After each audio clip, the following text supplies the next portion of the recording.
Sir, you're charged with especially aggravated kidnapping. You're also charged with aggravated assault, and you're charged with theft of a firearm worth less than $2,500. You're talking about stuff that is not relevant. Hello and welcome to the Court of Public Opinion. I am the recovery addict, and boy, do I have a case for you today. Why is the dog chewing on this guy? I think they have got the wrong guy there. Got the wrong guy. The dog was biting him. He roughing him up quite a bit. There's a lawsuit. 9 out of 10 judges prefer watching the Recovery Addicts live stream in their courtroom. The fireworks are not done. Now we're getting commentary on the case. Dati mihi Anglican po in service Latino. All right. Rough start there. Rough start. You saw a little bit behind the curtain for just a moment. For those that tried to take a seat early, go ahead and do it again if you did not get ushered in appropriately to your reserved seating. We had a little bit of a delay on the link up. It's working now, though. Good to have everybody here. Just getting all the pieces in order here. Marilyn Skull, I'm going to need your help today. First of all, thank you so much. Amazing supporter of the program. Amazing. First in chat this morning with not just one, but 3 waving hand emojis. This was no accident. You won by a long shot. Congratulations. You are the winner of the internet. Everything I pre-related is now yours for the rest of the day, or at least until we go live again. Let's see. I'm not sure why this is appearing on the bottom here. I don't want that. There we go. So thank you, Marilyn. Congratulations. Thank you for being first in chat. Exciting to be with you again today as we kick off some more stuff. Yes, we have some plans for today. We'll talk about that a little bit. We have a situation. We have a situation that we need to talk about that I cannot adequately take care of on my own. So Marilyn, thank you. You run the internet for me for just a minute, and let me see if I can bring about what we need to have. Let's see. Thomas, can you hear me?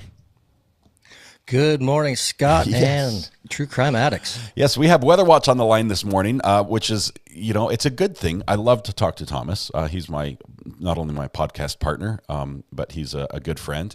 But when we talk to you in the morning, it's usually not a good thing for someone. So the bearer of bad news is here. Yeah, typically not food challenges or goofy articles or something like that. No, when it's the morning talk.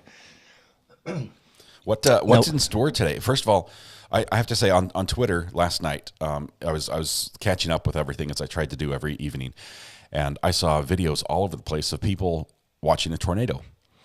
And you can tell these people have never seen a tornado before because they're standing out in the street as it's coming and they're filming it. And I was like, hey, look at that sort of thing. And there's a tornado up in the sky. And they're right next to it. They have no idea how dangerous that can be if it moves 50 yards their direction. Unbelievable. Where did all that happen? What was that? What happened yesterday? Yeah, in the Los Angeles area, believe it or not. So there's not a whole lot of weather awareness going on in LA County when it comes to tornadoes. Wow. Yeah, crazy videos out there. Absolutely crazy. It wasn't really, I would say it was probably going to be in the lower end of the scale as far as the wind speed went. So it wasn't like a twister level type video. But it was still dangerous. Still lots of flying debris and stuff like that. And unfortunately, I think it's not over. Yeah, unfortunately, it's not over. And as you can see on the map that you've overlaid here, this is what the National Weather Service and the Storm Protection Center has put out for today into late tonight and even into kind of the early morning hours tomorrow. That yellow area that you can see kind of right there in the middle, that is a slight risk, which is a 2 out of 5. A lot of people think, well, 2 out of 5 is not that high. When it comes to weather, unfortunately, it really is. There's going to be a lot of hectic storms going on. Reason being, over here in Nevada, there's a big low pressure system kind of hanging out that's going to move off to the east. We actually also have Pacific moisture flying up this way as it's coming in. And this big, giant, lovely bubble kind of in here is just some really warm, dense air. And so all of this is basically just going to collide, and that's going to happen late today. So what we're in for, it's kind of this area early afternoon is when you're going to start to see severe thunderstorms fire up in supercells. The tornado threat for today is actually somewhat low. These storms, they're predicting straight line winds and hail, up to tennis ball size hail, actually, which is that can be just as damaging as a small tornado. Yes, those hurt. Very much so. They hurt cars. Yeah, they hurt cars, they hurt roofs, they hurt everything else. So Oklahoma, right there in the central area, early afternoon to mid-afternoon, this storm is going to come through in different waves. So as the hours proceed into the evening, that's when we'll see storms continue to kind of pop off in this area as they move off to the east. And then again, late tonight, the same storms are going to kind of fire back off in the same area again. So it's going to be 3 waves of storms. Again, big hail producers kind of coming through. So that's what to look out for today and into tonight. I'm glad we didn't get to catch up yesterday. Why is that? Because they actually, unfortunately, they updated tomorrow's outlook, and that's going to be a doozy. So I don't know if you can see it on screen here or not. It says this red box. Oh my goodness. It's behind a severe weather outlooks pop-up. There we go. So this red box right here, that red moderate, 1.5 million and change are going to be in this risk area that you're looking at in the red. So this is supposed to unfold tomorrow afternoon into the evening hours. Now there is a much greater tornado threat tomorrow versus today in that area.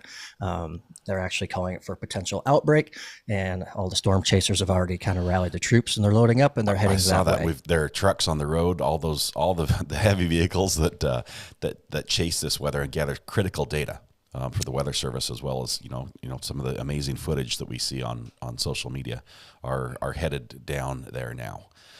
Yep, absolutely. And so, they know what on the scale of 1 to 5. What's that red rank? Do we know if that's? So that red is actually a 4 out of 5, which that's heavy. We rarely see 5 out of 5s, but when we do, it's obviously it's hectic. 4 out of 5s have been unfortunately responsible for some of the damaging storms that we've seen in the past few years.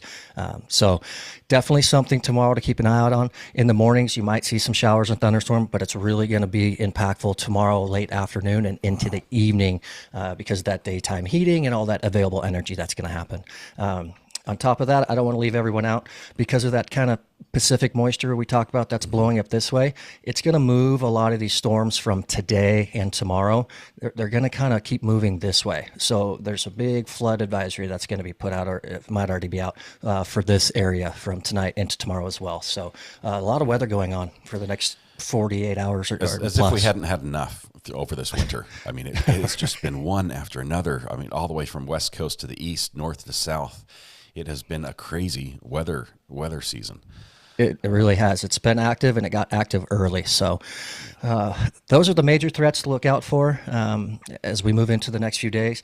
Saturday, for those that are curious and wondering where this is going to move off to, I'll give you that outlook real quick. All the severe threats go down. Now we're just a marginal thunderstorms that you can see down here in the corner of Alabama, Georgia, and South Carolina. So again, kind of later into Saturday, some people are going to see some thunderstorms and some rain come through, but that's when the hail threat and things like that kind of go away. Wow! So the weekend is not going to be as good as I thought. I'm going to be I'm going to be in Western North Carolina on Saturday. Okay, perfect. So it looks like for a little outdoor event. Yeah, right now though, I can't complain. It's 59 degrees. So we're going to have a high of 80 degrees today, as you talked about that. Where we are today, we've got a nice little bubble over us, keeping us nice and warm. But wow, that nice warm bubble is also great energy for severe weather. So it's a big battery. It is exactly what it is. Bad storms. Well, Thomas, you can pop on screen, say hi, or do we just get to see the map today? Yeah, I can pop on, say hi, give a quick wave to chat. Let's see. Wait for it. I still just see the map. Oh, that's on my end. Oh, yeah. Okay, sorry. I think you're sharing your screen still. That's what's happening. Oh, that's the way it goes. Stop share. There he is. He's alive. Good to see you, Thomas. Technology, what do you know? Wonderful. I appreciate you keeping us in the loop. And I guess, all those who are in those affected areas, whether it's a 2 or a 4, today or tomorrow for the threat level, now's the time to have your plan in place and get everything in order. At the last minute, never works. That's why I was late today. I was doing things at the last minute, and the show started late, and it started with me sitting on screen doing nothing. Yeah, you don't want to do that. Don't want to get caught there with your, proverbial pants down type thing. So Yeah, exactly. And even if you're not in those warned areas, but you're close and you're on those borders, still be prepared. Mother Nature knows no boundaries. Yes. We saw it in the storms that kind of happened last week with the tornado down in Dallas and things like that. So, like I said, be weather aware, be prepared. And just always have a plan. So, yeah. Scott, thanks for letting me come on and share, because I know doesn't affect everyone, but for those in those areas, we definitely want them to be aware. It can be serious. Thank you very much, Thomas. Good to have you on. Good luck with your work today. Appreciate all you do, and we'll be talking soon about the podcast that's coming on Friday. So, sounds great. On my birthday. Thanks so much. This will be a birthday podcast for me. It's going to be birthday awesome. podcast, and hopefully 10K on Friday. If you don't hit it today, but we'll see. That would be fun. I haven't checked. Well, we're very, very, very close. So thank you, Thomas. Phenomenal. Appreciate you. We'll see you, man. Thanks, Scott. Right. Have a good day, everyone. Bye. All right. Thank you very much, Thomas, for coming on today. We have CJ just gifted 5 memberships. If I can turn this back on the screen here. Sorry. Didn't want to miss that. CJ, thank you so much for the gift to kick everything off this morning. I want to do a quick roll call now that everybody's here and we all are here. So if you put your hand up in chat, I'll definitely catch you. Let's see. Sharon McDonald, Horse Eating Bananas, Pete Stone, KX Star, Norma Go, Cachette, Virtual Juror Christy. Lee is there. Shares, Michaela R. Sharon McDonald got you already. Diana Caruthers, Shells, Tea Time on Table Mountain, Patricia Kuntzman, Micah Ruddle, Weatherwatch, obviously Weatherwatch was with us. Linda Hill, sorry, I'm struggling with my mouse again today. Right on Josephine, we've got Sharon McDonald already. Denny, Ritz, Dallas born, Boston bred, good to see you this morning. Abby UK, Bite Me, Salty, good morning from Santa Clarita, California. We've talked about that a couple times. Thank you very much, Saul. Or Salty. Ritz, KF7AIK, Bob, good to have you here on your commute. Marilyn, obviously, she has the internet today. Not a Drama Llama is here. KQD has a weather report, 37.2 Fahrenheit. Snow's melting. At least that's the front yard temperature. Linda Hill, O-Town Chill, good morning to you. Right on Josephine. Fur Baby's mom is here. Victoria S., Angie, Ritz, Abby, Miss Winters. Good morning, everyone. Carol Martin. So many trials going on. There are. We've got a new one. We're going to talk about it here in a little bit. As a matter of fact, I was going to change my thumbnail. I guess you won't see it now. I was going to change my thumbnail. I've built the new thumbnail. I didn't want to give it away before we went live. But I did make a sort of executive decision, and I realized not everyone's going to be 100% happy with the direction we went. But the last case, the last trial, was pretty intense. It had some pretty strong feelings there at the end. I thought it would be good to dial it back a little bit and go with something less intense. So we're going to jump in on the Gwyneth Paltrow ski case. It actually has some pretty funny lawyer action in there, and it does have some celebrity, with Gwyneth in there as well, and some celebrity-ish behavior, which some celebrities come across as not very personable in real life, and this one might have some of those issues, personality traits.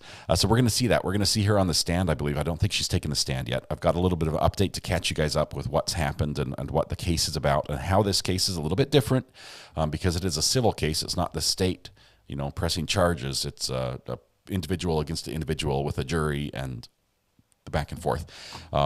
It's going to be fine. It's going to be fun. Did we say April for Boone case? So far, Abby, we've got a hearing at the end of March, and then the Boone case is slated for the 10th of April.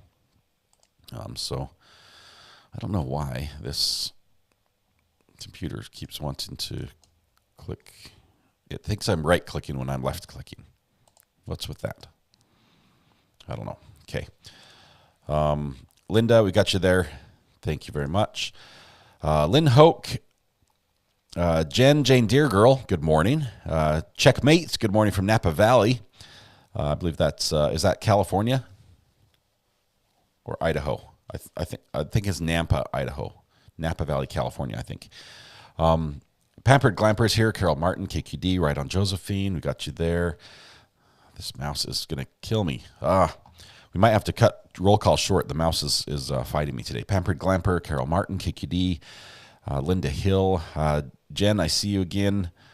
Michaela R., what's your America look like? Good morning, Mutt. Good to have you this morning. Cachette.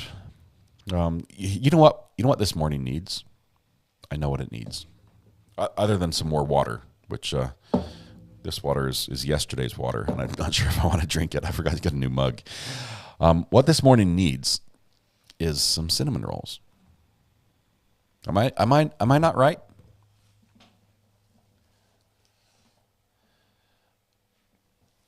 What we could use right now is a few delicious Mrs. R.A. cinnamon rolls. So everybody on the front row is welcome to come up and pick one up. No, I saved a tray. Mrs. R.A., we made going back story time, okay, yesterday at the end of the day, or actually midday yesterday, we discovered a wonderful water leak in the closet right next to me. And discovered that the upstairs bathroom had a leak. It turns out to be a leak from the pipe that's feeding water into the back of the toilet tank, which is better than the pipe coming out of the toilet. So it was clean water, not dirty water, but still a leak was a leak and needed to be repaired. So a buddy of mine came over and helped me repair that. Ended up making 2 round trips to the hardware store. The closest hardware store that has anything is about 10 miles away from me. So a couple trips because we forgot something one time. It was funny. The second time we went back, we returned an item that we bought the wrong one, and then once we went to get the right one, we realized actually we had bought the right one in the first time, so we had to buy the same item again that we had just barely returned. A little bit of a little fun fiasco, but we managed to get the repair made. The leak stopped and everything's working. The water's back on in the house. Everybody's happy. But the only reason I found that leak is because I asked Mrs. R.A. for cinnamon rolls, and these smell so good. Even though they've got a shrink wrap cover over the top, the cling film does not stop the scent. It's so delicious. I'm going to eat a couple of these on stream, I'm sure. But Mrs. R.A., she said, I need flour, and we looked at all the places we normally have flour, and we have some food storage in here, long-term food storage, like in like number 10 cans and things like that. She's like, I'm going to have to break into one of those cans because I'm out of flour. And she came in here to get a can and noticed the leak of the water, the wet water down the wall. I'm like, no, it was awful. But had it not been for the cinnamon rolls, I never would have known that I had a leak, and it could have gone on for who knows how long before I found it and destroyed my house. So the cinnamon rolls are a good thing all around. I forgot where I was on the roll call. Sunshine Sunflowers, I think we got you. Linda, TSA Ron. Good morning, Linda. I don't know how to say your last name. I think it's probably something that's easier than how I just tried to pronounce it. Katrina, Diana, I am Ami. Welcome. Minsky, T-Rocks, Share Bear, Mustang Guy. Good to have you here. Denise Feldman of Ersland, Red Pen, Big Sky DMC. It's nice. It's a little bit quieter this morning. Obviously, yesterday we had some 4,000 some odd people in chat for the verdict, and verdict day always gets crazy.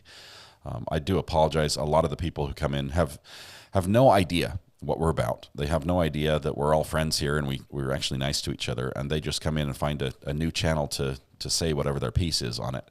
And so the mods were working overtime and things got a little carried away. I apologize if anyone got attacked by someone in that. Sometimes as the conversation ramps up, even me, myself, I seem to get caught up in it. So I apologize if I let things go too far on any front. But all is forgiven today. All is forgiven. Even those who might have gotten a timeout, either on purpose or accidentally, as the mods were trying to click on the right people to sort of tamper things down. Know that there are no hard feelings on any front. You guys are all amazing. Let's see, T-Rocks, Michelle Johnson, Not a Drama Llama is here. Pamper Glamper, Tish, good morning to you, Tish. Ivan Victor, Ivan, I got your message. Hope you get some rest. A little bit of ice, ibuprofen, hopefully not surgery. Trinette, good morning to you. Horse sheet and bananas, hold your horses. I think I skipped about 1 billion people, about 1 billion, and that's a low estimate. But I've held these for long enough. This is like 10 pounds of cinnamon rolls. And it weighs 10 pounds because I'm the person who put the glaze, the frosting on the top. And I probably doubled up on that. So it's a straight sugar with a hint of cinnamon is what we have here. Let's see. A lot of people just took their seat. Wonderful. Jody Estes, I see you there. 6-Volt Bus, good morning. Lori Pavsik, T-Rocks, Forever in Blue. T-Naz, good morning. Great job to the mods. They were fantastic. Thank you so much. Dilly Pickles, I realize I've missed about 1,000 people. And I'm blaming my mouse today as I throw it on the desk. I'm blaming my mouse today. It does not want to scroll properly. Ready Freddy GG, Veronica Reyes, good morning. Good morning, Backwoods Nation. Sharon Connett. Let's see, did I miss anybody else? Judy, H-Frame. I'm looking for hands. Where are the hands? TA, good morning to you. Natural Empress as well. Big Sky DMC, Michelle Phillips, Michelle Johnson. Christy Aiken, Mrs. Ray has perfected the art of the cinnamon roll. She has. And these, I mean, they're all good. But these ones, she made 2 batches. This one is just my pan. As a matter of fact, the kids were like, "Can I have one?" I'm like, "No, you can't. I need them for the live stream first, and then I'll share." But she makes a batch where they all have some that are on like a cookie sheet when they're cooked, and they're not touching each other. Those ones have like the harder crust, and these ones are for me. I like the soft sides. So she made a tray just for me, and I'm gonna have to eat these in front of you. I don't know what else to do. It's like a requirement. Stephen Lee, good morning. I see you have some rolls that are not cinnamon smelling. Let's see. Well, Mama, good morning to you as well. John Blake, good afternoon. Scotland rolls are so yummy. They are so good. Good. Pharisee, Les Worthington wants a roll. We'll save one for you. DMB Secondist, Bobby Hansen. Tag's here. The sounds are not working. I've had them turned off for some reason. I forgot to raise the volume this morning among everything else I was doing. All right. Everyone I did not mention, like aspiring court reporter, welcome. Lily Girl, Britton Zier, good morning to you. You said no to the little RAs. I did. I said not now. Laura, Golden Mom, welcome. Well, Mama, Patricia Wilson, Maggie Carr, Bobby Hansen, Chris, Tony Fortune, Heather Barnett, Pants, Lexi, Tag, let's see, a couple others. A Backwoods Nation. I think I've got most of the people that have put their hands up. Britton, I see you. You put all the hands up. That is great. Awesome. Cat MCC, or Cat McC, welcome. I also, I'm not sure if you saw, I have a new emoji. I'm not sure if I saw it either. Did someone put the emoji up? There should be a new emoji today. Oh, there it is. Sharon got it. It's the cinnamon roll emoji. And if you do rows of them, like several people rows at a time, it looks like a tray of cinnamon rolls. So I brought some to share. Hello, Lisa. James Peacock as well. Welcome, Forever in Blue. Air Force USA, good to have you here. I imagine you're probably going to be out doing some storm chasing eventually with all this. Dre, welcome, Katrina. Okay, I think we've got a pretty good roll call. I know I've missed a few, and I do apologize. Texas Val, I see you there. Everyone's trying to get their rolls. Dilly Pickles, Well Mama, KX Star. 3 in a row. I think that counts. April, good morning to you as well. I'm here. Wonderful. Okay, so here's what we're going to do. Holly Berry says, can someone explain the cackle to me? I read it was from Jensen, but I don't remember who or what exactly. Yes, Holly Berry, it was actually from the Jensen trial. His lawyer, the female lawyer that sat next to him, at one point in the trial, the judge said something that was a little funny. And I wish I could remember exactly what he said, but he had some comment, and she thought it was hilarious. And that cackle laugh came out, and it was just epic, and we decided to keep it. That's what it's from. So it's her.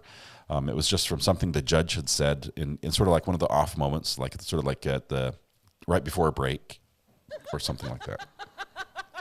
That was it. Wonderful. Nurglerot says, dang it, put those things off camera. I'm starving here. Sorry, Eric. They are delicious. I wish I could give you one, but I can't. I don't know of a way to get it to you and still have it be in the condition it is right now. Lisa says, well, I tune in. Look what you have. Daily torture items in the form of cinnamon rolls. Yes, you were part of the inspiration yesterday as we talked about this, where I just knew I had to have them. Here's my dilemma. They weigh so much that the bottom is like sagging around my hand. They're heavy. It's like all frosting. Very yummy. Thea Barnes, good morning. Julie as well. Sear, I see you there. I'd really like to know what you're talking about. Stuff that's not relevant comes from. Yes, Sear, that's a great question. That one comes from Judge Manning. Judge Manning has a YouTube channel where she live streams her Zoom cases, and a lot of what she does has to do with, what is it? A court order for, what's it called when you can't come near me? My brain is blank. I'm thinking cinnamon rolls, and that's it. A restraining order. She deals with a lot of restraining orders, a lot of those sort of situations with sort of family law type stuff. But those are but she has quite a personality, and on her channel she has a few sayings that are just amazing. Judge Manning does a sort of like she has like a saved memory thing, which when she tells somebody to not come in the county. It's hilarious. She's like, don't even stop for gas in the county. She gives instructions, and it's funny. Anyway, the cinnamon rolls are distracting everyone, including myself. I'm going to set them right up here. They're barely off camera. Maybe that'll help a little bit.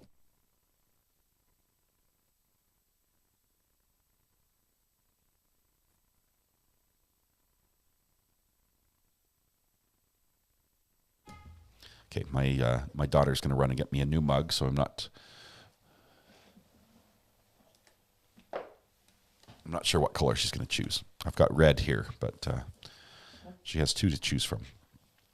How about the no dead horse shall go unbeaten? That sound effect was actually from the Alex Murdaugh trial from Harpootlian, talking about, he says, I believe the prosecution's theory or their main their motive of operandus, their MO, whatever, is that no dead horse should go unbeaten. He's talking about how much they're talking about finances and things like that, just nonstop.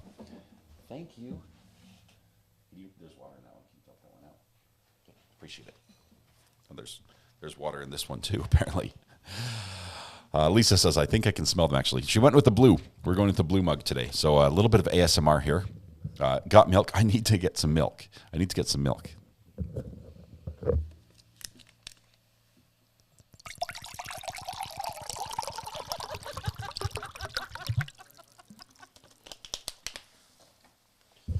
All right.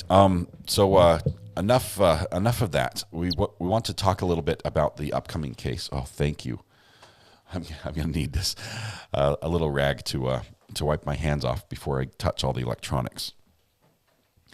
Let's get the water out of here first, though.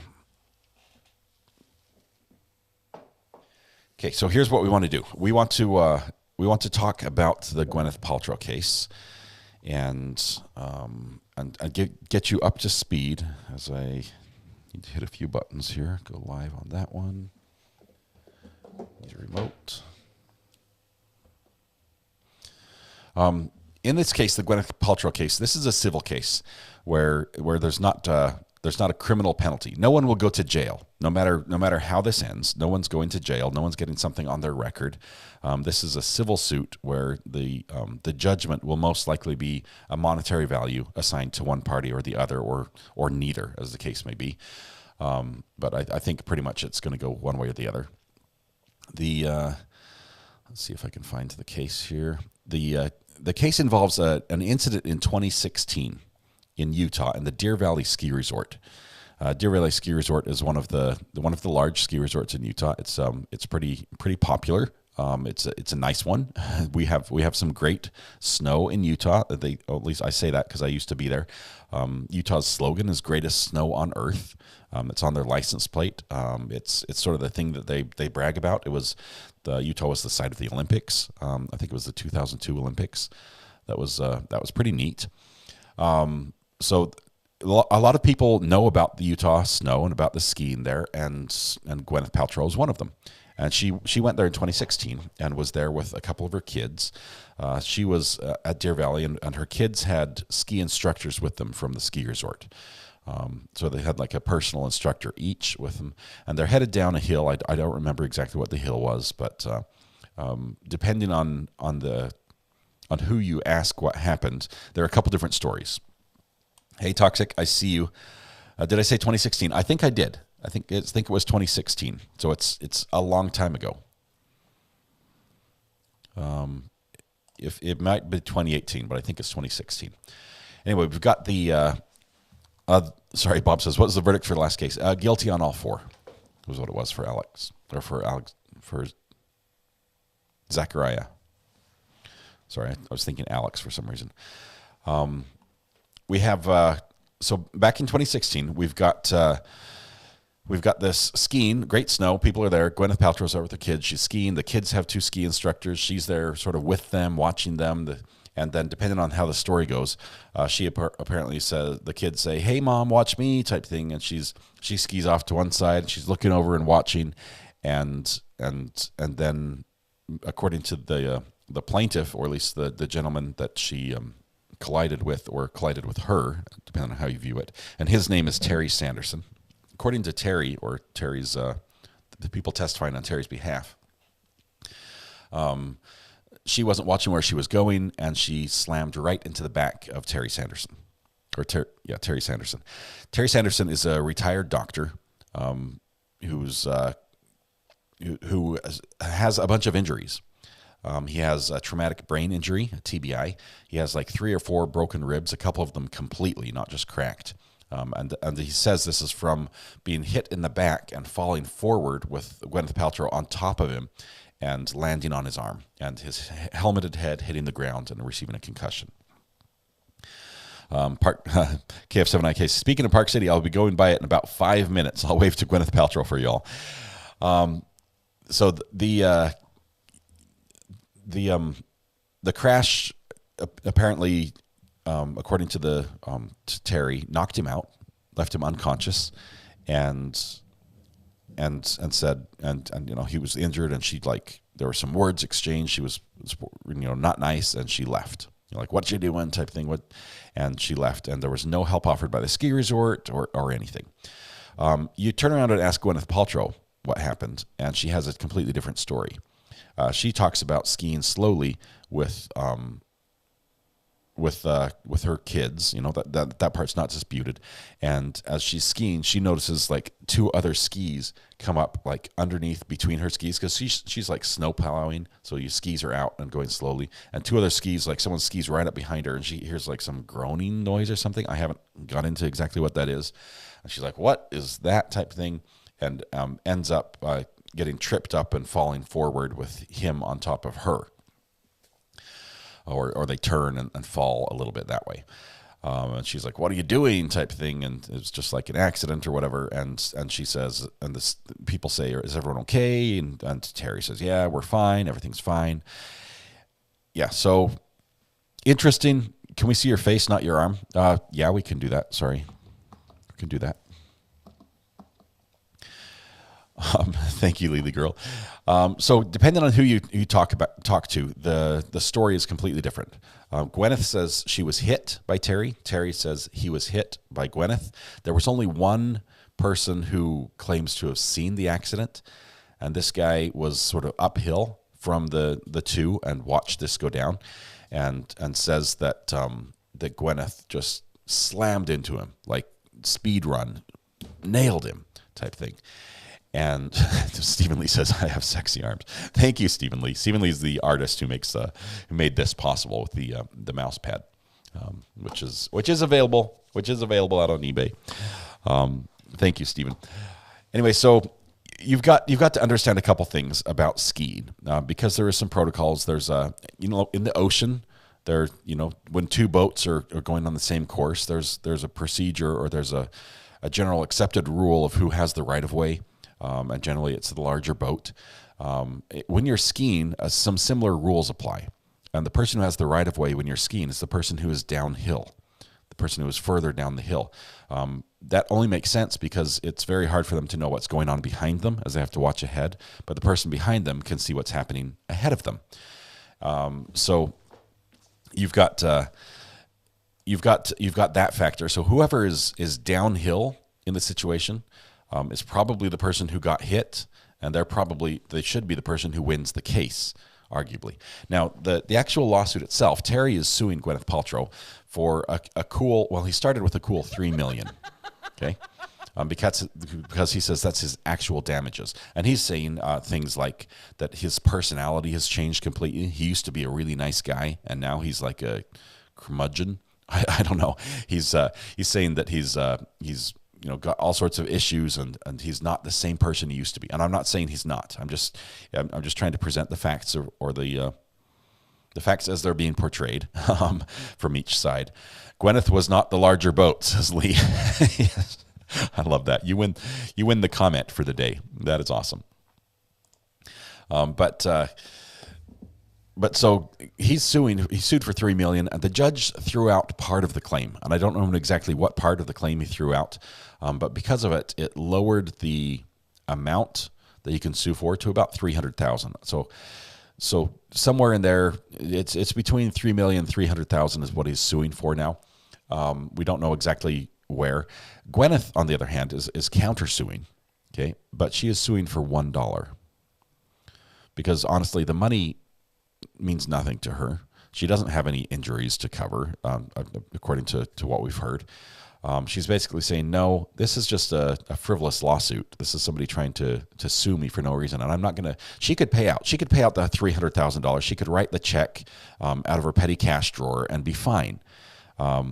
Yeah, it wouldn't be fun, but $300,000. She's actually fairly wealthy because of her job as an actress, and she could just make this go away in a heartbeat.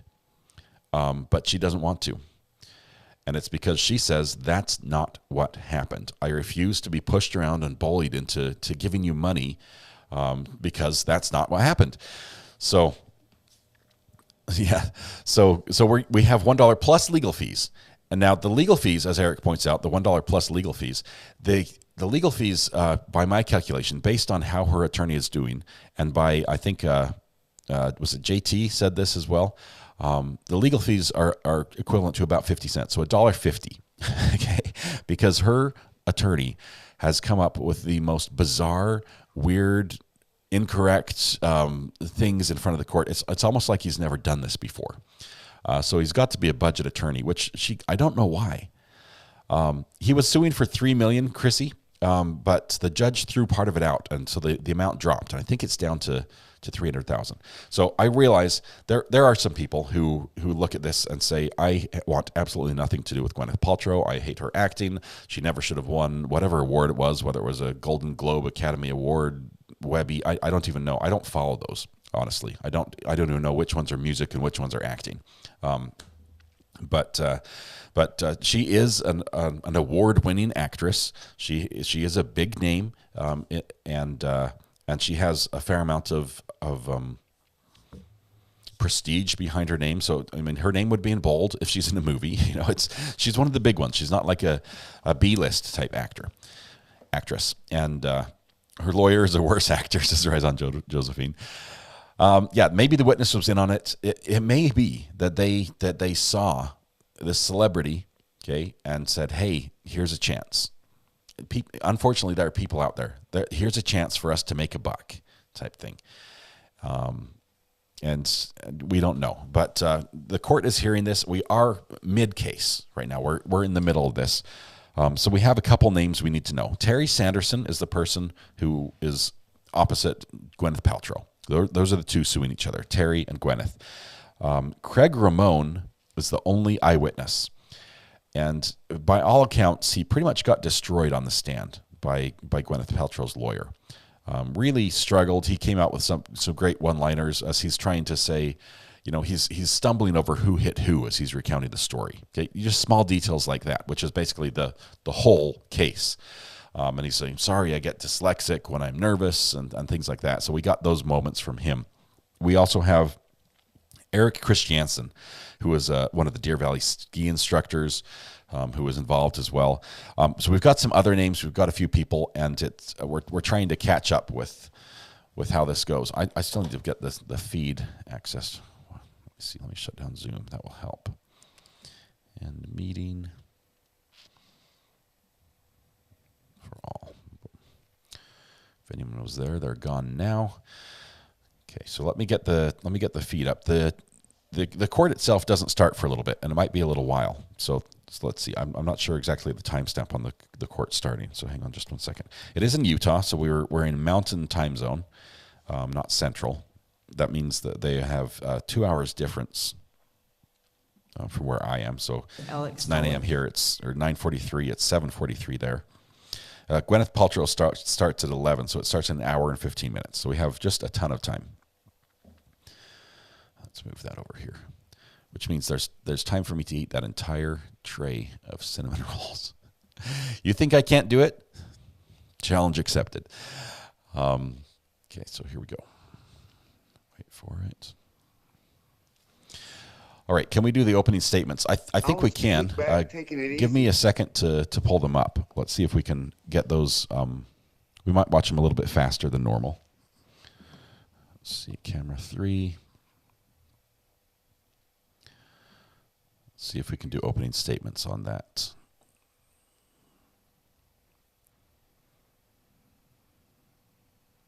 View full playlist.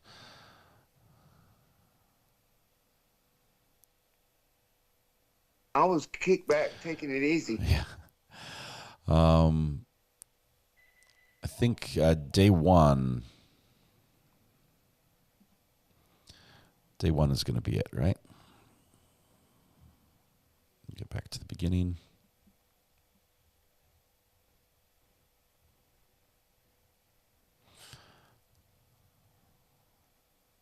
Okay.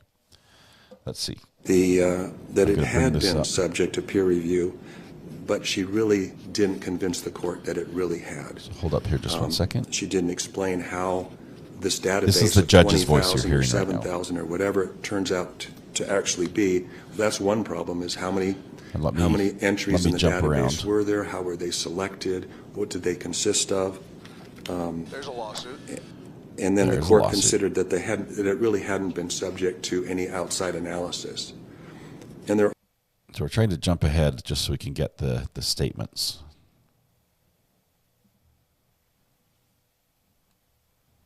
I think it starts right about here. Okay, I think that's it. I think this is the beginning. Judge setting up the monitors, the microphones, getting everything straight. I'm going to turn it up a little bit faster. He does talk slow, but the downside of that is we're going to get used to him speaking quickly on, where's the feed low quality? It's only 720. Bummer. We're going to get used to him speaking fast, and then we're going to switch to normal speed, and it will sound like he's it's going to be awful. Depp's lawyer is not pleased with Gwyneth Paltrow's demeanor in courtroom. Yes, she did a lot like we saw in ZA's case, where early on in the case, he was very apparent what he was thinking. He was not guarding his emotions very well. He was like an open book. And so we've seen a little bit of this behavior from her. I'm not ready, Ashley, to show key witness testimony from yesterday. I did not have enough time to get all my homework done on this one. But we're gonna try to watch the opening statements that will give us at least the theory that each side has about this case and how they're going to present it, and then we'll sort of jump in as trial starts. Judge sounds like Alex Baldwin to me. The plaintiff's attorney sounds like choleric Johnny Carson. It gives me anxiety. He is a soft-spoken judge.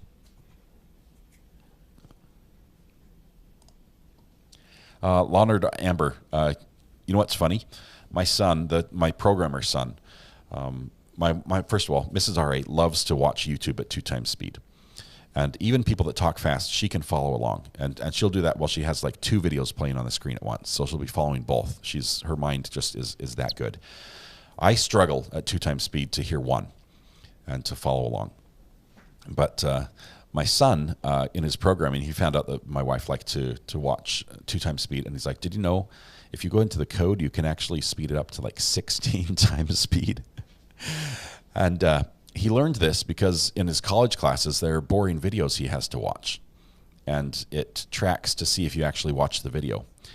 And so he gets in the code and cranks it up to 16 times speed, and zoop, gets credit for watching the video. And I'm like, now you've got credit for being smart, but that's you're going around to the spirit of the intent of the assignment there. But that's funny. The the doctor that testified yesterday had the worst toupee. I thought it was like a Richard. Who's the guy who paints the happy little trees?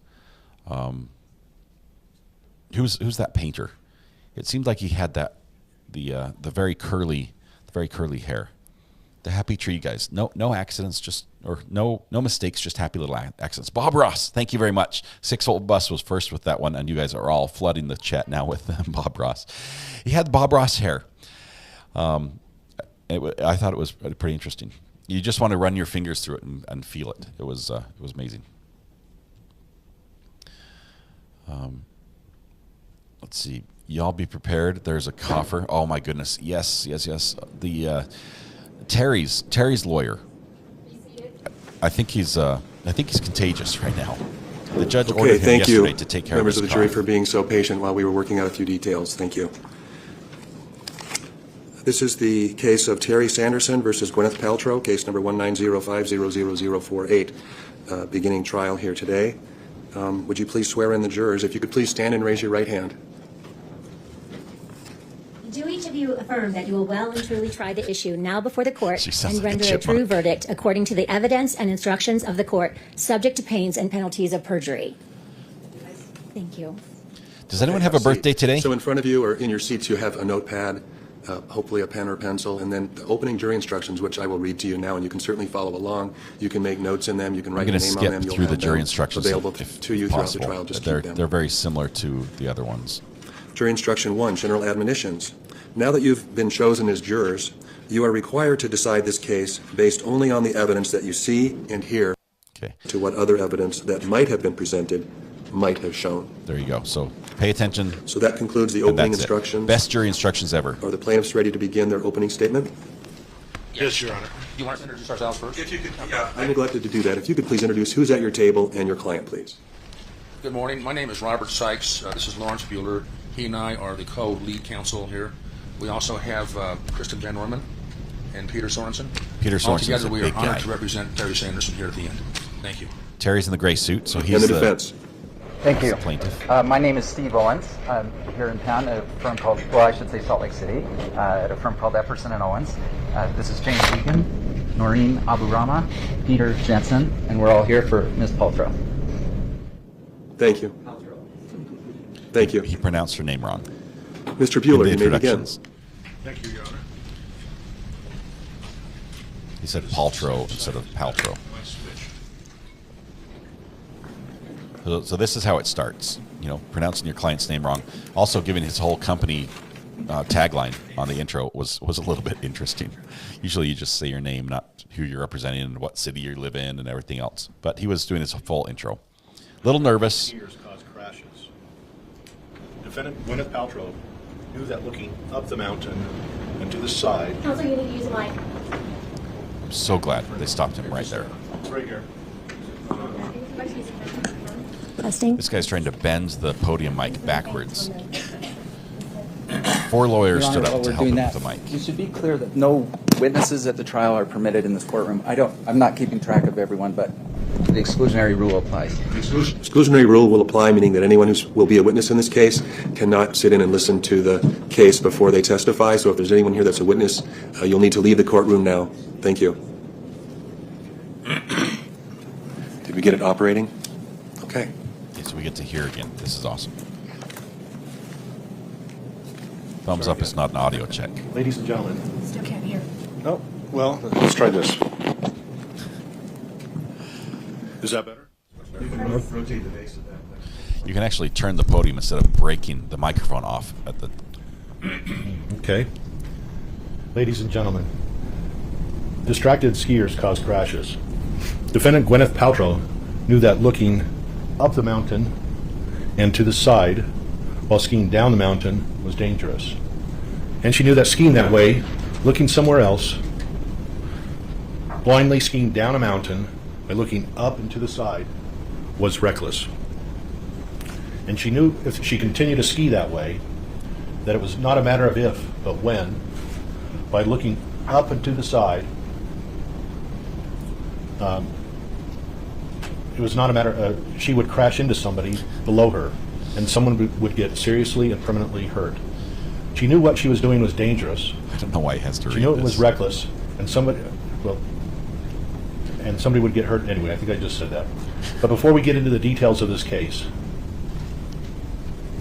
how Gwyneth Paltrow's neglect, her choices, and her conscious disregard for other people on the mountain all combined together to cause Terry Sanderson to suffer 4 broken ribs and permanent brain damage. We first have to talk how skiers are supposed to ski down a mountain, what the rules of safety are, and the purpose for those rules, and what happens when skiers break those rules. That way we will all be on the same page. The only way I can get through this into is with the details of this cinnamon roll. case. I'm sorry. Okay? All skiers know that when they are skiing down the mountain, it's their responsibility to pay attention, look downhill, and yield the right of way to the skiers below them. Because the skiers below them can't see behind them to control, as they turn left and right to control their speed, especially when there's multiple people on the mountain, it's the uphill skiers' responsibility to yield the right of way to those below. And it's never enough to say, well, so what if I crashed into someone that was below me on the mountain? That doesn't mean it's all my fault. Because especially on a beginner run,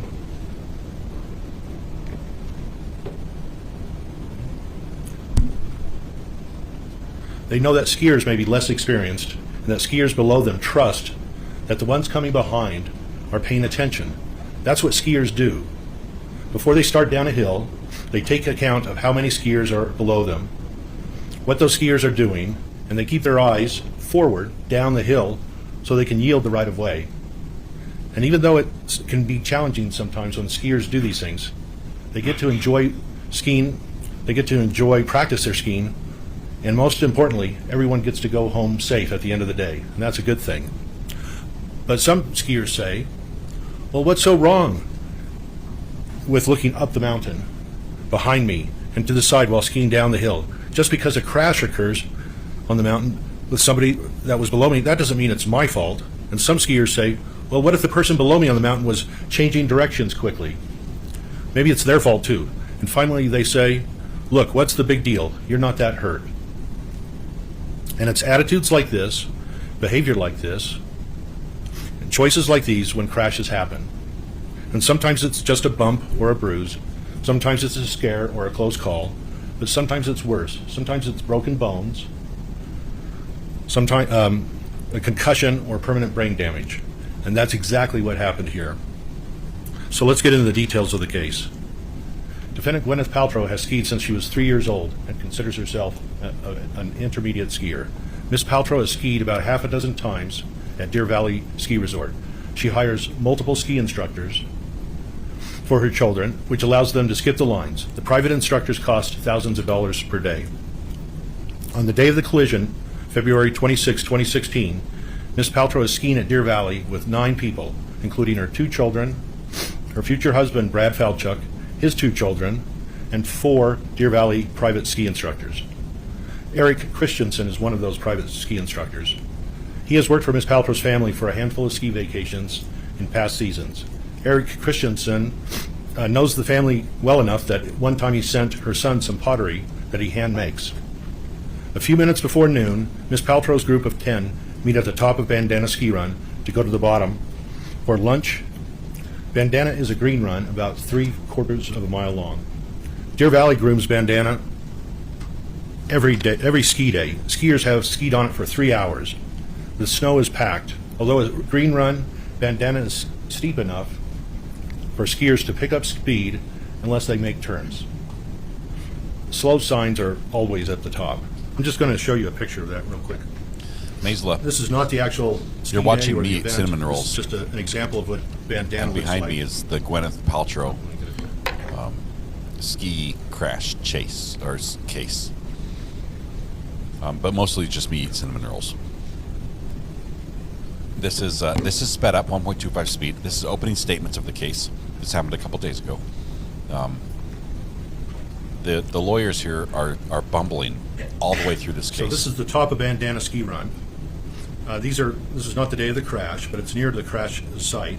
And as you can see, the top of the lift is where people get off and start to ski. And they come down, That and first the one was rest of delicious. Bandana goes down about another half mile or so.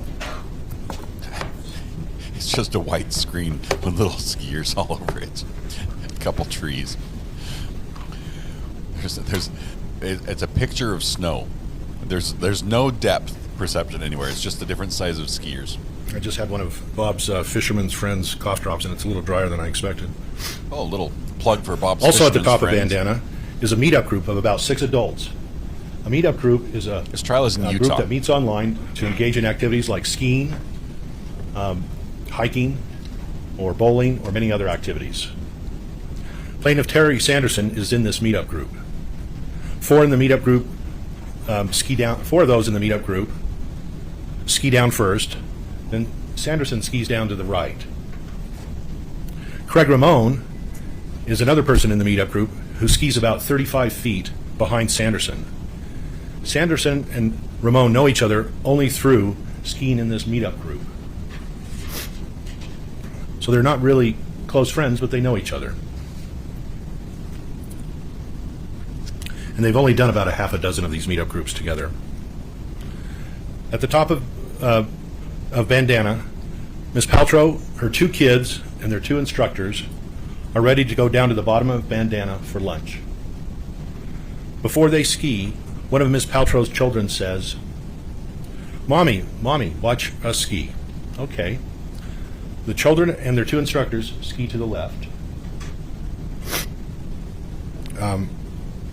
They say mommy, And the, mommy. the 2 instructors are Eric Christensen and I mean, Carrie I Oakes. don't doubt that, but I'm Ms. wondering Paltrow skis down to the right. Who heard that? She turns her head up to look at her children. As she turns her head back down, she screams.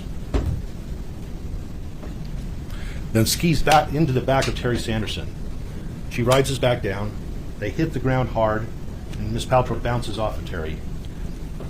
The weight of both of them, their bodies, caused Mr. Sanderson's rib cage and his arm to smash into the ground, breaking 4 of his ribs, 2 of them completely. Sanderson's helmeted head hits the ground, causing a concussion as his brain strikes the inside of his skull. It's the snow. Sanderson is face down in the snow, unconscious.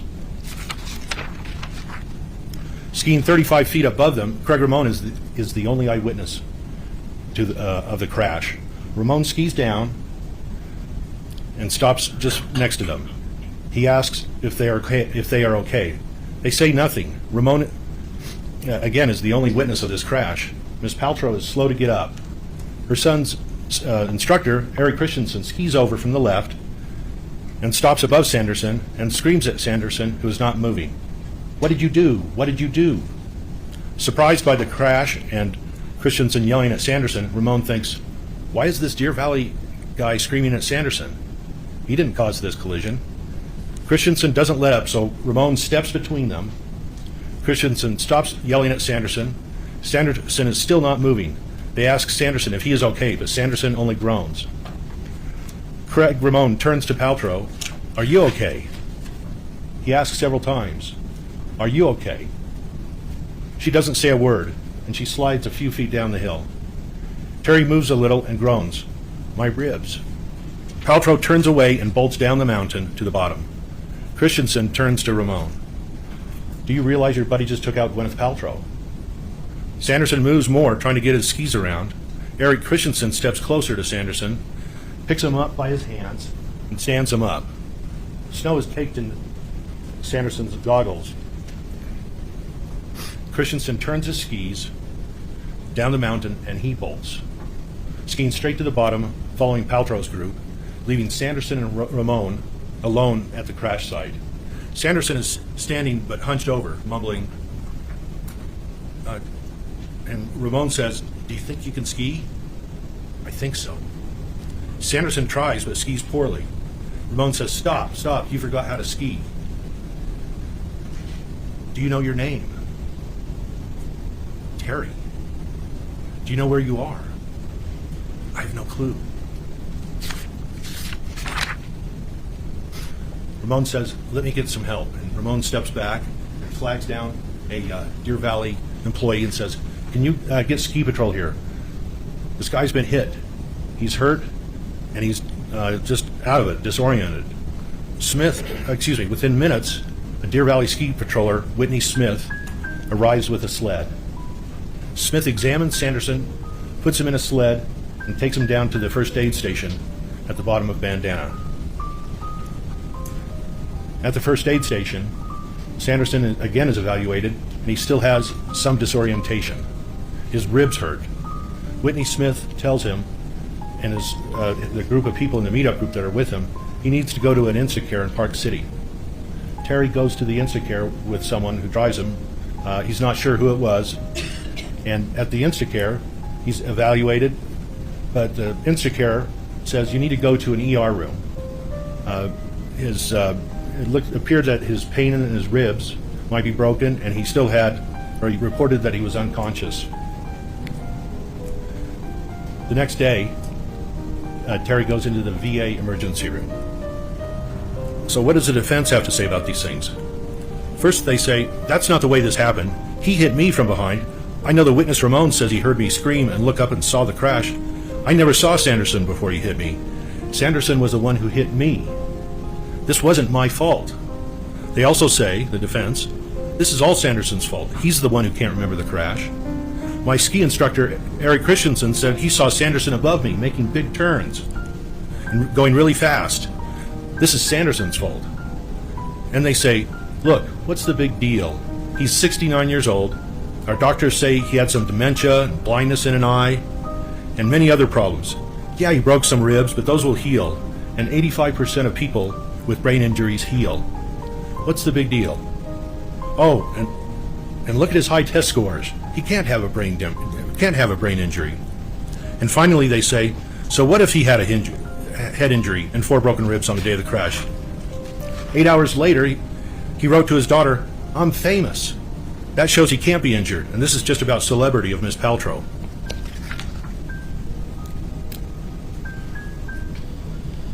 Okay.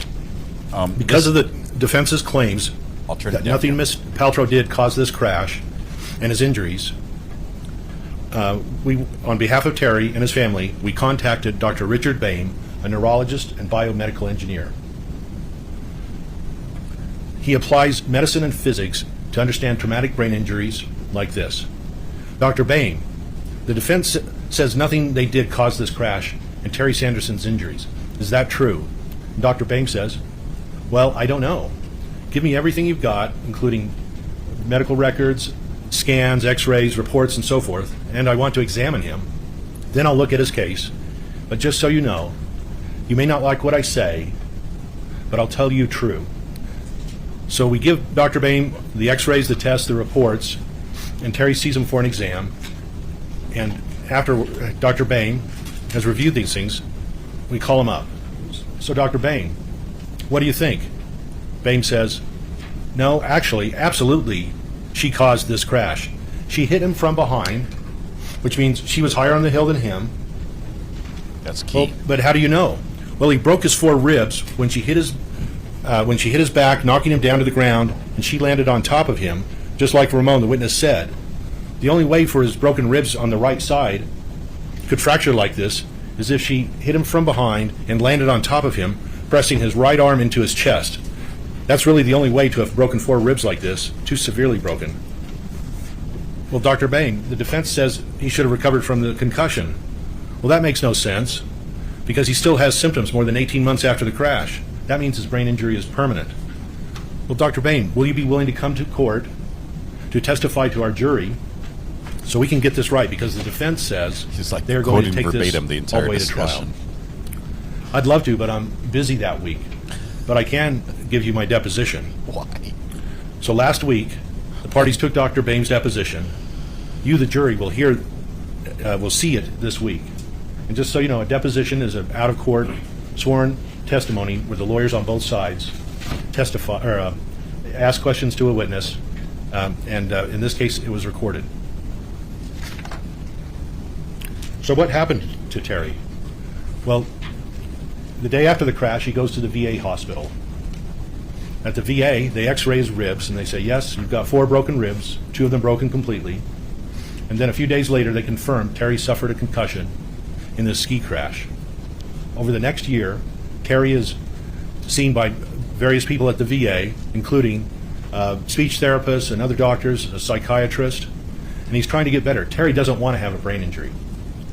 Terry was a eye doctor in the Army for 3 years, a captain, and that's why he goes to the VA. But after a year, he's still got symptoms of a persistent brain injury.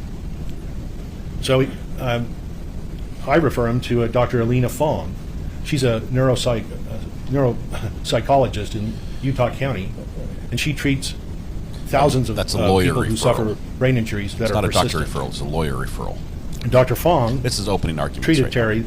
We're going back and watching. This is sped up as well. A year and 3 months after the crash to about a year and 6 months after the crash.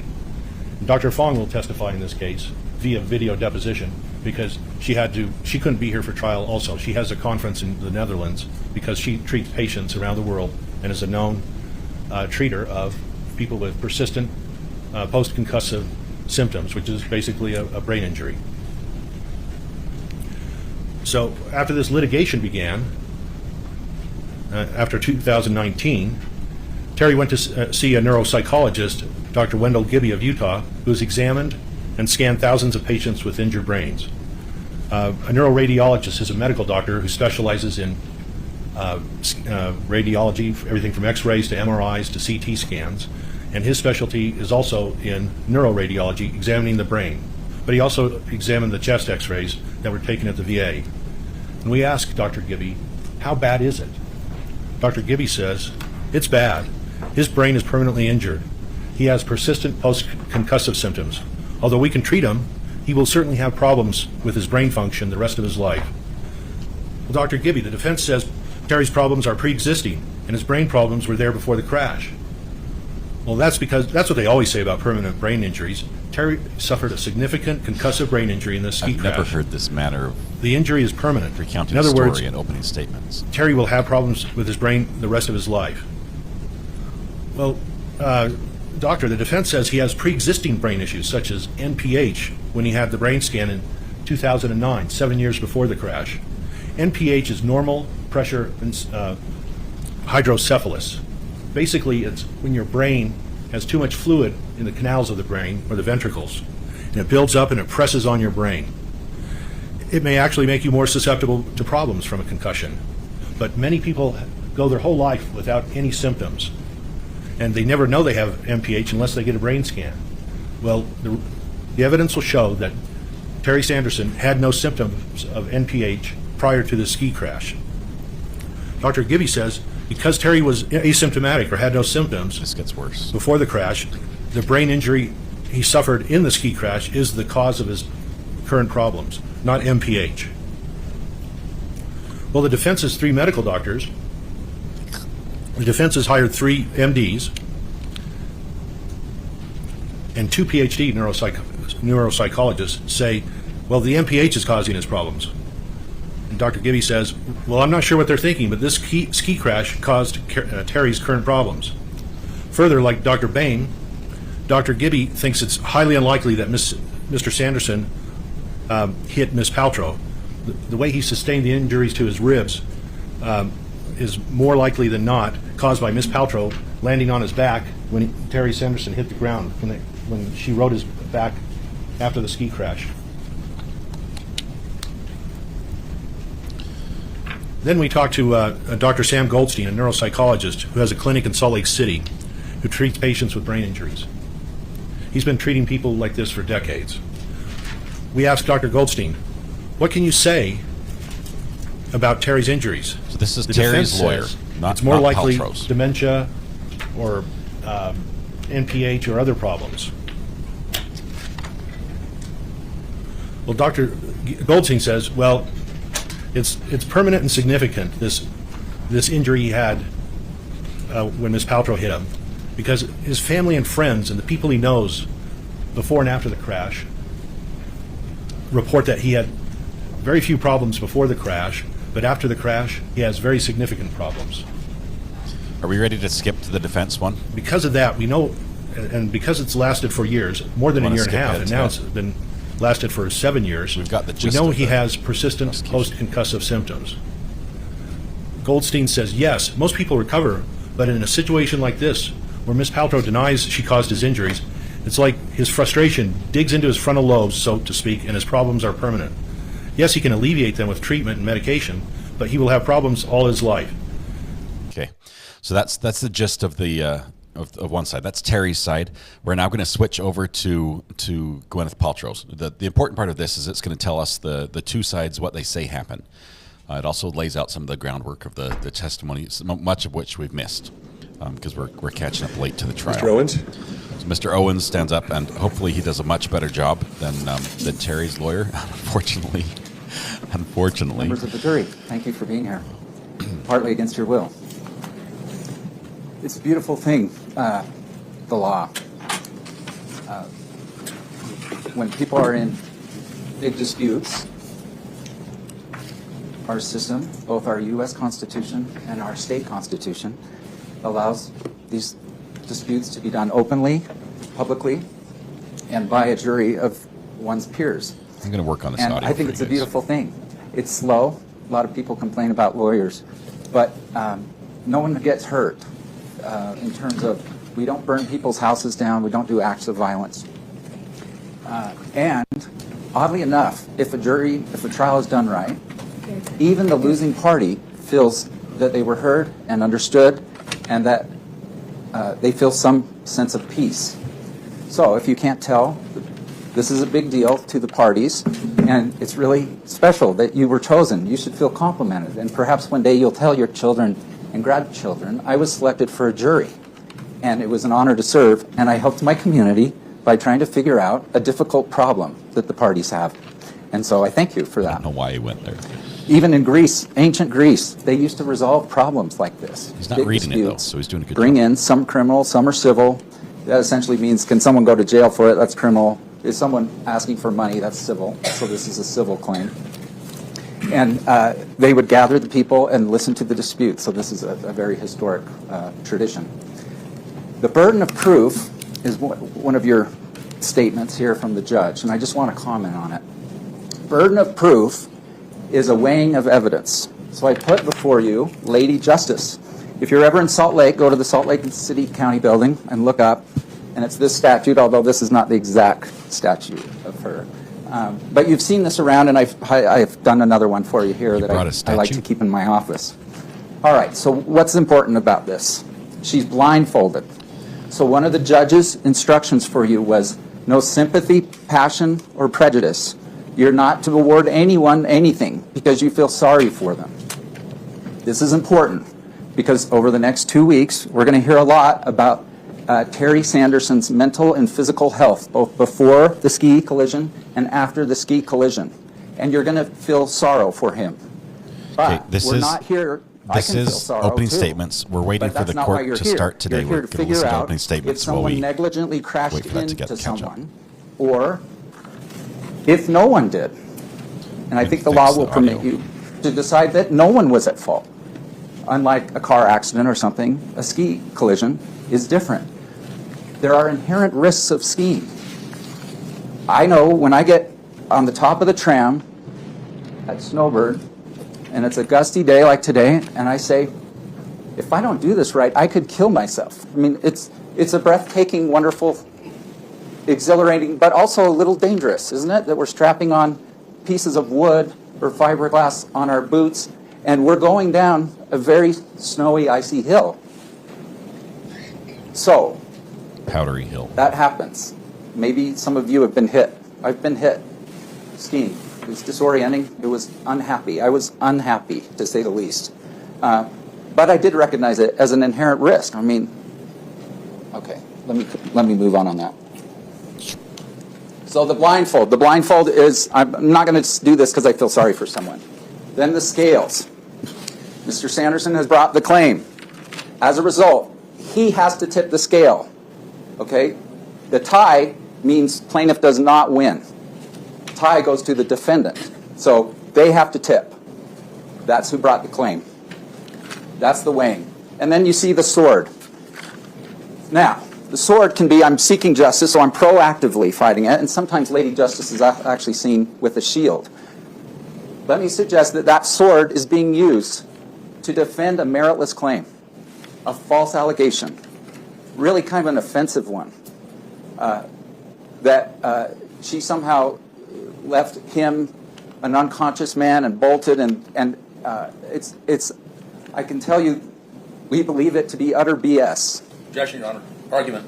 He's supposed to present what he's going to show, not argue it. We believe it to be. It's fair. It's fair, isn't it? Oh, sustained. It is bordering on argument, counsel. Thank you. It's BS, is what he said. He's suing for $3 million. Okay. I'll tell you what. I'm going to hit damages later. I want to hit the merits of the case first. So the burden of proof, I wanted to emphasize, and then instruction 11 says, don't abandon your common sense. He's showing them a So piece this of paper. can look, you're going to hear from brain experts and a lot of people to talk about this, but don't abandon your common sense. That's very important. I also want to just reference to you that you should pay attention more to the records before someone's thinking lawsuit than the records after someone's thinking lawsuit. Objection, argument, Your Honor. This isn't open statement. This is argument. Sustained. You're going to see a lot of records about what was going on before and during, and then after. Some of the records before indicate that Terry Sanders had brain issues before. In fact, there was a prior MRI. Now, let me hit the accident, because I'd be silly to address other issues. Let me explain what was happening. And can you find that second picture? Ms. Paltrow has sentimental feelings about skiing. Her dad, who left this life too early, took her skiing as a kid at Alta. She grew up learning to ski, and those are very sentimental trips. In fact, after her dad died in his 50s, she didn't ski for a long time because it was an emotional thing for her. That is Ms. Paltrow. That is Gwyneth on the right. That is her son, Moses, on the left, on the very day of this ski accident. All right, so they're going right up. After or right before? And this was also, so it was a sentimental issue because she had started getting back into skiing. And she did it because she wanted her kids to learn like she had. Another thing, she had a boyfriend at the time who's now her husband. And he has kids the exact same age as Gwyneth's daughter and son. Oddly, the daughter is the same age as the daughter and the son as the son. And this was really their first trip to sort of have a mixed, see if this might work. So it was a special time, and it was a lovely day. So some ski events, we worry about, is the sun in someone's eyes? No one's saying that. Is it a snowy day? No, it was a nice day. How about, was it slick run? No, it was a nice groomed run. How about, was it really complex hill? No, it wasn't the bunny hill, but Bandana, who maybe some of you know, I mean, it's a green hill. And so none of those factors kind of come into play. Moderately busy. And she's skiing, again, with a group. So her group is she, Brad, now her husband, who you're going to hear from, her daughter, Apple, who you're going to hear from, Moses, who you're going to hear from, and then some Deer Valley people. Now, these weren't her people. These were Deer Valley instructors. I could have hired Eric Christiansen that day, just as Gwyneth did. And then Brad has 2 kids, and they had ski instructors. So that was their group. It was kind of a loose group, but nonetheless, they went to the top. They met at the top of Bandana with the plan. This was about 11:30, 11 a.m. We're going to go down and have lunch. I think it's the Empire Lodge, if I'm not mistaken. Okay, so we're going to all kind of ski down. Gwyneth is a conservative skier. She always skis on the far right. So if it's like a highway, fast people go on the left. I don't know if it's the same, but I don't know far if it's right, the same. and then kind of small curves. Terrain generally And determines where she's it's hard. she's generally watching her kids, but she's not specifically watching because they have their instructors. She's skiing, enjoying herself, and she hears, suddenly she sees 2 skis appear between her skis. And a man comes up right behind her. Now, they're not going fast. That's kind of the odd thing here.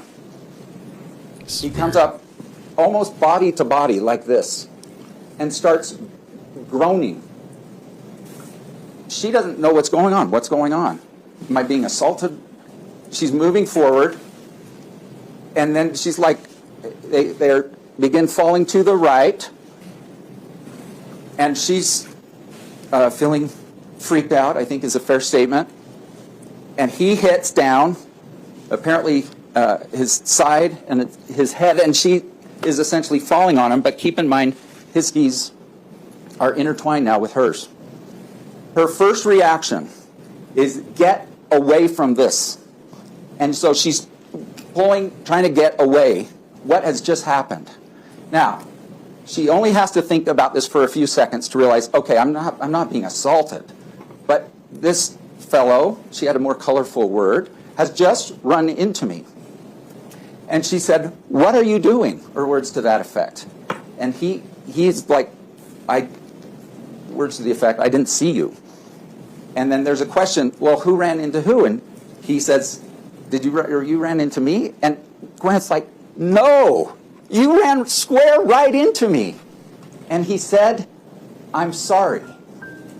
He doesn't deny saying, I'm sorry. He doesn't remember it, but he doesn't dispute it. Now, she's still ticked off. In fact, much has been said about the so-called only eyewitness. So you're going to hear from him this afternoon. I don't have to give you a commentary on him. But he will say he heard and turned. He heard and turned.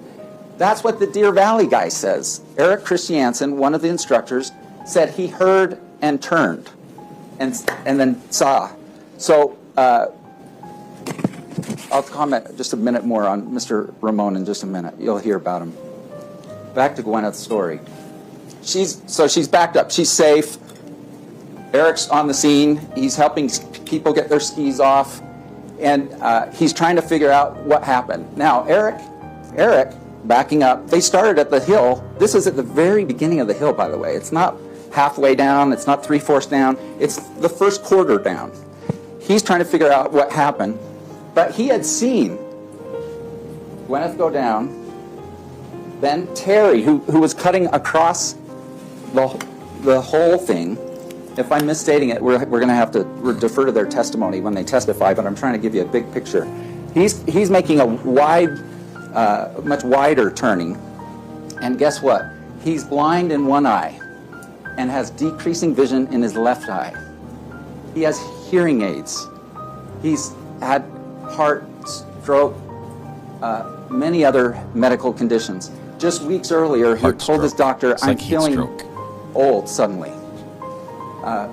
And Terry's story, by the way, is that he's coming across and he sees a struggling younger woman, struggling female skier. And he wants to be really clear to stay away from her.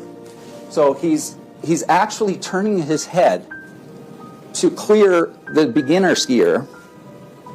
And what happens? He comes right upon Gwyneth. His back turns with his better eye, and suddenly she's there. So the Deer Valley report, do you mind? By the way, Deer Valley is not a party to this lawsuit. The court dismissed Deer Valley. So Gwyneth's not Deer Valley. Deer Valley stands on its own. Objection to argument, Your Honor. Overruled. Deer Valley stands on its own, and I don't know if they're going to assert like there's some massive cover-up or what, but... Objection, argument. Sustained. Okay, back one, I think, James. This is a comedy By the way, of I think errors. the goal is to give everyone a little better access with these little screens, but it hasn't worked out today. So Eric Christiansen, remember, he hears and he turns, and he goes directly over there. He's there within seconds, and he's seen what happened. And what does he say? Can you blow up the first half? Chief complaint, male skier took her out from behind. He's putting this together, and then let's do the bottom thing, and then we won't focus on exhibits anymore really today on this, but first thing male skier said, does that say said? I can't read it. Anyone? Stated was that she appeared right in front of him, thus admitting that he was the uphill skier. She never saw him because he came in from behind. That was the evaluation from the Deer Valley skier, from the Deer Valley instructor. Interestingly, Eric's trying to figure out, Eric Christiansen, the ski instructor, is trying to figure out, all right, what's the first question, by the way? Everyone okay? Everyone okay? Now, they were both, any collision, you take a body blow, it takes a little while to gather your senses, recognize, okay, I'm safe, okay. But his answer was he was okay. And he was on his feet. This took minutes. Gwyneth was not happy still. Moses, who you're going to meet, he's now 16, but he was a 9-year-old at the time, was with his instructor. His instructor started to come over. Moses came over, and he saw his mom, and he was worried. He hadn't seen his mom. First of all, she's on the ground, and she's yelling at this guy. She might have said something like, "What the F word?" And I think she might have said the F word. We're going to figure that out. And she's mad. And he said, "I haven't seen my mom like that." And he was sort of personally a little upset.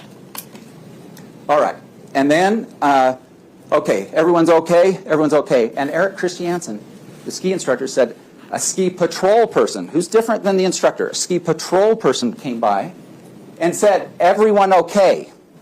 And he said, Mr. Sanderson and Craig Ramon, who you're going to meet this afternoon, talked to each other and said, "We're okay." And they said, "We're okay," and the ski patrol left.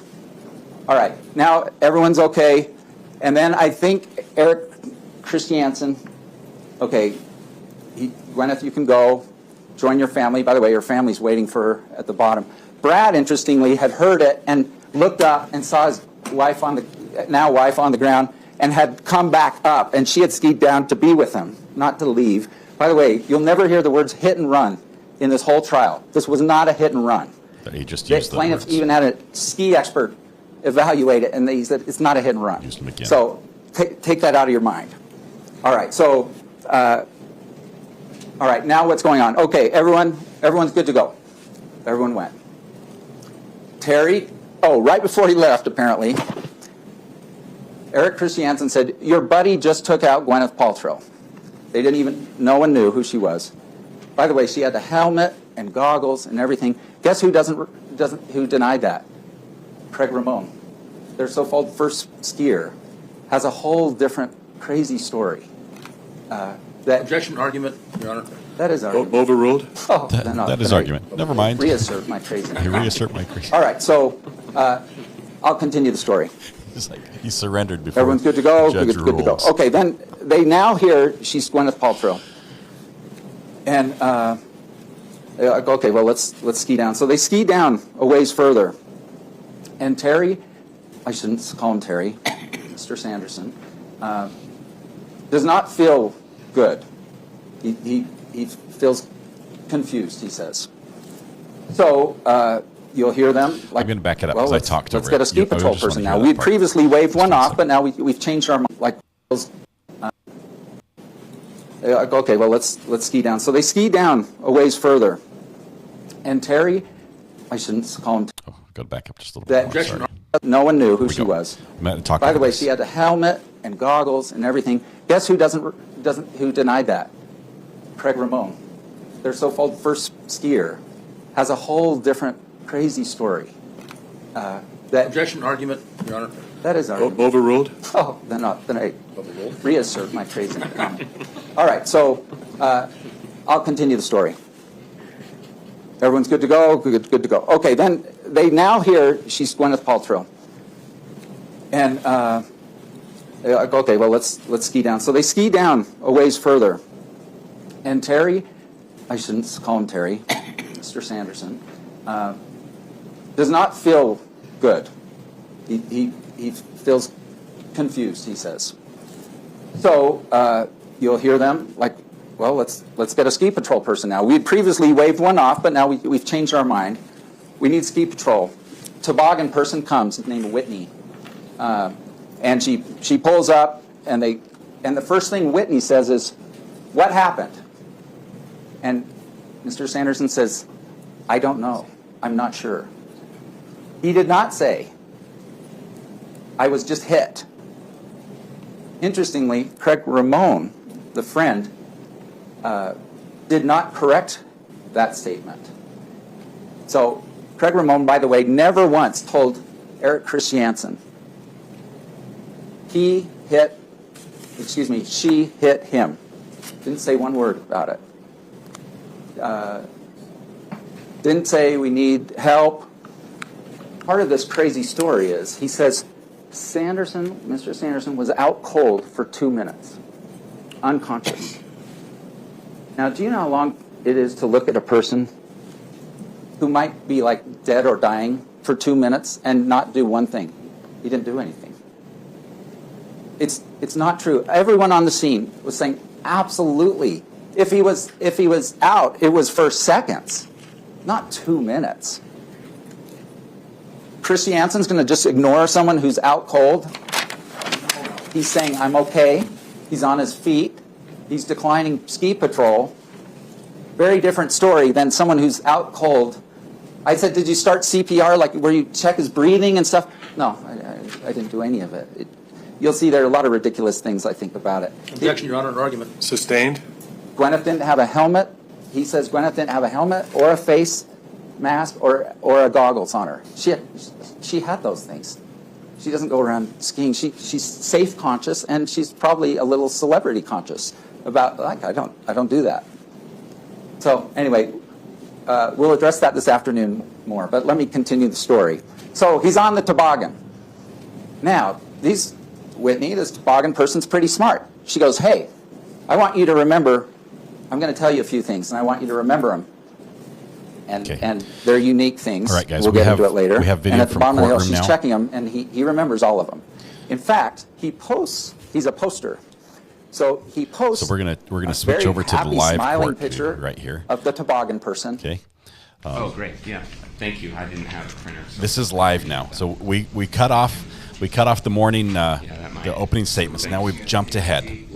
We're going plaid. We're going super fast. Yeah. So the highlighted portion, is it highlighted on that copy, Your Honor? Yeah. Okay. So lines 8 through 16. Okay. That's a reference to a textbook that was not provided during her deposition. And what's the plaintiff's response to that? We have no objection to striking it, Your Honor. The jury's not present just yet. becomes a little bit of a logistical issue of how we'd advance the tape, but I think we can work through that as we go through. One thought I had on that is maybe we could just turn the volume down during that portion. And I think that's a fine. Just fast forward through it. Yeah, I mean, but it's short. It might. I was thinking it'd just be easy to turn. It's one of those things that I think will be maybe 25 seconds of interaction. Yeah. So page 8, lines 8 through 16 are stricken. And next reference. Your Honor, if I may, James, I think we are in agreement that some of the things, this is live outside now, not literature, Memorex, should be stricken. So it might be faster for us this morning if I just go through really quick based on this. The defendant, which ones we may have some disagreements. Okay, about. sure. The defendant is missing court a lot of the days. first Every page time they there, talk bad we've about already him, he's not there. decided, So it's and just, then he doesn't want to hear that. Like when they talk about his the conditions. second page that's page 13. Yes. We may have a little bit of a discussion about that. Yeah, ski crashes can be so I'm serious. looking at that, We're joking around a little bit. This is a little lighter case because there was no death involved. I'm gonna overrule the it is objection possible on that there's I think it's some big outside the personal scope losses. I mean, of that's what the the jury's going to ruling. decide. Sorry, Your Honor. Their objection to my objection or my objection? The defendant's objection to page 13, line 15 through 25 is overruled. Okay, got it. So it'll be allowed. And then, I'm sorry, Judge, just so being the simple country lawyer that I am, I just want to make sure I heard that. This is in. We don't have He's like, we won. Be quiet. The third page starting on page 25 or 24, it looks like, going through this whole that whole page. We agree with that. The CDC, that's extra material that. So from the end of line 22 all the way to the bottom of 25. Yes. It goes on to 26, It goes on to actually. 26. Oh, okay. Line 19. 26. Okay, so from There's a suit and a countersuit. page 24, I'm gonna line turn this 22, down beginning with the word because we can't see the documents. and. I'm not sure It's if they're stricken talking all the about way jury down. instructions Page 25 or is what. stricken, page 26 is stricken. Suit and a countersuit. And again, we apologize, Your Honor. We were doing this on the fly, looking specifically for fMRI, so we overlooked. Understand. Yeah, no problem. Page 26. Okay, now we're on page 49.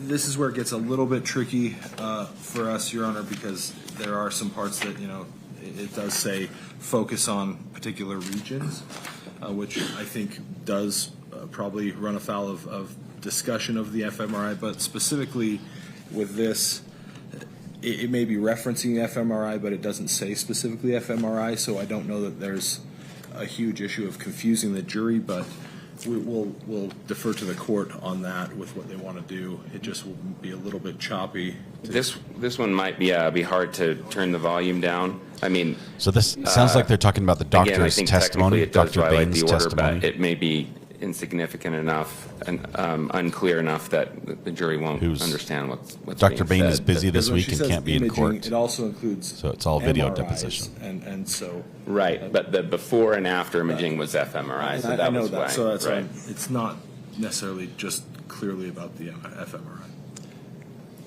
Paltrow's lawyer did complain that there was a camera that was pointed right at her.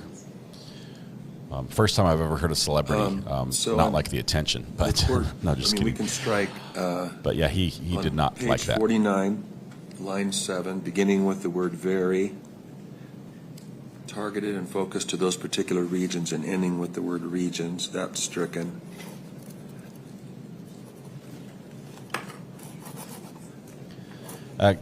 Nicole, I think you're getting to the point that they have a close circle of friends. There's so many people who exploit a relationship with a celebrity or someone who's rich Functional MRI could not that be they trust very referenced few by Dr. people. Fong. There was just a certain application of that fMRI that was ruled was excluded. Okay, well, in that case, Your Honor, let's just have, if I may suggest, we could just have the whole thing, because the regions, it won't be clear, and I think it will be just too hard to turn down the volume just for part of a sentence. Okay. Then also I'll say on 50. The whole thing can come in now. Yes. Correct. And then on page 50, I mentioned that there's some documents that are shown that reference fMRI. It's while she's scrolling, so it's not easy to see. We don't have to worry about that. Okay. That's okay. Yeah. So that'll come in. And then what's the next page? I don't see a page on it. 51, sorry, it was cut off on my picture. Yeah. The objection here was that Dr. Fong spoke with Mr. Sanderson prior to this trial deposition, but we had not known about that and hadn't been able to learn the facts of her discussions. What's the plaintiff's position on that? Okay, I'm going to turn it down just for a minute and explain this as we're going through a lot of details. We've heard in the opening statements that Dr. Bain was going to testify via deposition, meaning they film him and then they play that video instead of having him appear in court and speak as a witness. It's just as valid. It's what you do when a witness is not able to be there in person. So we knew that the doctor's busy this week. He has some other appointment or vacation. I don't know what. So what they're doing now as they're moving forward, there have been some rulings in the court regarding different matters as things are objected to and sustained, just like we heard in the previous trial. Some things the defense couldn't bring up, some things the prosecution couldn't bring up. We're now applying those rulings to the doctor's testimony, to the video affidavit. And so instead of telling him don't talk about that, it's too late. He's already talked about it on the video. They're deciding what parts they have to cut out, what parts they have to turn the volume down for. And so this is going to be an IT nightmare if it's just some guy working the volume knob trying to read along the script and turn it down for things. It's going to be a mess, and probably some objections and some mistakes along the way. But they're going through all his testimony right now, just trying to make sure before they play it for the jury, they're following as closely as possible the rules. And in some cases, they say it's impossible to get that word out of the sentence because the rest of the sentence we need. And so they're saying, we're going to allow that in, but we won't allow the sentence, things like that. So that's what we're doing. It's a little bit in the weeds. As soon as they get through this, jury's probably going to be invited back in. We're gonna kick off the day for the morning. Let's see.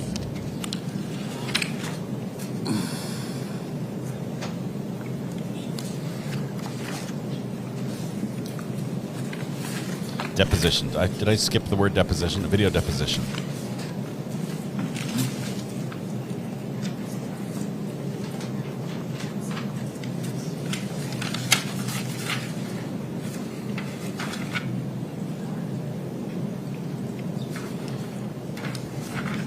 Oh, is that a mirror?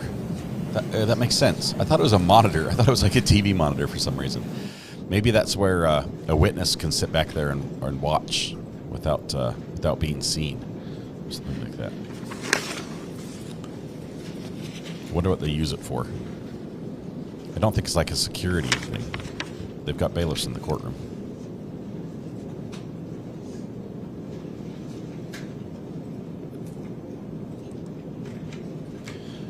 Mary Kay, I know she is an actress. I couldn't say off the top of my head any videos she's in. I'm not really good at doing that. There are very few celebrities I follow as far as their careers. I know she's a big name actress. And how does she tie these conclusions she's making to any treatment? Sorry, I didn't hear your full question. How is Dr. Fong tying these conclusions she's making on page 52, for example, to treatment as opposed to, I guess, supplementing an expert opinion? So this is Dr. Fong, not Dr. Bain. I think she ties it back to her earlier opinion that is based on the treatment. That she is concluding those things. Okay. Is that Lona? In Your Honor, if I may just to be clear, we don't have an objection to discussion of continued treatment after depositions that we had records of, and we've provided our own experts with treatment that occurred after various depositions that plaintiffs have provided to us.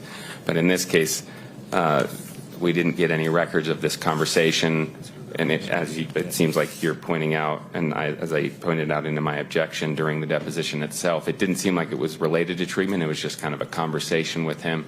Those were new facts that we didn't know about until this deposition, and so that was the basis of the objection. Anything else, Mr. Sorensen? Well, we did disclose to the other side treatment dates, continuing treatment dates, and so we believe that was disclosed.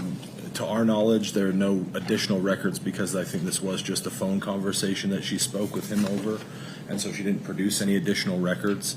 And where she indicates in her own deposition that it didn't change her opinion and didn't amend it at all, I think that it's still proper under the court's ruling. And are those subsequent treatment dates coming in? They're not an issue, Your Honor. I think. Are they coming into evidence? She was married to the Coldplay singer. We don't have an exhibit specifically prepared. Okay. Are you talking about treatment dates with Dr. Fong? Yeah. I'm not remembering those. You may have provided those. I think we did just provide a list of additional dates. There was no content to it because it was, I think, a phone conversation. There were no records for that. There were no records. So. Okay. So I'm ready to rule. So on page 51, line 22, I'm going to sustain the objection. There we go. I know that one. The rest of that page, all of 52, and then 53 down to line 10. We're on 51 or you're starting, Iron Man. 22. 22. I liked her in that. And then I didn't know it was her. Down to, and then beginning on all of 52. In all of 52, 53, down through line 10. I've not seen that one. And then beginning on line 11, I'll permit the question, and then I'll permit the answer that's on lines 14 and 15, but then strike it after it says, I fear that his issues. So starting on line 15, where it says, I fear that his issues, even this far out, may be more permanent than I would like. So that part of 15 and then 16 is stricken. Okay.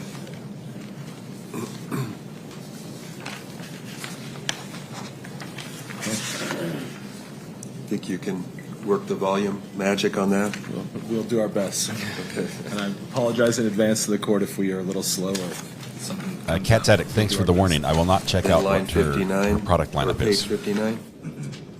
Yeah, so this was taken out. It doesn't reference fMRI, and there were criticisms. Does the plaintiff have an issue with that coming in? We do, Your Honor. The whole context of this is discussion about the fMRI, and it carries over, and it's the same argument essentially for 88 as well. I agree. I mean, the whole thing is fMRI, so how can you bring in questions and not, have answers? If I may, Your Honor, when I asked this question, I was referring to I was starting into a discussion generally of criticisms, which included criticisms that didn't involve the fMRI. For example, that Dr. Fong's treatment worked very quickly in a way that's that Dr. Gibby in particular was skeptical of. And I didn't mention that. Take a look at it.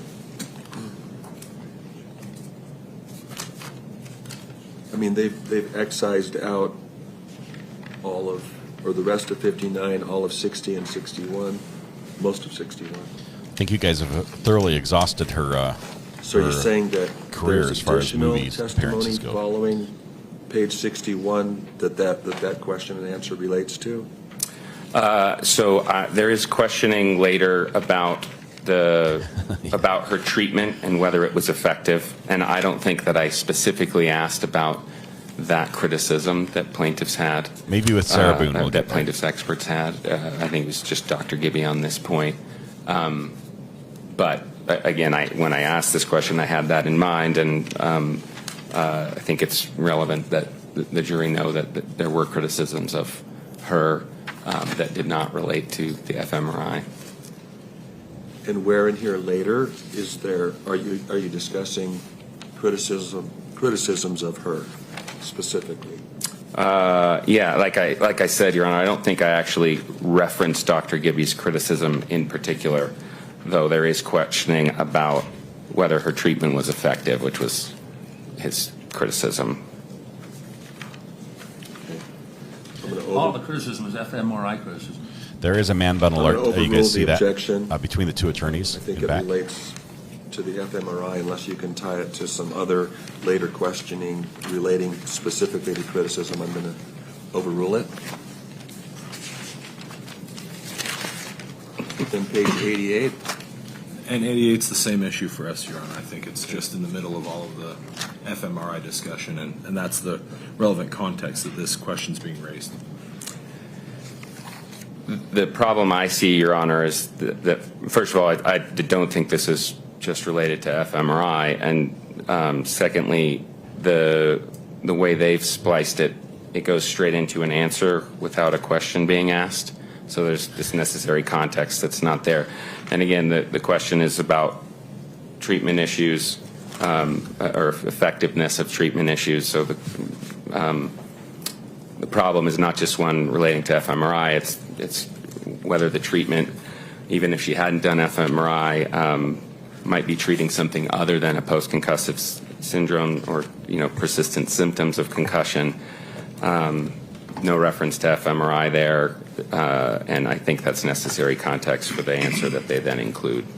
And you're seeking page 88, line 2 through 14, and line 22 through 25? Sorry, Your Honor. I didn't sleep well last 23 night. to 25 is already there. Okay. Yeah, right. So they had that. That's the part of the answer that they include that doesn't really have that necessary context in the question that I'd like to add. So you're seeking 2 through 14?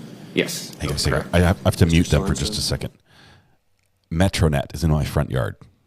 They're the fiber internet people. So you guys have to stay here and watch us, but I'm going to run out there and make sure they're installing my fiber internet. I've been waiting for this for so long. 4 years I've been without fiber internet, and it's finally getting installed. There is significant I want to see what the schedule is. I'll be right back. Don't go anywhere. Let's see. Weather Watch, you're in charge. Keep everybody in line. I'll be right back. Rather than other things that were going on, treating him for that. So the whole context of that, and he says himself, the questions that he's asking, the basic crux of them are the fMRI. So questions and answers there about that and criticisms about that are specifically tied to the fMRI. And then how about the complaint that the answer beginning on line 22 is just hanging out there with no question?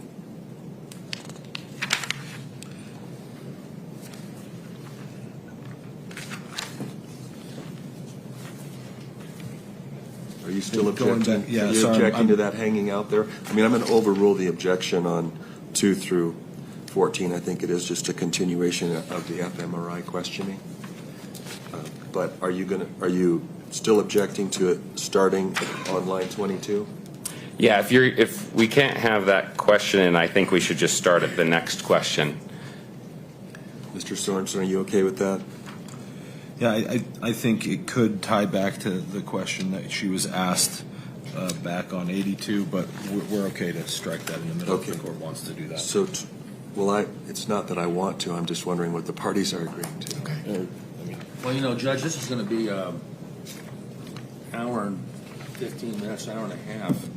I don't think that will make any difference to the jury. There's nothing wrong with what's here. It's not objecting to the content of it. It's just a lot of effort to try to go back and find this, and so I would say just leave it in. I mean, he had plenty of chance to cross-examine, and I mean, if I may, it doesn't do any harm to leave it in either way. if I may, Your Honor, I mean, I understand your ruling that it's tied to fMRI questioning. It's true, but there was a lot of things that were tied that can be separated, and it can be separated. That I was asking her, how do you know your treatment works? Not relating even to fMRI, right? How do you know that what you're doing, the therapy, all the stuff, the boot camp she describes, how do you know that that's not treating some other issue? And then she gets this answer, and I think that should come in. If it can't come in, it doesn't make sense to me that we just leave it hanging out there and not provide the jury the benefit of what I'm trying to get at with my question. Well, Mr. Sorensen, I think that the last part of that you're seeking to have included is also part of the same, I guess, string of questions on fMRI. And so, if you want to insist on including that, then what did I miss? Nothing. It makes sense for the defendants 2 through 14 to also come in. Then we're fine letting it be stricken then. Okay. So we'll strike. Okay. We'll deny 2 through 13 the on cable page is there. 88 The fiber is being 14. pulled right now. And then we'll strike 22 through Bad page news. 89, line 4. It's a 12-year contract for them to finish building out the city. I'm not waiting 12 years. No, from us. I think that's so we're striking line 88, line 22 through 89. What line? Line 4. Line 4. Correct. Good. Thank you. Okay, I'm going to switch. Where's the bailiff? I'm going to switch videos here. There we go. This one has a little more color, so it's going to be a little less gray. Transition at the end of court yesterday. At the end of the day. In fact, I wanted to. Any irritation I've expressed, none of that's been directed to Your Honor or your staff or the court media representative. It's been. It's not interpreted that way, counsel. Great. I did want to know if a new AP still camera has been installed. Here's the camera. Where? I'm asking. Oh, no. Because I heard there was going to be a new AP still camera installed directly over the lectern. They withdrew that request. Okay, thank you. Apparently, I want to do this transparently. This spit it out. Private security for my client wanted to bring in treats for the bailiffs for how helpful they've been. So I wanted to do that transparently and see if there were any objections. Snickers for everybody. Yes, we object. Okay. We're bringing treats for There's the court. An objection. Okay, so I will let them know. Let them know. Thank you, but no, thank you. We were going to bring in donuts. Both ways, not just one way. Well, you could bring in treats. Okay. If the parties decide to do that later, that's fine. Judge, do you still want your donut? Or no? Oh, my goodness. I mean, you should have asked us first, frankly. It hasn't been done. I know, it should have asked us first. We could talk about it, but he just sprung it on us now. So we object. What'd you find out about the jury? Ready to go? Okay. Is everyone ready to begin? Donuts for the bailiffs. 5 minutes, maybe? It's 3 donuts. minutes? You know Okay. it's donuts. Your Honor, one thing that we didn't address that I think we should, Or maybe showing this video, a grab bag and maybe I'm of goop maybe products. nothing that I asked go in is in. I'm trying to recall here now. There was one section, I think, that went in. So I think that will need to be read because it's not on the video. So yeah, if we get to that, you can just. I'm happy to just read it if that's the best way to go forward. I think that is the best way to go forward. We thought we could put Mr. Norman on the stand, have him read the question, have her read the answer. Sure, and that's on page 49. That's fine. A dozen eggs. That would be appropriate. And if you get into a situation, Mr. Sorensen, where you can't, mute it and bring it back, you can read those portions as well. Okay. Hey, I had 2 cinnamon rolls, just for the record. I had 2, and then I gave the pan to my kids, and I think they're gone now. That's it. My wife has announced that she has made my Did you say page 49? birthday cake, where she's making it.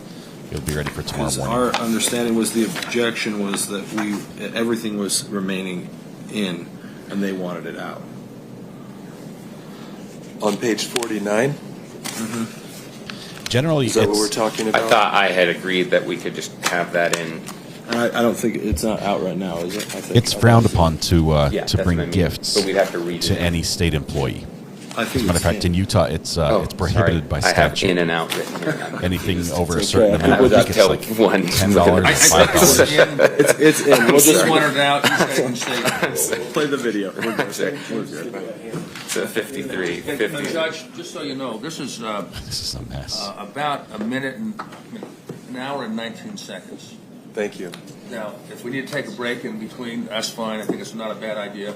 So you just tell us when to take a short break if we need to. Whose birthday is it? All right. You guys are saying happy birthday. Oh, my birthday's tomorrow, but whose birthday is today is what I'm asking. This is funny. What we saw this morning in that, I realized it was a little bit painful and slow during the monotonous crossing out of lines and what's allowed and fMRI and whatever else. But the comedy back and forth, the discussion, the bumbling of the lawyers is what we're watching this for. It's not for Gwyneth Paltrow. It's not for our interest in ski crashes. And we do sort of make light of it. Ski crashes are serious, and if he's injured, I do hope he gets justice and he gets his what he's seeking, his damages. I hope that's all good. But at the same time, if he went and is an opportunist who saw a celebrity and an opportunity to make a buck, I hope he loses and ends up paying the $1.50 to pay for the guy's for Gwyneth's lawyer. It's funny that way. So I'm not trying to make light of the situation. Obviously, I'm not here to attack or promote Gwyneth Paltrow or any of her products or any of her movies. I did like her in Iron Man. I thought she did a good job in that one. I think mostly it was the play between her and Tony Stark in the movie that worked best. Their chemistry was good on the video. But anyway, so I'm not here attacking her. I don't have any position on her personally that way. We're not here. This isn't the Academy Awards. We're not voting on whether or not she gets awarded or not. It's just the lawyers we're really laughing about. The audacity of the failure of boundaries. Yeah. Does anyone have an objection to us bribing the court midway through the trial? Anyone? Yeah, you do? Oh. Yeah. There's Gwyneth. She's in. She will be here today. She's got, I'm not sure what's in that. Is that a green tea? I don't know. It's a clear bottle. And so whatever she's drinking has a green tint to it.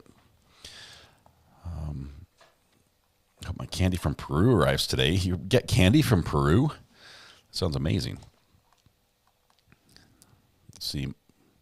Mine was on the equinox. Okay, AT1. Your birthday was on the equinox. That was the 20th, right? 5 p.m. or was that the 21st? I don't remember which day was the equinox. I'm assuming that's what you're referring to earlier in the week. The solstice, the equinox. I never know which one it is. Her attorneys failed to tell her no treats. It was her attorneys, or it was her private security that wanted to bring the treats. It wasn't Gwyneth. It wasn't the lawyer. It was the private security that the lawyer passed the message on directly to the judge instead of consulting the other side. The least he could have done is said, hey, you guys, it's been a long day. Can we bring donuts for everybody instead of can we just bribe the court officials or the court enforcers? You're all invited to the live stream on my birthday. I will be doing a live stream and a bonus podcast just for you tomorrow. That doesn't look good.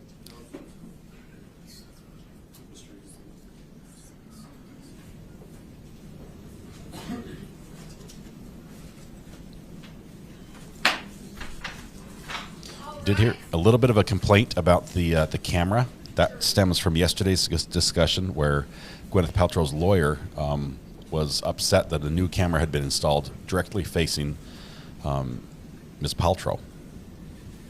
And they didn't like that. They objected. I believe the camera was moved.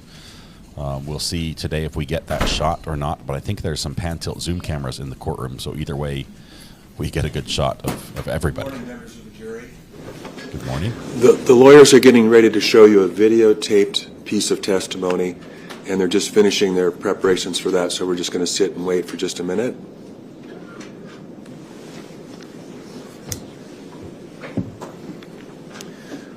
That looks much better. Hey, Cheryl, I'm sorry about your mom passing. 10 years. That's... My name is Len. Unfortunately, my birthday is a day that brings probably both sad and happy memories to you. But my heart goes out to you, Cheryl. Thank you for sharing that with us.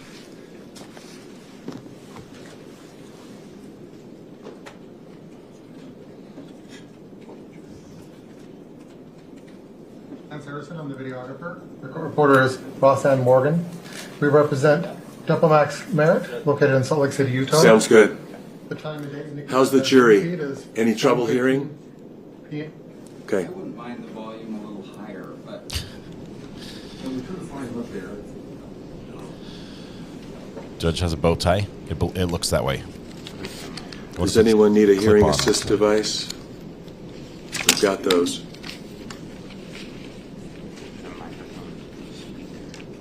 You know, I have a modern Surface and it's up to We could put a microphone by the reader. That's not a bad idea. No, Yeah, don't. we have that external microphone. A microphone on a speaker is a bad idea. In Mountain Time, March 14th, 2023. This is the case of Terry Sanderson.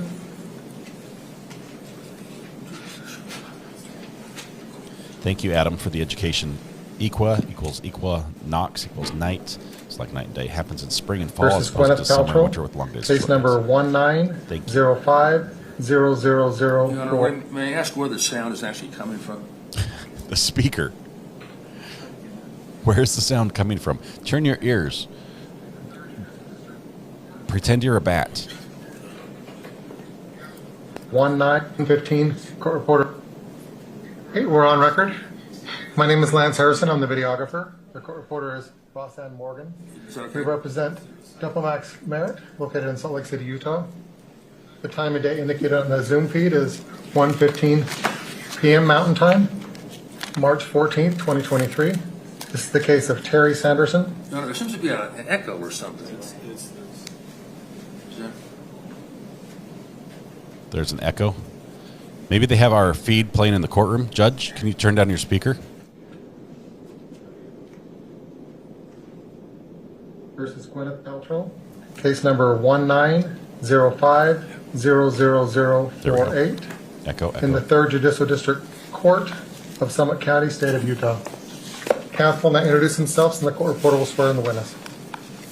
Lawrence Bueller for Plaintiff Terry Sanderson. His name's Bueller. This is great. James Egan for defendant Gwyneth Paltrow. Whose mouse is purple? Very good. Let's begin. Just 1 second. Bob Sykes. And I think Peter Sorensen will be here also for the plaintiff, Terry Sanderson. And I have in the room my paralegal, Eric Jurgensen. I don't know why they didn't crop all this off. Okay, doctor, can you raise your right hand, please? Do you solemnly swear the testimony you're about to give today will be the truth, the whole truth, and nothing but the truth, so help you God? I do. Thank you. Go ahead, counsel. Good afternoon, Dr. Fong. Could you state your name and spell it for the record, please? Sure. My name is Alina. Oh, I don't know if I should give you my full name. Kapahu Pinea Kalekoa Fong. And I will spell that for you. Wow. That's A-L-I-N-A. That's a great Alina. name. Amber, are you getting this? K-A-P-A-H-U-P-I-N-E-A-K-A-L-E-I-K-O-A. Fong, F-O-N-G. Okay. And where were you born? I was born, actually I was born in Sacramento, California, but moved to Hawaii when I was about 1 month old. Okay. So where did you grow up? In Honolulu, Hawaii. Okay. And I'm going to ask you education before I get into training. Whether what you copped out. Before we start, what is the topic of your testimony today, just in general terms, so we have an introduction for the jury? Well, from what I understand, I'm talking about a patient of mine named Terry, who sustained a concussion and subsequent post-concussion symptoms after an injury in February, I believe, of 2016. Okay, thank you. Please describe your education, starting with high school. Well, I graduated from Kamehameha High School. That's K-E-M-E-H-A-M-E-H-A. I graduated in 95, which dates me. I went straight to BYU, where I did my undergraduate work. I also did a master's and a PhD here at BYU.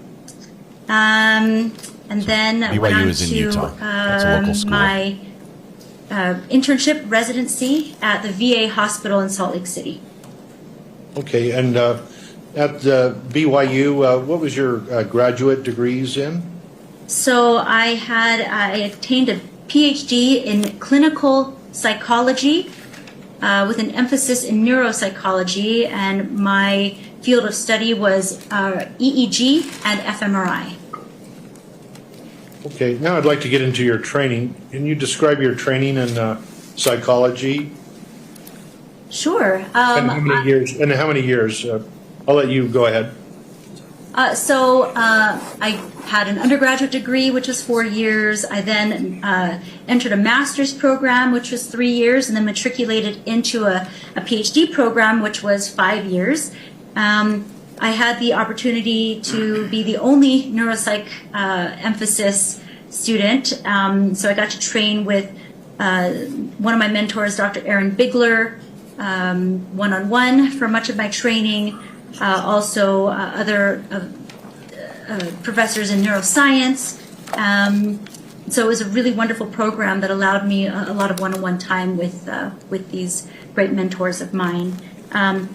I graduated, I finished my dissertation and then went off to internship. And I did my internship, like I mentioned, at the Veterans Hospital here in Salt Lake City, right in 2007 and 2008, which you may recall was right during the Iraq and Afghanistan war, so OIF and OEF. And that's where I gleaned a lot more of my concussion training.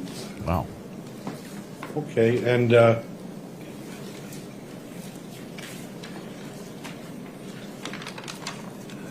Your Honor, would you explain what we're doing here? Sure. There's portions of the transcript that don't need to be read in court openly, so they'll be skipping over some of that. I need that soundbite. Your Honor, can you explain what we're doing here? That would be okay. We need that. Somebody grab me the timestamp on that one. It was right now, right?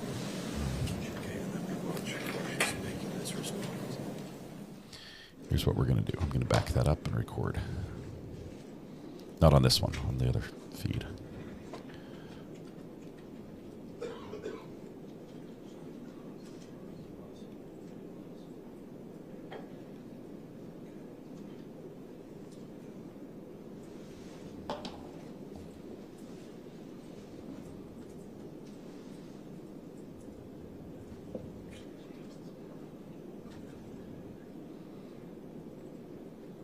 So I'm getting a copy of that recording, that little bit right now. Any other hospital or clinical work that you haven't already mentioned? Can you tell? In that edition. Okay, and any other hospital or clinical work that you haven't already mentioned? Can you tell the jury?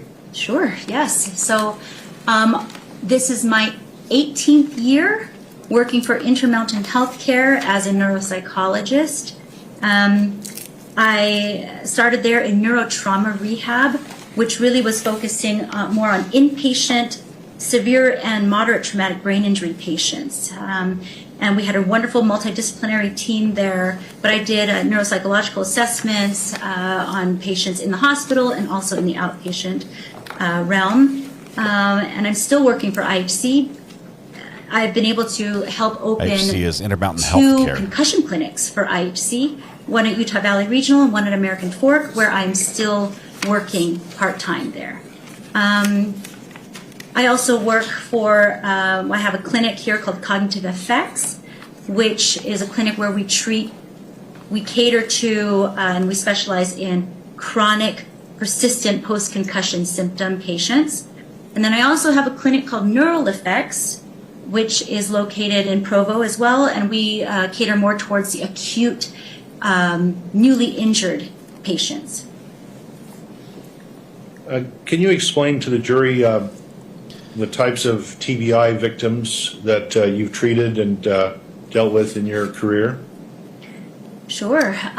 Earlier on in my career, I really focused on moderate and severe traumatic brain injury. So these are patients that either needed neurosurgery or they had a skull fracture or some type of bleeding in the brain, and they were typically in a coma for part of it, whether it was medically induced or part of the traumatic brain injury. I then also moved on to seeing more of the mild realm. So I've actually seen the whole spectrum of traumatic brain injury, but I have stayed in this mild traumatic brain injury realm, which is synonymous with concussion. What does mild mean in mild traumatic brain injury? So by mild, we don't necessarily mean the symptoms are mild. What that means is that it's not life or death. Okay, so we're not dealing with someone that needs, a shunt placement. We're not dealing with swelling and that we need to remove part of the skull. When the term mild was given, it really just meant that this is a patient with a closed head injury, right? But did not need surgical intervention of that type. So that's where the term mild comes from. But the symptoms can be very, very serious for a patient with concussion. Hey, you mentioned Aaron Bigler. Can you describe for the jury who he is and what you did studying under him? Sure. Aaron Bigler has been the president of both of the neuropsychological associations. He is probably the most renowned neuropsychologist because he pioneered this marriage between neuropsychologists and advanced neuroimaging. He has been instrumental in creating and helping mentor other neuropsychologists that have also gone into other types of advanced neuroimaging fields.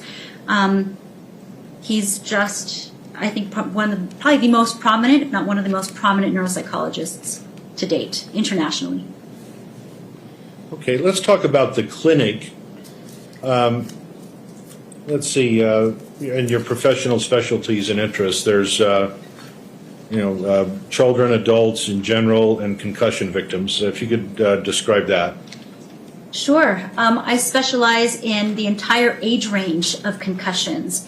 Here at Cognitive Effects, for example, we treat people really between the ages of 8 and 99. At Neural Effects, we see people of all ages, even babies and toddlers. And at American Fork Concussion Clinic, we also see people of all ages. Okay, and then about your clinic or work, what is it and how long has it been around? Okay, so again, I have 2 clinics, but I think the one in question would be Cognitive Effects, since that's where I treated Terry. We've been around here in Utah for about 8 years. Prior to that, our first opening was actually in Boston. It wasn't here. We were getting this one off the ground, but the first clinic we opened was in Boston in partnership with Tom Brady, who was he played for the Patriots at the time. Name dropping. But he and one of his trainers opened up TB12, which stood for Tom Brady and his number 12, but it was TB12 Sports Therapy and Concussion Clinic, and we were the concussion arm of that clinic there. And so that's where it all started. And then 2 years later, we opened here. I just got a graphic that represents the entire case summed up. How many employees are at your clinic? Easy to see. We have about picture. 70 to 75 right now, employees. There it is. Okay, and what types of employees? Let's say starting with the This is my new MDs thumbnail and for the case. PhDs, the doctors. So we have a variety of MDs. We have a neurosurgeon, who's one of my partners, Dr. Lynn Gaffane. We have Dr. Bruce McKiff, who is our in-house neuroradiologist. We have a doctor of nurse practitioner. We have a PhD. We have PhD neuropsychology. We have several PhD clinical psychologists. We have physical therapists, occupational therapists, neuromuscular therapists, cognitive therapists, speech language pathologists, vision specialists, vestibular specialists, neurosensory integration specialists, sensory motor specialists, and so on and so on. I'm sure I'm missing some, but we have all of these therapists that are licensed all in-house, and we are able to do a very intense, multimodal, multi-factored boot camp program here, which caters to these much more chronic, difficult cases. Like Dr. Sanderson's, Terry Sanderson's? Yes, correct. That was my artwork. Okay. Before I get to that, Terry Sanderson, the plaintiff, what about the equipment at your facility or your clinic? I make my own. Are you referring to the MRI machine that we have? Yes. Yeah. So, yeah, we have a 1.5 Tesla MRI machine in-house, which makes it really convenient to be able to scan these patients before and after treatment, sometimes in between treatment weeks as well, to track recovery, to track severity. I think they're going to hand out her business cards to the jury here in just a moment. When you say recovery, do people recover completely in a clinical setting such as yours? You know, we definitely have some people that recover completely. They will report they recover completely. I'd say that comprises of about maybe 15% of our patients. About 85% will say that they have significant improvement, but it is a brain injury, and sometimes these effects can be lifelong. Okay. Richard, I would love that. I have zero skills, as you can see. I'm copy and paste is about all I can We do. lost you, Lawrence.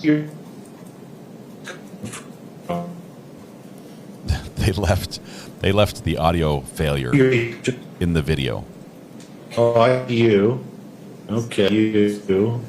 Can you hear us? Lawrence, can you hear me? Can you hear me now? Okay, yes. I can hear you. I can, you guys are all fine. I don't know what's going on. Oh, yeah, we Can you hear me lost now? you for a long time there, so you'll Okay. have to start that question over. Okay. Where do your patients come from? They come from all over the world, actually. I'd say maybe about 25% of our patients are from Utah, but 75% come from all over the United States. And, I'd say about Richard, I'd seriously, I'd like to talk to you 65% about come from the rest of the U.S. and another 10% come from all over the world. We typically have, on average, about 4 of our 20 patients here, 4 of our 18 to 20 patients coming from Europe, or we have some from Israel, from Asia, from Canada. So it's a really kind of a United Nations here during our treatment weeks. Doctor, can I interrupt 1 second? The camera is cutting off the top of your head sometimes. There you go. That's better. Okay. Thanks. Okay. Okay. We're worried the top of her head is going to disagree with the rest of her statement. That was just bizarre. Now, at your clinic, as you earlier described that you cover all sorts of patients. Can you explain what a closed head brain injury is? Sure. A closed head brain injury typically means it's a non-penetrating injury. So it's an injury that where there's no skull fracture, but there's like a jolting or kind of a rapid kind of force movement that has the brain, here shaking inside of a skull. But a closed head injury means that there was no penetration of the skull into the brain and no skull fracture. She's got props. Did she just mold that out of clay while we were speaking, or is that like a pre-existing? What is an MTBI? An MTBI is considered a mild traumatic brain injury. And as I mentioned before, mild doesn't mean the symptoms are mild. Mild is just in reference to being juxtaposed to moderate and severe, which mean more of a bleeding in the brain or more kind of organic neurologic findings. So MTBI is synonymous with concussion because a concussion actually, as part of the diagnostic criteria, has no findings on structural imaging, and that means CT and MRI. And what is PCS or post-concussion symptoms? So PCS is the name of the complex process that occurs when a patient has been struggling with concussion sequela over a long period of time. In fact, there are different kind of categories of post-concussion symptoms. If you have symptoms for more than 3 to 6 months, for more than that, you can be categorized as persistent post-concussion symptoms or persistent post-concussive symptoms. So what this is just a patient that has concussion symptoms past a certain amount of time, and in Terry's case, by the time I saw him, he was struggling with these concussion symptoms for almost a year and a half. Okay. And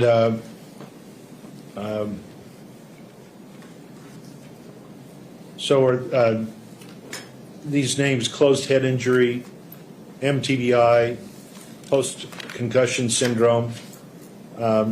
These are the symptoms that Terry has? So, yeah, these are different, names of different diagnoses that he could have. He had an MTBI, which is a concussion, but then you can also have PCS because that comes like in a timeline after someone gets an MTBI. But yes, he was diagnosed with a concussion and MTBI, and then also with the sequela, which is PCS or persistent post-concussive symptoms. Okay.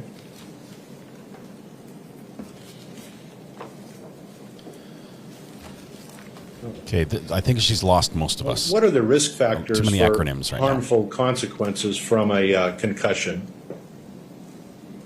Risk factors. Okay, so I think what you're asking me are there certain things that a person can go through or have that could increase their chances of having more issues with concussions? Is that what you're asking? Yes. Okay, yeah. There are definitely risk factors. There's a study that was done by one of my colleagues, Michael McRae. It was one of these seminal studies that actually pointed out that there are several what we call risk factors that can lead to a more complicated recovery and a more complicated presentation of symptoms. In Terry's case specifically, he met several of them. One was he actually had a prior diagnosis of anxiety and depression. And so having a prior mental health history is one of the big risk factors for PCS and persistent post-concussion symptoms. Another one was migraine history. So if someone has a history of headaches or migraines prior, that is also a risk factor. And another one was some of the structural brain findings that he had as well. I think it was called normal pressure hydrocephaly. Those are also some risk factors for post-concussion symptoms. In Terry's case, what do risk factors mean? Well, in Terry's case and in other patients' cases, it means that puts them at a much higher likelihood to have this complicated presentation and this complicated recovery. It's just harder for them to recover, and their symptoms can last longer and feel quite debilitating. So, in your opinion, Terry has persistent post-concussion syndrome or symptoms.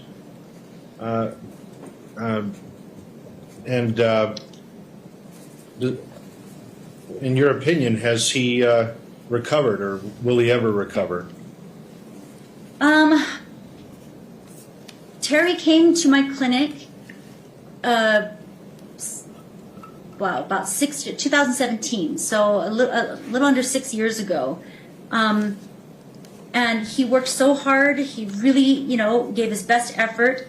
And he did notice, and we noticed some definite improvements. There we go. But talking to him now, knowing where he is now, it is still showing clearly that he's still struggling. And so, I mean, if I have a fault, it's that I am an eternal optimist, and I always, want to keep treating and keep working because I know neuroplasticity is real. But, I think we're getting to the point where he's 76, and I do worry that some of these issues may be long-standing, but I still have some hope. Okay. Let's talk about your process at your clinic. You do a clinical interview. Can you explain why and what that means? Sure. So before, one of the very first times that I met with Terry, I sat down with him and we went over what we call a clinical interview. And that is information gathering. I'm trying to assess what happened to him. I want to know what his symptoms were like. I wanted to hear about the injury that occurred.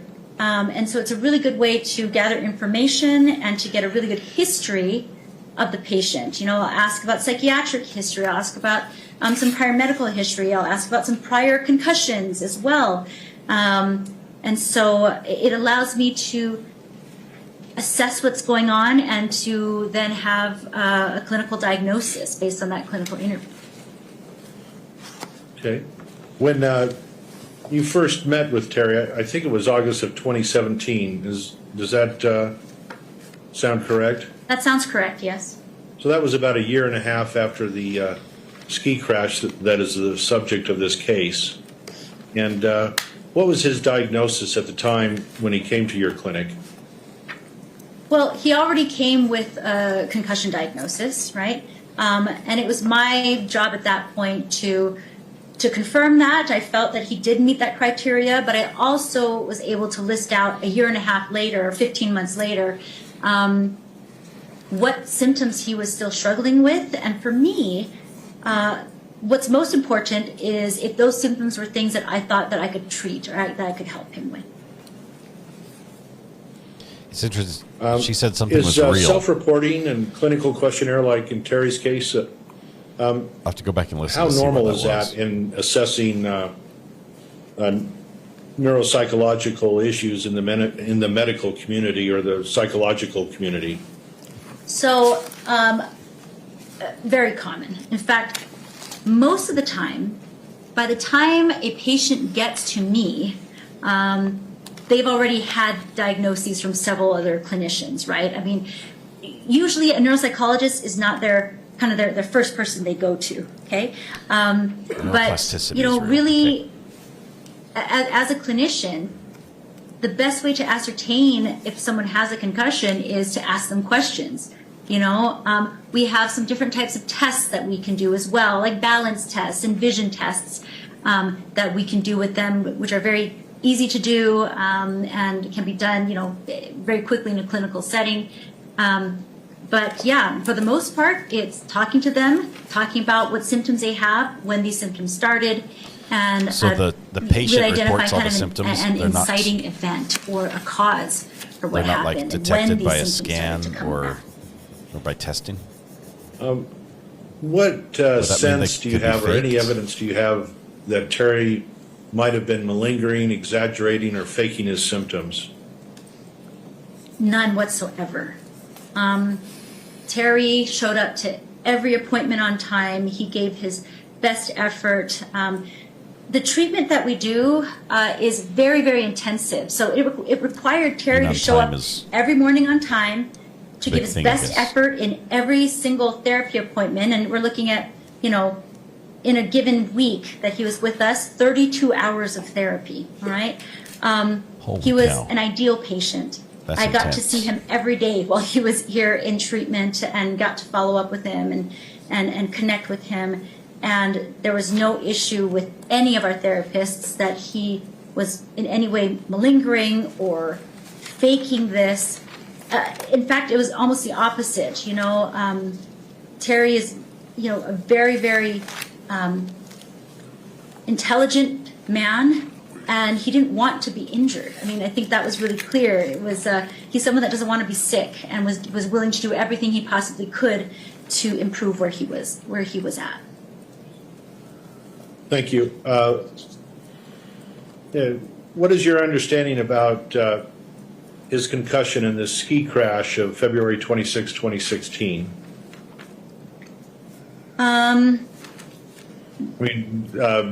Was the ski crash a cause or the cause of his concussion? Objection leading. Okay, I'll rephrase. You're familiar with the ski crash of 2016 he was in February, right? Correct. What are I'm getting at your preliminary opinions at this point. What significant problems was Terry suffering from, in your opinion, from this ski crash of 2016? Well, he was reporting a myriad of symptoms, including cognitive issues. So, he wasn't, he was fatigued. He wasn't thinking as clearly as he was before. He reported some issues with mood, personality changes, pain as well, headaches, and so on. And how significant were these problems, in your opinion? Well, I mean, according to Terry's report, these were quite significantly affecting his life. I mean, it was affecting his personal life, his family relationships, his friendships, his ability to, have self-confidence. He was further isolating. He just it affected him on so many levels, especially for someone that was used to loving life and enjoying life and traveling and all that. By the time he came to me, that was pretty much gone. Okay. Oh, I think I was mistaken. Maybe you saw Terry first in May of 2017. How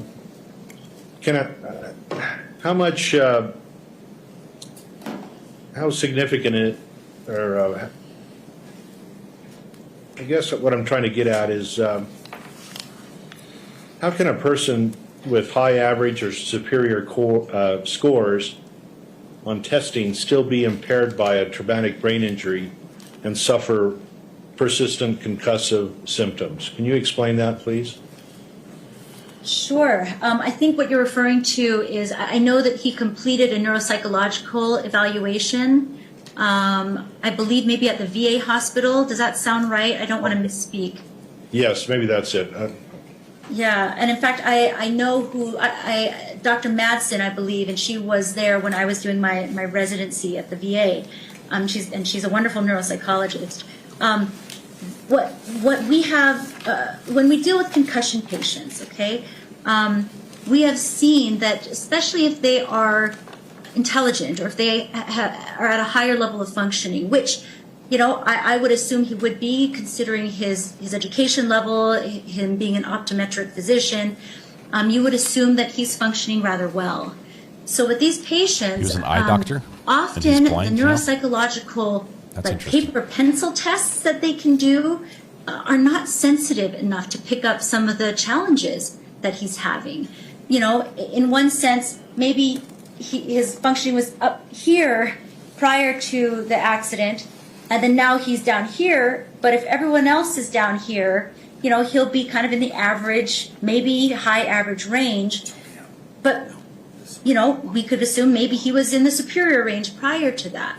And so we often see cases where neuropsych testing or neurocognitive testing can be totally normal, but the patient can still have a concussion. And in fact, that's their pointer. My pointer is right one here of the best next to it. I have the little one. They've muted it because I'm not allowed to play this part. Hopefully the jury can't read lips either.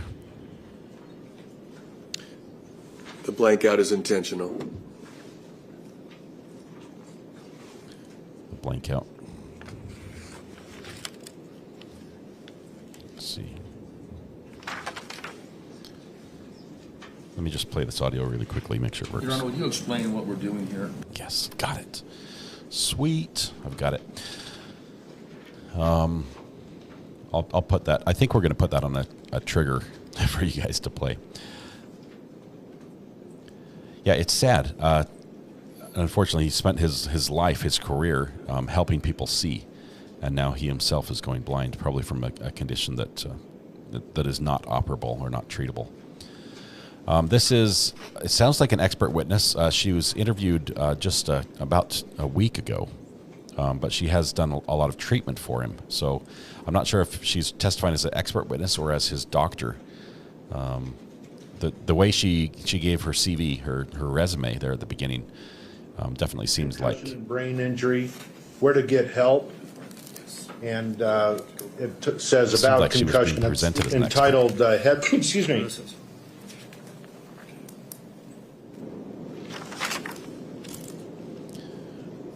They're trying to. We'll be sending this to you right now in the next minute or two, Jake. They're trying to edit the out parts that they agreed. This morning when they were doing all the cross this out, they're applying those decisions onto the video right now. So we've got muting and pausing and fast forward and dragging things around. It's a little bit rough. I wish they had done that earlier, because then they could have edited this probably in just in an early afternoon and put this all together without all these weird delays that the jury's trying to figure out what's going on. I apologize for the difficulty and interruptions. In the old days, we used to just read this to you, so this is much preferable.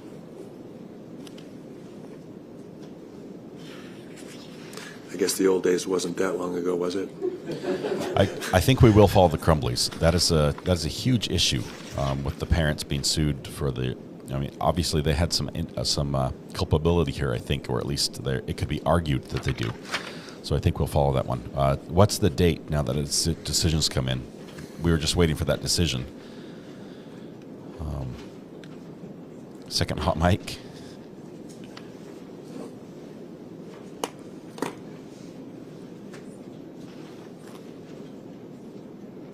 Need a pickle plate here. We're about 45% through. 45. Do you want to take a break or just keep going? Can we speed it up? We can keep going right now? Okay, keep going. The intracranial hypertension was causing the vision issues. The increased spinal fluid puts extreme pressure on optic nerves, which then will eventually cause blindness. I'd like to talk about, in particular, Terry Sanderson's case.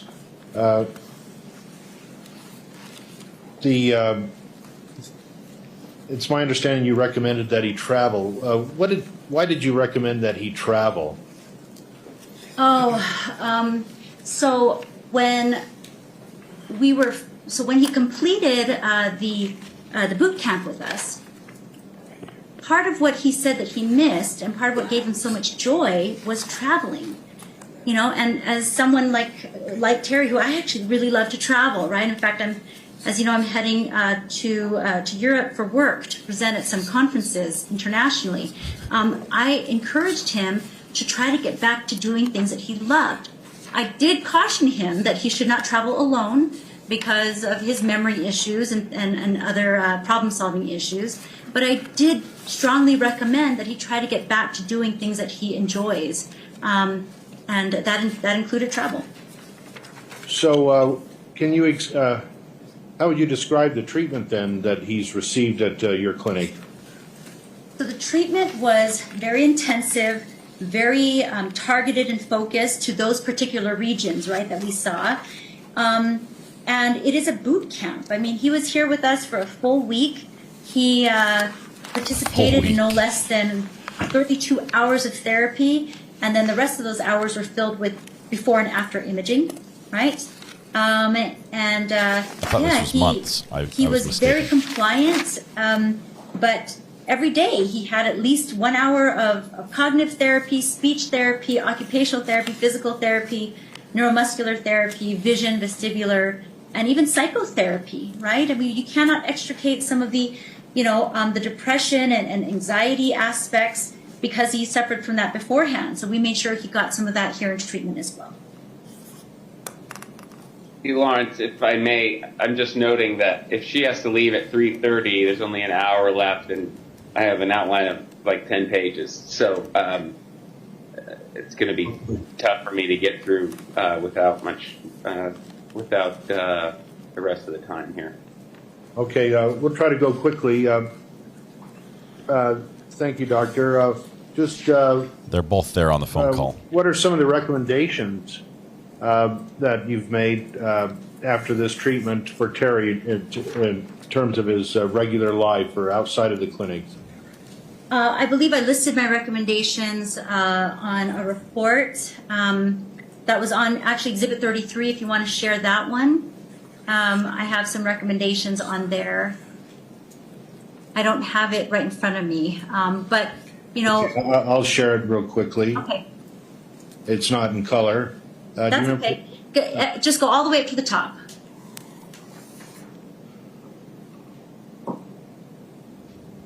It's a poor scan. Keep going. Okay, so right here, actually, if you go down, so these are some recommendations. I recommended some massage therapy. I know that he was seeing a therapist as well, and I recommended that he continue to do that. If you scroll up again, keep going up. Let's see. Oh, I'm sorry. Go down right here. So post-epic treatment report.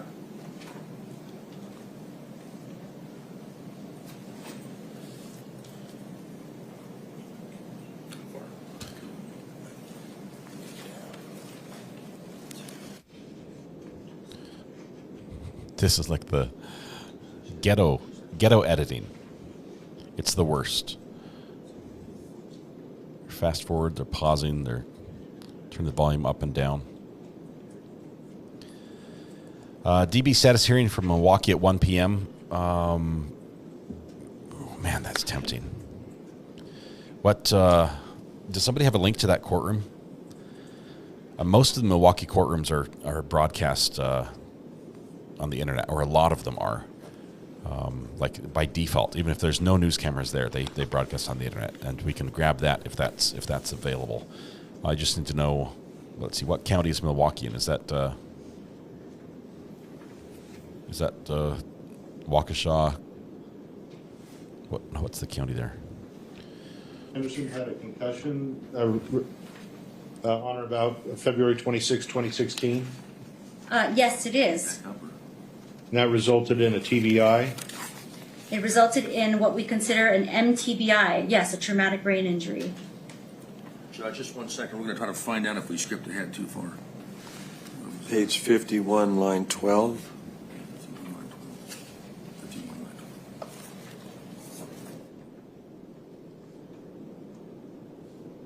She just read 11.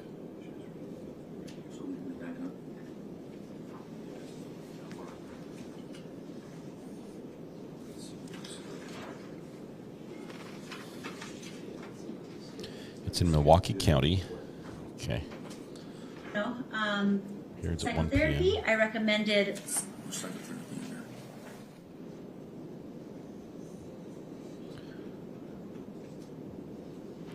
it's going to be in Circuit Court, Milwaukee County. Does anybody know what branch he's in? I've got branch 1 through 47. Let's see. Oh, I'm sorry. Go down right here. So post-epic treatment report recommendations. He's still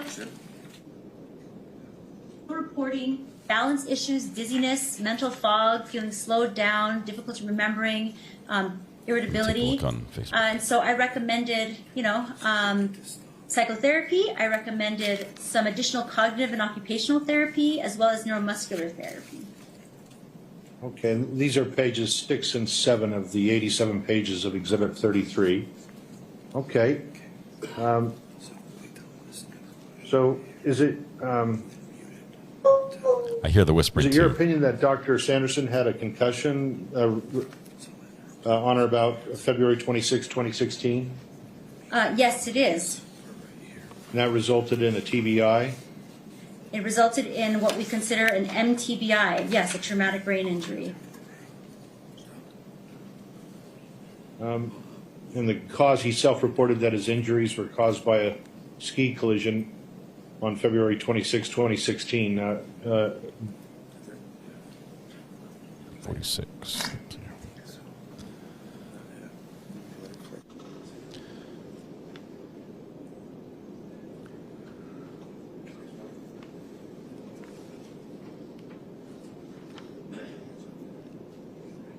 So Tina, I've got 46 as the first branch. Truck for him, you know. So he reported that he was functioning fine. Then 51 is the other. No, there's no 51.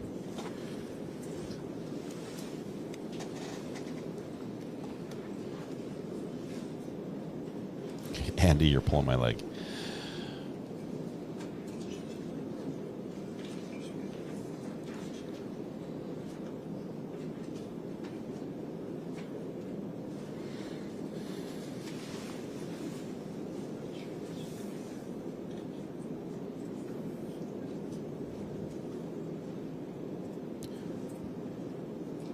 Might have a... Oh, there is a courtroom feed out of 46. Let me just show you... Let's see how we can do this.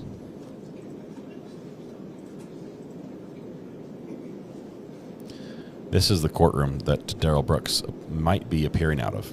This is live. It's not his case, but it's up there in Milwaukee. So it looks like we'll have some great views if that's the right one. Branch 46 up there when that happens. I think we'll cover that as well. It will be pretty short, so we might have to break away from the Gwyneth Paltrow case unless something really riveting is happening to follow that.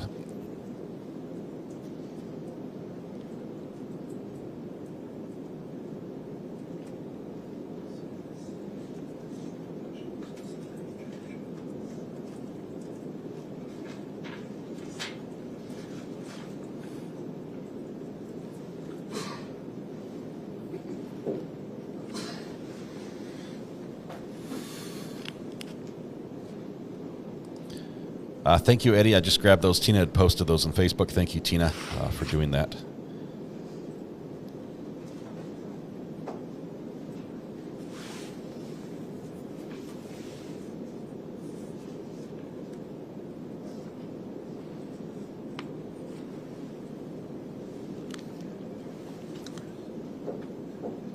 .1:30 Wisconsin time. That's going to be 2:30 our time.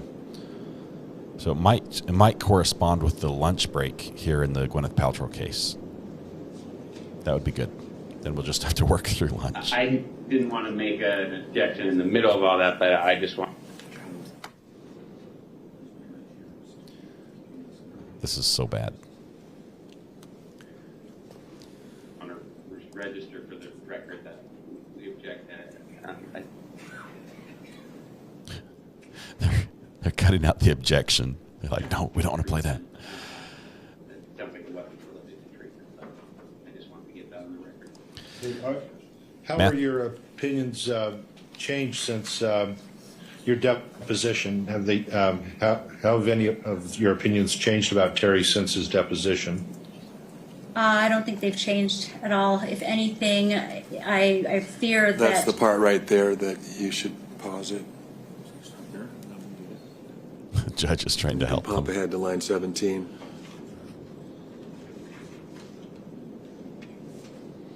Problem is they're dealing with lines and time code.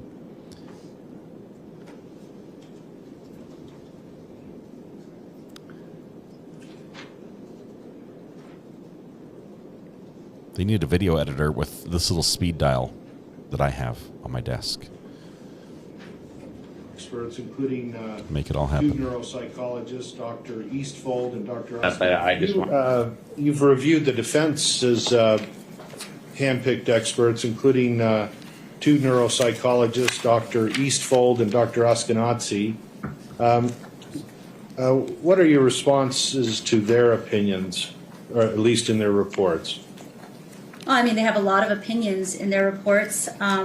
But again, I want to just emphasize that there's a really big difference between going over someone's chart in another state across the world and actually having that patient in front of me, you know, dejected, crying, helping them. You know, I think it's really easy to criticize someone from that far away, and it's a totally different beast when you're in the trenches with that patient trying to get them out. They have a lot of opinions that I think show that they are not concussion experts, that they are not traumatic brain injury specific persistent post-concussion experts. And I think if I'm being totally honest, a lot of their opinions are easily refutable, if not most of their opinions are easily refutable by just going online and looking at, you know, the CDC recommendations for clinicians and how to treat concussions. Okay. With all due respect, but you know, I mean, they do not. I just do not think that they're seeing him as an individual and as someone that is really suffering and has suffered and has done everything in their power to try to get better. Do you have, or what examples do you have of their opinions that you disagree with, if you can recall right now? Yeah, well, one of the big ones is that they don't think that he has post-concussion symptoms. I don't know if they just don't believe it exists or whatnot, but, you know, I mean, it's interesting because I believe all the experts agree, defense and plaintiffs, that he had a concussion. Where we're dividing is whether or not that turned into post-concussion symptoms. And again, it's just they may not be aware of, you know, the litany of research that confirms that post-concussion symptoms are real and persistent post-concussion symptoms are real, despite normal findings on neuropsychological assessment.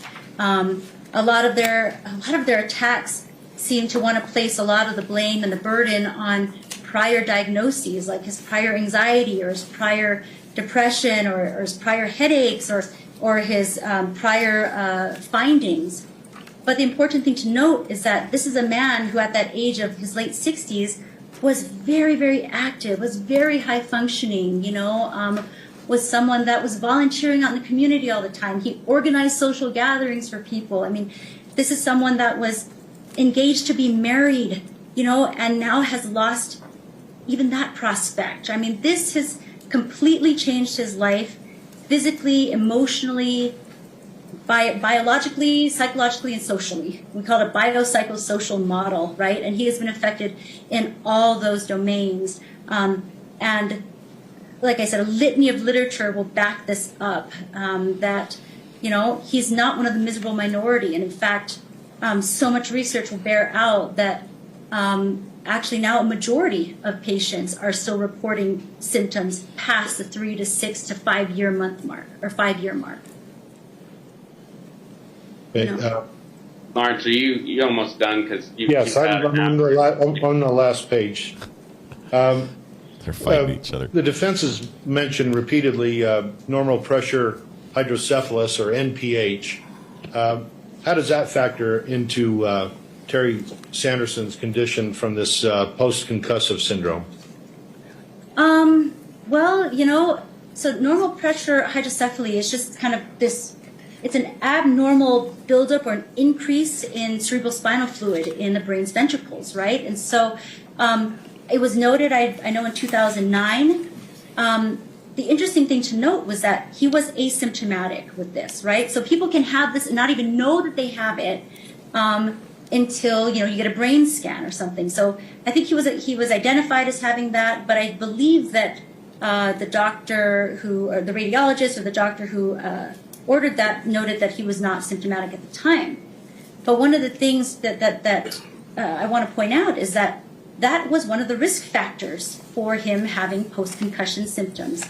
That was one of the risk factors for him having a complicated recovery, or a kind of a more complex pathophysiological process here that I don't think is being appreciated by the defense's experts. It kind of almost made him more fragile and more susceptible to these issues. I don't know how this is going to result. I just want to point out they're not mutually exclusive. He can't. It's not that he has NPH and that's all he has. What result we'll get? If you have Hang on 1 NPH, second. imagine, and then you have a significant hit to the head when you're flopped onto your face, broken ribs and everything. That amount of force is going to cause trauma to any brain, let alone a brain that already has NPH as a diagnosis. So they're not mutually exclusive. If anything, they compound each other. Okay, because this is a civil case, the jury... What are the American Psychological Association Code of Ethics directives on doing exams, according to your understanding? The jury does not have to be unanimous. That are involved with these defense experts. Can you clarify your question? I'm not sure what you're asking. Are you familiar with the Code of Ethics? My birthday's tomorrow, yes, Alyssa. I'm so close. The American Psychological Association Code of Ethics, of course, yes. What do they say about doing exams? She's Googling right now. You mean like neuro? Yeah, I mean, AMA. can you? Okay. Are they supposed to do them, psychologists, when they're doing exams, such as for Dr. Terry Sanderson? You mean? Well, let's skip that. We're running short on time. Are there any other, or what other criticisms do you have of the neuropsychological experts for the defense? Any other before we leave? I'm sure I do have some, but I'm sure that James will bring them up. Okay.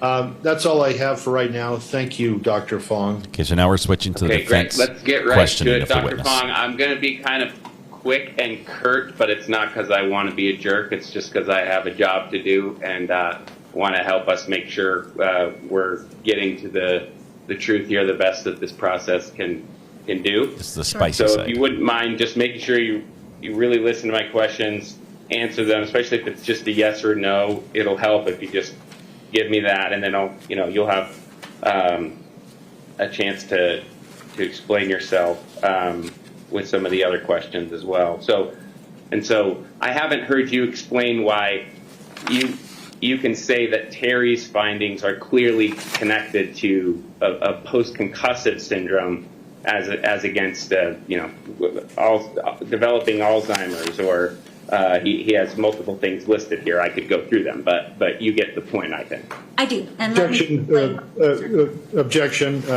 Misstates facts in evidence.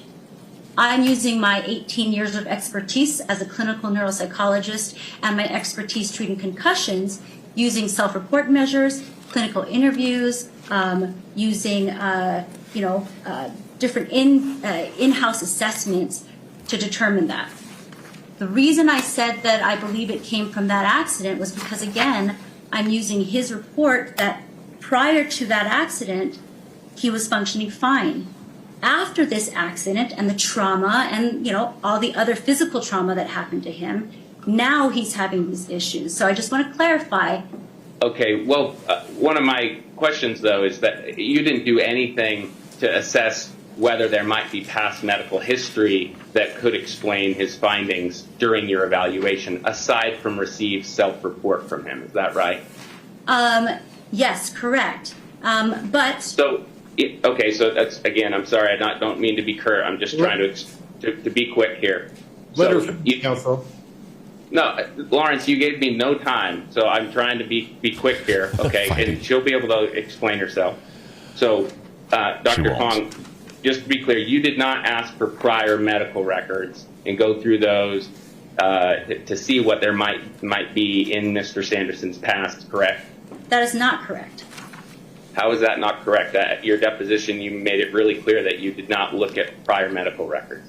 Well, but I did not go off nothing for that. I asked him about his medical history. Dr. Fong, I did not say that you went off nothing. I very specifically asked whether you went through medical records to look for prior history that might have some influence on Mr. Sanderson's findings in your clinic? And the answer is that you did not do that, correct? I did not do that for Terry, but I don't do that for most patients that come to me. And so I need to just further correct you that most times when you go to the doctor, you don't come with a whole stack of medical records. You come to the doctor saying, hey, these are my symptoms. This is what's going on. This is what happened. Can you treat me? And so I just want to be very clear. I am not a forensic. I don't do this forensically. A lot of the defense experts, that's when they'll need all these medical records to make all these opinions. I'm a treating doctor. I come with the patient as they are. I'm provided medical records sometimes.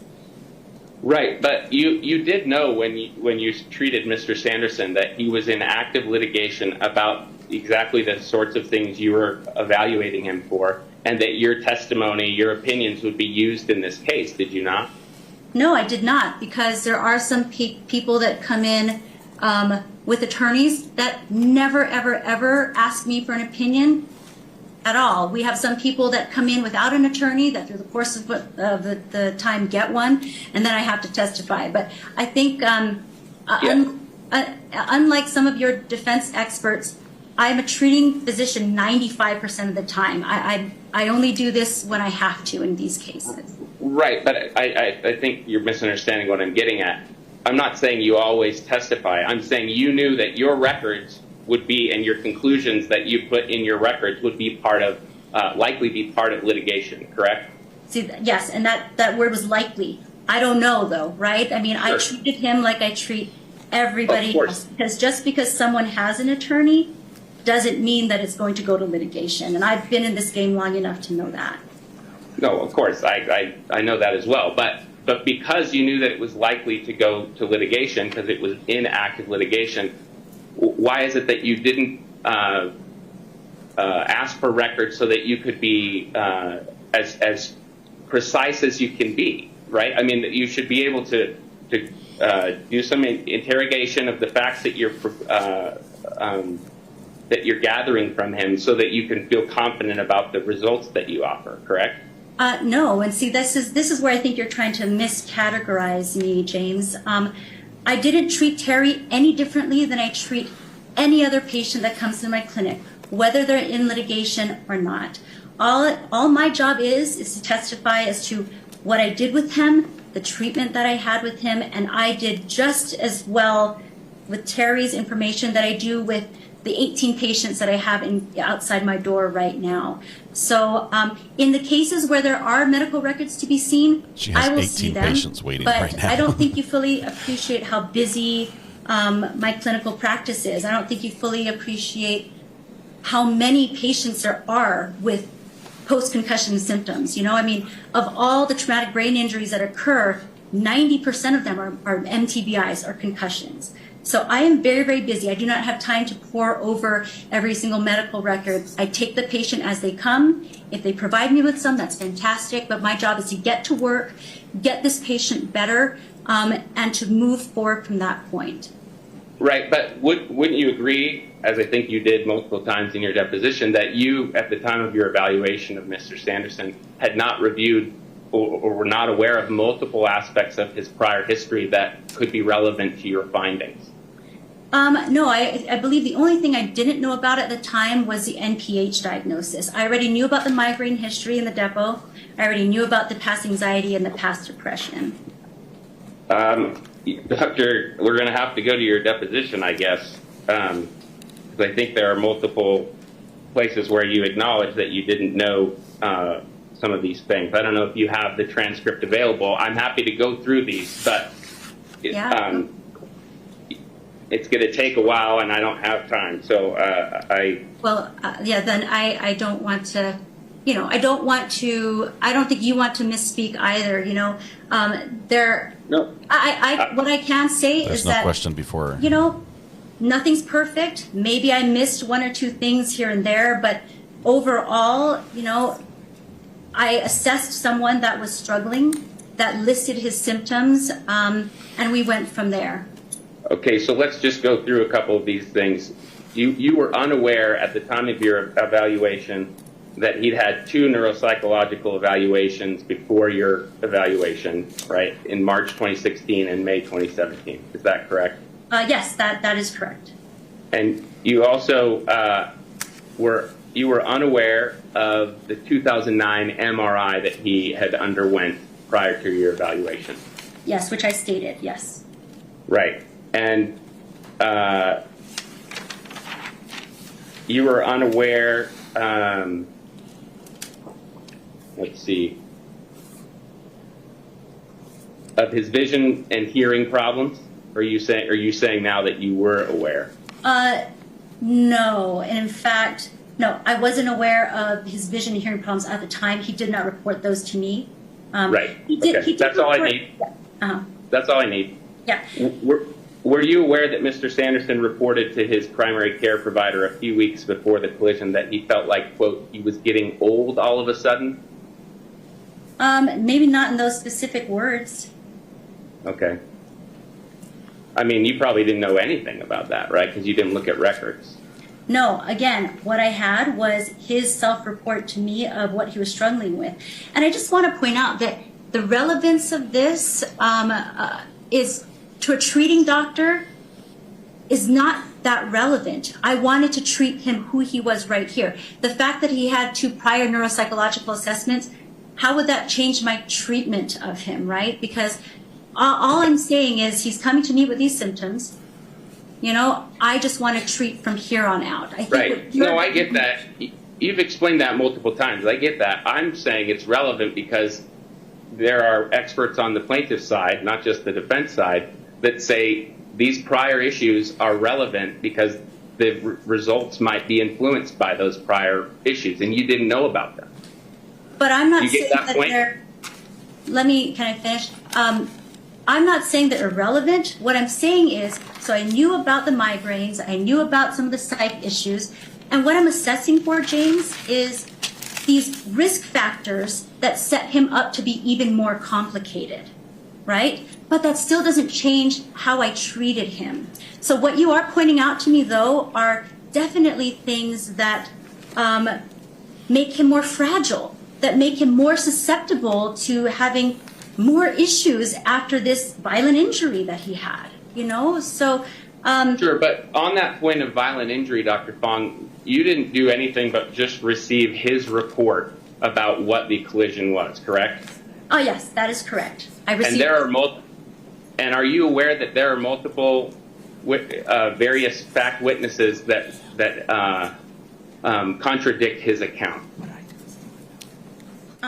You know, that's not for me to determine. I'm not an attorney, but all I know is that, you know, this was a significant injury where he lost some consciousness, and he had several broken ribs as well. I mean, this wasn't just a light tap.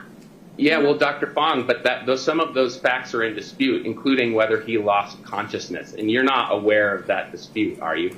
The dispute, honestly, James, again, if you're experts could just look at the CDC manual. It's not experts, Dr. Fong. It's the fact witnesses, people that were there that say he did not lose consciousness. Well, but what I want to point out, James, is that whether he did or did not lose consciousness shouldn't be debated, because actually 90+% of concussions don't lose consciousness at all. So I think that's kind of a red herring, honestly, you know? So if you knew, and if your defense experts and anyone else knew that, it's a red herring. You don't have to lose consciousness to have a concussion.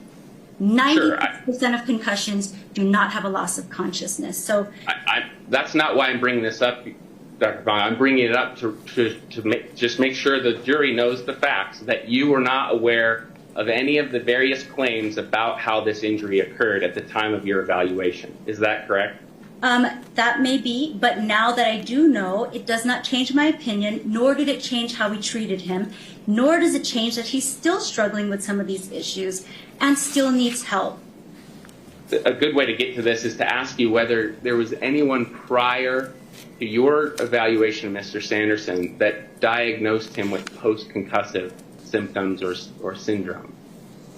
Are you aware of anyone? We're getting closer to being done. You know, you see the progress bar on the bottom. I don't know that, but it just stands to reason that if he had a concussion and he was still struggling with those issues, that right there at that point it becomes PCS or post-concussion symptoms. Right, but what I'm trying to get at is that it seems to me that you haven't done anything to scientifically rule out the possibility that prior medical issues are the cause of his abnormalities. I don't have to. As opposed to the concussion. But see, that's what you're not understanding. I don't have to rule those things out. They can be part and parcel. You can have NPH, you can have a migraine, you can have anxiety and depression, and that makes you at much higher risk to have post-concussion symptoms. They're not extricable from each other, you know? I think that, you know, in my last deposition, I quoted a study that had come out in that year, 2017, that actually showed that 72% of concussion patients 5 years later are still having symptoms. There's a study done by Dr. Bigler that same year that showed that only 27% of their cohort of their patients, only 27% met full recovery. That's, you know, 73% of patients that are not recovering. So again, the data is against you really, because these patients are not recovering like we think they are, and they're still needing help. And the problem is, the longer this goes, the symptoms start to evolve. That's the whole purpose of the study, is that at 5-year mark, and he's way past this 5-year mark now, these symptoms become psychological. They become inextricable from the actual concussion itself. And that is where the research is leading. And if you were a concussion specialist, you would recognize that. PCS is what happens when you have a patient that has had a concussion and is still having those symptoms. And you're right, the anxiety, the depression, the NPH, the migraines, they all contribute, but they are not exclusive. They are all part of this problem. Right, but Dr. Fong, even plaintiff's experts, including Dr. Boehm, who I deposed yesterday, who's a neurologist for the plaintiff, he says that most patients that have had a concussion, they do not go on to have post-concussive syndrome. In fact, he says it's 5, I believe, is his number for what of the percentage of patients that have a Blake, concussion welcome. that have persisting Thank you so much for symptoms. becoming a member. So do you disagree with that claim? I do, and I respect neurologists. I don't know who Dr. Bain is, but that was old data. That was data coming out of like 2003. If you look at data coming from 2017 forward, that number ranges from 27% to like 87% now that have these persistent issues. So I do respectfully disagree, but I do have to say that this is all I do all day, every day, is concussion and post-concussion. But that is where the data shows. That's what the data shows now. But nobody before you talked about post-concussive syndrome or PCS. Well, I mean, all I can tell you is that I'm a PCS expert, right? My clinic here is about PCS. I don't need another doctor to diagnose with PCS for me to be able to diagnose him with PCS. Does that make sense? But you just said that you didn't diagnose him with PCS. That's what I'm not getting, doctor. You're saying you don't diagnose him, but then you're saying that you did, and I can't understand what I'm missing. I don't understand what you're missing either. Terry had PCS. I have no problem saying that I would diagnose him with PCS just based on my interactions with him, the clinical interview, the self-report measures, the assessments. That is what I use. The reason why I would diagnose him with PCS, James, is because by the time he came to me, it had been almost 1.5 years post his concussion. Per his report, prior to the concussion, he was asymptomatic. He was living his best life. He didn't have a lot of these symptoms. He did have, of course, the premorbid things that we talked about. But by the time he came to me 18 months later, I just want to make sure that this is clear. By the time he came to me 18 months later, with the constellation of symptoms that he reported, I diagnosed him with PCS. But I think, you know, your job, James, and I think you're doing it relatively, you're trying to do it relatively well, is trying to, you know,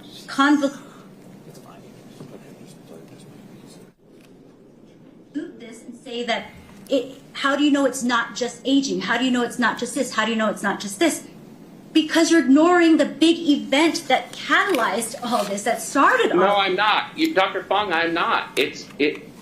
I have an understanding from other experts, including experts on plaintiff's side, that the vast majority of concussions are treated in a short period of time. It's totally possible, is it not? Just I want a clear answer on this. Is it not possible that Mr. Sanderson had a concussion, the concussion symptoms resolved, and then he's continued to have other problems that you treated him for that were not concussion related? Is that not possible? I mean, anything's possible. It is not probable. It is not probable, because I think you are completely ignoring the fact that he had these prior issues, which makes him more fragile and significantly more at risk for these issues. Yeah, but Dr. Fong, you haven't even reviewed. Sure. Okay, can I finish? And they're not mutually exclusive. He can have these issues and have a concussion. And sure, I mean, at this point... I understand that, Dr. Fong. I understand that. You've made that clear. What I'm saying is you didn't do any work aside from getting a self-report from Mr. Sanderson, who you knew was litigating these claims. You did not do anything to figure out what his history was from the time he had the concussion to the time that you treated him. That's correct. Other than self-report from him, you didn't do anything to assess what had happened to him, correct? That is what I do with all my patients, James. I know, but that doesn't matter if you've done it with all your patients. James. I'm just pointing out that you don't have a strong James. foundation in terms of the evidence to make a strong, confident claim that his concussion symptoms didn't resolve, and then he developed other symptoms or other prior symptoms persisted that were unrelated to the concussion. You didn't do anything aside from speaking to him to assess that. Is that correct? All I can say to that is that I need a yes or no on there that. is no yes or no. Simple question. This is no, it's not a simple question. And here's how I'm going to answer it. Thank you, Carrie. I have Appreciate your more superstition. time with him. I have more evidence. I have more treating evidence with him. So I'm more apt and have more ability to answer this question than any of the other experts on either side, because of the amount of time I spent with him. So if you're going to criticize the amount of time I spent with him and the information I gathered, remember that I'm the one who actually spent that week of treatment with him and have had more contact with him. So of all the experts that, hold on please, of all the experts that are opining, I feel like I am the best judge of what happened to him in that case. And so again, you want to criticize me, we can flip that around and say, well, your expert spent no time with him. So, you know, again, I mean, it's back and forth, but all I can say, and I think you're going to keep beating this horse down, I gathered as much information from him as I did with all my other patients. I'm not going to treat him specially just because he has an attorney. He came to me with these problems. I treated him with these problems. And he's, you know, he did get better in a lot of areas. He's still struggling. And that's what the focus needs to be, is he is still struggling. He's done everything he can to get help, but he needs more help. Sure, but Dr. Fong, while it's true that you have spent a lot of time with him, it's also true that his primary care providers, for example, spent more time with him than you did, right, over many years. Is that not true? I mean, if someone treated him for decades, they have more experience with him than you do in your boot camp, correct? Well, objection assumes facts, not evidence. Yeah. Please just give me a yes or no. That's a simple question. Objection argumentative. If you're going to someone as a general practitioner versus coming to me specifically for concussion, you're talking about apples versus oranges, James. Right, but I'm not experience with him with concussion. Apples and oranges. That's what this is about. It's about whether he has concussion symptoms, whether he's still injured. You know, I appreciate that his general practitioner is wonderful and will do all those things and will probably document that, yeah, you know, I'm not sure. I'm not going to assume what he documented, but I think that he spent more time with me as a treating doctor for concussions. Think about that, 32 hours. I don't know if that would add up to, you know, the amount of time that would be spent with him in a general practitioner. I get what you're trying to say, but again, he's not coming to me for general medical problems. He's coming to me for his concussion. I see. So let me, I know I got to finish up here. I have a lot more. James, let me quick object. The lawsuit started in January 2019. Her treatment was in 2017. Right, but you referred, she knew he had attorneys, correct? I mean, she's already answered that question. Okay, so that's the problem with PCS, and you could do a lot of research on this. The reason why concussion is considered the most complex disease of the most complex organ is because the symptoms can be so broad and can be attributed to other issues, which is why you need someone who has an expertise in this field to be able to diagnose that correctly or properly. So in your CV, you said that you're currently authoring a technical paper developing and outlining the standard of care for treatment. Good to have you here. It's spicy right now. Concussion symptoms and chronic concussion. So that implies to me that standard of care is being developed, that it hasn't actually been developed yet. Is that a fair interpretation? Persistent post-concussion symptom is a different animal from concussion. And so as far as setting, there is no standard of care with these really complicated concussions. All we're getting close to is that these cases are so difficult and so hard to manage that the decision of what imaging to use, what to do with these patients is done by clinician on a case-to-case basis. It's a problem that people are recognizing, and now we're adding that COVID long hauler is, another one of these issues. Yeah, let's go there. It just bears to the fact that you can have so many different experts saying so many different things that, it kind of leaves that part open. But for someone like me, who, like I said, I've treated 7,000 concussion patients, there's not much left to a ton of interpretation for me. I've probably seen more than, and again, I'm talking specifically about this persistent post-concussive class of people, right? I've probably seen more than most other clinicians in the world. That's why I get referred to from physicians and clinicians all over the world. And lawyers. Okay, a couple real quick questions and we'll be done. But as I understand from your deposition, you're not board certified. Is that correct? It's not a requirement. Nope. Right, but just to answer the question, the answer is no. I said no. I said no, but it's not. Oh, sorry. Okay, got it. I didn't hear that. So, and you did not do a fellowship training, is that right? No, that's absolutely not true. I did 2 years of fellowship in a postdoc while I was here at the hospital. So I actually trained under Dr. Jim Snyder, who was a neuropsychologist. So I actually meet all the requirements to do it, but I'm just old enough really where it hasn't affected my career, or it's not something that I need to do. Newer neuropsychologists do have to do that, but again, I meet all the requirements for that. I see. Well, I apologize because I didn't see any fellowship listed on your CV, so that's why I thought you talked about an internship at the VA, but that's separate from your fellowship training? Yep. So after that, in order to meet the requirements to be certified, you have to spend 2 years working under a neuropsychologist as well, which I did that right out of my, right after I left the VA hospital working with the veterans. Okay, I see.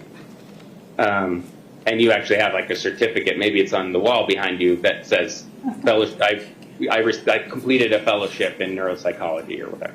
So I am kind of right in that mid phase where I kind of I'm grandfathered in under that fellowship requirement, because again, back when I graduated, it was kind of a newer thing, and not a lot of neuropsychologists needed to get it done. It's really more for this new generation coming out. I haven't needed to do it. It hasn't affected my authority or my expertise in any way. Okay, but it wasn't called a fellowship then, or was it called an internship? I'm just trying to get the term. No, it was just postdoctoral work. Postdoctoral work. Yeah, full time under a neuropsychologist. I see. So it wasn't called specifically like fellowship training? No, it wasn't. Okay. No. Got it. And I believe in your deposition, you reported that Mr. Sanderson told you, I think the day of your deposition, that he had fallen, hit his head, and had this 45 minutes of loss of consciousness. Do you recall that? I do recall that because I reread my deposition right before this. And I guess you haven't evaluated him since then, so it's hard for you to say whether he has symptoms relating to that. That's correct. And do you know whether he sought any medical treatment for that? Not that I'm aware. I didn't ask. Not that I'm aware of. Okay. Would you recommend treatment for after an experience like that? An injury, I guess I should say. Yeah, of course I would. You know, I would. Okay.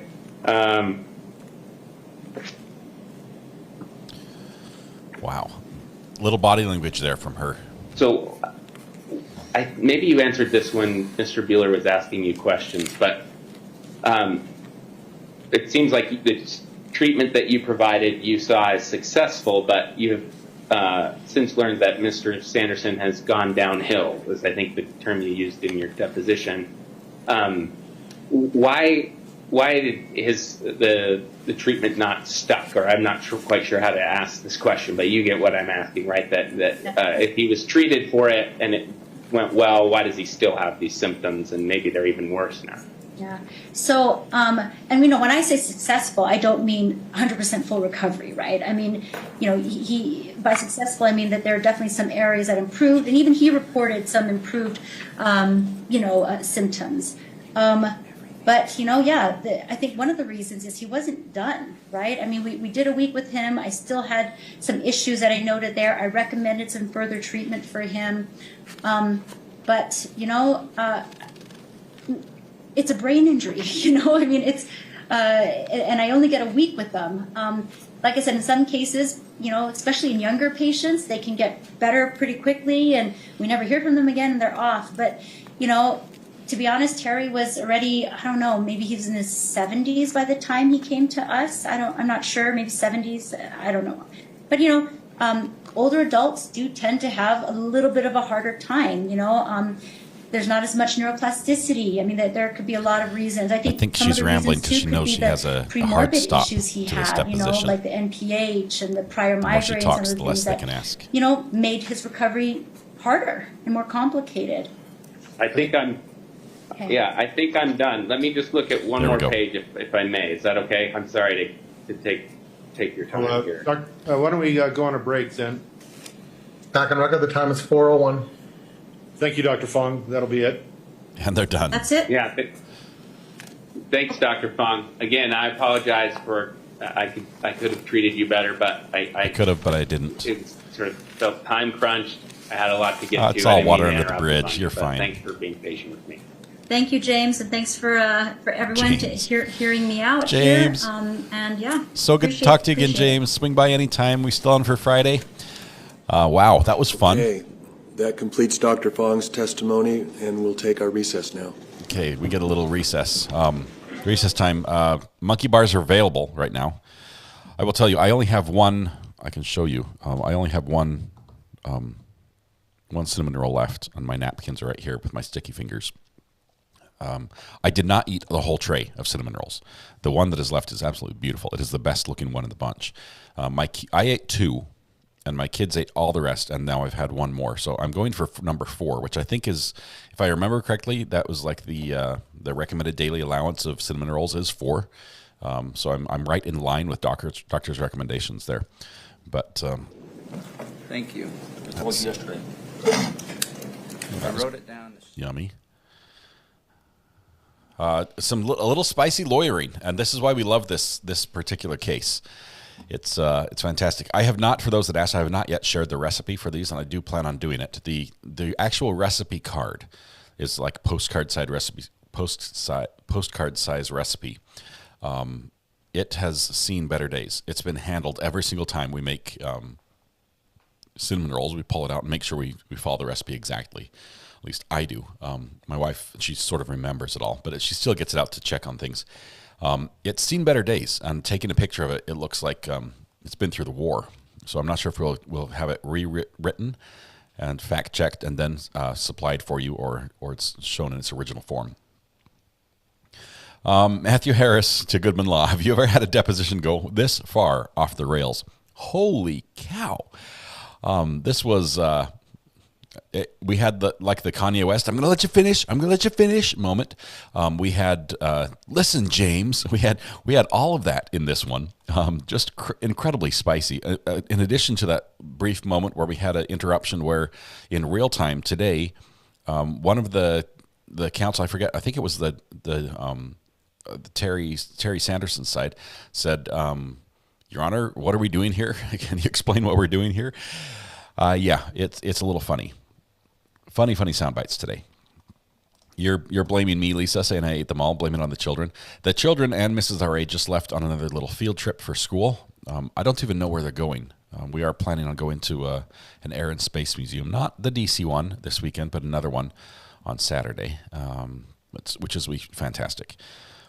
We don't mind, promise. Old family recipe. It's sort of a combination. I think this recipe was given to her by a good friend of hers, very close friend that we moved away from, sadly.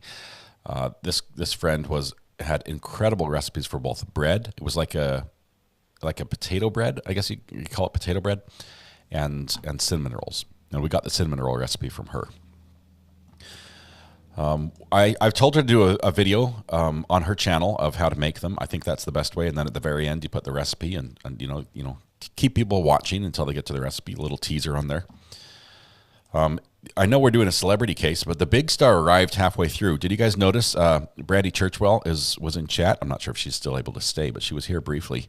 The stars have arrived. Brandy, thanks for gracing us with your presence.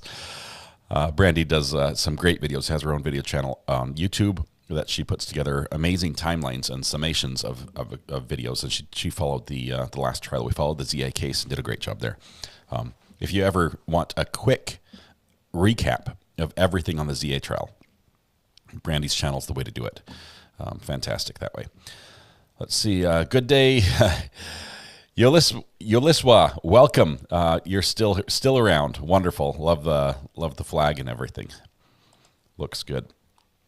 Okay, so we've had a suggestion, which I do want to take, and that is that Mr. Daryl Brooks has apparently 2 hearings today, and one of them he may actually request to be pro se, meaning he wants to represent himself in court again, and wow, we've got all the sound effects for that, as you know.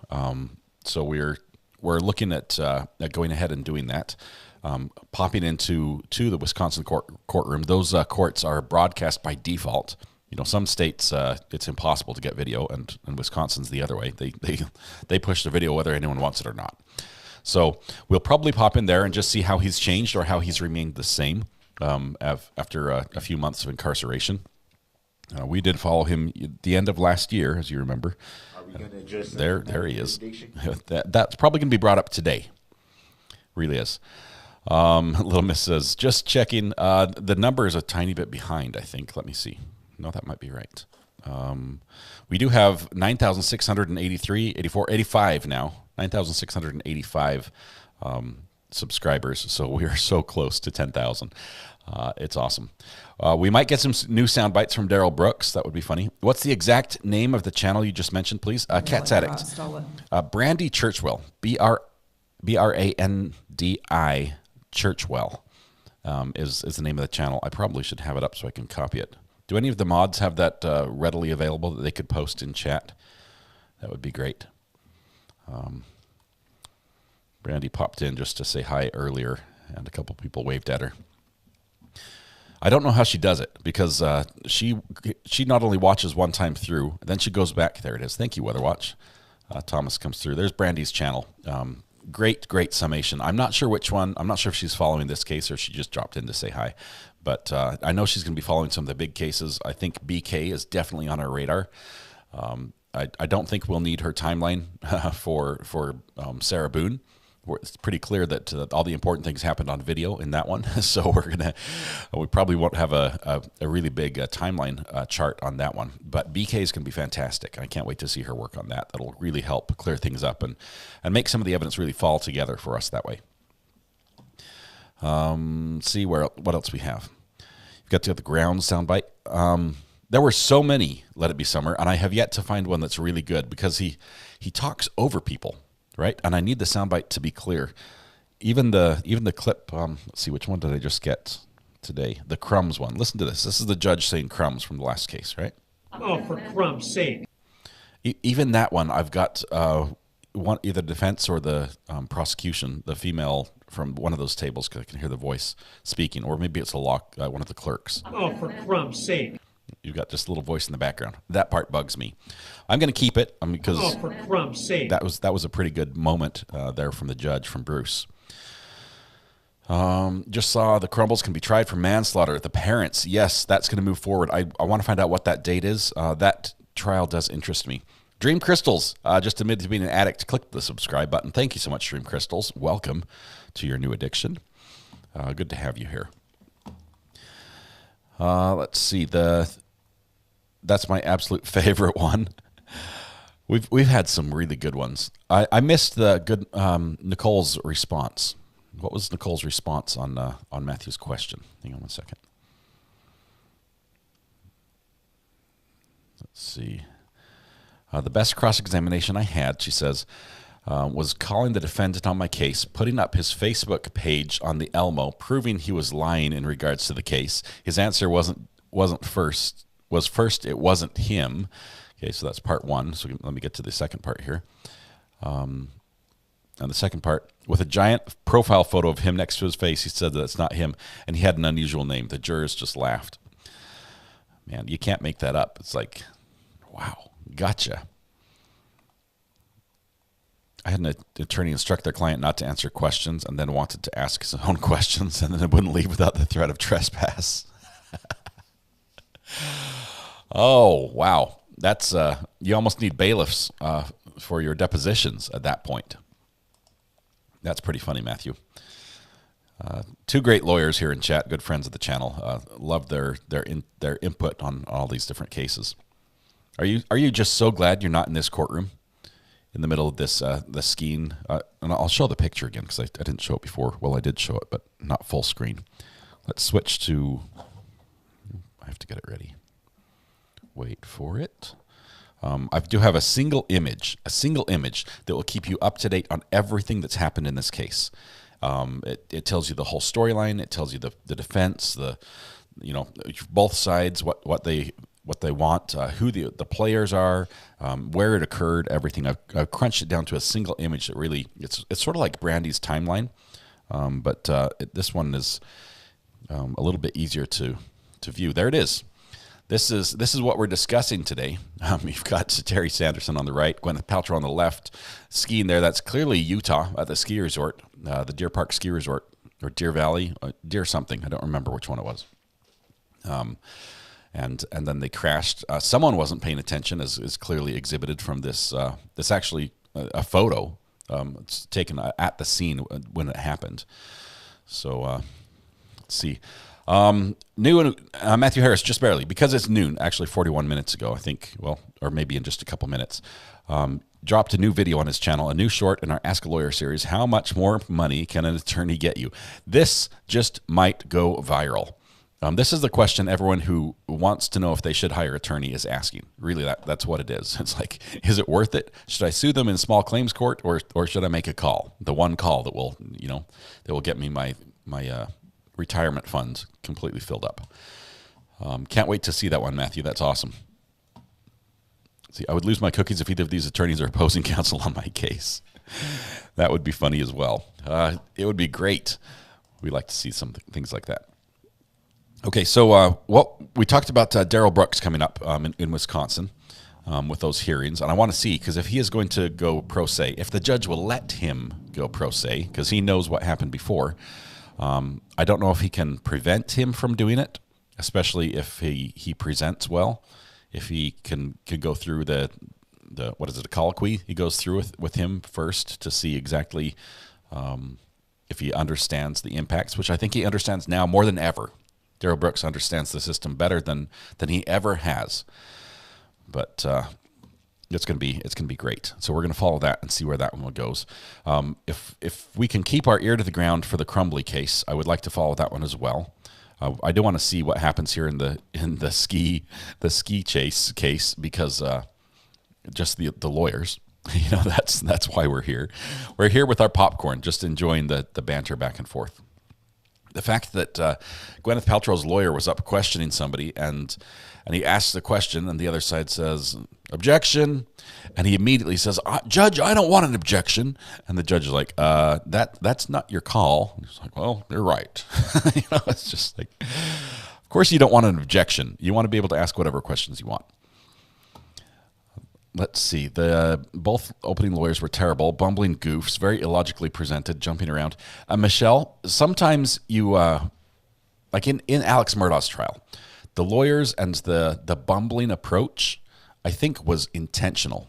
I think Jim Griffin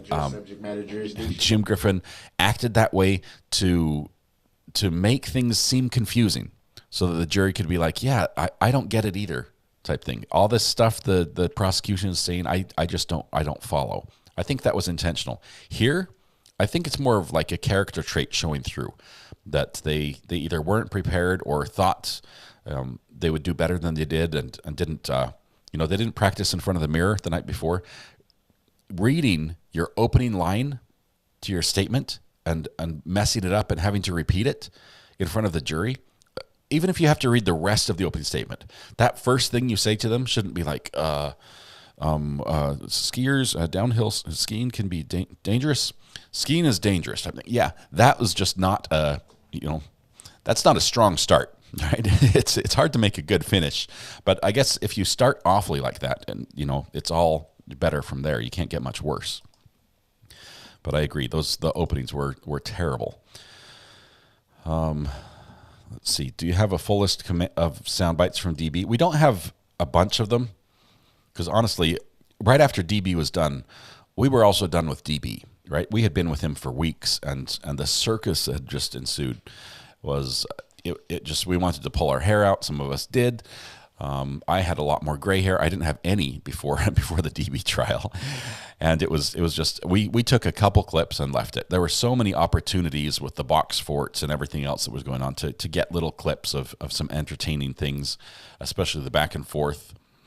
If we want to get on the spicy side, did she tell you she was 18? Things like that. We've got all sorts of, high impact moments with clips that just were fantastic. But we just took a couple of them that we preserved, because quite honestly, a lot of people, every time they hear DB's voice, they just want to gouge their ears out.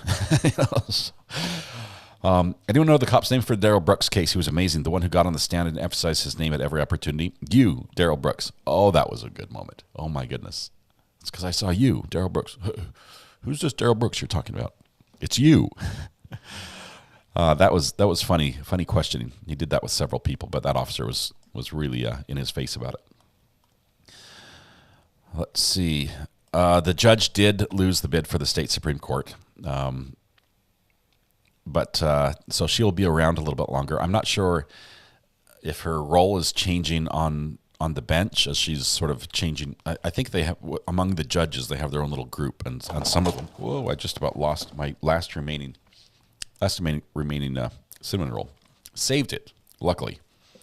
That would have been awful had I eaten all these in front of you and then thrown the last one on the floor and not let you eat it. So if I can't have it, no one can, right? Terry's lawyer's coughing is out of control. It hasn't been too bad today. Of course, we're watching a video from a couple weeks ago. Unfortunately, once the video is over, the coughing will probably begin in full force. But at least he has, what did he say? He says, has Fisherman's Friend cough drops. He did a little name plug, like today's trial is brought to you by Fisherman's Friend cough drops. Taste, it makes your breath smell like you've been on a fishing boat. I think that's what it does. And at the same time, it does clear up your passages a little bit. 5-second rule, it applies. Thank you, Christy. I would have saved it. Even if I had to like dive out of my chair, lose my headphones, everything, I would have saved it. Okay. I love that DB was incensed about the cop shooting him. Yeah, but was it a kill shot? How many of those shots were kill shots? The difference between a kill shot and a non-kill shot is how you hold the gun. Because if the gun's vertical, that's like just scare shot. But if you hold it sideways, that's the kill shot. I've learned that from watching gangster movies. And so it must be true. Let's see. Sherry, welcome. Good to have you here. See, it looks like a South Park meme. It is a little bit. Unfortunately, Puppy Dog, that is the best I can do. Thank you. Looks like we're coming back from the break here. Judge just sat down. This is the cougher, unfortunately. He looks like he's got a cough drop in his mouth right now. Shifted it to his cheek. Do you swear that the testimony you are about to give to the court is the truth, the whole truth, and nothing but the truth, so help you God? I do. Thank you. Over here. Have a seat. Good morning, Ms. Grasham. Would you start by stating your full name and spelling it? Sure. All rise. Here we go. You might need to move that microphone a little bit to the center. There you go. Okay. I'm glad this starts because I want to eat the cinnamon roll, and when they're talking, My name I is can eat. Polly Sanderson Gresham. Need spelling? Yeah, would you spell it? Okay. Polly is Polly. It can't be as hard as the last witness's last name. Sanderson. Gresham is spelled Grasham. Sanderson, same as the defendant or the other side's Tell the last jury, name? Terry's last if name? you would, your age. Yeah, just turned 49. Okay. Congratulations. We all Happy thought of birthday. 39, so don't worry about that. Now, tell them a little bit about your background in terms of where you grew up, your education, etc. Take us through university. Okay. Grew up in a small town in southern Idaho, Soda Springs. Okay. Graduated from high school there in 1992. Okay. Went on to college at the University of Idaho in Moscow. Left there in about 98. Okay. Moved to Missoula, Montana, and finished my degree there in 2005 at the University of Montana. Okay. Where are you currently living? So I reside in the northern region of Idaho, the Panhandle, kind of on the southern end of Lake Coeur d'Alene. Okay. Are you married? I am. My husband and I have been married for almost 25 years. Okay. And how long have you lived in the Coeur d'Alene area? So we were up north going to college in Moscow, and then we had about 5 years in Missoula, and then returned back in 2005 to North Idaho. Okay. What do you do there? What's your occupation? Yeah, so I work for the University Extension System. I teach. The University of Idaho or University ISU? of Idaho, Huh? yep. So some people are familiar with the 4-H program. I teach STEM education for youth, ages 5 through 13. So bring science, technology, engineering, math to schools. And I'm also a master food safety advisor. So anyone in the community that wants to safely preserve their food, I teach pressure canning classes, things like that. Okay. And no botulism. Is that your only job up there, the extension service, or do you have other jobs you do? That's my paid position, and then I volunteer with other things too. Okay. And your husband, what does he do? He's employed through the Forest Service, so he's been a wildland firefighter for 31 years. Okay. That is a tough job. I hope he doesn't have much to do this summer, hopefully. We all hope that. All right. Now, you're Terry's daughter, is that correct? That's right. So Terry has 3 daughters, and I'm the middle one.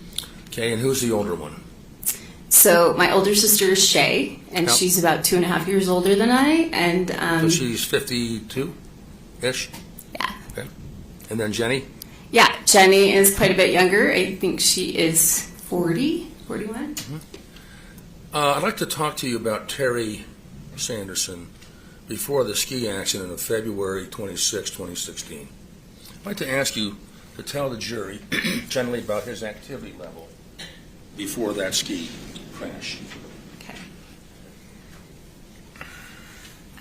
That was Sorry, good. I'm nervous. That was a good cinnamon roll. First time you've been on a witness? Yeah, I've served on a jury, so yeah, that's a different perspective. A great little civics lesson. I'm going to give you a water. And Thanks. Take your time. Don't be nervous. No, that's easy said than done. But I'd like you to tell the jury a little bit about your father's activity level. Mm-hmm. But you know what? First, before you answer that question, he's not ready. Foundational question. You live in Idaho. I've lived there. I'm sorry, in the Coeur d'Alene, Idaho area, and you've lived there since about 2005, roughly. Okay, you need to answer yes or no so they can think. Yes. Okay. And so, how often have you seen him during these last few years? Let's say after 2010. Mm-hmm.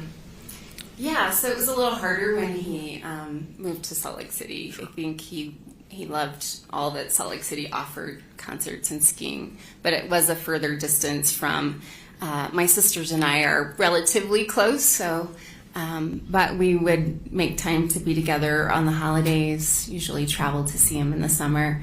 I'd say 2 or 3 or 4 times a year. Okay.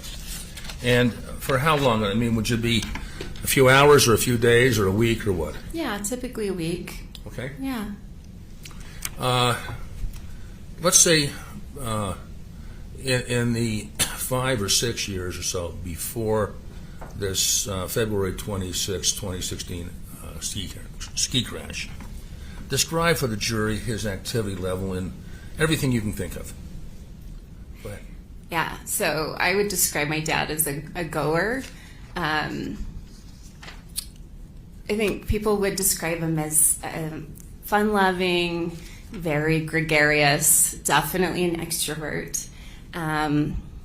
So enjoyed people, He's not in the room right now, by the way. Outdoor activity, just engaged. So if we went places, give ourselves plenty of time because he would need to visit and follow up with people, very social. A real positive influence, just really could shine people on. Would you have these connections in the Coeur d'Alene area or in Salt Lake or both? Yeah, both. Describe some of the events where he would visit with people. You just mentioned he would take extra time and visit with people. Describe some of those events, please. Well, yeah, even, eating out at a restaurant or in the high school gymnasium, I think he really got to know people, loved people. He would always remember my friends' names, so would follow up with, hey, how's your friend Sam doing? He knew what was going on in my life and engaged wherever he was. You mentioned volunteer, I think. Do you know what he did in terms of volunteering? Yeah. Yeah, I think that was something, when he retired, he really stayed engaged but had more free time to do those kind of things. So he volunteered for things like the green team, so he could go catch concerts, and then they would kind of do the cleanup and the recycling afterwards. I believe... Volunteer, retired optometrist, yeah, to go clean up after a concert. Yeah, but he enjoyed the social aspects of it and getting to see music and yeah, he volunteered for an organization. I think it was called People Helping People, and so any kind of person that wanted to advance their career or profession, he would offer to review their resume, practice interview skills, things like that. And he was very proud of, being able to help this person grow into their full capacity. What is the green team at Sundance? What is that exactly? I think it's just cleanup. I think in between showings or in between music venues, right, they go in and they clean up and they sort what can be recycled. And what type of activities in these 4 or 5 times a year that you saw him, what kind of activities did you do with him? Mm-hmm. Describe those. Just enjoyed our time together. So cooking dinner. We spent a lot of time outdoors, so going for walks, bicycle rides, hikes, We hadn't gone skiing in the last couple of years. That was an activity that we did together. We'd go boating. We would go to museums. A lot of times we would take my daughters or my nieces to museums. Yeah, just generally catch up. How many children do you have? I have 2 daughters. And how old are they? So my oldest Hope is 25, youngest Anna is 22. How did Terry get along with you? Before the accident?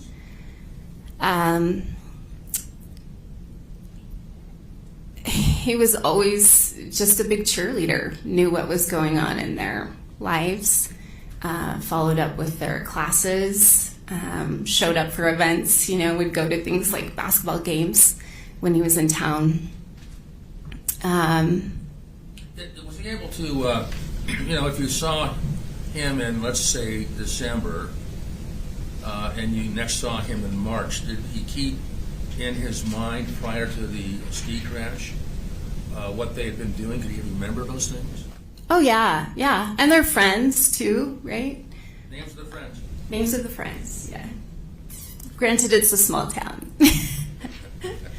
What's the name of the town, actually? So I live in between Harrison and St. Mary's. Okay. Mm-hmm. It's got a St. Mary's address. It does, closer to Harrison, but... He did not die. He's not in the room, though. Did you ever do They've asked him to projects leave together? for this testimony for his own Yeah, health. because that's what dads do, right?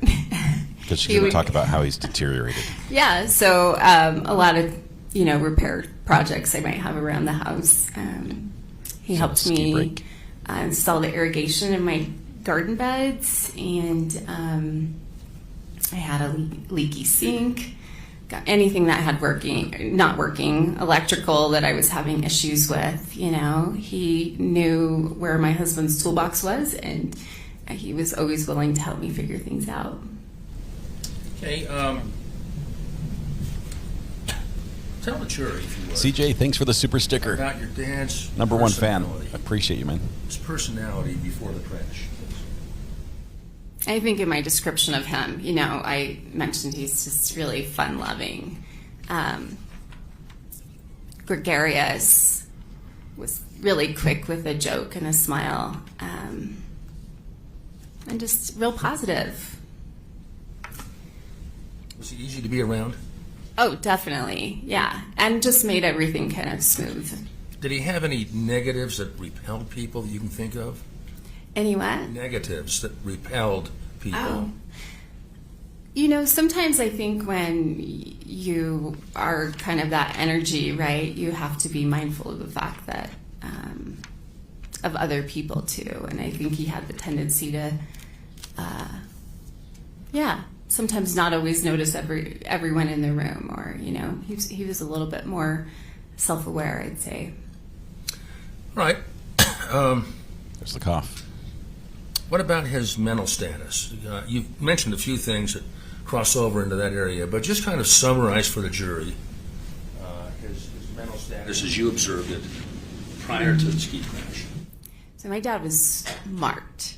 I used to describe him kind of as a Mensa mind, and sometimes I think that can almost get you in trouble. But really, really smart, quick to figure things out.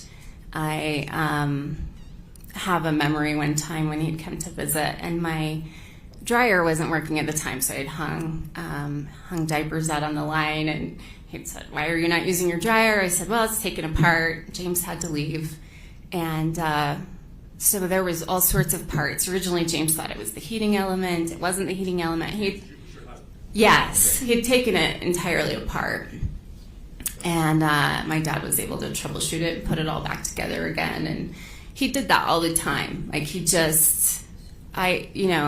could figure things out, troubleshoot things. Do you understand the term executive function? Somewhat. I think of it as the ability to get things done, multitask, run our lives. Multitask, good. Okay. Yeah. Can you describe to the jury, describe your dad's executive function status before the ski crash? Yeah, definitely just a manager and really a multitasker. Had a lot going on, far more than than I would be willing to take on.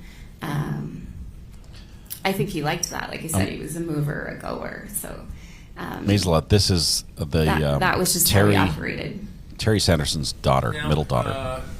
Your dad got divorced from your mom. About what year was that? I was a senior in high school, so 1992. Okay. A little less than 2 years before the ski crash, you met someone named Carlene Davidson. Did you come to know her, and would you explain to the jury how you came to know her? Yeah, I did. Really liked Carlene, and my sisters liked her too, her and her little dog. Toto. And you and your little dog, yeah, Toto. it just seemed like a good pair. Why do you say that? What did you observe about Carlene and Terry that made them a good pair? They were just loving towards one another. You know, she had girls in St. George and parents, and I liked seeing that they, you know, like my dad helped her sell her parents' house, and, you know, empty the furniture out and things like that. I just saw them as being really supportive and loving to one another. I think they had fun together. They laughed a lot. It was kind of, it gave me hope. I could see my dad growing old with her for sure. And how often do you think you saw them together? Prior to the ski crash? Yeah. I remember one time coming through, we had an exchange student with us from Japan at the time, and we went to, is it Lagoon, the local amusement park here, and so rode all the rides with my dad and with Carlene. And 2015. Just had a lot of fun. But yeah, she would come for the holidays. She was there at my daughter's graduation party. So if your dad came, she came during that time? Correct. Okay. Either in Idaho or if you came down to Salt Lake? Yeah, she was here. Yeah. Did you ever notice your dad to be accident prone or clumsy or bump into things, anything like that? Prior to the accident? Yeah. No, he had really great balance and activity level.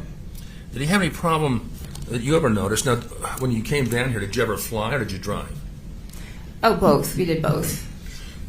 Did you go on car trips with him or to the store or to Lagoon, that kind of stuff? Mm-hmm. Yeah. Lagoon's like a Disneyland. Did you ever notice him having any problems driving? Prior to the accident, no. I, again, with his multitasking, he would tend to maybe take on more things that I would be comfortable, I would say, here, I'll take that call for you. Or, he would be driving and take a call. Yes, which at the time I had team drivers, so I kind of had these hard and fast rules that it's like, if you're going to be driving, you need to tuck your phone away, right? And so it felt a little bit hypocritical if Dad was in the car to be like, you're not going to answer your phone, right? Because these teens are watching you, and so he might have been capable of that. I mean, he hadn't had accidents or anything, but that was probably a bone of contention, I think, not just for myself, but my sisters too. Yeah. What about health problems? Did you ever notice any health problems with him in the several years prior to the ski crash? This is speaking to his deteriorated So that's one of our condition that after the crash. I'm pretty into wellness and supplements too. I think his health. If she says essential oils, I get a bingo. He did have issues. He had prostate cancer. He had some issues with his eye. I mean, I was aware, and I'd come for some of those appointments. I mean, I don't know all of it, and that became apparent in my deposition that, I haven't reviewed my dad's medical records or anything. It's only what he's shared with me. Or what you observed. Right, yeah. Right. So, did he have any chronic conditions that you remember that were prominent and you observed them? Now, he had cancer, but that was cured, right? Yeah. I went through radiation and everything for that. Yep. Rhodey, I don't have that one yet. Come to mind? Thinking about it. I think he'd had... Thanks for the super chat. Wow. I think he had migraines and some headaches. Not all the time, rarely, but I remember when they hit, it would be a hard go. Rarely, you said? Rarely, but I think those existed. What about sleep apnea? Do you know anything about that? Yeah, I think he did have some trouble sleeping. Did he have a CPAP machine, or how did he treat it, if you know? That's a great question. Okay. I don't know. You don't know? You don't know. What about depression? Prior to the accident, I wasn't aware of any struggles with depression. I don't know that he would have been honest in sharing that with me. Ooh. What about... don't know that he would have been honest. That's not what he wanted to say. Did you ever notice him to be losing energy before the ski crash? No, and usually it was me that if we were together, I'd be like, I need to take a break. What about alcohol? When you were down here, did he drink alcohol? I've seen my dad drink before, a beer or a glass of wine. I have never seen my dad intoxicated or anything that I felt like was too much. Okay. So I came in on Monday night, and we had some tea together, and then I think he's had a beer since I've been here. Okay. Did you ever notice that he had memory problems or forgetfulness prior to the ski crash? No. Okay. What about skiing? What was your conversation about skiing prior to the ski crash? So, my history, too, I don't know if you want to know that. Sure. My family started off cross-country skiing. I think I was probably about a kindergartner. And this is in Soda Springs? Soda Springs, yeah. It was really great country, and it was, something that we could do as a family. And so we'd pack a picnic, and we spent a lot of weekends like that. And then, I think probably about 1984, we kind of picked up downhill skiing, and gosh, it was a lot less work getting up the hills. Fun. And we had, family cousins that would come ski snowbirds, so we would come up and ski with them and practice. And then... You would come down from Soda Springs to ski snowbird? Yeah. Okay. And say, I think our cousins had a condominium at Snowbird, so we would Snowbird's another ski resort in Utah. And it was, lots of kids, lots of cousins. And so then in 1986, one of my good friends, her dad was ski patrol at Targhee, and so we would go most weekends to Targhee and ski together. What kind of skier was he? He was a better skier than I was. Okay. And he liked to have fun, but I don't think he took a lot of risks, He was kind of what you would think of as an old man skier, just out to enjoy the day. So he would sometimes go fast, sometimes with the kids he wouldn't go so fast? Yeah. And he skied with my kids several times. And would you rate him as intermediate or advanced or expert? I would say between advanced and expert at his best. Okay. Mm-hmm. Did he love skiing? Was it something he loved? Yeah. I think it was a big reason for him when he retired to come down this direction. I think it was something he loved to do. I don't know if I've asked you this, but did you ever notice vision impairment in any way affecting his skiing? Are you aware of that in any way? After he had that occlusion in his right eye, I think the binocular vision, it was harder to see depth, so it was a little more flat for him. Mm-hmm. I felt like he was a little more cautious as a skier, for sure. Was he generally a healthy person prior to the ski accident? Yes. Any particular medical problems you're aware of that he had prior to the accident? You had mentioned the sleep apnea. We talked about prostate. No. Anything come to mind? No? Okay. No, sorry. Now, let me talk about the ski accident. How did you learn about the ski accident? In my memory, at first I thought it was a phone call. Okay. I remember telling me that my dad, that he had. Can we just get a little foundation? Who made the call? Do you mind, Your Honor? I think if the objection is relevant, I'm going to overrule it, and you can bring it out on cross. It's hearsay then. Okay. Without Sustained? There you go. Hearsay. Okay. Tell us how you learned about the ski accident. I wasn't sure if it was my dad that called me or my sister that called me. Okay. Could it have been Carlene, maybe, possibly? It could have been, for sure. So you don't remember exactly who told you, but someone called you. Yeah. Okay. That there had been an accident on the hill that day. So this is here now hearsay. It is. I don't think she's attributing it to any particular individual. If the question is why don't you ask when she became aware of it? When did you become aware of the ski accident? Judge doing the job for the attorney. But February 26, 2016. It feels like that evening. I think of it that day. That he felt he had broken some ribs. That was painful. And I think the words were, he got his bell rung. Bell rung. Yeah. Okay. Did you ever find out at any time that Gwyneth Paltrow was involved?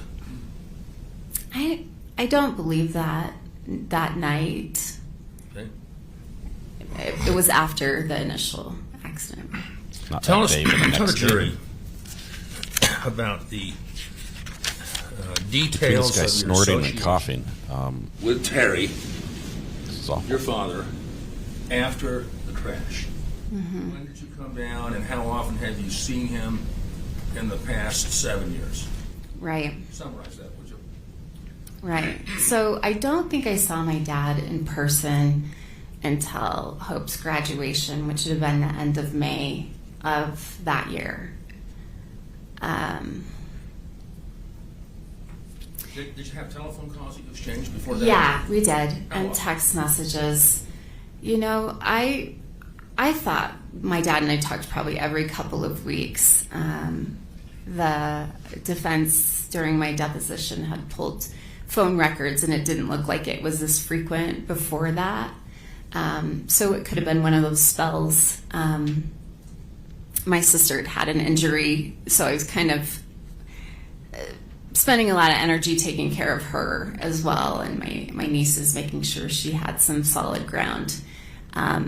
And so with my dad being here in Holiday and knowing he was with Carlene, I felt like things were being kind of taken care of. So you felt comfort that Carlene was with him? Yeah, because I wasn't. And I knew he was, following up with medical care. My dad, being in that occupation, values that and makes sure that, someone's looking at that, checking on that, making sure damages aren't permanent, those kind of things. Just so it's clear, I've been to Coeur d'Alene. Is it about a 12-hour drive to get to Salt Lake from there? That sounds about right. Yeah. It's a long drive, 12 hours. You have to drive to Spokane or Missoula, is that it? Yeah, I flew out of Missoula, but you can fly from Spokane as well.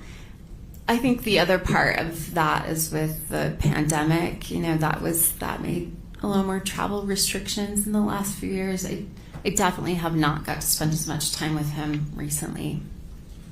Let's talk about your dad after the ski crash. Describe, if you would, his ability to keep things in control and keep things organized after the crash.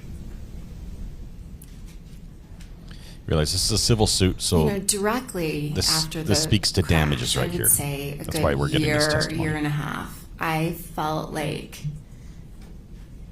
I don't want to say stupid, that's not the word, but like his processing speeds, like the effort that it took. Definitely when we were in person for Hope's graduation, I felt like, wow. There was a time when he's sitting in a chair by my window. In Idaho? In Idaho, and I I almost expected drool to be coming out of his mouth because it was, first of all, he wasn't engaged with anybody. He had kind of taken himself to a remote corner, and I just felt that was my first real kind of slap in the face of like something's terribly wrong. How about his Cat's an ability addict. to? I agree, but I can also see if keep from she getting knows frustrated and this is a overwhelmed. fraudulent claim, That why she would change at act all? that way. I think that's the biggest change right now, right? Tell the He's- jury about it. Yeah, I think, let me describe it. He's really, the details and the minutia, like he can't see the forest for the trees. It's very much, gets stuck in really small things. And so for me, it's always that pullback of like, well, let's look at the big picture.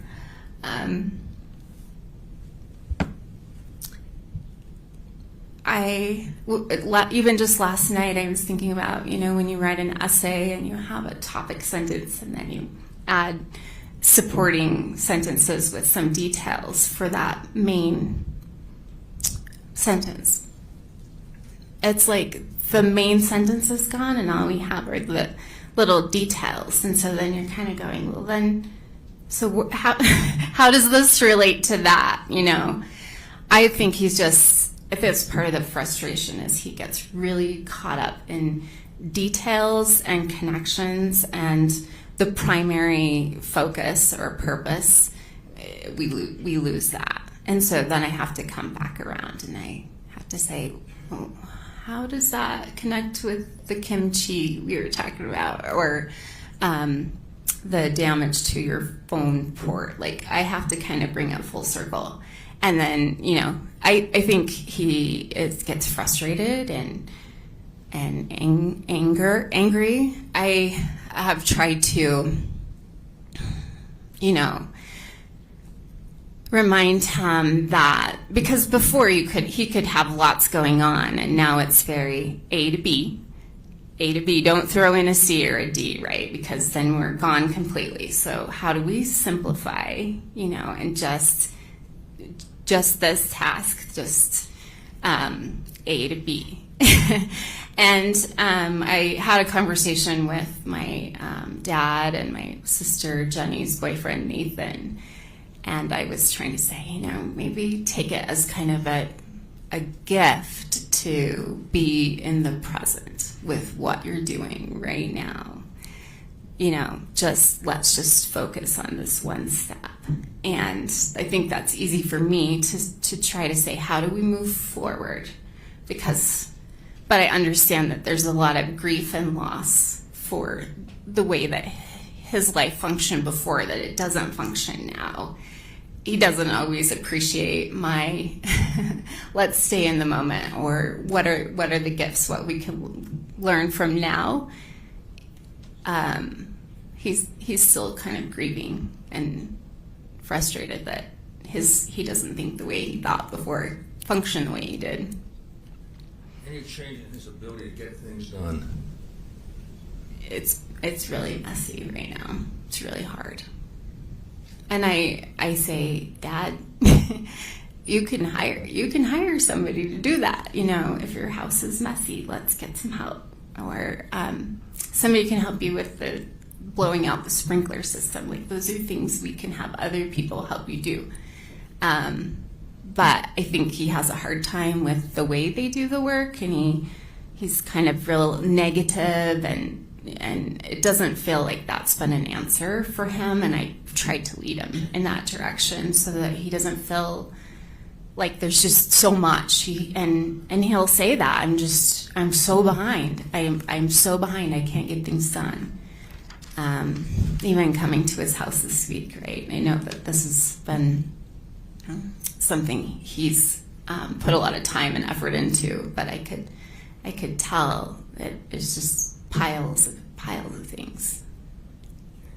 Lots of notes, you can tell he's putting in all of the effort, and there's a lot of busyness, but it's not effective, right? How about any change in his ability to stay oriented or become disoriented? Explain that. Yeah, definitely disoriented. And my dad always had a good idea of kind of north-south. But yeah, I have gotten, he'll say, oh, I can get you there. But I've come to rely on my navigation device when I come. Because he does get confused, even just going down to the park. Has he gotten lost with you? Yes. Tell the jury about that. Well, we were headed down to Sugar House Park, you know, and he. This was when I had come down for the deposition, so 20. It's a park in the Salt Lake Valley. June of 2020. Yeah.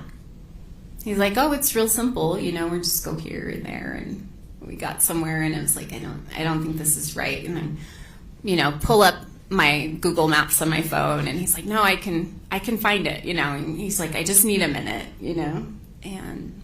So he got lost. Yeah. I don't think that was as bad of a situation, right? He's with me. He's not alone. I have Google Maps. But yeah, I have besides just the directionality thing, we spent a summer day out on the lake, and kids, we had attached an inner tube so that we could pull them behind on the boat. And my dad could not secure the boat or the inner tube to the boat, and just like a simple hitch knot, you know, and it came off once, and he said, oh, you know, he just kind of embarrassed. My husband like showed him again, you know, the next time. I think it was probably the third time. He just shook his head, you know, like he couldn't secure the knot of the, yeah. Is that unusual for him? Is that a change? Yeah, definitely. Did you have a chance in the 6 months after the crash to observe your dad and Carlene interacting? Mm-hmm. Tell us what you observed about Carlene helping him and what happened to that relationship. Yeah, I mentioned that me seeing him in person was about 3 months after the accident, and I just really saw Carlene step up in a way, you know, of, oh, Terry, don't forget your jacket. We're getting ready to go. Repeating conversations that he had missed where he was like maybe out of the picture, and she would fill him in of, you know, Anna's going to go here, or, yeah, she just was caring and stepped up where he seemed a little slow. What happened to that relationship? I don't really know. I wish I'd had the opportunity to really talk with her, but I didn't. Like I said, the last time I saw her was at that graduation, and so that was May of 2016, yeah. And I think because we had neighbors and friends and my mom and everyone there, I didn't get to have a private conversation really about how my dad was doing, and or you know how their relationship was going and if she was doing okay. At Hope's graduation, your mom came? Yes. The one that he had divorced, right? Right. And how'd they get along? This has the feel of like almost a victim impact statement. I mean, it's interesting. They share family members, so I think they're respectful of that and come to the celebration, shared celebrations, but they don't usually converse or connect. Was she respectful? Was my mom respectful? No, your dad. Yeah, I think so. Okay. That go round. That go round. Okay. Any change in his social life and friends that you observed? Mm-hmm. Tell us what it would be. You know, I'm not super close with his friendships, but it does feel like they've kind of fallen away. Relationships, friendships has been really hard for him to navigate. You told me once that it was a lot harder for him. He had to work a lot harder to be a friend. Is that a fair statement? Explain that. Explain that. It feels like after the accident, he's a little more involved with his own world, and that's harder to sustain connections when it's kind of about me right now. that's a change. I didn't, and that makes it really hard to just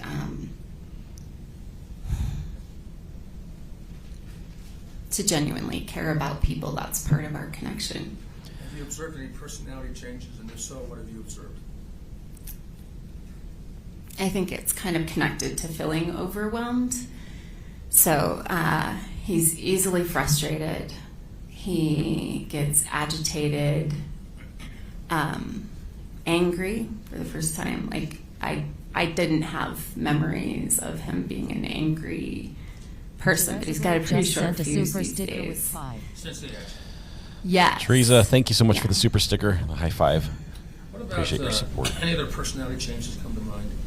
I wanted to say something about this, what we're hearing on the stand a little more here. Cautious, which is not actually as confident. pretty sad a little bit. No, I think he's in a really negative place, and that's hard for me as his daughter. Based on what you have seen since the crash, okay, as a daughter who apparently loves him, it's evident, would you recommend that he travel overseas by himself? No. Why not? I think the disorientation. I want to, if it's okay, I'm going to turn it down and talk over this just for a minute. Not that I'm trying to be disrespectful or anything. If he goes with someone, is that okay, do you think? If he has a friend that goes with him? I think it depends on the someone. All right. He does Someone travel. who's trustworthy. So I'm going to mute them just for a minute and say something. What we're seeing here is a daughter who, and I don't know if the effects of this crash, I think the effects are real. I don't think that that Terry is faking anything in this case. I don't know if what the daughter is seeing is a result of the crash, or if what she's seen is a result of aging and possibly dementia or Alzheimer's, things like that. Some of those things have the same exhibit the same way.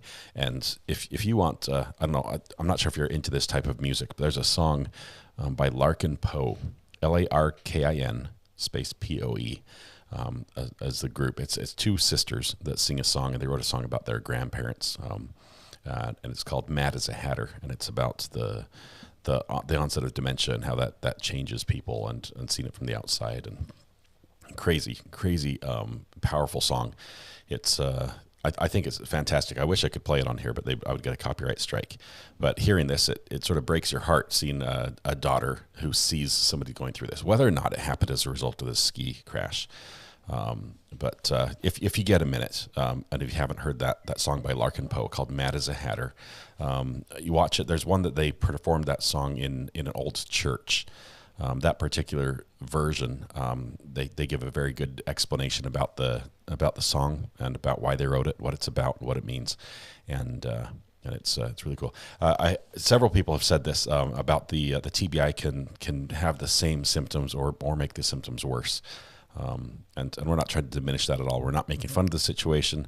I would like to make fun of the attorneys in here, but I want you to know that as we do that, it's not to belittle the situation that this woman is feeling as her dad slowly is becoming someone she doesn't know.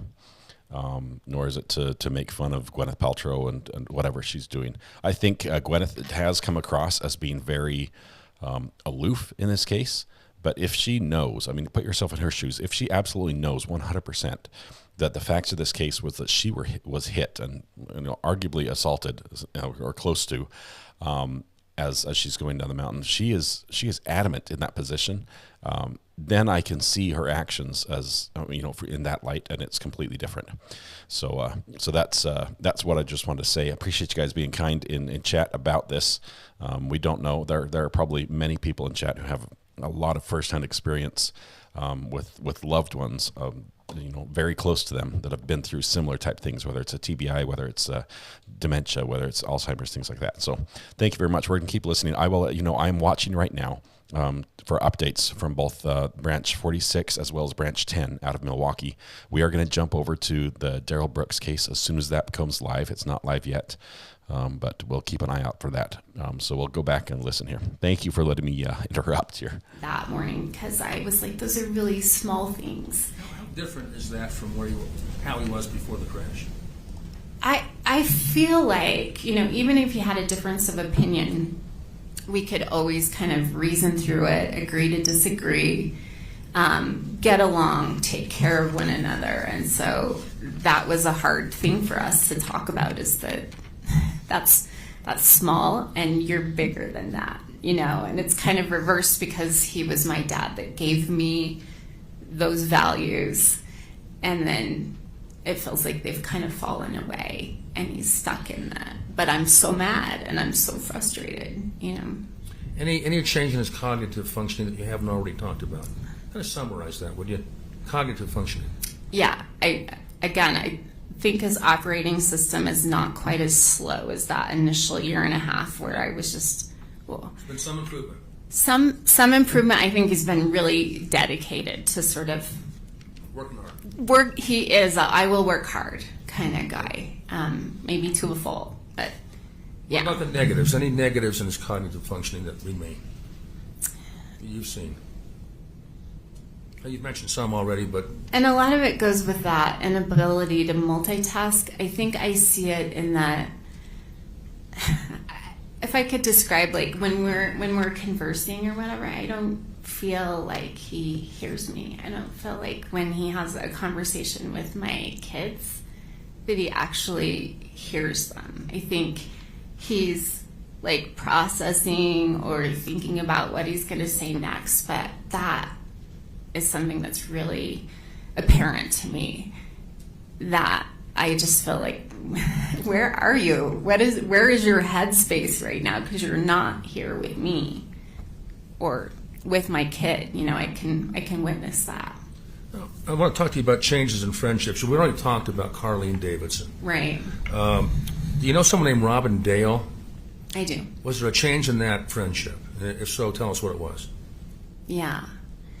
That turned out to be pretty bad, to the point where, and they had traveled together. I think they went to Costa Rica, maybe. After the crash, right? After the crash, they would have gone. They would have traveled.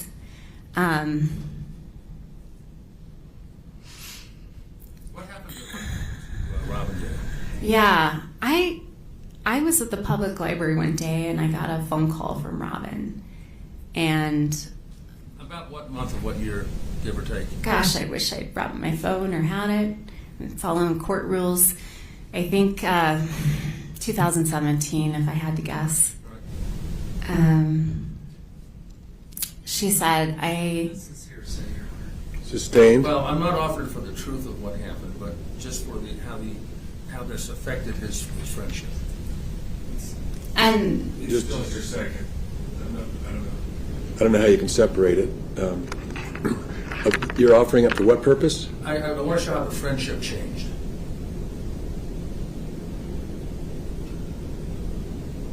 Okay, I'll allow it for that limited purpose. Go ahead.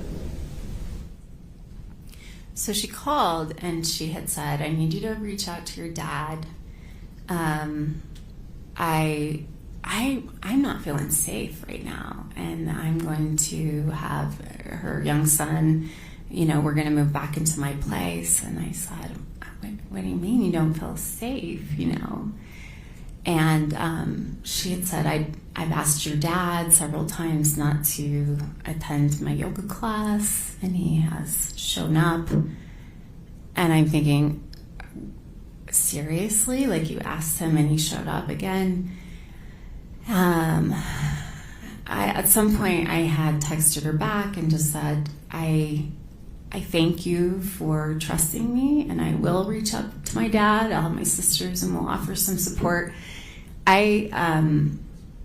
This is strange for me. I don't know my dad to be unsafe, right? But I also wanted to believe her, because I think it's important that we try to believe people. But her experience said that, he had changed, that she didn't feel safe.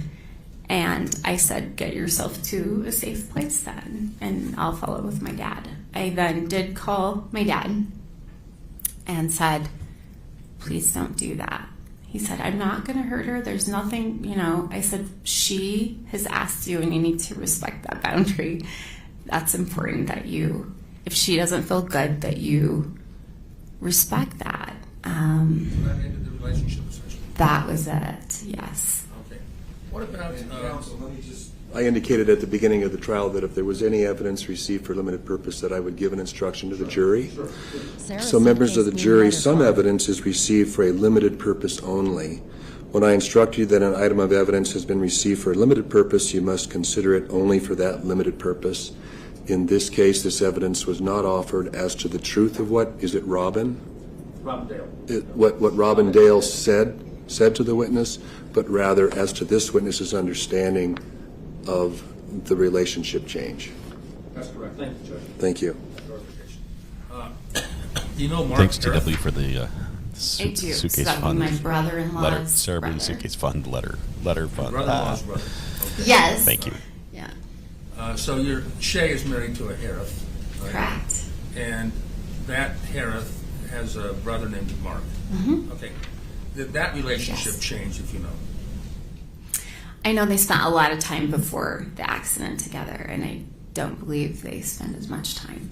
Do you know why it changed?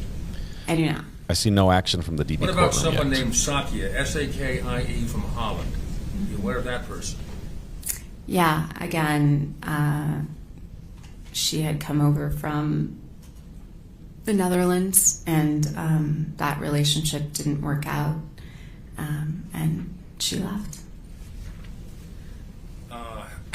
You mentioned a few things about this, but other than what you've already said, I don't want you to repeat what you've already said, but what about anger, his ability to control anger? Did that change? Yeah, I think the frustration, the temper,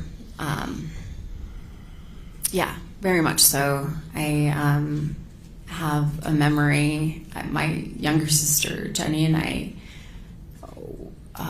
decided it was time to help clean out my grandparents' house. They had both passed away, and when they had passed away, you know, I had a new baby, my sister had a new job. It just didn't feel like a great time to actually clean out, sell the house, and so I could tell that was really weighing on my dad's mind. Like, I need to go take those care watching, of that house, and so curious about my Daryl younger Brooks. sister and I. I'm watching Branch 10 and Branch 46 right now feeds. As soon as they come on, we'll jump to one of them. 2019. But I think we've got about an hour and 20 minutes or so So before we that were happens. working hard. They were Depression era parents, so they didn't just have 2 pie plates. They had 16 pie plates, and we had a lot to clean out. We were getting up early and going to bed late. We had sold most of their furniture, so we were on like camp pads and bedrooms. We were kind of camping out as we were painting and cleaning and getting ready to put my grandparents' house on the market.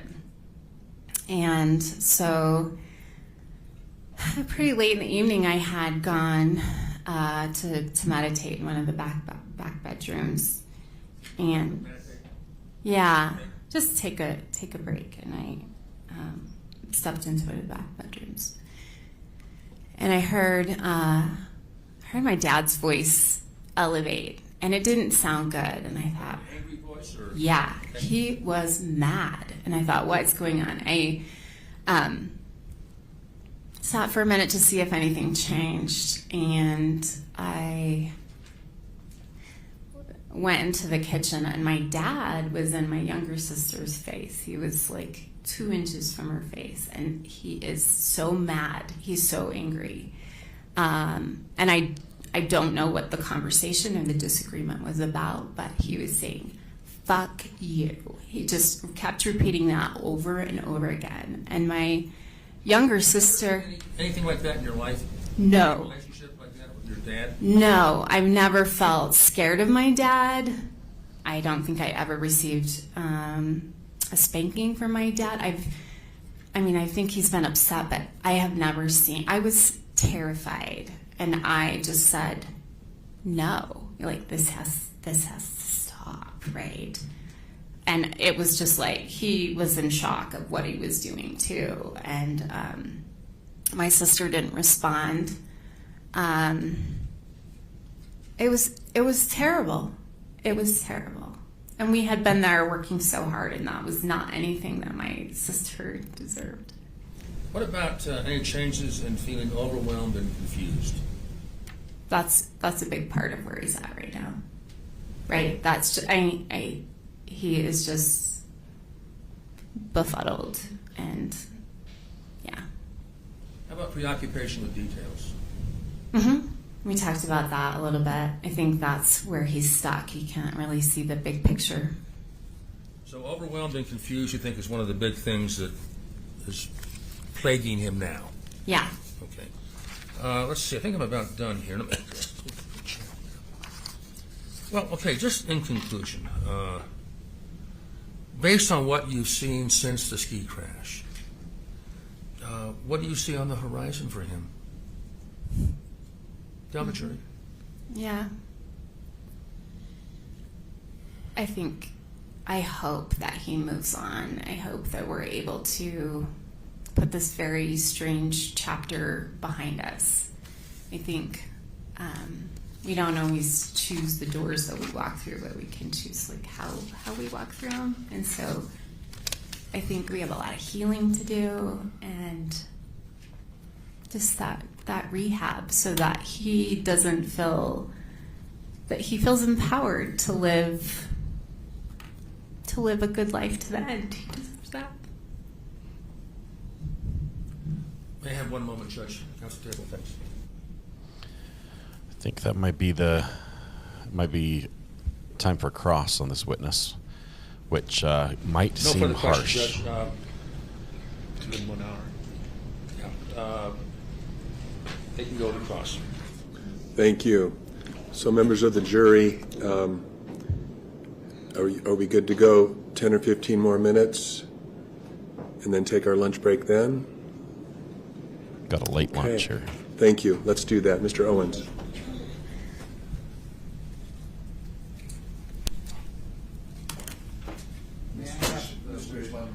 But there is a tissue box here.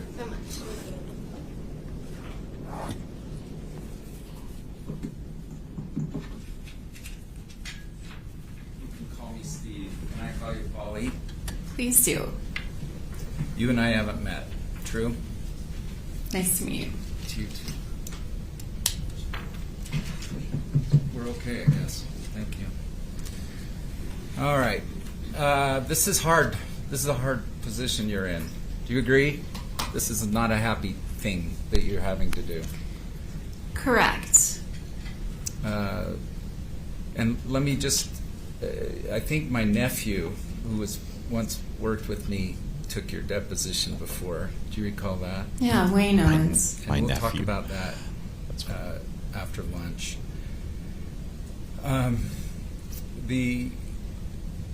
He also took the depositions of your two sisters. Have you ever reviewed their transcripts, like actually read them? No.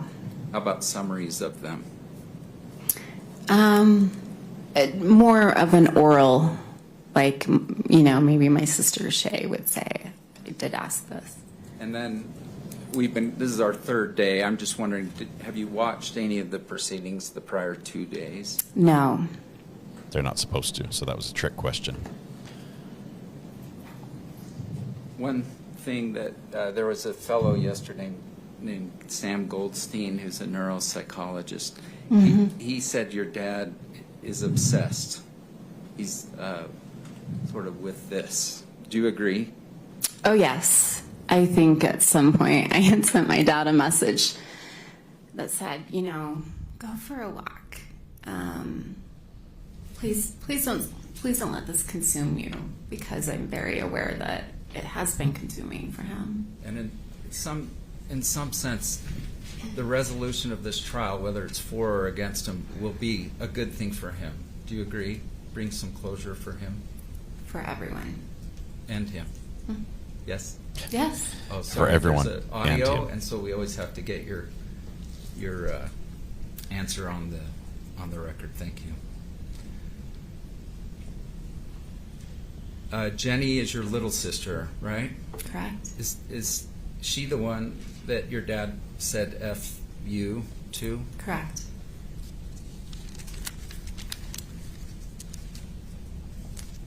let me back up one more second. The whole lawsuit stems from, you understand that my client says that your dad plowed into her back. Do you understand at least that allegation? I'm hearing that now. And you don't personally know whether your dad did that or not, correct? You weren't present? I was not skiing with him that day, no. And when your dad talked to you about bringing the lawsuit, you had no opinion on it? Like, it's your thing. Is that fair? I wanted to honor his journey. I think that's a big part, that we have autonomy. And so I would support my dad, whichever direction. Sure, but you didn't say, I think it's a good idea, Dad, that you bring the lawsuit. Or I most definitely did not advise him one way or another. Yeah. I think in hindsight now, I would say it's hard. Actually, I have no pending. Oh, it's hard. It will be hard. Actually, I have no pending question.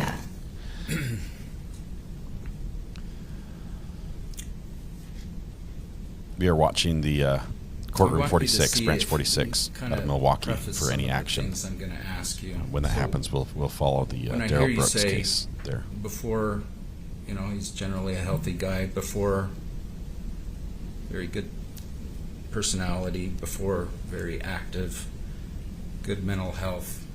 You understand that to compare what the ski accident did versus old age versus chronic health conditions and everything, I need to know kind of how your dad was on health, personality, mental health, activity level, and those things just before the event. Mm-hmm. You with me? Sure. So a lot of, when I say, for instance, he never seemed angry. He never got that angry with me. Didn't you say that? Like, for instance, his anger toward that was a Jenny. new experience for me. But it wasn't for Jenny, was it? Jenny's reported like 10 years of that kind of abuse in the last 10 years of your parents' marriage. True? I can't speak to Jenny's experience. Did Jenny, do you know Did that? I witness that towards Jenny? I never witnessed that towards Jenny. Did Jenny ever tell you, like, your dad used to verbally abuse her and your mom for 10 years? Jenny and I have a very close relationship. Just a yes or no, please. I need a yes or no. I object, Your Honor. More of the question. There's no foundation. And it's also hearsay. Your Honor, I need to be able to ask these questions. Sustained. I need to be able to ask these questions. Do you agree that you paint quite a different picture of your dad before than Jenny does? So my sister Jenny Yes or no, has please. mental disability. I just have yes or no questions. Objection. There's no foundation for this. Okay, It's also hearsay. let me just give you a little instruction about that I've already said in open court, so everybody else is going to hear this for the second time. But when you're being cross-examined, it's not like a normal conversation. So the lawyer is entitled to ask you questions that limit your answer to yes or no, or I can't answer that yes or no. So those are basically your three choices. If he gives you that kind of sometimes he'll ask an open-ended question, but if he's asking the yes or no question, he's entitled to that answer. And then later, Mr. Sykes will be able to clarify if necessary. Okay. Sure. Maybe another way to phrase this too. I don't have a pending question. Well, you did. It's withdrawn. Go ahead and ask a question, Thanks. Mr. Owens. Yesterday, The judge withdrew jury the objection. heard through your dad's mental health providers that I'm going to try to read this so I'm not winging it. Your dad was controlling, highly controlling of her long before the ski accident. Have you ever heard that from Jenny? Your Honor, I object to the form of the question that states the evidence. Overruled, the jury will remember what the evidence was. Yes or no? Can you repeat? Yes. Has Jenny ever? Are you close to your sister Jenny? Very. Right. This is going to be harsh. You're close to your sister Shay? Yes. All right. And always have been? Yes. Jenny didn't talk to your dad for 13 years after getting out of the house after high school. Is that true? There's no foundation for that. No. It's not true? 13 years. Just a minute, there's an objection. No foundation. Will you approach the bench, please? Wow. This is getting wild. Yeah, it's first of all, we knew this was going to be harsh. We knew this comes across as we said. This has the feel. This is civil. This is this is not a criminal court. This is a civil court, and so a lot of this testimony, a lot of the witnesses we hear, it's almost equal to what we would hear from a witness during a victim impact statement. Okay, so we have these highly emotional periods of testimony from people who are very close to someone involved in the case. Clearly, the one side used that to their advantage. Every time she became emotional, he would tell it to the jury, turn to face the jury. He wants the jury to see the emotion. The flip side of that is you now have the other side that's going to cross-examine her and try to discredit her in some way. And the jury's already seen her in a vulnerable state. They've already seen her crying. They already can possibly relate to some things like that. The guy has no choice but to go for the jugular, and it makes him look like a jerk. It makes it's why people hate lawyers a lot of times. And here it is. It is necessary for the case. This is how it works. Unfortunately, it is brutal. And here we have the one side. I don't want to say prosecution and defense because it's civil. They're all prosecuting, right? They're countersuing each other. So the plaintiff, I guess in this case, is that right? Terry's the plaintiff, if I remember correctly. Who sued who first? Terry's side, his lawyers are doing what they can to offer objections, to break things up, to try to slow the flow. So the objection is overruled? Overruled? Yep, and it's going to continue. Continue an objection for the record on this line of questioning. You may. Thank you. I'm going to tell you things that Jenny has told us under oath, and I want you to comment on them, okay? This is going to be... Is it true that Jenny moved out of her parents' household after high school? Correct. All right. And how much older are you than Jenny? I'm 6 years older. And how many years had you moved out of the house before Jenny moved out of the house?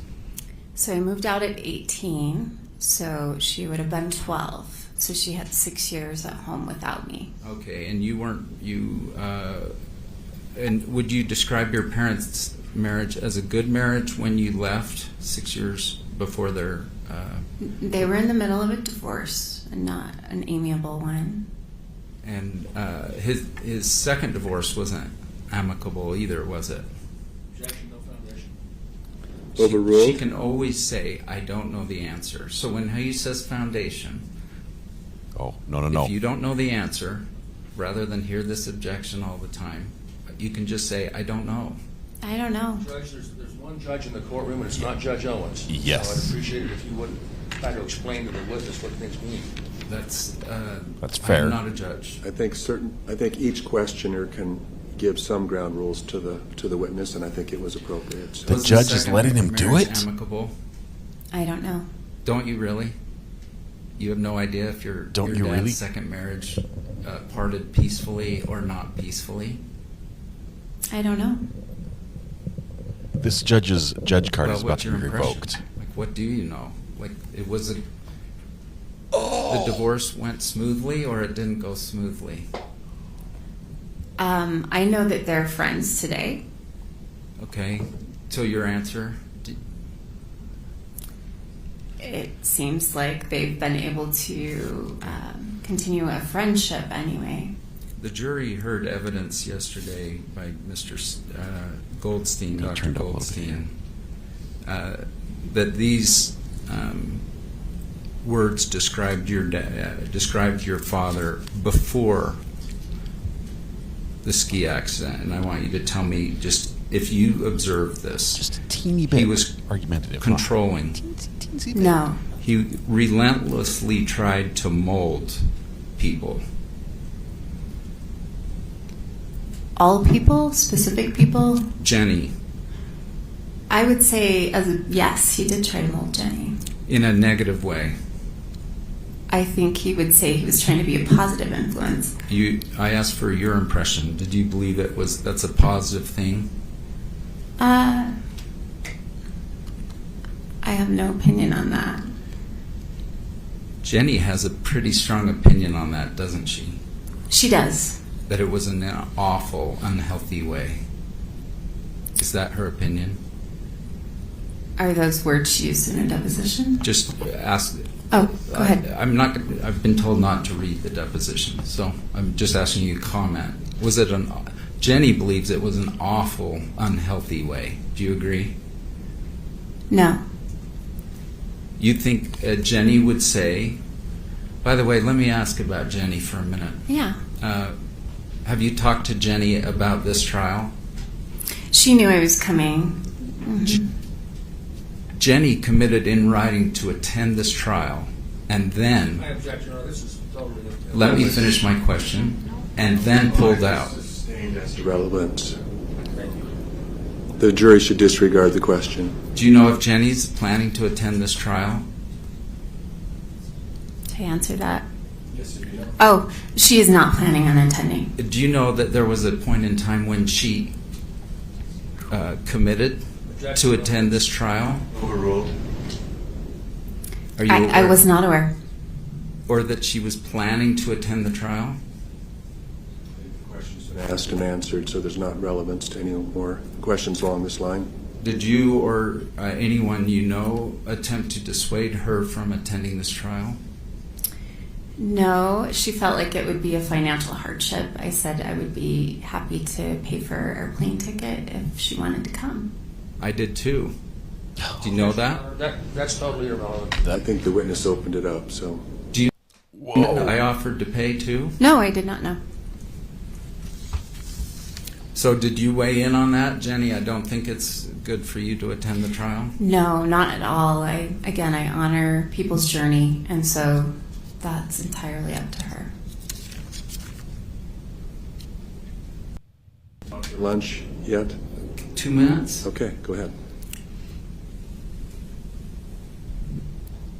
Do you believe with this statement, with Jenny, your dad was constantly overstepping her boundaries? No foundation. Overruled. There's a standing objection on that. Standing objection.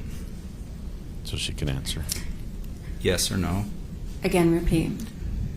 He was constantly overstepping the boundaries she set. Agree or disagree? Agree. He would be frequently frustrated if his expectations were not met. Agree. He had a very strong emphasis on discipline. With Jenny? Sure. Agree.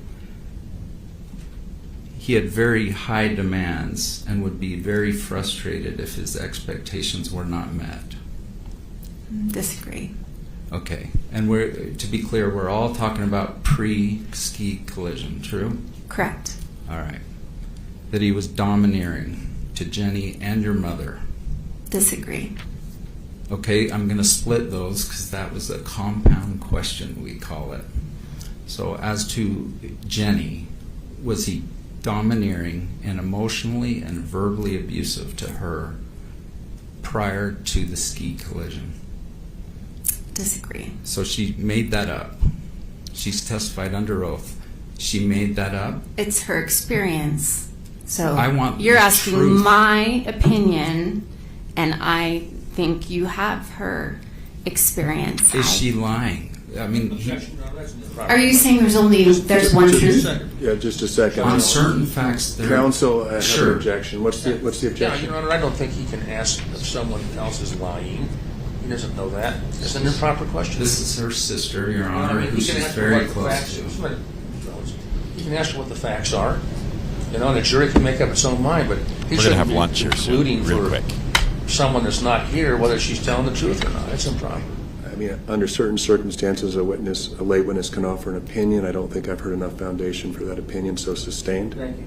So if Jenny says that your father was domineering, do you agree or disagree prior to the ski accident? Disagree.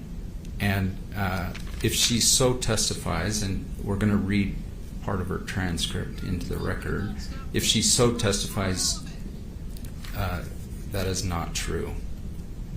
He was not domineering. Is that what you're saying? I'm saying he was not domineering. So if Jenny says he was, that is her testimony. And you would disbelieve it? My testimony would say he was not domineering. Would you her testimony is that he was. Right. So they can both be true? Objection argumentative. Overruled. So depending on people's mental capabilities and disabilities, sometimes we experience events differently. Is it possible that, for instance, your dad wasn't domineering with you, but he was with Jenny? I think it is possible. I wasn't home. Sure. I was in college for many of those years. Your dad was verbally abusive to Jenny before the ski accident. Agree or disagree? Disagree. Your dad was emotionally and verbally abusive to your mother before the ski accident. Agree or disagree? I think he could have done better, but I wouldn't call it domineering and abusive, no.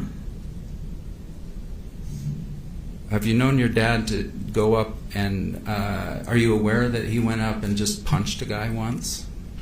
I was not aware of that. You've never heard that your dad punched your mother's, you've never heard that? No, sir.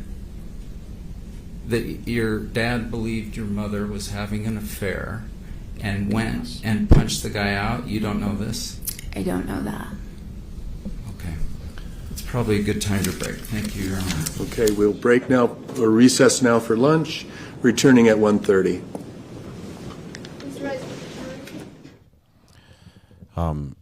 It came out just a little bit. The answer was sort of objected to several times, but the witness on the stand has twice alluded to the fact that Jenny, her younger sister, may have a mental development issue, that she's not as mentally developed as maybe. All right, she so might we're seem recessed at her until age. 1:30. Is there any need for the court to come back sooner? 5 minutes sooner. On these character type questions, I want to kind of preview some things, because rather than get objections every 3 questions. So I do. Let's come 15 minutes early then. So Okay. 1:15. 1:15. Thank you. Thank you. Wow. Brutal. Yeah, we have gone so far from what happened on the ski slopes. We're not discussing the facts. The reason, Ivan, that they're going into this, I realize you're not a big fan of the actress, but the reason they're going into this area is because in a civil suit, the damages, you're not putting someone in jail. The loser of this collision on the ski slope, when the jury decides it, does not spend time in jail. They're not locked up. The loser has to pay. And how much they pay depends on the damages and how much the jury says, what was caused by the crash and what wasn't. And for the jury to make that decision, they have to ask questions and have testimony given that tells you, here's the before picture and here's the after picture, so you can compare the difference.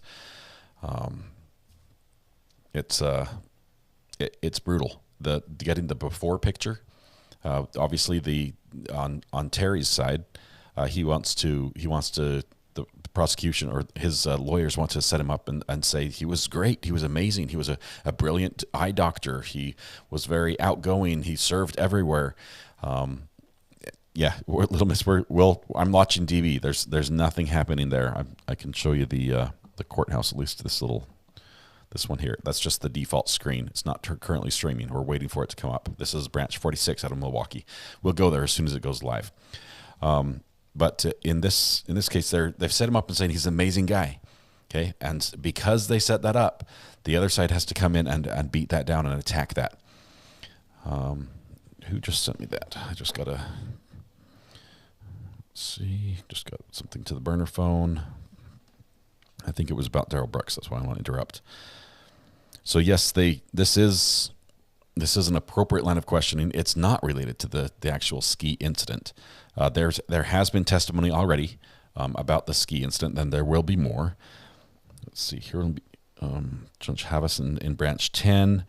We have branch 10 pulled up as well. We have branch 10 and branch 46. I think he has one hearing in 46 and then one hearing in 10, a half an hour later. So I've got the both pulled up on my screen here. If you want to see, I've got both courts pulled up, refreshing, and whichever one happens, we're going to go ahead and drop in place of the video we're watching right now, and we'll follow that. If DB wants to go pro se, pro per, whatever it is, he wants to be his own representative. That's it. So anyway, yeah, it's painful. This attorney, oh my goodness. I would not want to go into this line of work to have to ask these questions, to put people on the stand, because clearly that daughter is suffering. Right? She has a relationship with her dad that's deteriorating as he is changing into someone that she doesn't recognize or remember, and it could or could not have been caused by this crash and the effects of this. The dad is it sounds like very driven to see this through, and he's almost consumed by this. Also a symptom of some of the things he's going through.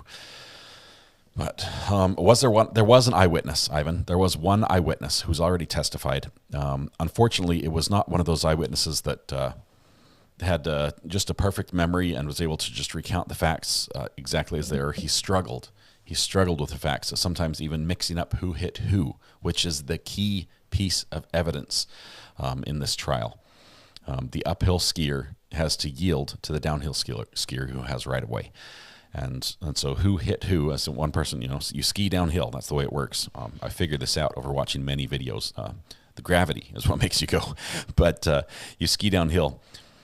Anyway, what did we miss? It got pretty intense, and it will continue to be a little bit intense. They've got about 15 minute break, 13 minutes left of a 15-minute break right now, as we're waiting also for Daryl Brooks to happen, with however that's going to go. A couple of you have mentioned experiences with loved ones that have gone through with Alzheimer's and dementia. It is horrible, because eventually it only ends with death, but you end up suffering and losing them twice.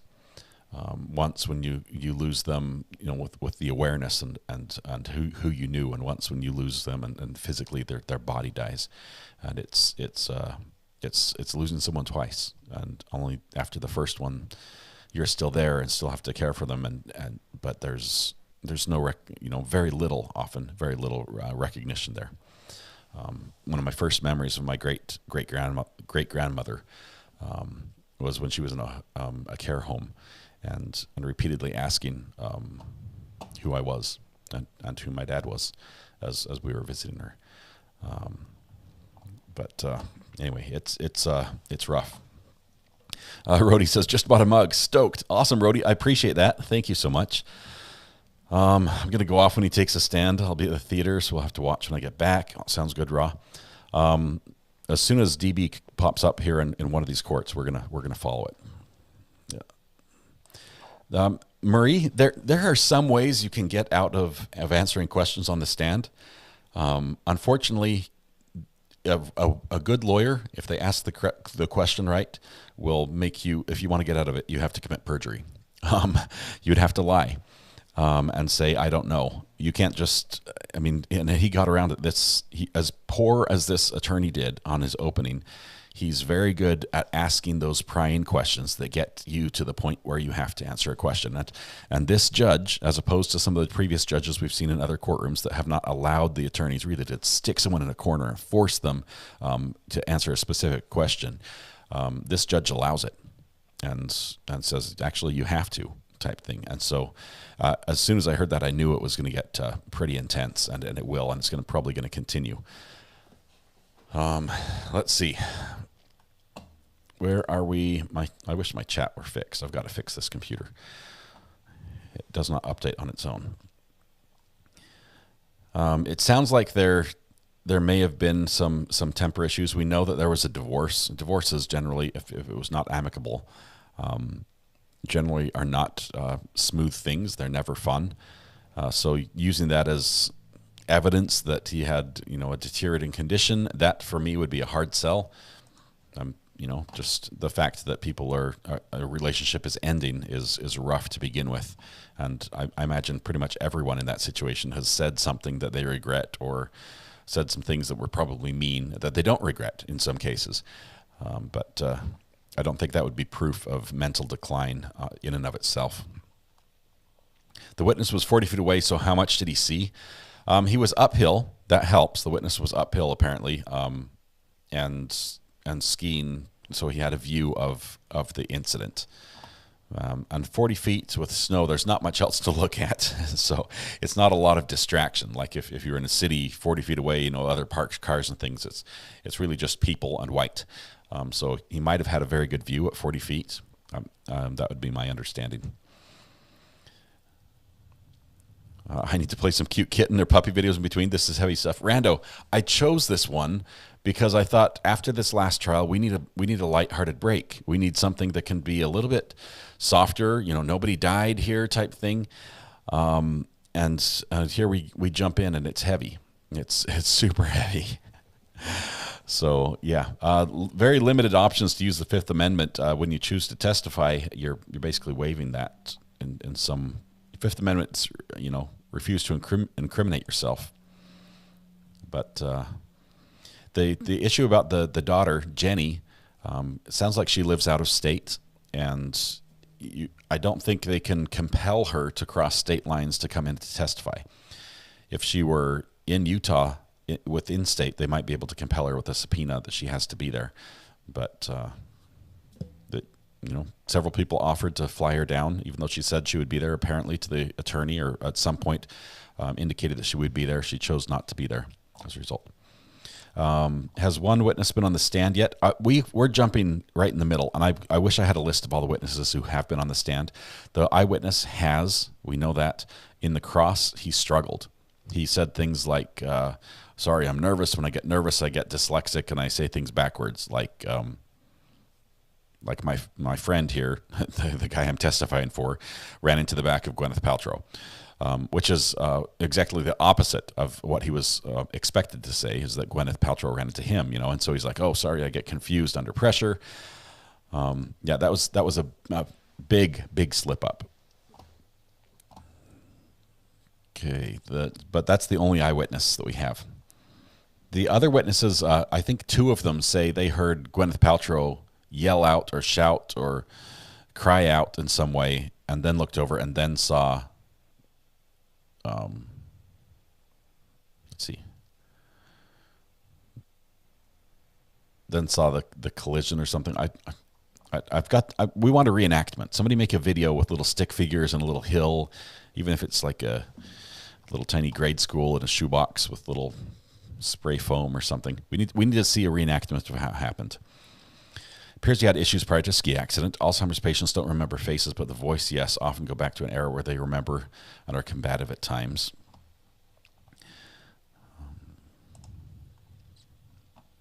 Okay.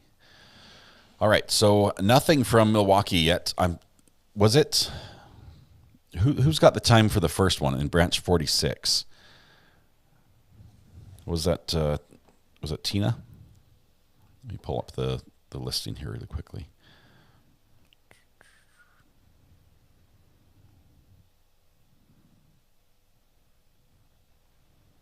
It was over on the Facebook page I pulled it off of. So let's see. I'm seeing the posting for Matthew Harris's new video about how much more does an attorney get you. Everyone's like, but they take a third.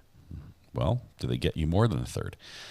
So DB has two hearings, says Tina Pruitt, has two hearings this afternoon in Milwaukee. There will be two different direct links to the court. The first is at 1:30 Central Time. That means 2:30 our time, so we go in 14 minutes. That one is Judge Feist, Branch 46, 1:30 p.m. Judge Feist, Branch 46. Got it. This is the gun charge shooting at his nephew. So the first one's there. The second one is at 2 p.m., and that second one is, let's see, this is the nephew that he profoundly loves in his closing argument. Let's see. Oh, no, that's a different one. What's the second charge? The second charge is it running over his girlfriend with the car, or hitting her with the car.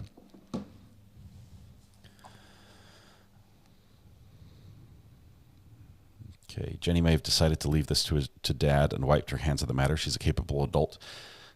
She's an adult capable of making her own decisions whether or not to come. Right. I agree. We don't know how, I mean, the sister here says there might be some mental development issues, but we don't know how profound that is. It might be very minor. So she could be highly functioning and able to live on her own and everything else, and be able to make a decision, all on her own. It sounds like she has. Terry Murray says, I'm a nurse who specializes in geriatric care. This sounds like pre-onset dementia, and it can be worse on firefall, a fall or accident, or even stress or trauma. Works after a fall, accident, or even stress or trauma. Thank you, Terry. I appreciate that. Yes, we've heard that from several people who have family members who have experienced something like that. But I guess here the jury is going to have to decide if the fall caused this, contributed to it, made it worse, and who was at fault. I guess that's going to be the big thing. The plaintiff brought the suit. No one forced him to do this.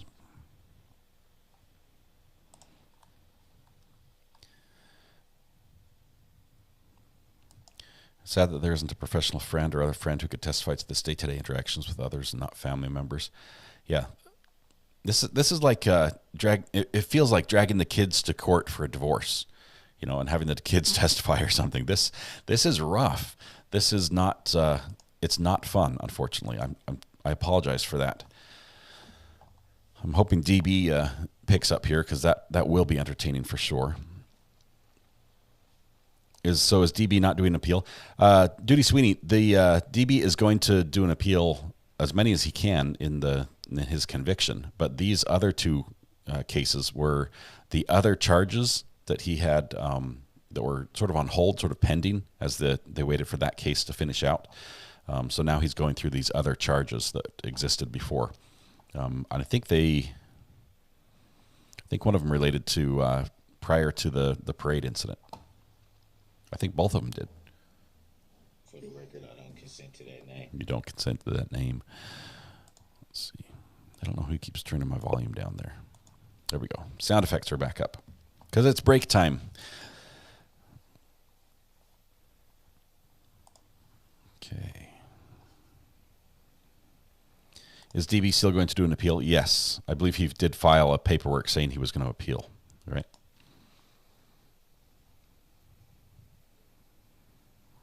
I was kicked back, taking it easy. Yeah. Odd that a good skier would collide on the edge of an easy trail. Perhaps health issue prior to collision. Possible, Jana. That's a possibility.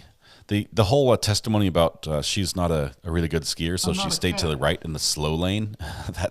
That's not how the ski hill works.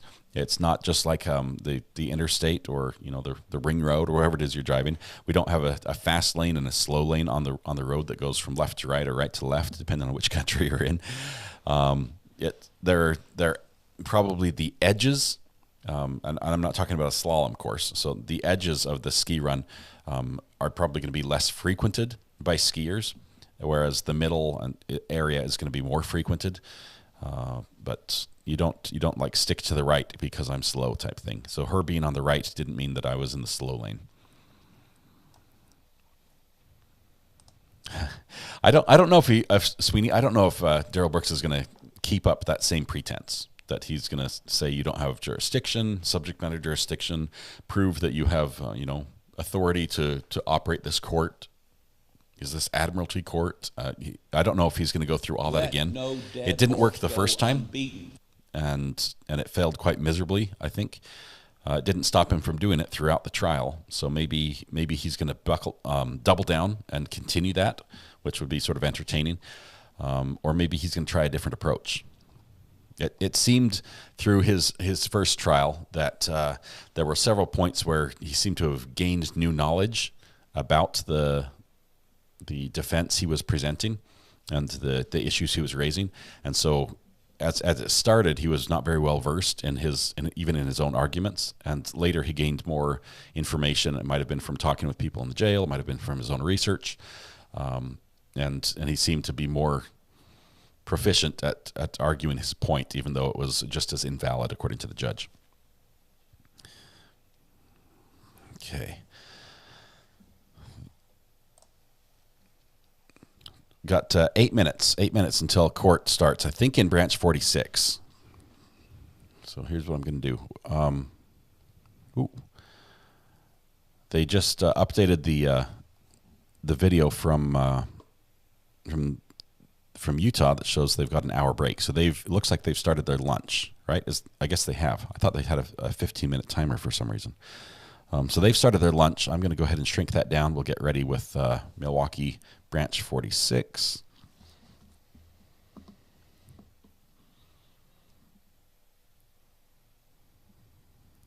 Shrink that one down. Won't entirely get rid of that. We might need it back in just a little bit. And we'll bring in Branch 46 over the top.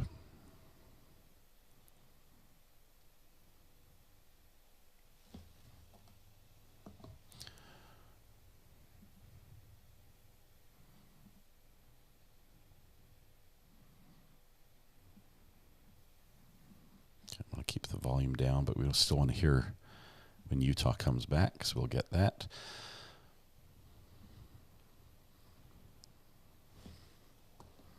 Okay. Now we're ready. All right. He's going to be allowed to go pro se. Golden Mare, I believe that is a motion that will be made today.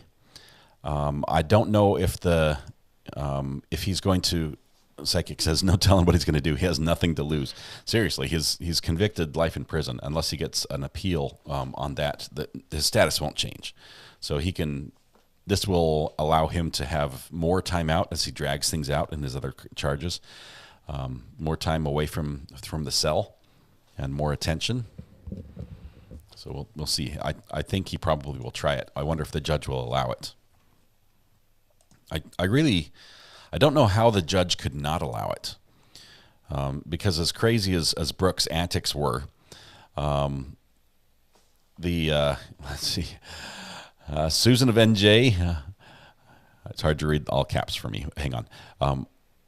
Hello to all, first time here, loving it. Awesome setup. I believe I heard about your channel from Aussie Overlaw or Legal Vices. Best wishes to you and everyone here.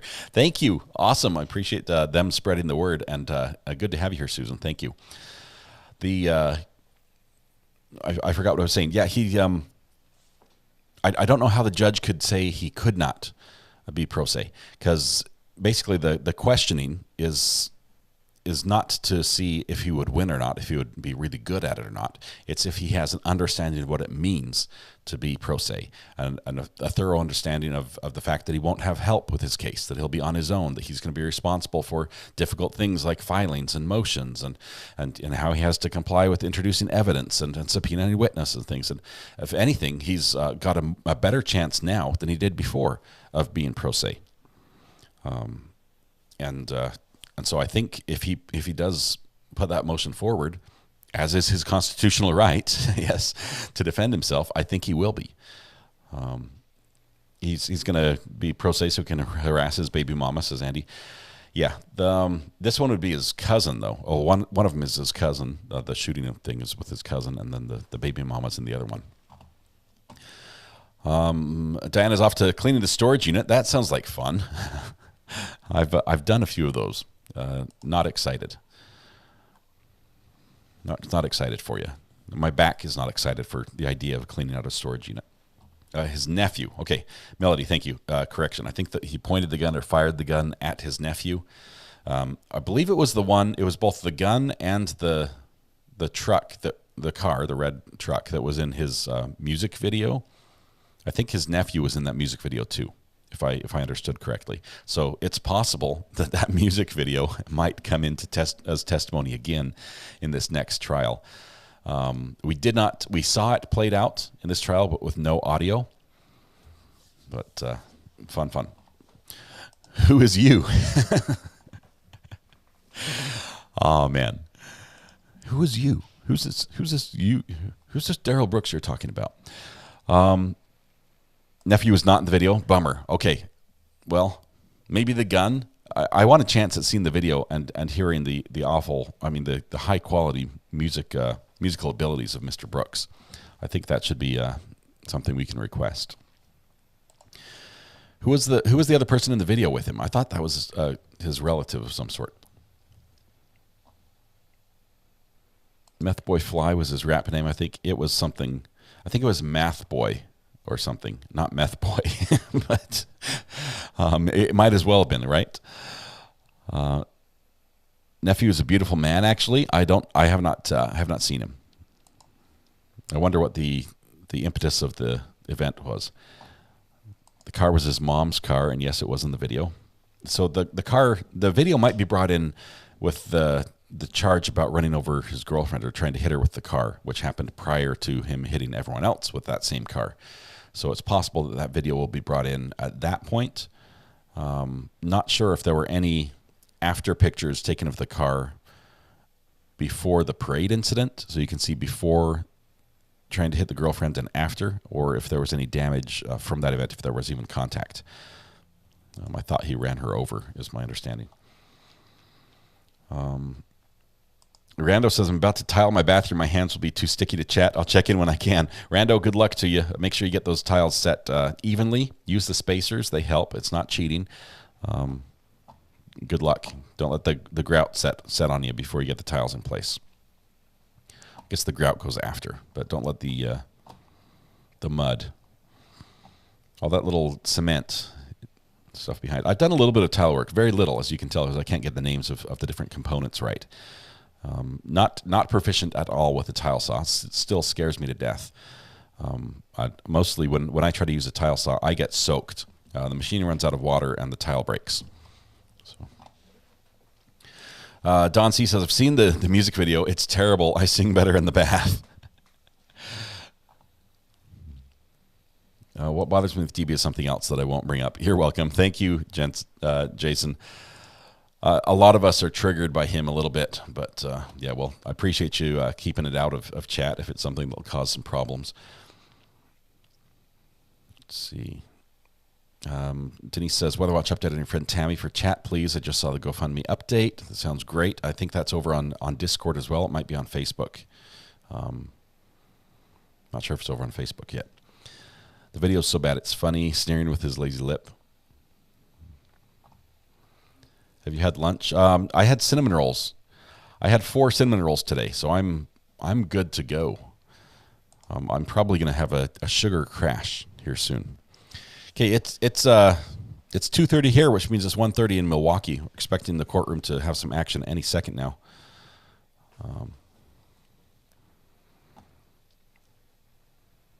What time are they coming back from lunch? I think they're about 45 minutes.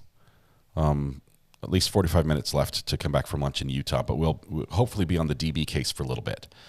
I want to see if he's going to be pro se in these charges.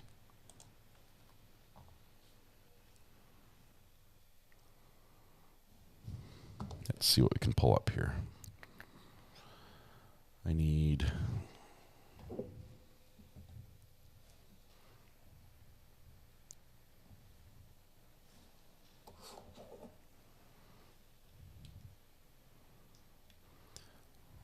Let me get the 2 windows pulled up.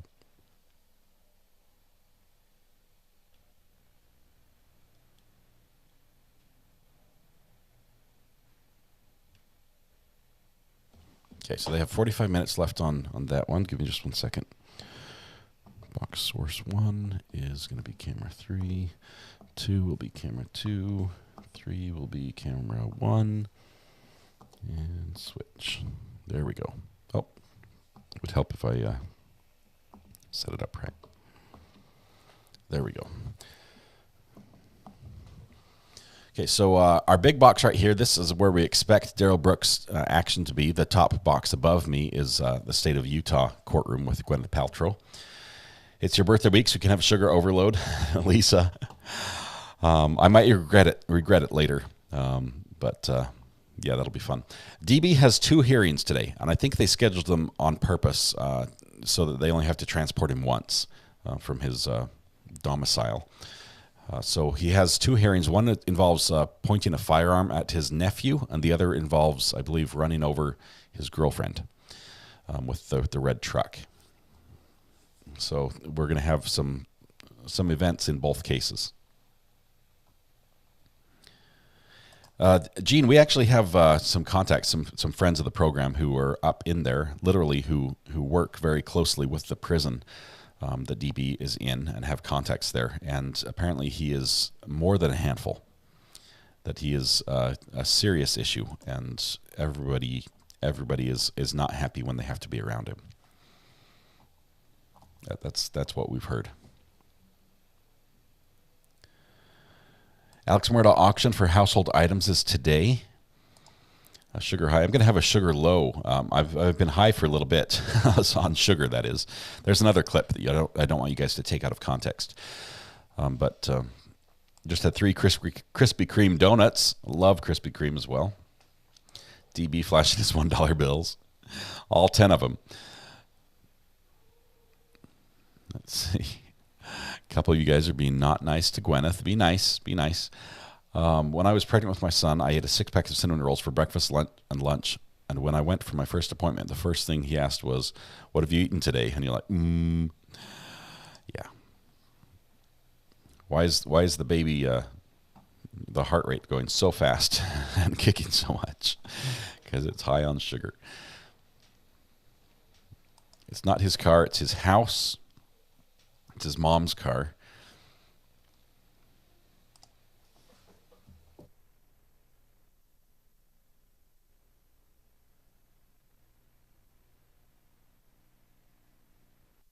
Okay, I need a little bit more water. Here's your warning.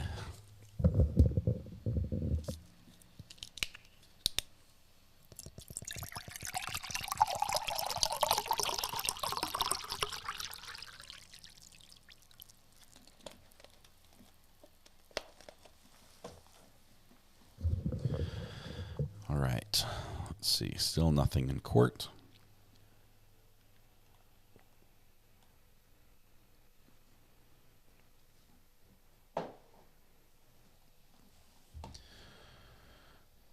Alex Murdaugh wants to access to escrow account for appeal.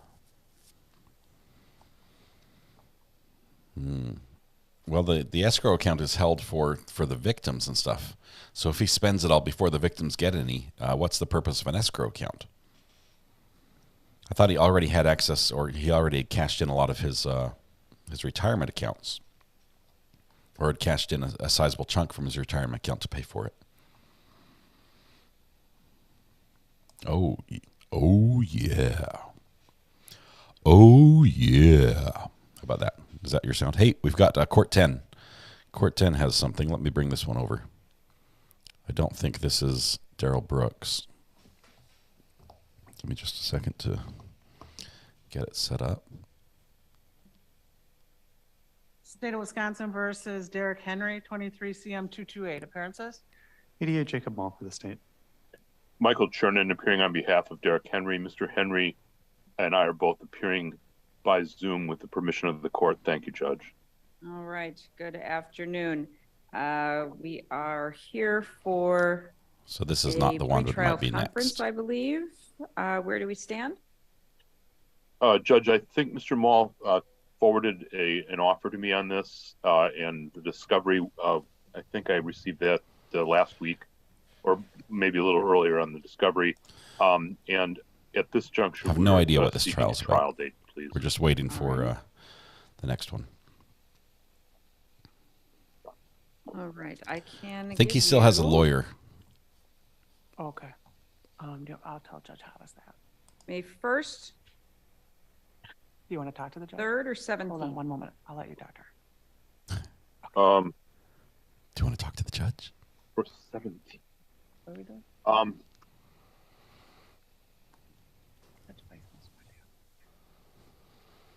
Judge, I can tell you truthfully, I have 3 cases stacked on the 1st, but I'll put this one on the 3rd if that's okay. That's and fine. If I'm in trial, I'll certainly let you know in advance. Understood. All right, May Follow 3rd, this and one. we'll get you a final pretrial date. This is branch 10 we're watching right now, which shouldn't have any action for another half hour or so. But April 24th? I'm not a fifth? porpoise. I'm not a cat. Yeah, that lawyer does have a glacial can we do- melting orcas in the background or Can something we like do that. the pretrial at 8:30? When? 24th? Sorry, the 24th. That's fine. The next court date is April 24th at 8:30 for final pretrial with a jury trial date of May 3rd at 8:30. Those are and Mr. Henry, those are in person. All right. Mr. Henry's gone. Oh, Thank you. He was connected to audio, and now he's not. So he was with us, and Oh, there he is. so He's I on. don't And he's think gone. You can reach him. Right here. I can. Thank you, Judge. Judge just left. She just walked away. No, just take it here. Sigfil says, I just saw the updated thumbnail. Yes, the updated thumbnail is the next the ski date's in picture. person on April 24th. Okay. Thank you. Okay, so Judge just walked away. I don't know what's happening here, but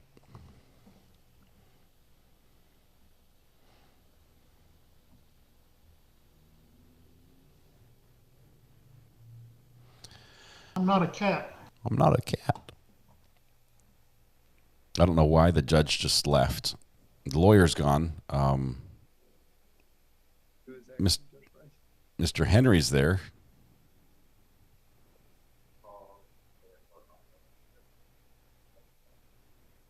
I was kicked back, taking it easy. A couple of you asked about Buster in light of the developments in the Stephen Smith exhumation. I have not heard any evidence or any of the evidence that would indicate that Buster is involved. I've heard a lot of allegations. I've heard a lot of suggestion that way, suspicion. Because of that, I have no idea. I would have to see some physical evidence. I'd have to get some hard proof that he would be involved in some way. The only thing I've heard from him is that he's come out publicly with a denial, saying There's a lawsuit. Yeah, basically, it's a threat. It's the precursor to I'm going to sue anybody who says I'm involved. But for those that just popped in, Samantha Terry just said, "What are we watching?" We're waiting for Daryl Brooks, who's expected to make 2 appearances in Milwaukee today and 2 little hearings. Let's see, one of them is in court branch 46, and one is in branch 10. So let's see. Here's the judge is back here. Let's see what she has to say. Nope, she's gone again. Apparently, she just was there for that one hearing.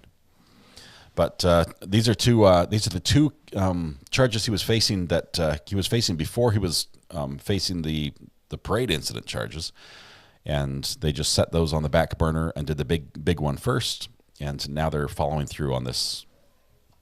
It's almost procedural because unless he wins an appeal, this won't matter. He'll spend the rest of his life in prison. There could be some, if there is any money or royalties or book rights or movie rights or something, there could be some settlement that is given to victims in these cases if it's deemed appropriate by the court. You're talking about stuff that is not relevant. Right, but that's about it. Not sure what this gentleman's doing, waiting for his moment, I think. But we're just holding out, just waiting for things to happen.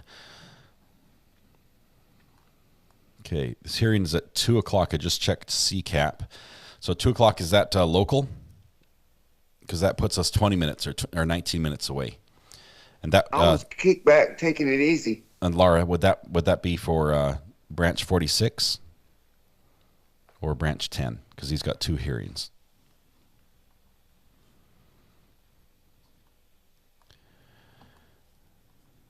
Yeah, there could definitely be some evidence that's presented after this autopsy that could indicate somebody. All right, go to Jonathan Lee Riches on YouTube. He's showing all the Murdaugh stuff at auction. It's difficult for me to show another YouTuber's live stream without their permission.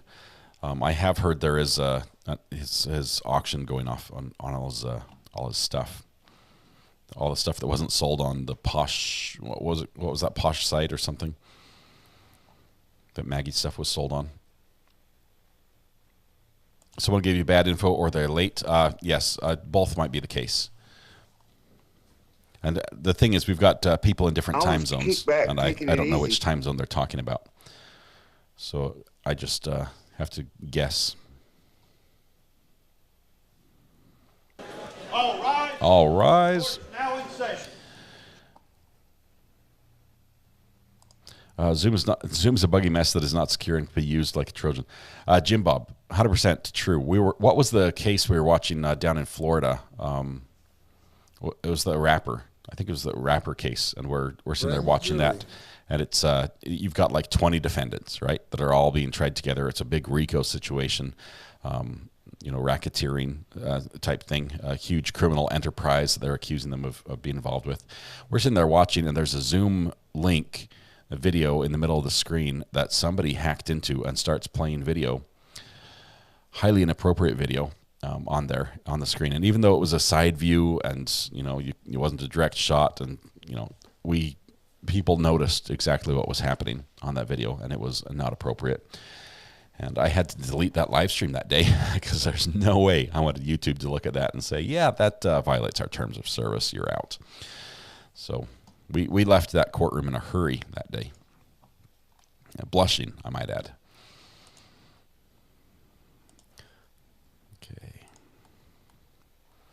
I think Gwyneth may have watched some online comments because she's no longer using the blue notebook to hide her face.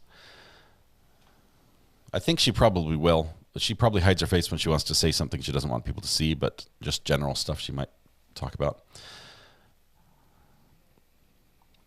Okay. Both places. All right. On the LG Stylo 6, he's muted, or he's not on. That's a bummer. I don't know who that is. Who's this guy in our courtroom? Says the judge. No. Oh, Yeah, I know that, but no. I know that ain't it. okay. I was, Let's zoom in a little bit and see what's happening here.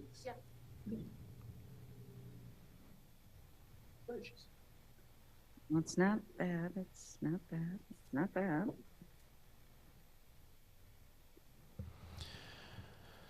Branch 10, local Wisconsin time, so in 17 minutes. Laura, we're gonna stick with it. This is Branch 10 we're watching right now. Nope, let's see who the other one is. Let's just pull that up really quickly. So now we've got Branch 46 has some action as well. Branch 46 has a few more cameras too. Let's see side by side here.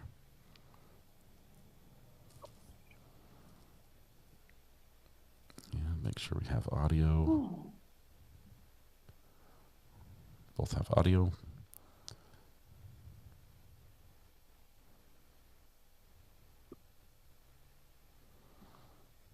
all right, Meeks is in custody.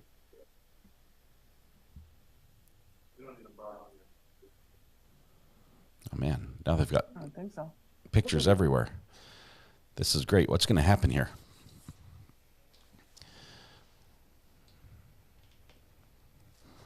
We'll keep an eye out for this. If something happens, I want to watch.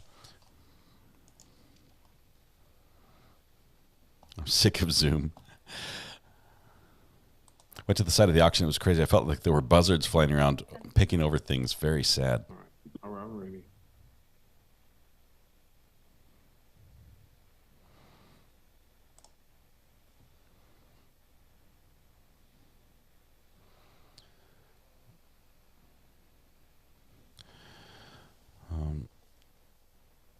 I'll include that we're.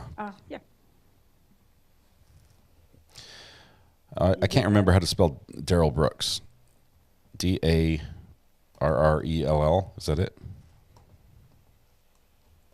Below, I can't see you. You good over there? State of Wisconsin versus Dante Meeks, 21 CF 1093, 22 CF 4750 appearances. Claire Zyber for the state of Wisconsin. Attorney Turan, Premier Dante Meeks, Judge, it's a scheduling conference. I guess as for speedy trial demands. All right. You did enter a speedy trial demand on the 13th of March. Madam Clerk, when would that expire?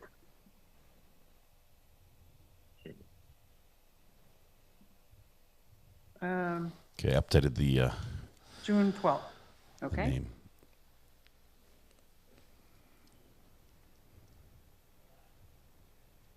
Who's got their phone outside just showing the trees, looking at the sky? All right, so with that information, and this is a straight up PV, I can give you June 5th or June 12th for trial.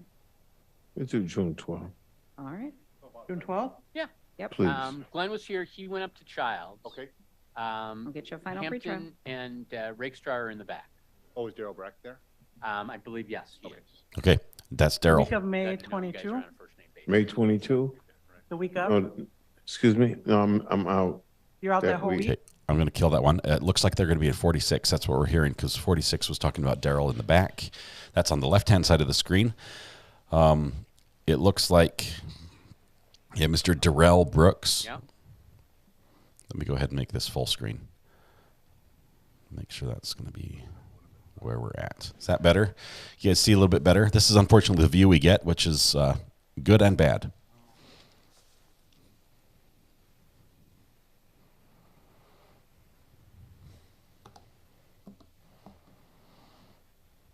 It looks like I might have to sit with Mr. Brooks. I'm in the cage. Or is that the witness stand? I don't know.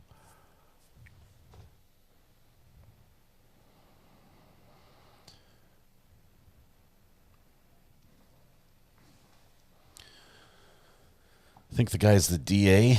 Yeah, I don't know. They haven't said appearances yet. This is probably going to be a very brief hearing. For the record, I don't consent to that name. Thank you, Mr. Brooks. What's the guy accused of? This is Daryl Brooks we're talking about. He was basically where we started, way back in, was it the end of October? He was the gentleman, I use that term loosely, he was the man who drove a truck through a parade and struck dozens of people, killing many of them, or killing several of them, and causing tons of injuries, and was eventually apprehended and convicted and sentenced to life in prison without parole. Basically, the maximum charge on every single one of them, I think it was like 67 or 77 something. There was a ton of charges, but he got basically everything thrown at him. So that's where it is. That's where it is. That's what we're watching. There's a hearing in about 10 minutes. I think I'm sitting on crumbs from the cinnamon rolls I ate. I did have 4 cinnamon rolls today.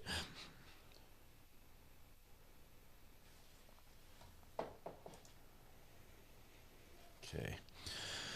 Let's see. He's the reason for our community.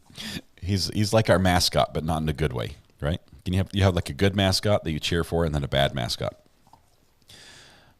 I want to see DB. Yeah, we'll watch for him here. Let me switch the other camera to court 10.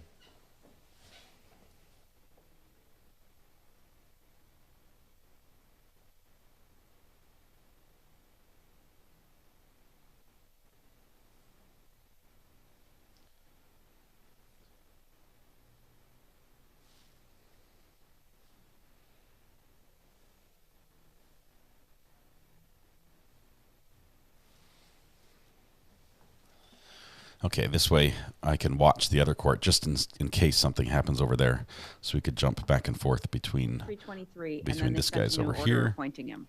No idea why. and where we are right here with these guys, which I think Daryl Brooks is going to be in this one. So this is 3, audio's on. Let me get rid of the video behind this. Just make it a little smoother. This one's gone.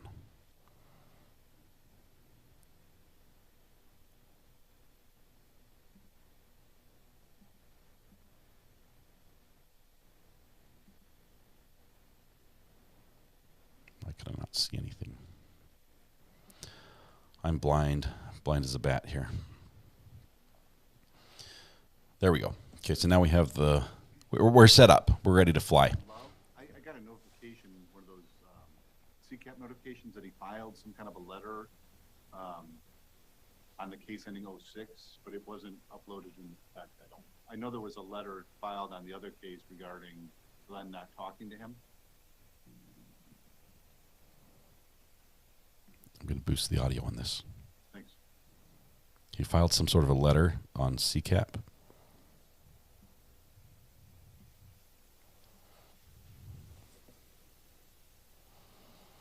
Okay, so that's confusing. The desks are in the opposite order. The desk on the as he walks from the left off the screen and on to the right. So they've got them sort of backwards.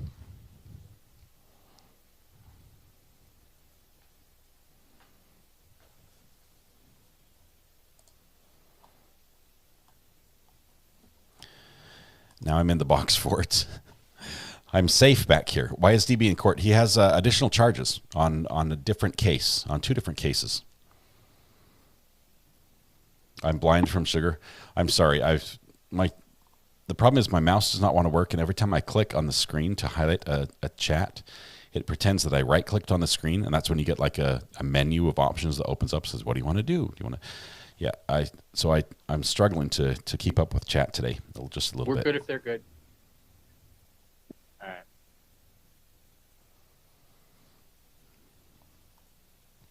right. Has anyone seen anything on CCAP about Brooks, about the filing? Is there any document? I'm looking at. I'm not sure if Amber's here or not today, but love to see if there's something out there that we could look at as far as his filing. It may be related to self-representation.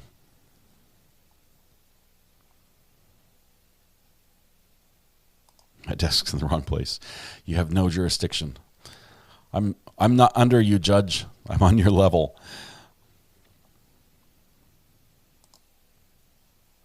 He already has 6 life sentences. Yes, he's appealing those, though. He's going to appeal as much as he can.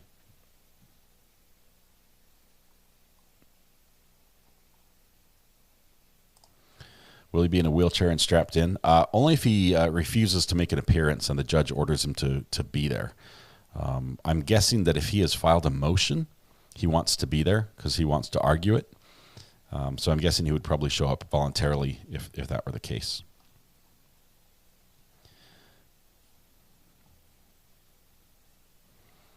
It's a bowling chair and a table. It doesn't look comfortable.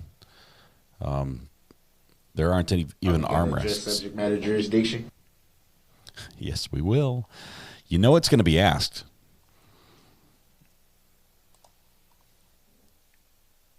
Okay, I'm going to keep writing the audio here because it sounds like we have a little bit of hot mic occasionally as they are talking back and forth. We've got a few more minutes, 5 more minutes before the case is called.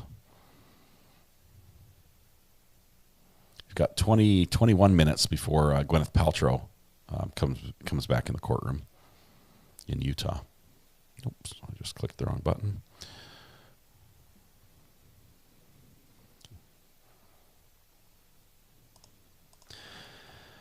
Well, 7, what happens, this wouldn't be a waste of time if the state wants to make sure he serves all the time that he's due. And if for some reason he wins on appeal, he wins an appeal and the charges are overturned and he's set free, then he may disappear. You don't know. The state might go on the run and never be able to find him. This way they can charge him, and if he does win an appeal on that one, he would stay in custody on these charges. Now, with the charges he has as far as the 6 life sentences, I believe the sentence was such that if he... Let no dead horse go unbeaten. If he does get granted an appeal as far as he can be retried, he would still remain in custody. Even though in the court, in that retrial, when he shows up there, he would be in civilian clothes. He would have the appearance of not being, quote unquote, guilty, and he would be considered not guilty. Yeah, I did not do that. You handled it turn. I was like, but you might want to push maybe one. Push it over. Gentlemen, Bill, welcome back from Milwaukee. Hey, how you doing? How you doing? Sorry, hot mic there. Anyway, so I'm going to listen to this. I wish. That's a good word, gentlemen. He wants to set up for trial right now. Right, so be it. And just want to give us like 2. But I don't.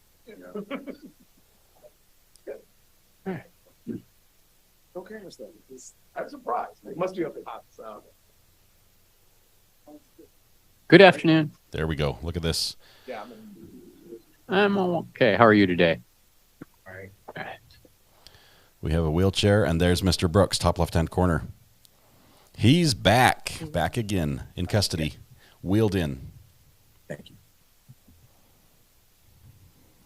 And speaking.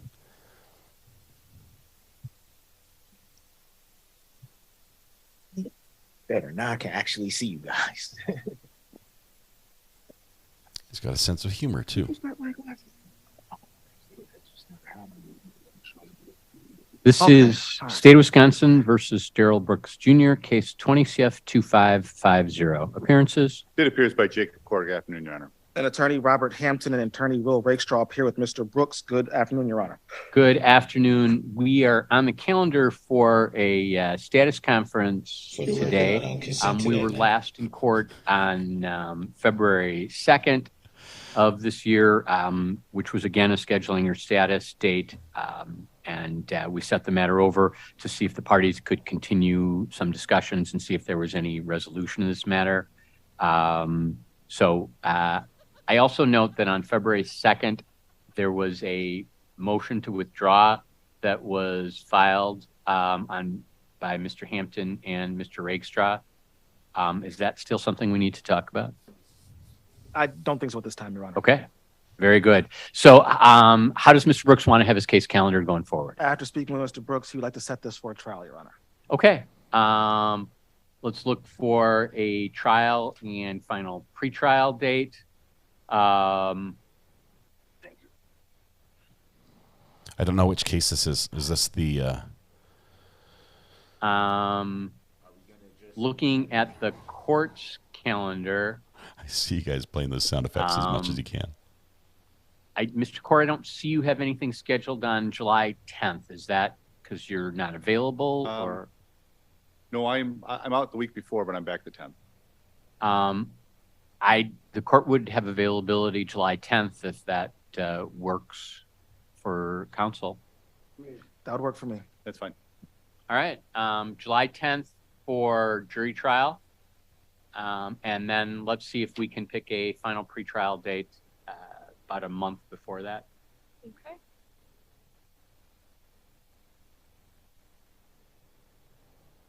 That might be all the business today. How's June 7th at 9 o'clock? I cannot do the 7th. I'm gone essentially from the 7th until the 20th. Okay. How's the Monday of that week? June 5th at 9 o'clock? That's fine. Okay. That worked for me. All right. The next date will be June 5th at 9 o'clock for final pretrial. All right. I'm sorry, I forget. Mr. Brooks, do you want to be produced for everything? So for that date, or do you want to do that over Zoom? I would like to do that Zoom. Okay. He's like, are you currently at busy that Dodge day. or are you someplace else? I'm at Dodge, Steve. All right. I'll just ask. I normally, like, that's, well, back in, I'm old. It used to be that people stayed there 6 weeks. I don't know what the current thing is. So I'll just ask Mr. Hampton and Mr. Rakestraw if Mr. Brooks is moved to a different institution, if you can let us know. I'll ask my deputy court clerk today to just notify Dodge. Sometimes they can be a little prickly, and like if we send them a notice today, they may send something back saying it's too far in advance. Let us know 2 or 3 weeks in advance. We'll try and stay on top of that. I'm going to ask Mr. Hampton and Mr. Rakestraw to monitor that. I don't have a permanently assigned deputy court clerk, so the young lady who's here today may not be here tomorrow. So it just, I don't want this to fall through the cracks. All right, June 5th, 9 o'clock for final pretrial. July 10th at 9 a.m. for trial. Motions in limine, witness lists, and jury instructions. I apologize. I don't know if Mr. Core, you'd already filed those documents. I did. All right. So if there's any additional defense motions, those would be due by the final pretrial date, as well as any witness lists for the defense.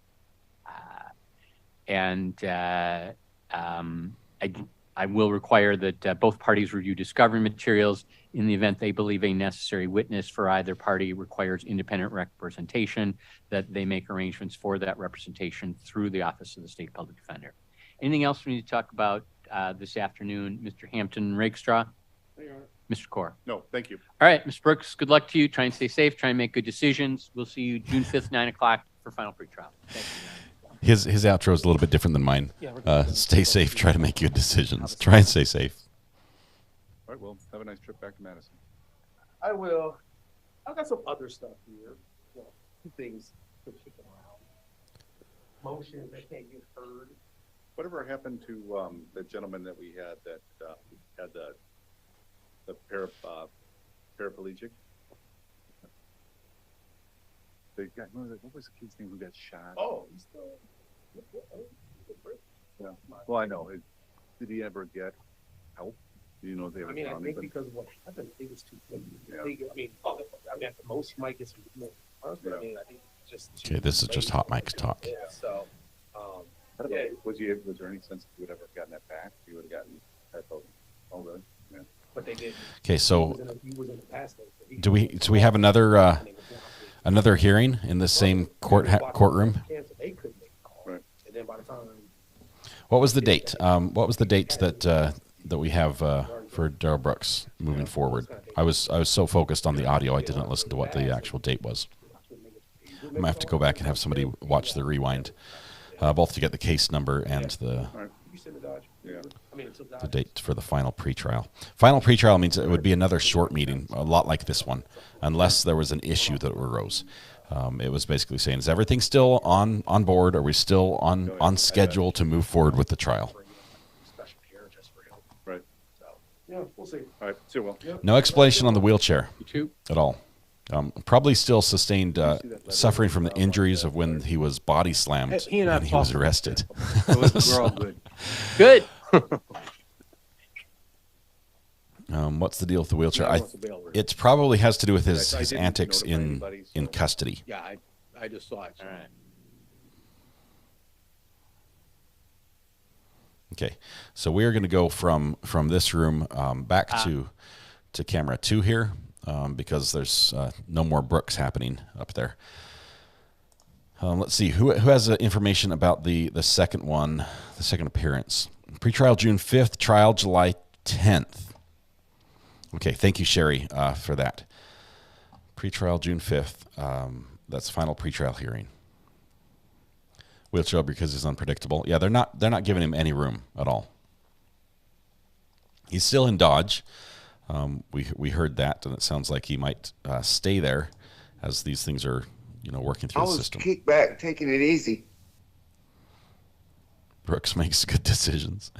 Well, the judge at least admonished him and said, we'd like you to do that, for your own sake.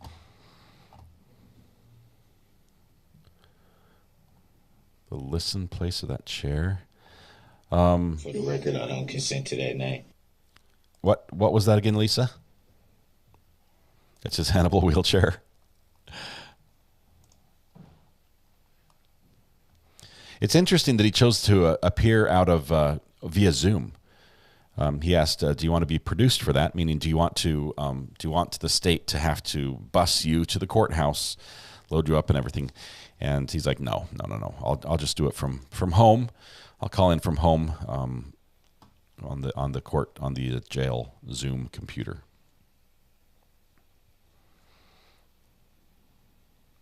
Where did the camel bite come from? That was also from Mark Jensen's trial. That was the judge when there was a particularly long-winded, I believe it was video actually, video testimony. Because in Mark Jensen's trial, they had a couple witnesses that testified in the original trial who either were not available, or I think in one case one of them had died since in between a new trial. And so because they were not available, they agreed to allow the original video from like 1810. It was like awful video, just painful to watch and to listen to. They were decided to allow that to be played, and I think it had like 48 hours or something stamped across the thing, like a big old watermark in the middle.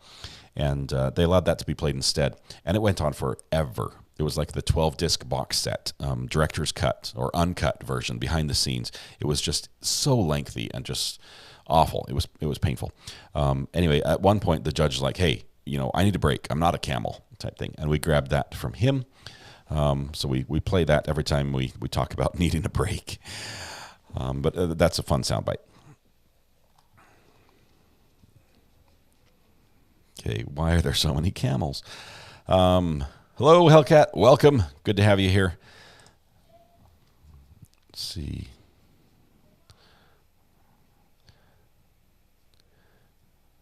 Remember the lie he told the court that they were zapping him? Wish they had a zapper in his wheelchair seat. Yeah, Angela, the funny thing, and we Daryl Brooks actually made this allegation that he was restrained with basically like a shock collar or shock anklet or shock handcuffs. And he raised that several times, and the judge said, no, not appropriate. You can't say that. And finally, I think she asked the bailiffs, and she brought the bailiff in and swore them in or something and asked him questions and said, has he ever been, shocked or anything like that? And I'm like, no. I think what happened just between me and you and the bailiff, just in a good old time, they probably told him that they were shock anklets, and if he wasn't good, they would zap him. Now, that's probably the wrong thing to do, but I think I wouldn't put it past somebody with how much they had to put up with Mr. Brooks. They were the ones who had to carry his box fort in and out of the other room and everything, and move him and cuff him and uncuff him and restrain him and clean up after him when he throws stuff on the floor. They were the ones that had to do that, and I would not put it past them to have done some sort of that thing as a joke at one point. Are we going to address subject matter jurisdiction? We did not today, surprisingly. It was not brought up by the defendant, so I don't think we will. Had you asked earlier, we might have done that. Okay, we are about 7 minutes from coming back to court. Back in Utah, do we have the judge? What are we doing here? Soundbite. I love that one. I do have that. It's a little bit hard to get to. I have to hit the play button here and turn this on. Don't need to be read in court openly, so they'll be. So I would back it up right here and hit the play. Your Honor, would you explain what we're doing here? So that's the soundbite. Let me back it up. I think I'll grab it. Let's see. Okay, right there. Give me just 1 second. We'll find a spot on the recorder to grab this. I can't do it that way. I'll have to play with it. Your Honor, would you explain what we're doing here? Anyway, this. We'll go back to live. We won't do the rewind for right now. I'll get that ready maybe for tomorrow as a birthday present. My birthday present to you. Can you explain what we're doing here? And the kickback, taking it easy soundbite. Jason, great question. That one comes from Knoxville arraignments. These are the inmates or the jail inmates who have been arrested and are making their first appearance before a magistrate. They're being informed of their charges. They're saying basically, here's why you're here, and here's what the next steps are. And so during that arraignment, there was a particular individual who was arrested because he had been relieving himself on a bush. Not just any bush; it was a bush in front of the Walmart. It was a bush in front of the Walmart, and the magistrate that heard the case was reading through the complaint from the officer, and it sounds like he had finished relieving himself and was just standing there, and then the guy rolls up on him and he's like, "Hey," and hassles him, and he's like, "What?" It's just and the magistrate's like, "Look, if he was done peeing, I don't know why they do this." And so we had this. There's this clip here. I understand. Likely offense will continue, but if he finished peeing, that offense is not going to continue for a while. Oh well. There's a lawsuit. He felt that it was probably a little bit of an overreach as far as the arrest for urinating on the bush out by the bus stop in front of the Walmart. Gave him a lot of advice during that arraignment, which normally you don't see from a magistrate. Normally it's just business. What's your name? Here's the charges.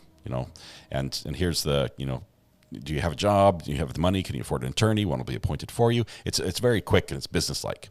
And very seldom do they even allow a back and forth questioning. In fact, when there is some talk from the person who's arrested and they're asking questions or something, they say, now would be a good time to exercise your Second Amendment right. Okay, you have the right to remain silent. Now is the time to not Second Amendment. Sorry, you have the right to remain silent. Now would be the time to do it. I'm getting confused. And so this was weird that he was actually giving all this information and advice. He goes on and the guy's like, oh, you can't fight these charges. You can't beat the system. And well, that's the bitch you have to deal with. That's the guy who was, who was peeing in front of the Walmart. And he's like, you can't fight these. And yeah, you can.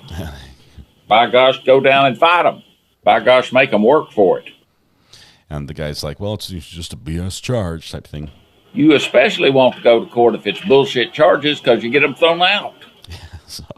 So he counseled the guy to go to court, to fight him, make the city, make the state prove that he did what he did, and there's a good chance he might get away with it. I don't know the outcome of that case. We had some great sound bites from that. Hopefully the individual followed the advice of the magistrate and ended up probably free, because the penalties can be pretty bad. Muffin Hudson, can you please post Brandy's channel, Weather Watch? Do you have that handy where you could post it if you haven't already? I'm way back. I'm way behind in chat. Let's see. I was kicked back, taking it easy. Yes, there it is. Okay, 10K on your birthday for sure. I haven't looked. I think we've picked up a couple people today. 9692, 9698. We're 2 away from 9,700, so we're very close.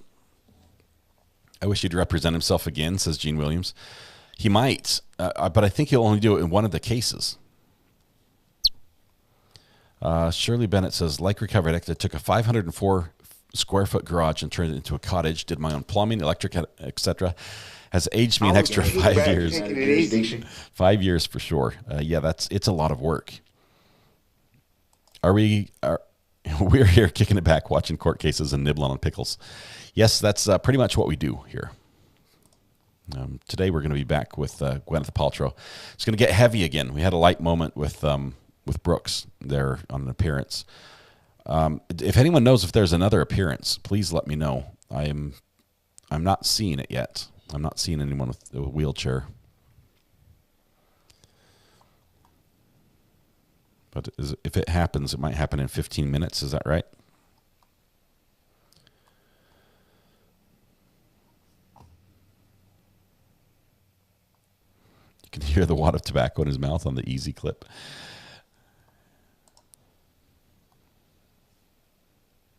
Walmart is like it's like a black hole. Not that things disappear there. Oh, they do from inside the store to outside the store without passing the, going through the check stands. But Walmart seems to be like a super magnet that draws unsavory characters and events near it, which is absurd because Walmart is also the source of the spicy maple bourbon pickles, which are a great thing, and maybe people come because of those. But it is funny how many. I mean, really, it's probably a numbers game. There are so many Walmart stores that it's just statistically, it's more likely to have something happen at a Walmart than say a little family store that there's only 1 or 2 locations of. Daryl Brooks hearing came and went. It was really nothing. It was over quick. Yeah, it just gave us the dates for moving forward. We've got a final pretrial and then a court date in July. That's all. Waffle House is like Walmart. Both have those black holes. Bad stuff happens at both. I drove by the Waffle House and I'm thinking, I don't know what it was, what came over me, but I'm thinking maybe I'm going to give it another chance. Maybe now I won't get sick when I go there. Maybe it's worth that. Weather Watch, thank you very much for posting Brandy's channel. Someone had asked earlier in chat. This is Brandy Churchwell, good friend of the program. She's been a guest on here twice in one day, I might add. A double appearance from Brandy, which was awesome. She has her own channel that's just barely getting off the ground. She does great work summarizing cases. If you want to catch up on a case that she's following, the video she posts, she'll wait like a day or so after it. She'll give us the update, and it will really get you up to speed. In about half an hour, you can get everything you needed to watch all day to understand. So highly recommend her channel. And she's also quite a celebrity over on the Twitter pages. Okay, time's up. The countdown has hit 0. So now we're late. Nothing thrilling happened really on the Daryl Brooks thing. We did see him in the wheelchair still. There we go. Very precise timing there. We did see him in a wheelchair again. Counsel, could you approach just for a second? We're starting off the day with a sidebar. Starting off the after lunch time. If you guys need to run for lunch, I will excuse you for a brief lunch. I'll give you like 30 minutes where you don't have to be in chat. You won't be asked. You can use a pass on the final exam and say whatever you asked me about on this question happened during my lunch break, and it won't be held against you on your final grade.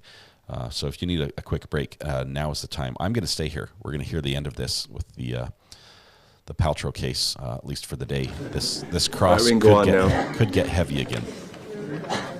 Apparently it was pretty lighthearted. Okay, let the record reflect that counsel are present, and I think Mr. Owens wanted to address the topics of the cross-examination that needed to be cleared with the court first. This is an indicator of what he's going to be going into. I'm mindful of the court's order, which I have right in front of me, memorandum decision on motions in limine, dated March 8, 2023. Specifically pages 3 and 4 about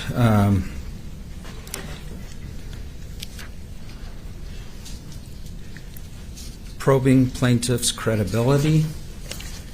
To remind us all, it says, on this topic, the court rules that because of the admissibility of character evidence, which may be probative of truthfulness or untruthfulness, can be fraught with evidentiary issues. An examination that potentially falls under Rule 608 should first be addressed with and sanctioned by the court outside the presence, secured outside the presence of the jury.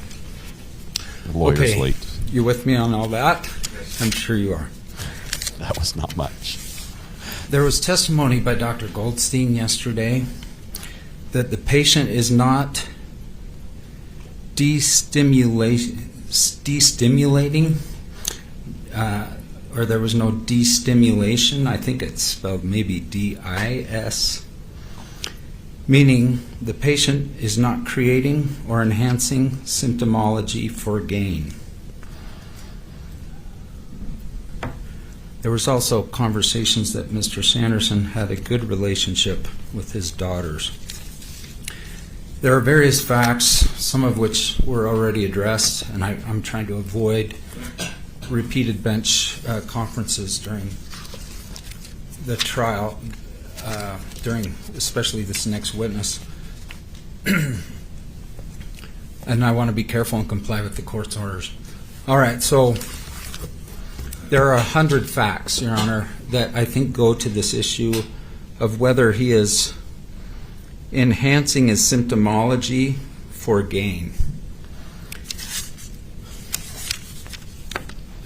Plaintiff's daughter, his own daughter, Jenny, says essentially his character is such that he will be dishonest and lie for gain.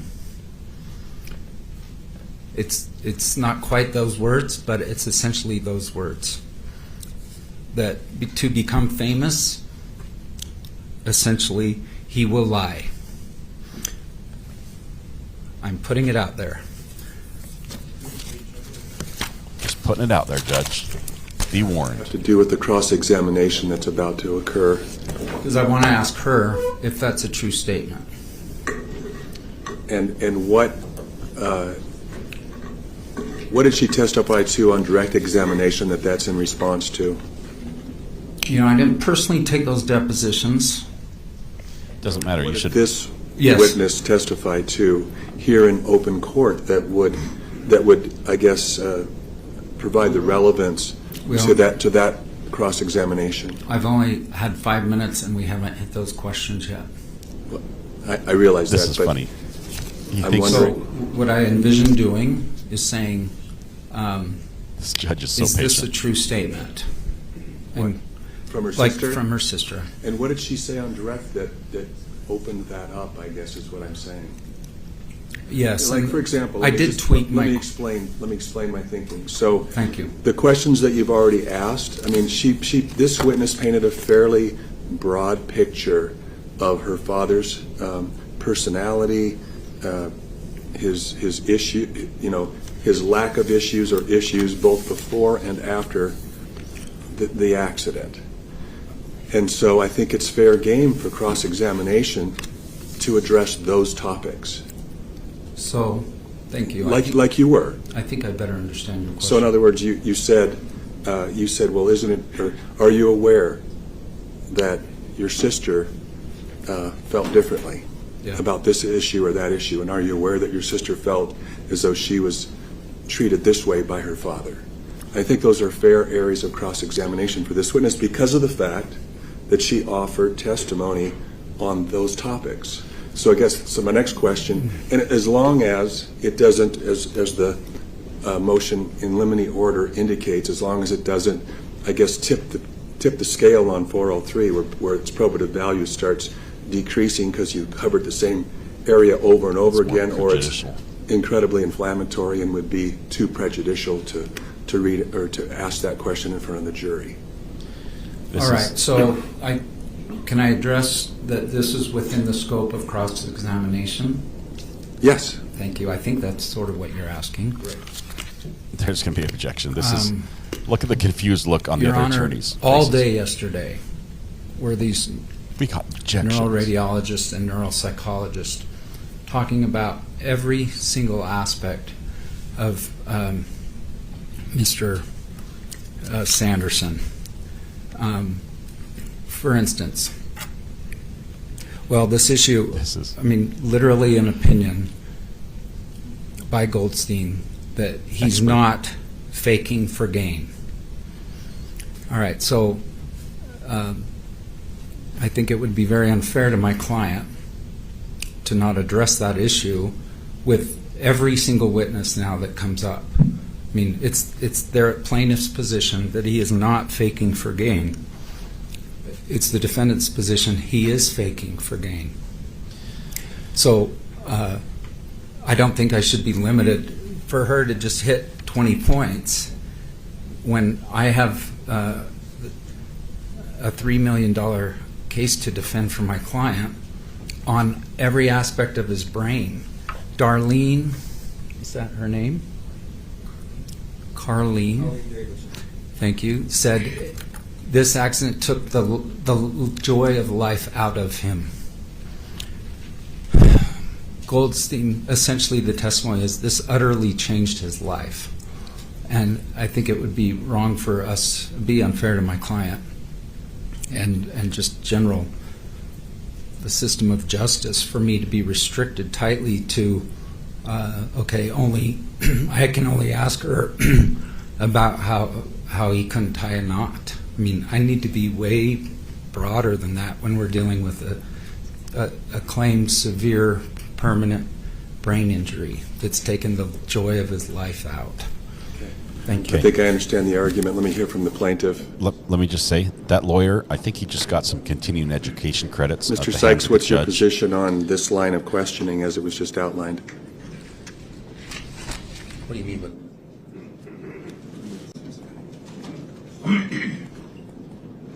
He's got the book. He's got the phone book. My response is that that's why you have the rules of evidence, and that's why we had motions in limine to, troubleshoot these types of issues and get preliminary rulings.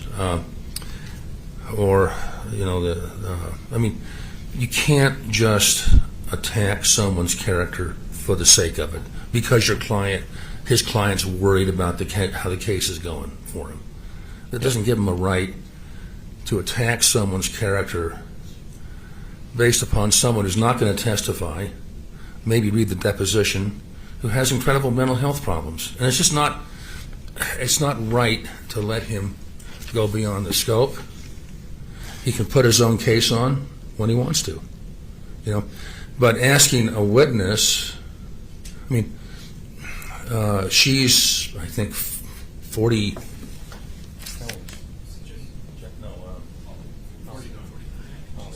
How old's there? How old's 29. He's been out of the house nearly 30 years, And to try to ask force her to ask questions about whether or not her sister, who hasn't testified, is truthful, runs an incredible risk of prejudicing the jury for someone who's not going to testify. And so I think, Your Honor, I'd like to just, when in doubt, go to the rules. And, excuse me,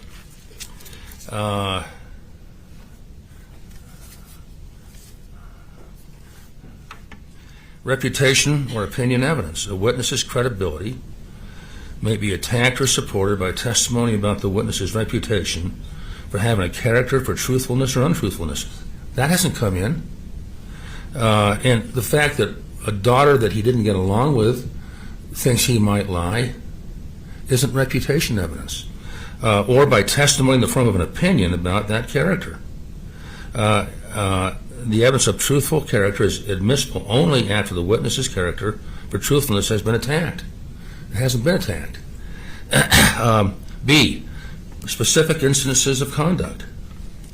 Except for a criminal conviction, under Rule 609, extrinsic evidence is not admissible to prove instances of a witness's conduct in order to attack or support the witness's character for truthfulness.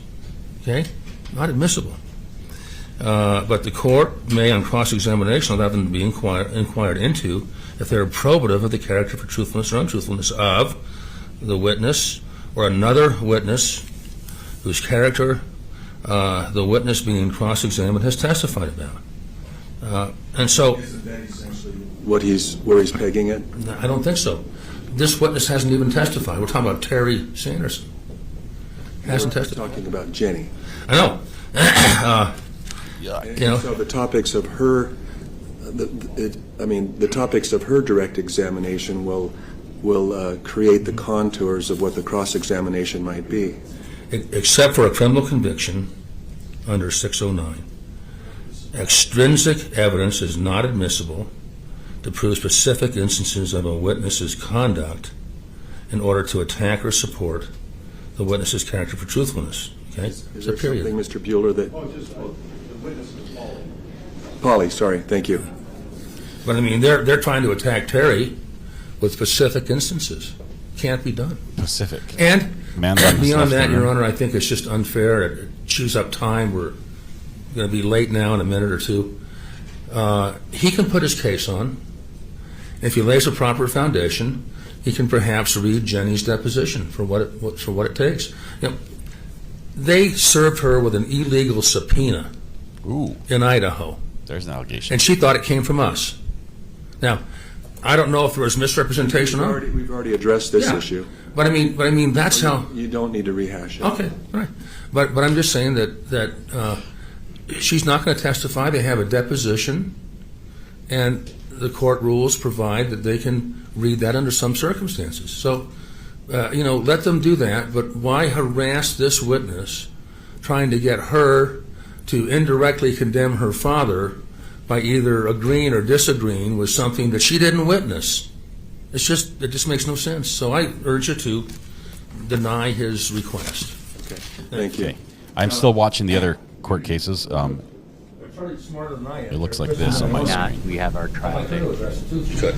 Well, I think I'm just going to hear from one lawyer on the plaintiff's side. Anything else, Mr. Owens? Final statement. Thanks.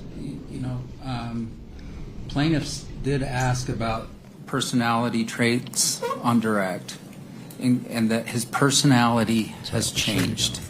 And was there any direct examination about truthfulness, though, and honesty? I don't have notes of that.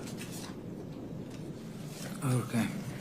So I can see you questioning along the same lines of what you just did. I think that's fair. And I did adjust my questioning to the court's concern. But getting involved in an underlying motivation for the lawsuit and for pursuing the lawsuit, I didn't hear any direct examination on that topic.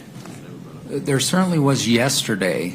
And I realize there was with another witness, And you could certainly cross-examine or call those other witnesses and address that with them. But with this witness, I think the cross is limited to the scope, at least in the plaintiff's case. I mean, you can recall her in your case later, and that may change what you can ask. But at least right now, the plaintiff is entitled to put their case on. So we did have an order. One of our orders is subpoena for one, is subpoena for all. Right. So one of the questions I will ask at the end of this witness's testimony today is this witness now released? Would she prefer that? Frankly, I'm thinking of the witness. I know, but right now the objection is beyond the scope. Okay, so does everyone agree that I can that this witness will be available next week? I don't. Well, she's subpoenaed. I can remind her of that fact when she finishes her testimony. She's not released. Is she subpoenaed, Mr. Sykes? We didn't subpoena her. This witness is appearing of her own volition. She's not subpoenaed. We emailed the plaintiff's lawyer. We intend to call the three daughters. Will you accept service? And I remember the answer being, but I could be corrected. We will accept service for these two daughters and not for this third. Okay. I like to see that, Judge. I mean, there's we do. 4 of us working on this. I don't have a recollection of that. I'm not calling my good friend Mr. Owens a liar. No, but because I don't remember that. Show it to me, please. Prove it. Okay. So, by the way, if you can't tell, I'm not speaking. I didn't expect this issue to arise, so I do recall specifically. Man Bun's tie is Lawrence crooked. was the one who emailed. We are not representing Jenny. You have to subpoena her directly. And this may take a minute, Your Honor. They're searching Outlook right now. Personality traits. I mean, these broad criticisms by their expert based on the fact witnesses without being able to talk to the fact witnesses about the Why do we basis just go for it. off the rails I don't know how on to this? do that other than in this manner. Well, all I'm saying is that we need to call the jury in. You can do your cross-examination, but if they're as to the objection, limiting it to the scope of the direct, that would be sustained. Okay, and we can. You can call the witness later. The witness will agree to appear next week. I don't know if she will, and even if she does, is that something that you can rely on? How do we get subpoena for one is subpoena for all? What does that mean? That's the court's order. That to me that means it means if a witness has been subpoenaed, then they remain on that subpoena until the court releases that subpoena. If the witness hasn't been subpoenaed, then they simply haven't been subpoenaed, and I have no control over that. Lawrence, will you agree that you accepted service of the subpoena for these two daughters? No, that's not true. Do you have a copy of the subpoena? Those the 3 daughters, they live in Washington State. Okay. 3 states. You have a copy of the subpoena? Give it to her now. Yeah. Serve her right now. It's pretty simple. This is how the system works. You hand it to the bailiff hands it to her. He says, "You've been served. Mission accomplished." And we can all go home. Has the plaintiff subpoenaed Polly? I don't believe so. So I can't rely on an email from Bob Sykes saying we are intending to call Polly and Shay. That's our witness list. It's not a subpoena. This is an email, January 24, 2023. This is why we're watching this. I could care less about the outcome of the question, will trial. you accept service of their subpoenas? I mean, and what's the response? I'm pretty sure it was negative, Your Honor. I'm waiting. They've got the email. We've got another intending to call Daryl Brooks. Polly and Shay. Right here, wheelchair 6, audio on. DB just arrived. That's it. Okay. Sorry, I realize this is so it doesn't crazy. sound like the witness is under subpoena. You can certainly ask her if she is. We're gonna kill this audio as they're trying to figure out who's subpoenaed and who isn't. We have the audio in the courtroom from Daryl Brooks from the second hearing today. second hearing also might be brief. He looks like he's consulting with his attorneys. Those are the same two we saw him with before. This is in courtroom. Final pretrial at 1:30. Let's see. Six is on.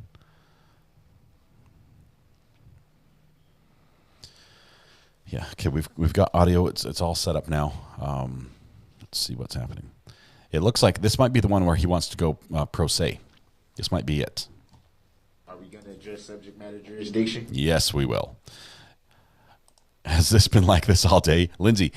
Yes, on and off. There have been some heavy moments as well, but really in this case with Gwyneth Paltrow, the action is in the bumbling of the lawyers. The judge has been really good. I think he's allowed some things that just blew me away, but the lawyers admitting defeat before the judge's rule on objection, then the judge sides with them, and they're like, "Never mind, I reclaim my statement." It's been back and forth. It has been hilarious that way. DB is in the courtroom. Angie, if you look in the top right hand corner, we get the backside of one of the attorneys, and he is facing DB. You can see the wheel from the wheelchair right there in the top right hand corner. That's all we have. Judge is not quite there yet. So yes, it has been a crazy day. Twice in one day. Yes, he's got 2 charges. There's Mr. Brooks. We can see him briefly.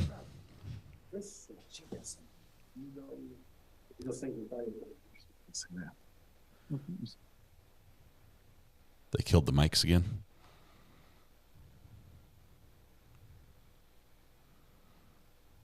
I wish the second attorney would sit down, but maybe he's not afforded a chair. I'm not sure why.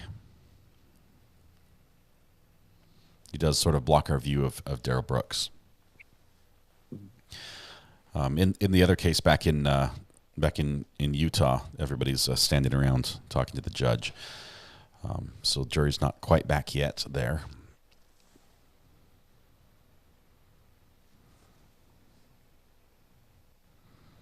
Yes, Wisconsin. We're in Wisconsin. This will be brief. Then we'll be back with Gwyneth Paltrow. I'm Puzzleman says, "What is going on? I don't understand." We don't know what's going on right now. This is the second hearing. He had 2 hearings. Daryl Brooks had 2 hearings in one day. Realize he has to be transported from Dodge Correctional Facility to the courthouse. And so because he had 2 cases going on, they scheduled his 2 cases, which are separate. They're not being tried together in the same court. They scheduled those at the same day, so it would just be one trip. They're both going to be very short appearances. I'd be surprised if it's more than 15 minutes here in front of the judge. And this is in branch 10 now. The previous one was in branch 46. So we're going to sit here and watch this. It's going to be quick. I don't know if he's going to ask to represent himself here at this time. It seems like this would be the hearing to do that in. But it's also a pretrial hearing to see where we're at. Okay. Judge is in. We're going to be quiet here and listen.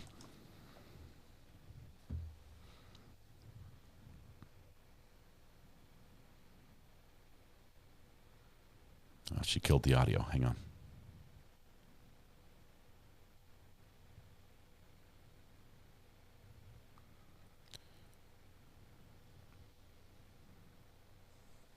He's a maximum security inmate. The wheelchair he does not need it for health reasons. I think it's for safety reasons for the guards and the court and everything else. Looks like we're about ready to get started here. Pardon me, no. Can you point the microphone to your rebel? Thank you. Thank you. My apologies. No. You had to turn it away when you were talking about it. That's fine.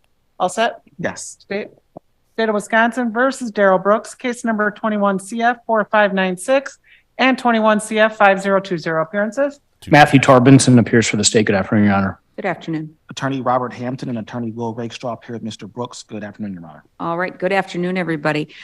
We are here for a status. Where do we stand? Your Honor, after speaking with Mr. Brooks, as of right now, he wishes to set things for a trial. All right. So that's for a trial date and the final pretrial date. Also speaking with Mr. Brooks, he'd rather for the final pretrial, if he could do it via Zoom. He's not coming back forth. He'd ask if we could do it that way. That's perfectly fine with us. Your Honor, I'll let you know, we did set final pretrial jury trial dates in Judge Price.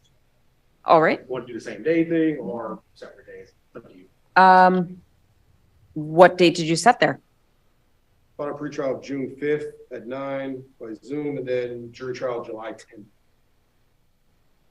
Those dates aren't going to work. All right. I cannot do the 10th for trial. Okay, well, that answers that. Okay.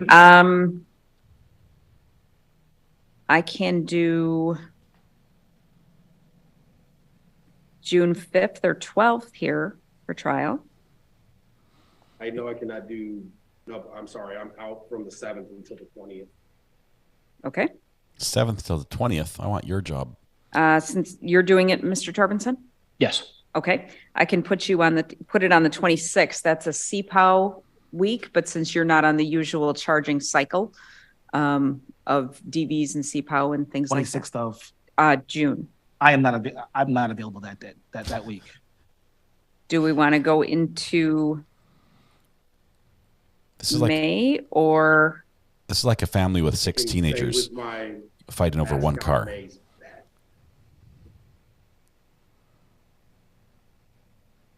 Okay. Available like July 17th? I am not. But neither am I. Never mind. Okay, well, we have worked our way into August. And I have to.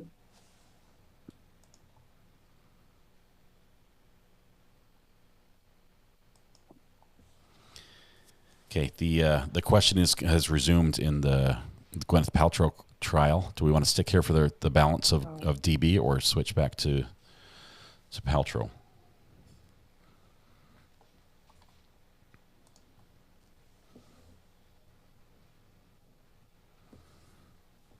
You're gone the 7th of June through the 20th, Mr. Rakestraw?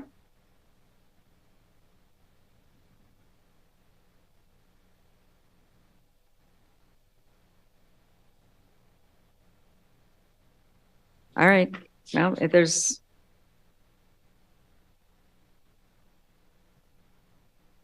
nothing else is going to work, I don't think, because we've got a Zoom week the week of July 17th. Should we do a split screen? So we can't do a trial that week. True. Oops, sorry. Oops. Let's go back. All right. Oh, we do have. No, we asked for the 26th, and that didn't work. Let me get the supers first up. That didn't work for somebody, right? June 26th does not work. Not a good one for me. Oh, okay, sorry.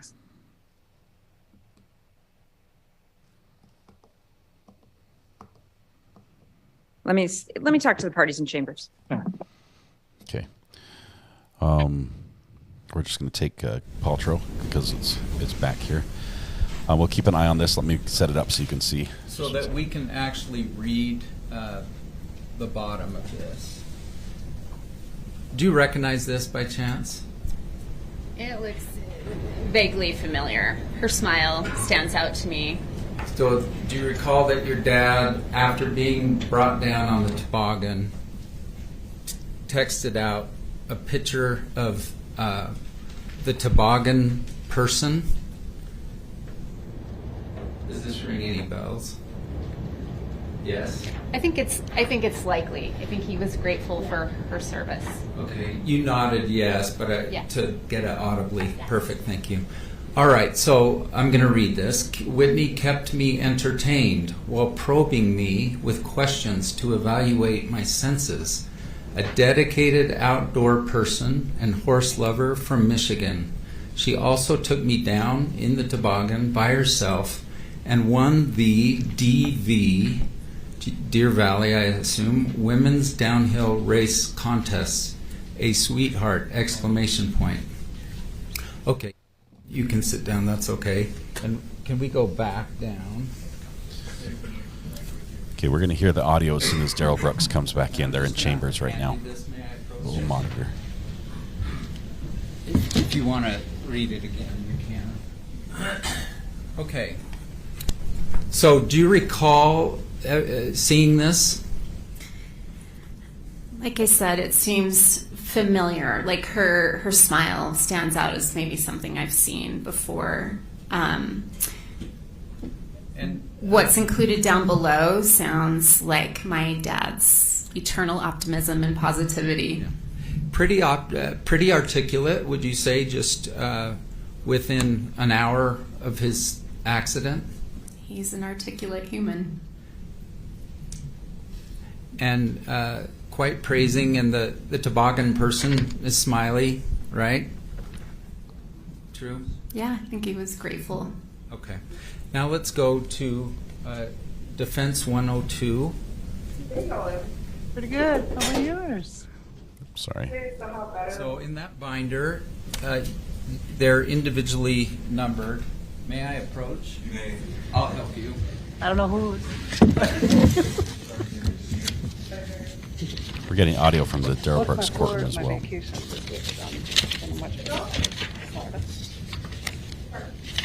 It's the court clerk that's So talking. you look at these little stickers, and that's how you get your number. This is my happy place. All right, and let's do the Lots of windows. bottom half if we can. Okay, and you can look at it there if you wish, or you can look at the one right in front of you. All right, which one are you there? Polly, it looks like P. I won't put this on the record so that, is that your email though? That is my email. All right, and is that your sisters Jenny and Shay's emails? Correct. All right, do you recall getting this email on Now the it's on evening the of the record. incident? I do. And it's genuine, it's real, your dad created this? I believe so. And I think you help me. Did you get a call from your dad on this day about the incident before this email? If the incident was about right before lunch, and this is 8 p.m. on February 26, 2016, remind me, did you get a call before then, or was this your first notice? I don't recall precisely. In my memory, I think I received a phone call first and then received an email. From your, oh yes, you testified, and you weren't sure whether it was We're not going to go back to Daryl or Brooks. from Shay. Oh. Okay, gotcha. All right, so So we are. They just came back in. your dad said, here's what happened from my friend, an eyewitness, and then something's attached. All right. Okay, we are back on the record. I had the opportunity to talk to the parties in chambers. We did a little bit of a deeper dive into calendars and what it was kind of that was maybe holding people back from accepting dates, and if there was a way that we could wiggle some things around. And I think we did come up with a date that works. We are going to set this trial for Monday, June 26th. For trial. Okay. We'll work backwards and we'll get a final pretrial date, and we will arrange for you to do that. Is your client still at Dodge, or is he in a different location? Still at Dodge right now. Dodge. Okay. Yes. I will ask you to advise us if that changes. Okay. I know sometimes Dodge is the reception center. That's all we need. June 26th. We're good. You think you clicked on it and nothing came up? Correct. That's what I think. Did you say that in your deposition anywhere? I don't believe I was. That's improper use of a deposition. Overruled. That was proper. We asked you about 100 questions about this email. Do you remember? I've been asked about this email a lot. Right. I don't recall what it was. It almost felt like, in my memory, potentially a dead end. So listen to my question, though. Yes. We asked you 100 questions about this in your email, in your deposition. You were under oath, correct? Yes. You understood that? Yes. And the court reporter was taking down every word? Yes. And then you had an opportunity to review your transcript for accuracy? I wasn't aware that I could, but yes, I did review it. And did you make a correction? Like, actually, I tried to click on it and nothing came up. Did you ever do that? It's just a vague recollection. No, I do not believe. Yeah. So, okay, the opportunity to make a correction, if what you said in your deposition. The reason we take depositions, you understand, is so years later people don't come up with new memories. Do you understand that? Sure. Okay. A little sarcasm. I do not recall what this link was. Thank you. Okay, let's go to the top half. Do you recall responding to this link in any way? I don't believe I responded to the email. James, I apologize. I have one more question on the bottom half. Your dad wrote, "I'm famous." Do you know why he said that? I think it matches his personality, a little bit of making light of a serious situation. All right. In his deposition, he said, "I thought it was cool that I had had a collision with a celebrity." Do you have any reason to dispute that? I object. This is improper use of deposition again. Overruled. Go ahead. I have not read his deposition. My question was, do you have any reason to dispute your dad's statement that he thought it was cool that he had had an accident with a celebrity? Your Honor, I think if she's going to do this, she should show him the deposition because there's more to it than that. Yeah, it's hard out of context. Yeah, just a second. When there's an objection, I need to. The objection was overruled. There was a second objection.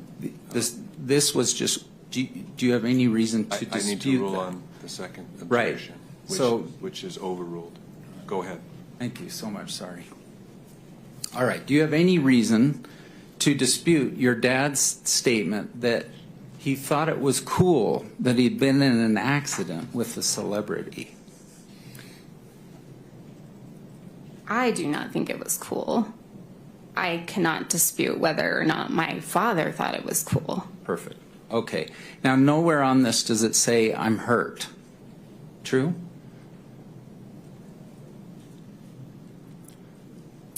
Correct. And this link is important. Would you agree to know what was going on within hours of the accident?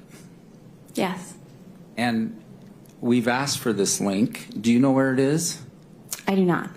Or what was posted? Have you ever seen it? I can't answer yes or no. I'm sure I clicked the link. That would have been the logical thing. And do you remember what it was? No. Okay. Now we can go to the top half.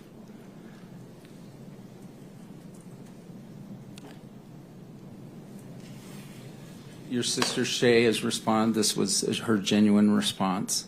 Do you see it's about an hour and a half later, 9:32 on the date of the event? Do you see that? Yes. All right. Dad, I cannot believe how unlucky and how crazy this all is. I also can't believe this is all on GoPro. What are the chances? I'm so glad you're okay. How are you feeling this evening? All right. I cannot believe how unlucky and how crazy this all is. Do you remember receiving Shay's reply? Yes. And actually, as I look at that was not a trick question, but I can see you are actually not on this reply. Do you see your name isn't copied to all? I maybe I've read that somewhere then because it looks familiar to me. And I just realized it just now. Okay. By the way, your sister just weeks earlier had injured herself skiing. Is that true? Correct. Like 3 weeks earlier, she blew out her knee? Tore an ACL and an MCL. Those are knee issues, right? Correct. All right. What are the chances? Is that referencing that? Like the fact they have both gotten into ski collisions, or do you know? I take it that way. Okay. I think it was like, it's February, we're both hurt. We're both unlucky? Possibly. Okay. I'm so glad you're okay. All right, Shay hasn't testified yet. But was it your understanding that on the evening of the accident, your dad was okay? I think she meant that, he came out of it. I think it's her way of saying. So let me ask you this question because it's pointed toward you. Okay. Was it your understanding the evening of the accident that your dad was okay? Yeah, that not fatal. He was going to be mendable. Maybe some rehab. Well, that's a lot to say. Basically, are you okay, Dad? Did you ask him that day on the phone? I'm sure I said, I'm glad you're down from the mountain. glad you're here with us. I'm glad you're okay. You believe you talked to him, right? I believe I did. Yeah, and that's what it feels like. But and your first question is, "Are you okay?" All right, isn't that? How are you doing? Right. Yes. If somebody, I think for anyone that had gone through a big accident, it's that checking in with them. And fair to say, you don't recall him saying anything other than he was okay. I think, as I mentioned, he said, "I'm hurting. I have some broken ribs." So you actually do remember the response? This is my recollection. Maybe it's my sister saying, "We think he's okay. He's got some broken ribs." Now the "I'm famous," that refers to my client, right? He's famous because he collided with a celebrity, right? That's how I take that. So he knew who she was by 8 p.m. that night. Kind of looks that way. And do you have any idea where this link went? The link of the most important piece of evidence that could be presented in trial today? This is Gwyneth Paltrow's. It's somewhere out there in the cyber sphere. We need that. It's somewhere out there in the cyber sphere. Okay. This is Gwyneth's attorney. Do you agree that your dad liked to be in the spotlight? I agree. This was pre-collision, right? Yeah, he's big energy.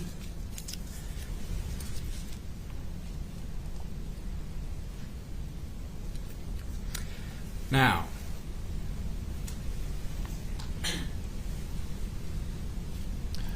I will be, Debbie. I'm thinking back when my mom was 76. Did you notice things? This is pre-collision, so let's just say in the year before that. Dad's starting to get older. Did you think to yourself about that?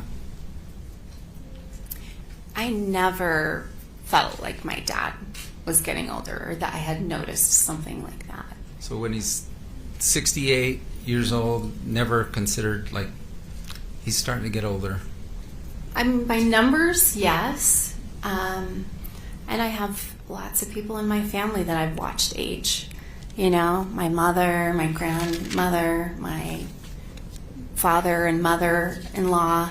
I know what that's like, you know, my mom that can't remember the name of that author. But when there's a marked change in somebody's cognition, memory, and just functioning, it's more of a switch type feeling. It didn't feel gradual. Do you remember the fact that your dad had a stroke contributed? First of all, did your dad have a stroke before the ski incident? I'm not aware of a stroke. I know he had an occlusion lost some visibility in his eye. I think it's like a restricted blood vessel. Do you recall in your deposition saying he had a stroke? I think you called it a stroke in the eye, meaning... Did you call it a stroke? If I did, I misspoke and I should have had an opportunity to correct that. Well, you did have an opportunity. I was not aware of that. Wow. So I'll dig it out if we have to. Let's keep going.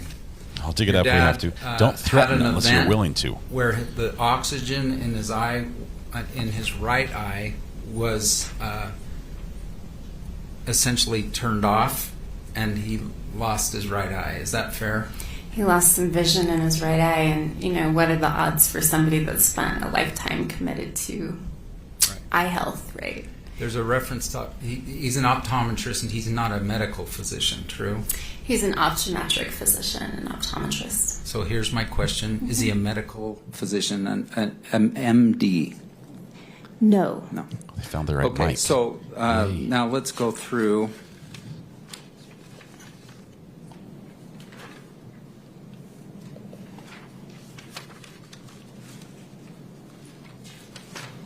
A few statements here. I'll tell you what, I think this will be the most efficient way.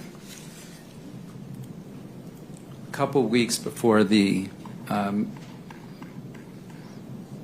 ski collision, your dad went to a doctor, and he said he thinks all of a sudden he's gotten old all of a sudden. Did he ever express those sentiments to you? No. And it sounds like you never went to the doctor with him. Is that fair? I did take him to appointments. I didn't sit in the room with his primary care provider and himself. Pre-collision, did you take him to any doctor appointments? No, not that I can recall. Right. Okay, so, and you said like your dad wouldn't have told me that. For instance, of his depression, he wouldn't have told me. And is that just a little like a sense of pride? I'm Terry's not going out to of the share courtroom Mm-hmm. mental health for information this with testimony. my daughter. I think it's more of his role as a parent. I've been involved in mental health care, and so we talk openly about mental health challenges. I think he has a little bit of, I'm the parent and I don't want to worry you. I don't want to bother you. So what my question was that like a sense of pride? I'm not going to share my mental health information with my daughter. Do you believe that or not? Mr. Owens, I don't know that I would choose the word pride. I think I would say he didn't want to burden me as his daughter. All right. So there's possible that he was doing mental health issues on the side without telling you. Fair? I have not reviewed his medical records, so that is fair. So see you, James. Okay. By the way, how long had you been out of the house in the time of the ski collision? So, like, had you been married? At the ski collision? Yeah. When did you move out of the house? After high school or after? Yeah, so I left in 1992. Okay, The footage and is we're missing. in 16. 8 plus 16 is 24. You'd been out of the house 24 years? That's correct. Good job. Okay. Good job. And you would see your dad maybe, let's say, in the 3 months prior to the ski collision. Do you agree you didn't call or see your dad once? That was very surprising information to me after your team had pulled phone records. Is that true? I have no reason to believe it's not true. And you would see him, did you see him about the same before the ski collision and after the ski collision? Like 2 to 4 times a year? He said it's been a little harder, especially with COVID. I don't feel like I've seen him as much. Gotcha. And part of it is, I still had kids at home, so it was easier to say, oh, we're going to come through on summer vacation. And I'm with you. Yeah. Okay. By the way, COVID was hard. Did your dad get COVID like twice in 6 months? He did get COVID, I believe, more than once. In like not too far, not like 1 month, but like 6 months or something. Does this sound right? Does sound correct. And that's extremely hard on him, just that. True? COVID was hard on all of us. Yeah. But in terms of some of the feelings of isolation, for instance, that's exacerbated by COVID. Fair? Yeah. All right. In addition to your dad's eye problem on the right, do you agree that he also was severely impaired on the left eye? I would not agree with that. All right. Let me get rid of the word severely. Do you recall him being impaired on the left eye prior to the ski collision? Prior, no, I am not aware of that. Do you recall him ever walking into walls? No. Prior. Correct. One of your sisters mentioned that. Do you know anything about that? I have not experienced that, no. That he would ask people standing on the right side of him if they would move so he could see them. Did you observe that ever? Yeah, typically when we're walking, we would, yeah. Okay. And just to be technical, so yeah doesn't work very well on the record. So there we go. Thanks. Sorry. She does not want to say yes. Do you agree one of the reasons he retired was the stroke event that had left him deprived of oxygen in his vision? I do not agree with that. Okay. If your dad so testified in his own deposition, Then I would go with my dad's. I have not read his deposition. Thank you. Do you agree that he adjusted his skiing to the right side of the slope because of his because of his vision issues? I think that was typical. He would, yeah. So that's a yes. Yes. And he had to be picky about which days he skied. Like, if it was a snowy day with limited visibility, he wouldn't go because of his vision. Do you agree or disagree? I don't know that. I think because he was retired, he would choose his ski days based on when it would feel the best day to ski. So I'm just going to tweak my question a little bit. Did you know that he would adjust his skiing days based on visibility for that day? I did not know that. Okay. Let's talk about the prostate cancer. Do you know the severity? I guess they rate prostate cancers Gleason 6, 7, 8, or 9. Have you heard of this? 6, 7, 8, 9. I think 10. they were monitoring his numbers for a long time. And 10 out of 10 is the worst. Are you familiar with the Gleason scale for prostate cancer? I am not, Okay. other than that there is a scale, so. And do you know if your dad was a 7, for instance? Not the least, but not the most? I do not know. I've not reviewed my dad's medical records. And separate then from the Gleason scale or his records, just did you understand, like, this isn't just the most minimal cancer, it actually had become malignant? I knew they were monitoring his numbers, so that makes sense that when they decided to operate, it was because the number had justified that decision. Thank you. And I'm just going to restate my question. Were you aware his cancer had become malignant? Yes. Okay. This guy is much better at questioning than he is at doing opening statements. And as much as do you recall how many years prior to the frustrating. ski incident that cancer was? He's good right here. This is I where really he's do best. not recall. I would say surgery, if I had to guess, 2008. One of the things they cut off was his testosterone. Do you remember that? Yes. And as a result, he became, in the records, quite emotional. Do you agree? Objection, Your Honor, relevance. We're dealing with his emotions. Overruled. Thank you. Do you recall him becoming quite emotional? I did not experience that. More so after the accident. Much more notable. Thanks. Let's stay pre-accident for a while. Pre-accident, I never experienced the increase in emotion. All right. By the way, after the accident, how long was it until you went and visited your father? That's a great question. I think he was at my place end of May. I would imagine that summer at some point. Okay, so the ski collision was in end of February. Mhm. And so are you saying like 3 months? He was at my house end of May, so I saw him again 3 months. Okay, that was the first time you saw him after. Yeah. Typically, when we would come down, it would be like in July, so we would probably have seen him then. I can't review for certain. Do you recall there being a motion regarding the prostate? So I'm sort of prostate cancer, so I'm separating the testosterone issue. I mean, that's a big deal, isn't it? It is a big deal. I think he was scared. I think his father had similar issues, so he had he had lived that experience, so he was concerned about it. How old, by the way, was your dad's mom and dad? When are they both deceased? They are. And at what ages? Do you know? It's a good question. I think they passed away in 2002, 2004. I would say maybe in their 80s. 70s? Perhaps 70s, yeah. And what did your dad's dad pass away from? Was it prostate? I think it was complications with prostate cancer. And your dad's mom, what did she pass away from? She had broken a hip and then ended up getting pneumonia.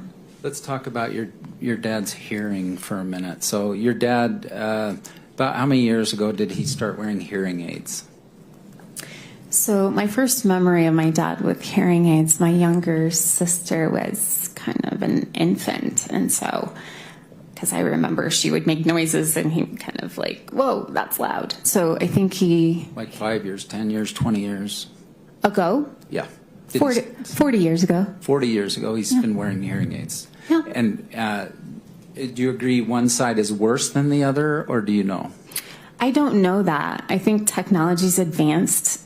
Hearing aids today are much better than they were 40 years ago. And as far as severity of his hearing loss, just prior to the ski incident,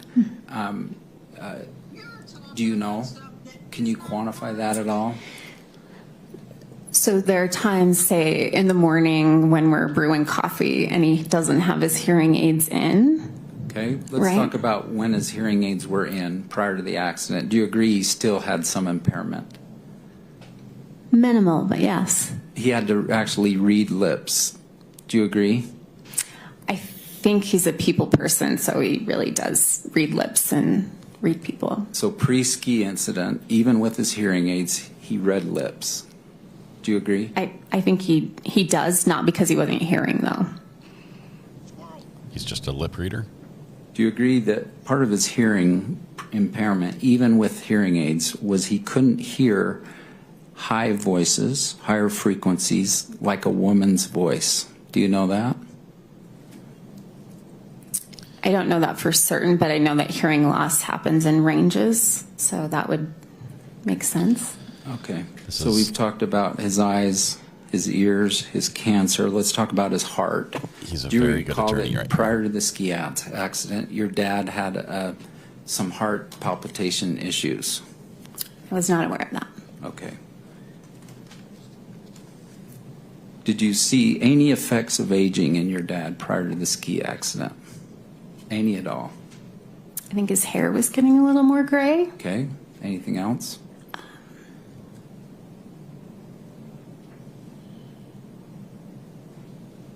Oh, he seems really pretty on target. So perfect health prior to the ski collision? I wouldn't use the word perfect, but I think for someone who was 69, he really worked at being healthy, took his supplements, made sure he exercised. He's a swimmer. He just worked hard at it. He still swims, doesn't he? I believe so. Still goes to yoga. He sure tries. He's dedicated to his health. Post-ski collision, he went on like 10 international trips. Does this sound right? I don't know if 10 is the number. He traveled quite a bit. I think he had I've retired, I'm supposed to do this kind of thing. And did he ever do like international travel pre-ski incident? Did he do some of those? Yeah. And did he ever go alone? Usually he traveled with a friend. No one goes to Europe alone, do they? I mean, it's good to have good company.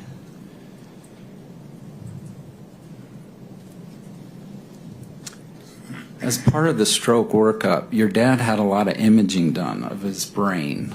Do you know anything about that? No, I do not. Do you know, for instance, if he was diagnosed with microvascular disease prior to the ski collision? I do not. How about moderate diffuse volume loss atrophy? I do not. All right. Do you know enough to talk about the fact that as we age, our brain's volume decreases?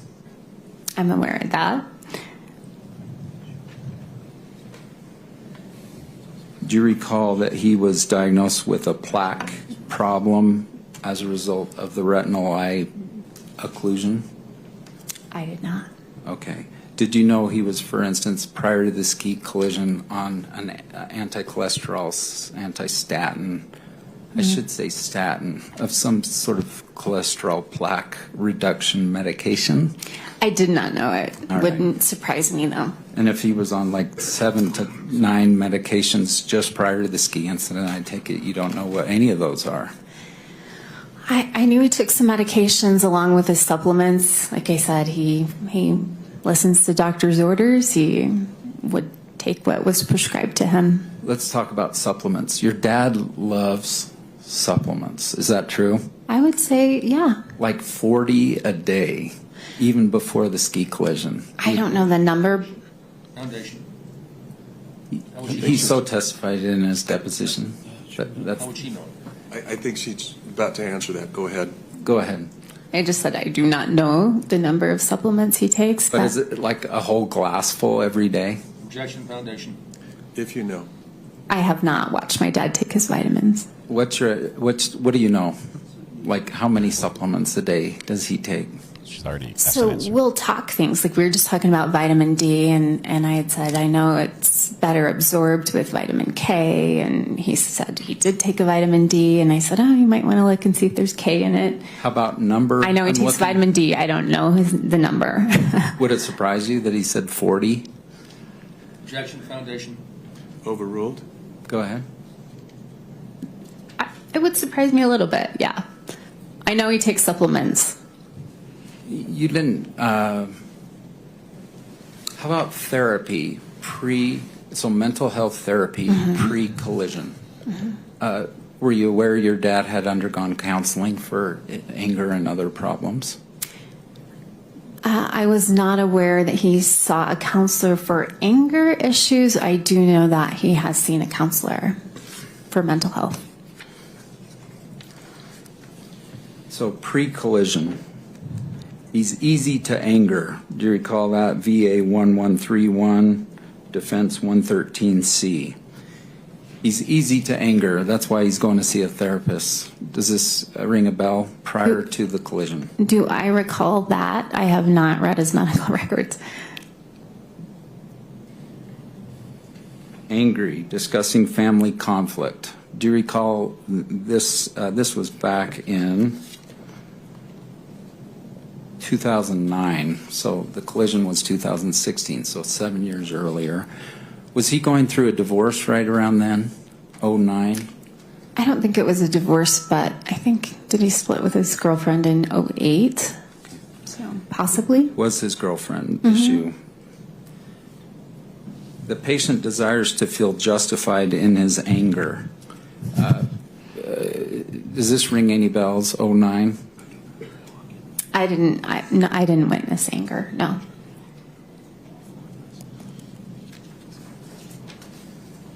Or he didn't display it. Maybe he had a self-awareness. What do you know about like his breakup with his girlfriend in 09 in terms of emotions? Because we're talking a lot about emotions in this trial. Yeah. Well, I know it was after his cancer treatment. So the year following. So I think he probably needed a lot of support and healing. And I don't think he felt like he'd got that from his current partner. Okay. So he had an unsuccessful relationship with a woman prior to the ski collision, true? That's true. He was working on that. And he went through 2 divorces, true? That's true too. Had not remarried, right? To my understanding. And how many years went by between the second marriage came right after the first divorce, true? That's correct. And then how many years went by after the second divorce and before the ski collision? Let me check my math here. I would say maybe 10 years. All right. So did he have any life partners during those 10 years? We're talking about his relationships, for instance, in this trial. He's had a hard time having long-term relationships after. And I'm just saying for those 10 years prior, did he have long-term relationships? By long-term, I can't think of sustainable. You had mentioned the one that had split in 2009, and I'm not sure how long they were together, maybe 2 or 3 years. By the way, I don't know if we formally admitted D-113, but I would like to do so. Any objection? What is it? Don't know what it is yet. We talked about it yesterday. Peter, do you mind? What do you show, Jody? This is Danny in the courtroom there in the red. She's a YouTuber.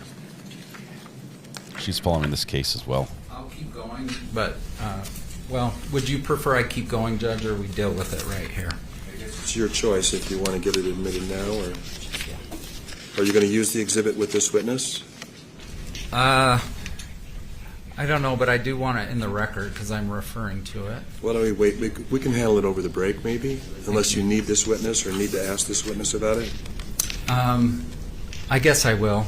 So Move for D113F, which are VA, or excuse me, D113, which are VA, stipulated VA records. Stipulated means that both parties agreed. So there should be Agreed or no disagreed here? Should be no objection if they're stipulated. Objection to the VA records. No objection. Okay, defendants 113 is received. These records indicate that your dad had difficulty, the patient mentioned difficulty with anger management.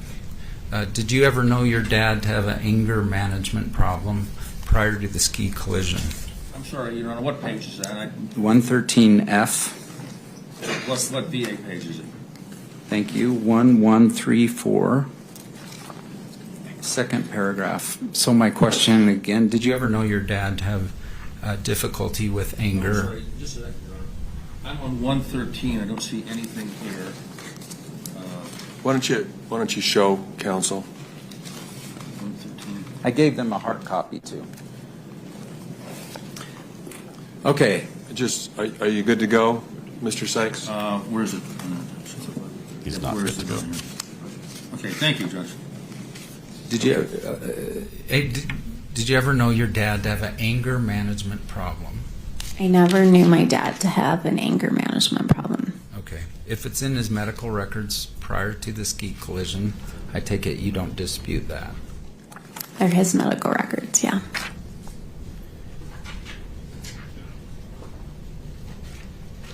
He struggles with self-disclosure that is self-focused rather than other-focused. Did you see that in your dad pre-ski collision? He's so focused on himself rather than others. I think he does have that tendency, or he did prior to the accident. It's after the accident has been magnified for sure. Okay, so the answer is yes. Yes, and more so after the accident. Thank you, Kathleen. I'll check it out. I've got her channel pulled up here. I've subscribed. The focus of this session was to help him identify his responses and the associated feelings and communicate those in less blaming ways. Did you know him to blame others frequently pre-ski collision? No, I think it's just great that he was trying to get tools. Yeah. Well, he's getting tools because he has a problem with communicating with others that doesn't blame them. Did you observe that prior to the ski collision? I don't think any humans are perfect, and he's acknowledging these are things I'm working on. That's how I understand that. Okay. So I am trying to phrase these in yes or no, but I'm not going to cut you off. So I'm going to ask it again, though. Wow. Brutal. He's got Prior a to the ski quiet collision, style, but he's sharp on his questioning. Did you observe that your dad had problems communicating with others because he would blame them? Yes or no? No, I did not observe him blaming others. Yes. Yeah. I'll go with no. Did you observe, now in 113H, that his interaction style and way of dealing with people often got him in trouble? Pre-accident? Pre-accident. No. And he would like to gain greater insight into his interpersonal difficulties. Did you observe your dad pre-accident to have some interpersonal difficulties? Yes, I think something he worked on. But most people don't go 13 years without talking to your sibling, right? That's more than just I don't most believe people. that to be true in my experience. So we're talking. Thank you, Matthew, for the gifted memberships. Congrats on the win in court today. It's true everyone has interpersonal communication difficulties, but not everyone goes to their therapist for it. Do you agree? I agree, but the smart ones do. Smart ones do.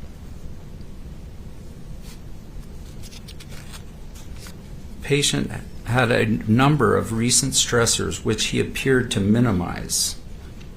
Okay, did you ever know your dad to minimize other stressors and focus on something sort of obsessively? Not pre-accident, post-accident, yes. Okay. How about that he would hyper-focus on a problem without dealing with broader issues that were affecting that? I would say he does have a tendency to hyper-focus. And that was pre-collision, right? Yes, way more so after the accident.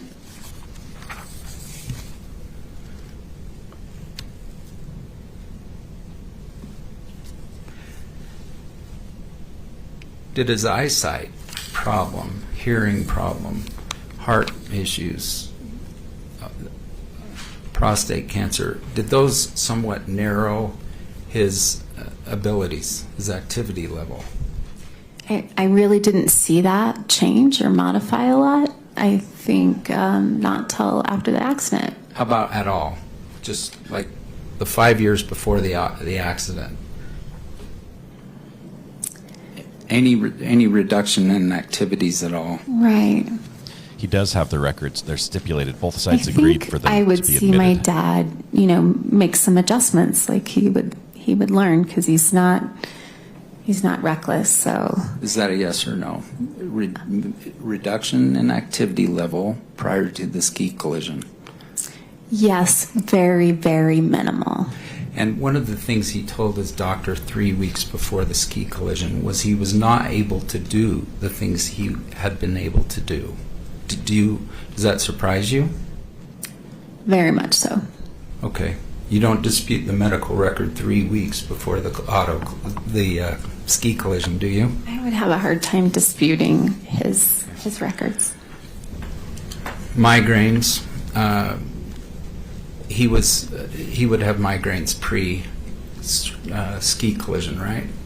Occasionally. And they were debilitating when he got them. True? Correct. And he would actually have vision problem associated with his migraines. When he had migraines, he actually had even less vision. Do you agree? I know he would typically look for a dark place, to just recover from that. So your answer? He was sensitive to light, and that would be visual. Okay. Now let's talk about his back and spine problems pre-collision. He had a foot drop, didn't he?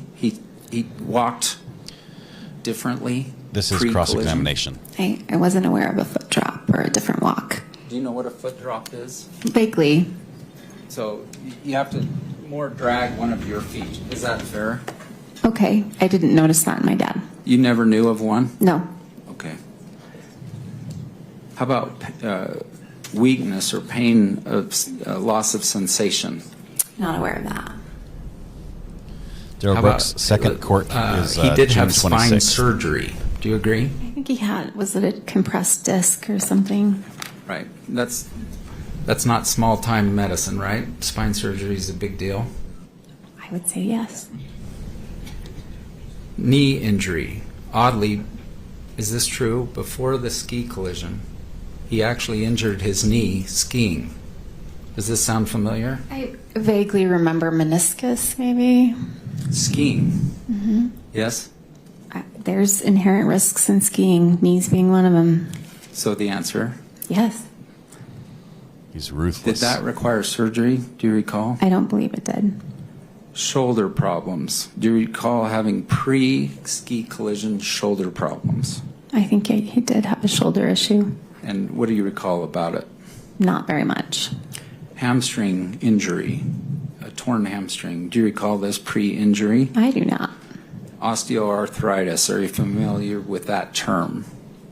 Yes, I know what that is. And were you aware your father had osteoarthritis prior to the ski No. injury?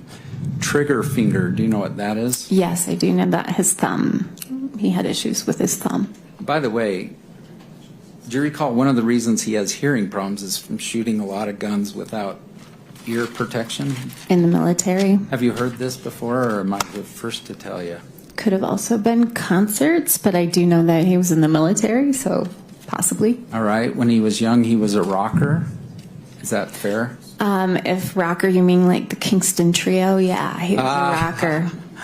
Kingston I think Trio. he told me That's he was way a back. rocker in his youth. Do you know anything about that? Well, he's in college like in the 68. So we're talking All right. Peter, Paul, and Mary, Kingston Trio.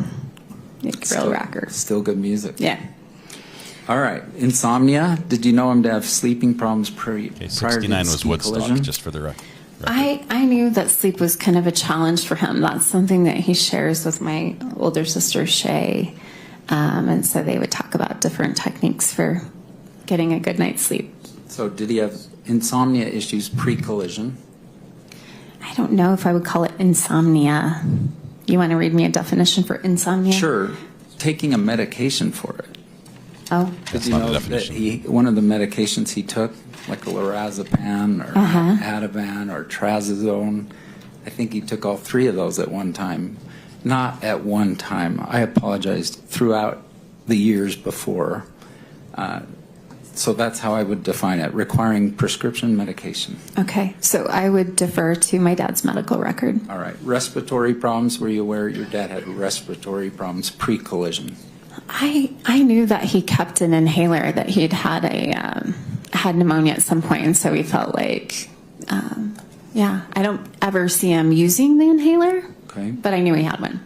Your Honor, I object doing this, going through the medical history of a 60-year-old person now for What's like this? It's irrelevant, and there has to be some end to this. Okay. We only have 4 more days. Yeah, overruled. All right. Each side's getting half time, so it's not affecting your time, Mr. Sykes. Yeah, that's a unique thing in trial, where they have equal time to present their case. In this Lower case. urinary tract issues. Perhaps those are prostate related. Do you know of anything about Not that? aware of any of those. Kidney problems. Do you recall he had some kidney problems pre-collision? I do not recall that. Like that he had chronic renal insufficiency. You've never heard that before? No. Cholesterol medication, what'd you tell me? You knew he was on a med for that, or you did I not? didn't know he was on a medication for that, but that's pretty common for that age group, right? And restless legs, were you familiar that he had that? That was a condition? I think I was aware. Who doesn't have Did you and your restless leg sisters syndrome? joke that like he's Seriously. actually thinning the sheets because he kicks a lot? Wow. Sounds vaguely familiar. All right. Yes. Counsel, can we approach? They don't like this. I'm not sure if they know what's coming next or if they just want to put an end to this. The judge has already ruled on this, saying basically, you're saying his health deteriorated because of this, and he has all these symptoms. Yet the other side has the right to then say, okay, well, what symptoms existed before? So this does seem like over the top. Yeah, Matthew was right. All this stuff can be dug up. If you're going to sue someone and say my health is severely impacted because of something that you caused, that you're responsible for, guess what? Guess what's going to be talked about in open court, in front of a jury, in front of the judge? Your health before and after in great detail, painful detail. And they'll be brought up to your family members like this, whoever's testifying. That's my phone you're hearing right there. That's not the judge's phone. And somebody picked it up. Good. Matthew Harris, thank you so much for gifting the memberships, my friend. Appreciate that. Great job on the win in court today. Looks like the memberships went to, I know you shouted them out, so maybe I can't scroll back far enough. There's been too many comments. Went to 5 people who deserved it. And those 5 people, congratulations. Thank you, Matthew Harris, for your generosity. Snell.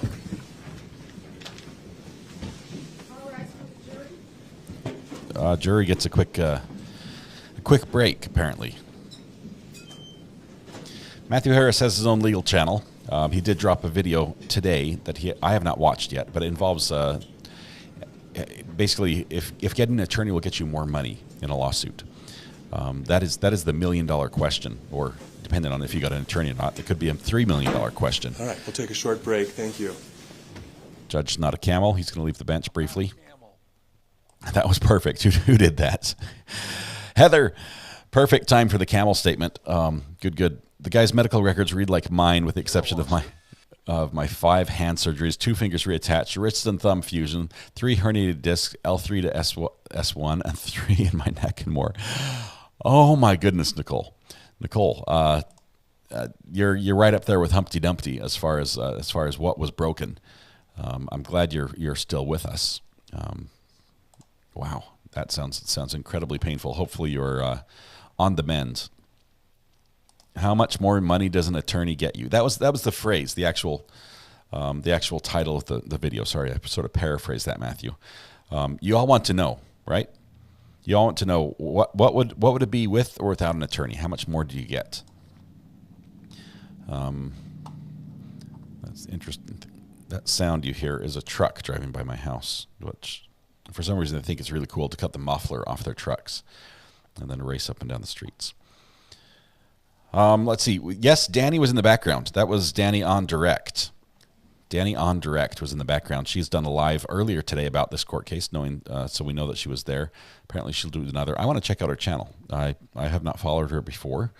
Appreciate the notice. I'd love to see her take on this and how she's approaching it and what she sees in the courtroom. I don't know if we'll ever be able to cross paths as far as the live stream goes, but maybe one day might happen. Yes, Nicole, stay off the slopes when Paltrow is skiing, or Terry, depending on who you believe. Let's see. 40 to 60% goes to the plaintiff's attorneys. Yeah, but if they can get you like 5 times as much, that's a no-brainer. I can do that math. No win, no fee. That's interesting. There are some lawyers that will do that. I'm not sure if it's legal across the U.S. Maybe Matthew or Nicole could chime in. Is no win, no fee a thing? I think in Utah it's been difficult to get courts to get frivolous lawsuits to pay the court costs even if they lose. That's just from my memory. Let's see, I have to mute. I can't find my headphones trying to keep up with trying to lip read RA. Sorry, Lisa. I wish you had a simpler method to mute and unmute. A partridge in a pear tree. Jill Ballard said I would have just settled. Yeah, $300,000. This is a lot of hassle. I mean, now I realize $300,000 is a ton of money. Pretty much everyone here on this side of the camera and on that side of the camera, $300,000 would be extremely significant and possibly change our lives in a major way. That being said, it may not be as significant to Gwyneth Paltrow and her current financial situation. It may be, in her mind, less of a hassle to write a check for $300,000 than to show up in court for 4 days in Utah and go with everything that goes with that.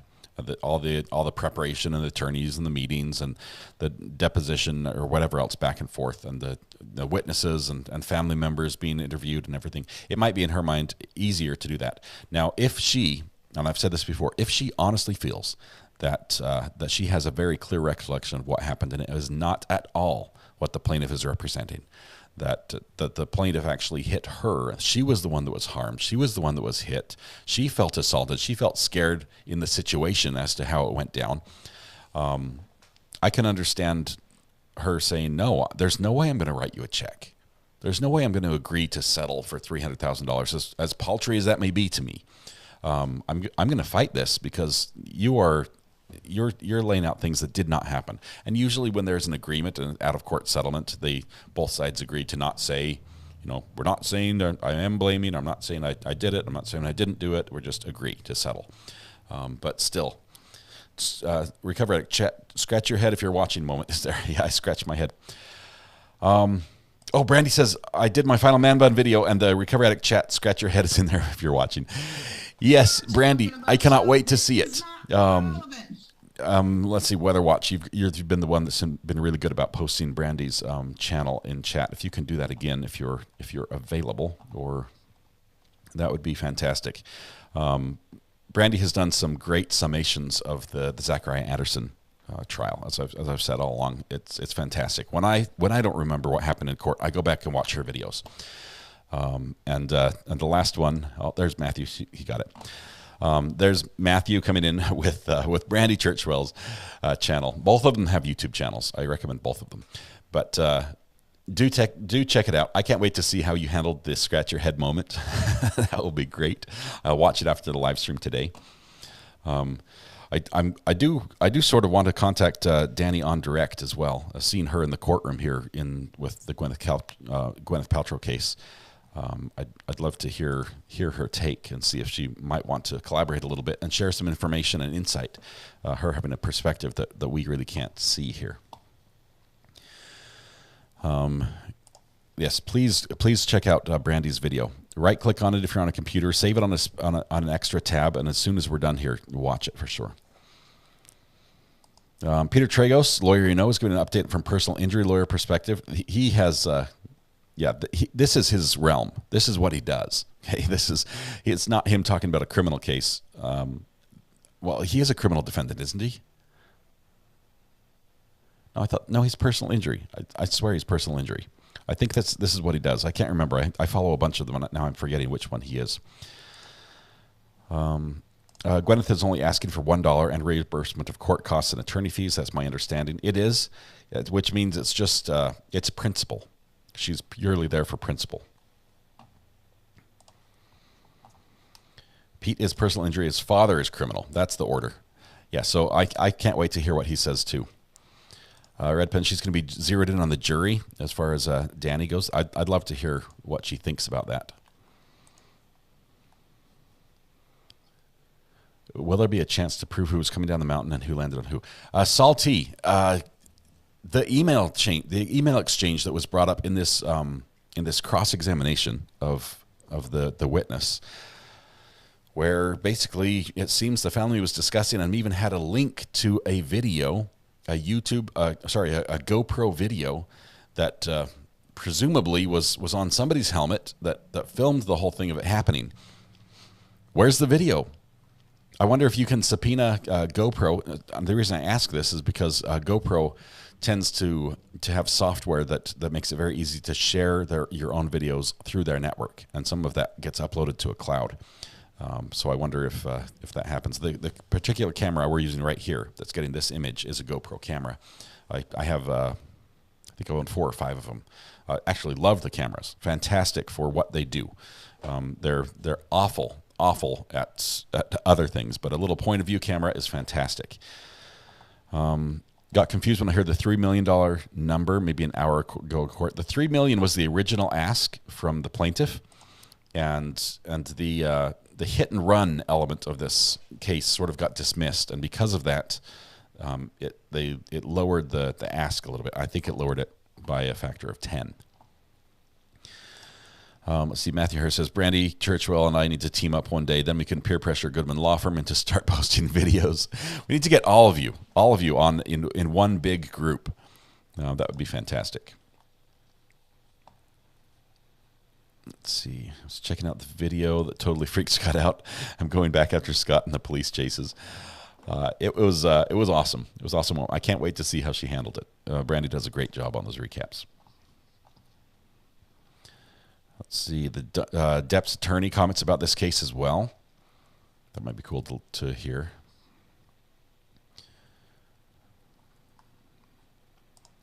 Let's see. We're coming back to court right now. Give me some audio here. No audio yet. Please, please. There it is. Okay, we're ready.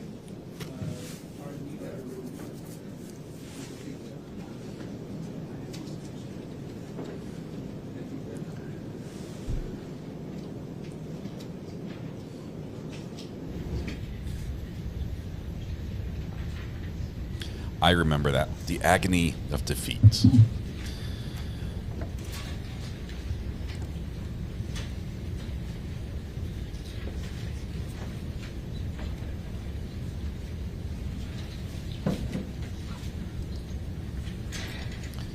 Man, thanks for the update, Nicole. Awful situation, though.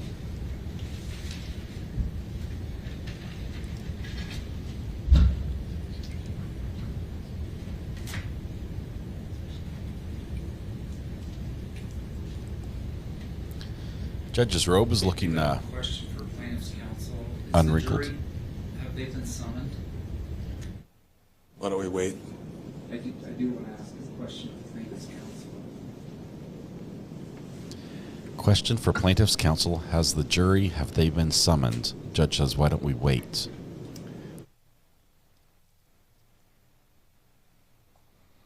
Why is he asking the plaintiff's counsel if the jury's been summoned? What?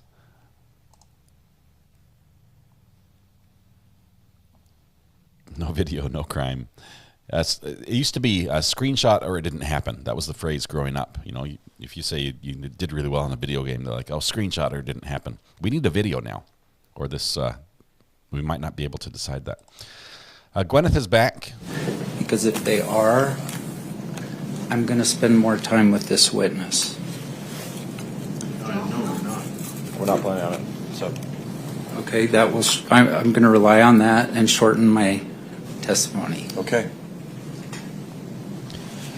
I'm beginning, even though this guy is at times like a bumbling fool of a lawyer, I'm beginning to like him a little bit because he shines in some areas that are incredible. I think it's on the direct cross-examination of a witness and in targeting questions to get the specific answers. Of course, the judge has to play along. The judge has a role in that with how the objections have to go. And this particular judge seems to be inclined to allow this lawyer to steer things the way he wants to and limit the questions very specifically to yes and no. Let's see, what did Goodman Law Firm? I read earlier today about the body found. Law enforcement says self-harm. Oh, man. Thank you. Mr. Owens, you may proceed. Thank you.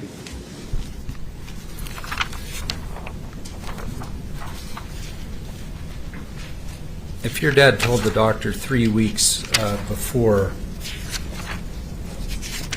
the ski collision that he was preoccupied with paperwork and cleaning things out and not doing things he enjoyed doing that he used to do, do you have any insights on that? I do not. Did you personally observe it? I did not.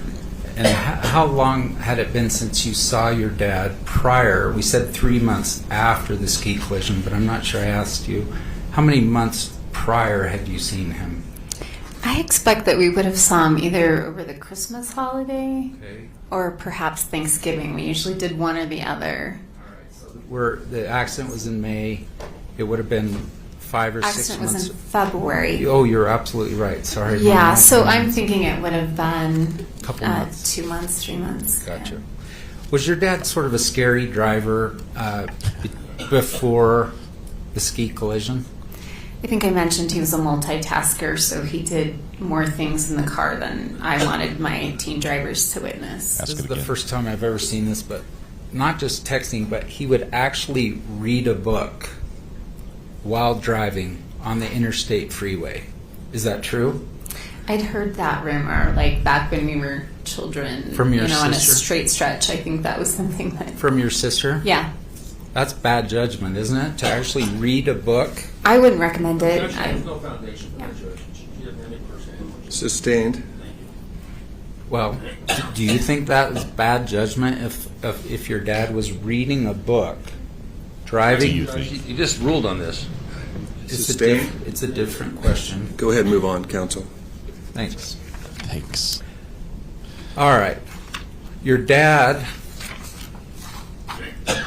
our experts have actually compared brain imaging before the collision and brain imaging after the collision and have made various conclusions. I take it you don't know anything about that. No advanced degrees in neuropsychology or. And then your dad really received all of his health care at the VA. Is that accurate? I think his primary care provider, he uses the VA. I'm talking like lots of medical care and lots of specialties. Are you aware of that? Like I said, I think he really values his health and has always, had those checkups and would not surprise me. So pre-collision, like a lot of medical records. I think there's a continuity there that runs his whole life, before accident, after accident. So I'm waiting for a yes on any of these. Yes. Thanks. Okay. And they knew him best. Oh, my goodness. Fair enough. The VA people. If you can answer the question. I think it depends on if you have longevity with your primary care provider, and sometimes with the VA there's a lot of turnaround. They don't always stay a long time. Do you know that he actually did have a long-term relationship with his primary care provider at the VA before this incident?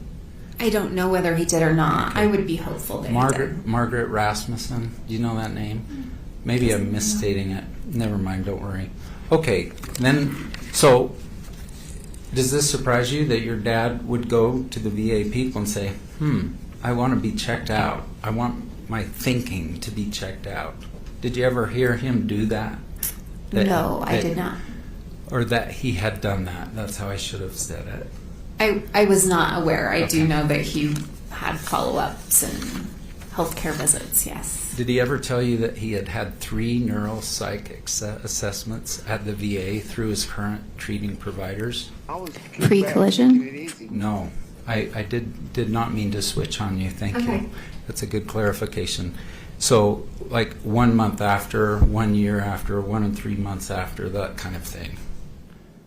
I knew that he was having follow-ups because he was really worried about his mental state. So I haven't seen the medical records, but that seems, if that's what his medical record says. And did you ever remember hearing from him or anyone else that they were all average to above average in like 20 different categories? He did not share the response with me. I know he was doing a lot of work towards it, right? Cognitive work. So you knew he was getting these assessments, but weren't you saying, hey, Dad, what are they saying? Didn't you do that? I don't think I asked for medical, information, more about how are you doing? Do things feel less foggy for you? Okay. Are you you're doing it. I'm proud of you. Keep doing the work. Keep following up. Post-collision travel. All right. So he would visit U.S. states like Washington, Oregon, Montana, Idaho. Do you recall all of those? My sisters live in those states. I do, so yeah, I would say he did travel there. And then, in addition, he went to Peru and walked the Golden Trail. True? Danny's about to leave. I can't speak to that. I do know he went to Peru. Okay. Do you remember, like, Machu Picchu? He went and visited Machu Picchu? He did not share that with me. I would have done that if I was in Peru. Yes. That he floated down the Amazon? Did not. This is early 2017. So about 1 year after the collision. Do you recall how many weeks he was gone in Peru? I think it was a couple of weeks, maybe. Okay. And then Costa Rica, he did a zip line also the year after the accident. Do you recall this? I was not aware he did a zip line, no. How about Europe? Also the year after the accident. Do you recall he went to Europe the year after the accident? So I recall in 2017 he had tickets to go with Robin. Then things fell apart with that relationship, and so he went to Europe with my younger sister Jenny. So the answer is? Yes, I'm aware he went to Europe. He went to the Netherlands and Germany and Switzerland and Italy and France and Belgium. Correct. I believe so. The Netherlands, he went there 3 different times. Is that true? Sounds correct. And that's the year 2 and 3 after the accident. Okay. You with me? Like you have to say, I can't testify. Do you know that?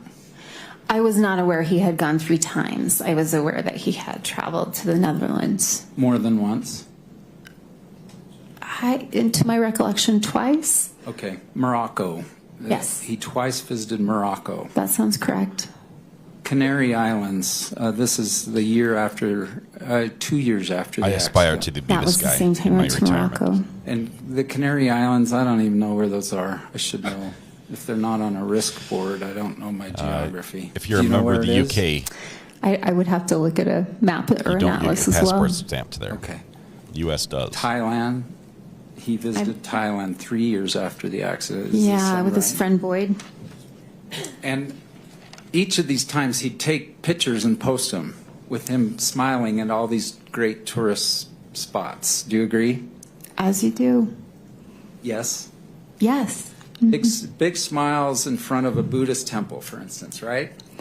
Yeah, we don't tend to post pictures of ourselves sad and in closets. No, we don't. We tend to. The answer is yes? Yes. Like Eiffel Tower, Italy, the coast, all have big smiling pictures of Terry, true? I haven't seen a lot of those photos that you're talking about. I think there were quite a bit of photos before the accident, too. I would want to make sure you could separate pre-accident, post-accident pictures. Right, and you defer to your dad on that, right? If I asked him, like, does this state look right? He says yes. I mean, he'd be the guy. Possibly. All right. So is it fair to say his travel of the ski collision is low? Yes, you could say his travel companions might have suffered.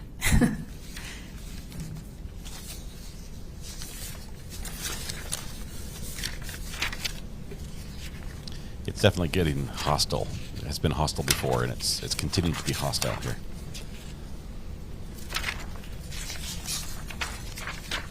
One clarification, Carlene, that's our girlfriend. I heard some comment that they were engaged, and then I never heard that from her, Carlene. To your knowledge, were they engaged? I never heard that word or fiance used. I think that was their intent and plan. But And then on the prostate cancer, I heard the word cured from plaintiff's counsel, but I actually never heard it from a witness. Do you know that, in fact, your dad is cured? I cannot answer to that. You've been very kind. Thank you. All right, let's see if there's any Mr. redirects. Mr. Sykes? There is. I have 1 second, Judge. The coffer is coming up to the mic.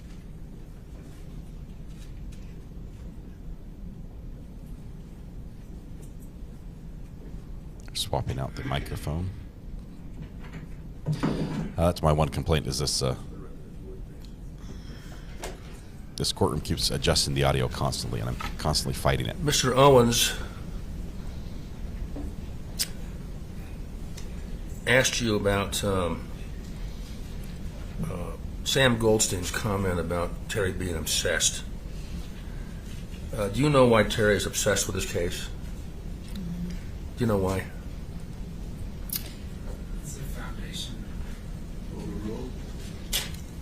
I think my dad is very principled, and I think not only was he injured, but I think this accident really hurt in a way that it hurt him in a way that somebody would just not care for him when he was injured.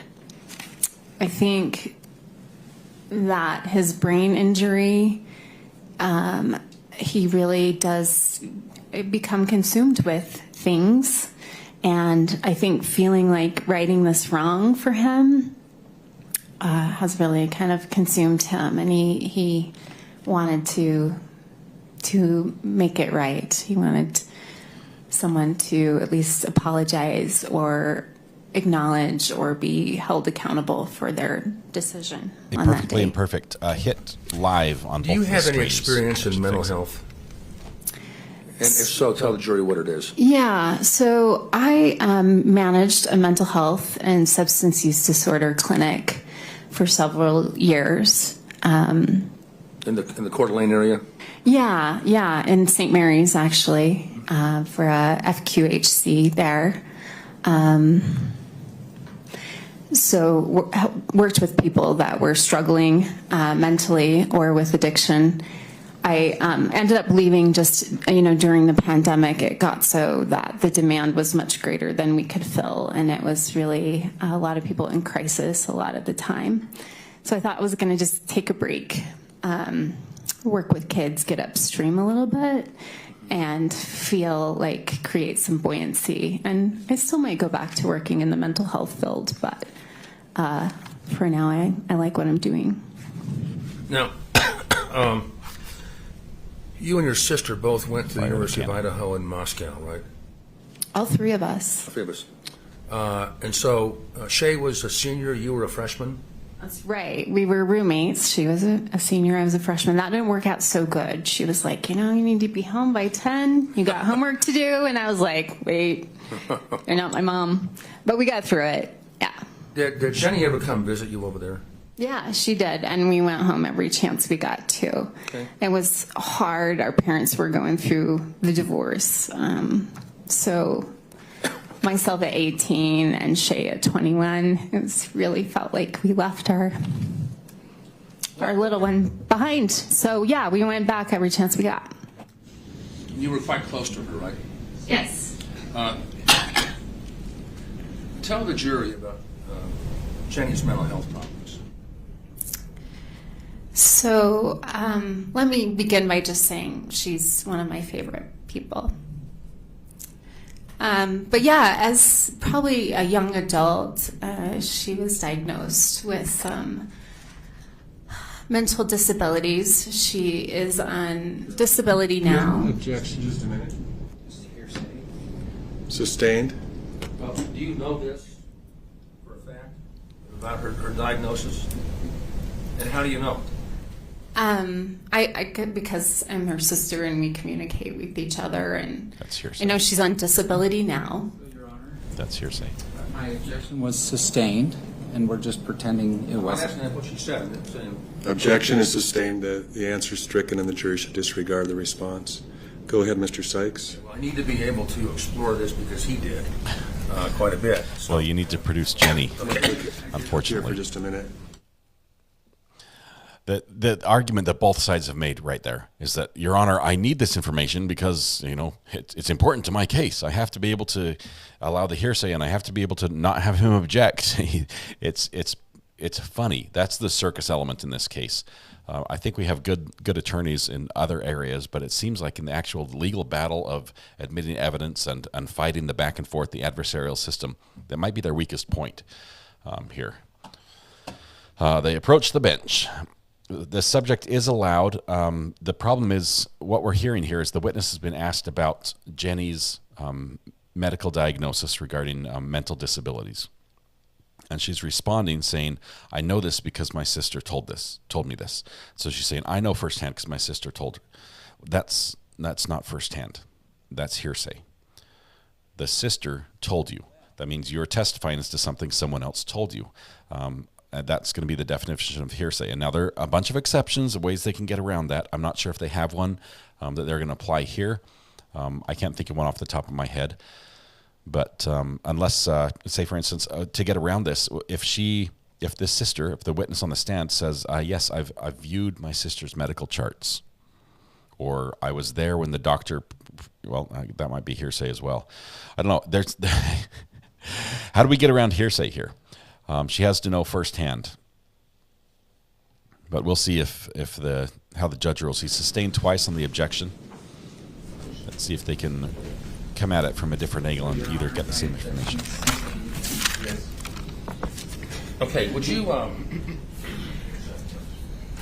tell the jury what your experience with mental health is in the clinic? What did you do there, and what did you learn? So we had 7 counselors and people that came in for, it would be outpatient mental health services, anything from depression to anxiety to schizophrenia to whatever they were working on. Your Honor, this is foundation for an expert opinion she is not allowed to give. Will you approach the bench, please? It sounded like they were going that way. It sounded like he was getting around that by saying, hey, you've worked in this, so you can testify that I've been around it, so thus I can identify it or diagnose it. She's not an expert witness. Not an expert. She did not diagnose her own sister. It sounds like she worked in a field where they had 6 people who probably could, but I don't think she was one of them. And it was good on the attorney to cut that off early on that. We'll see if the judge agrees.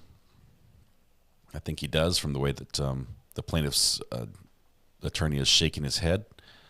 He's still trying to argue his case, and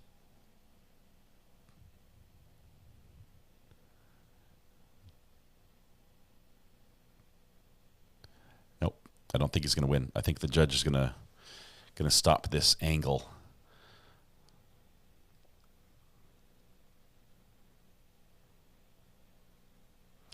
I love watching this. I wish I could hear all this. Let's see.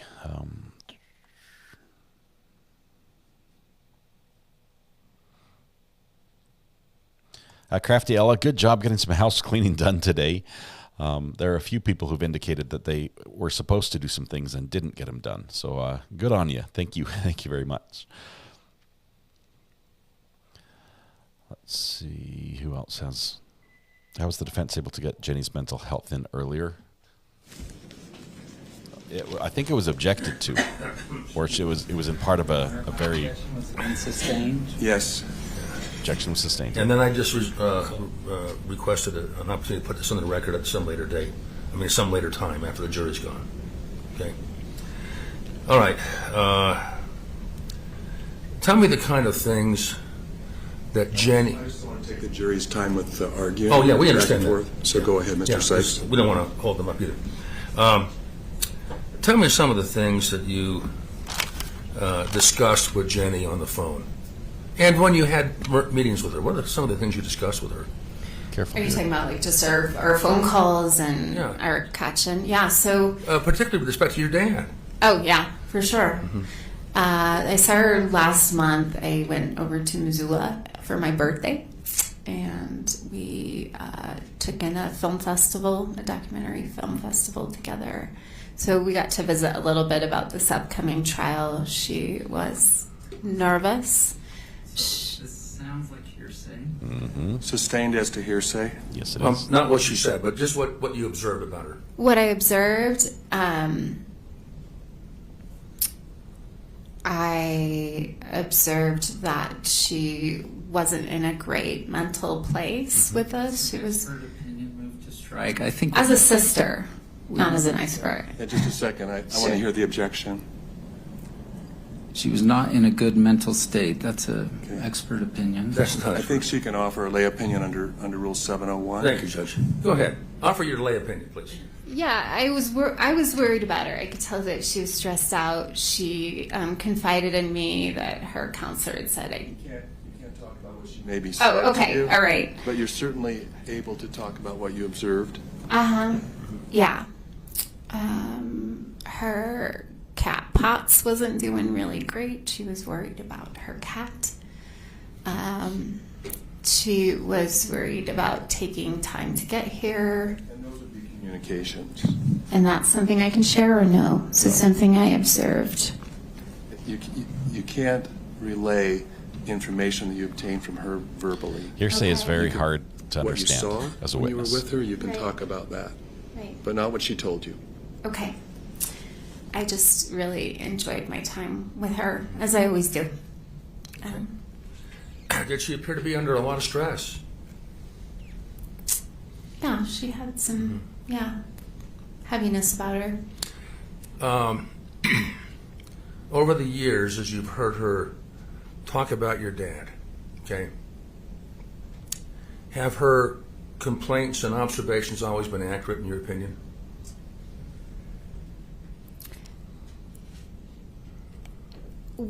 I think her mind, she has a creative way of seeing things. She was an art major. She's very visual, struggles with verbal communication. I think of everyone in the family, I do best with almost, I don't know if I can call it translating or interpreting and drilling down to what she's trying to say.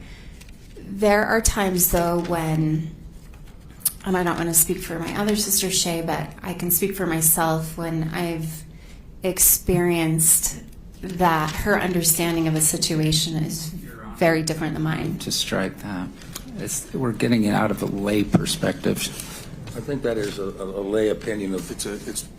you need to lay the foundation based on her perception.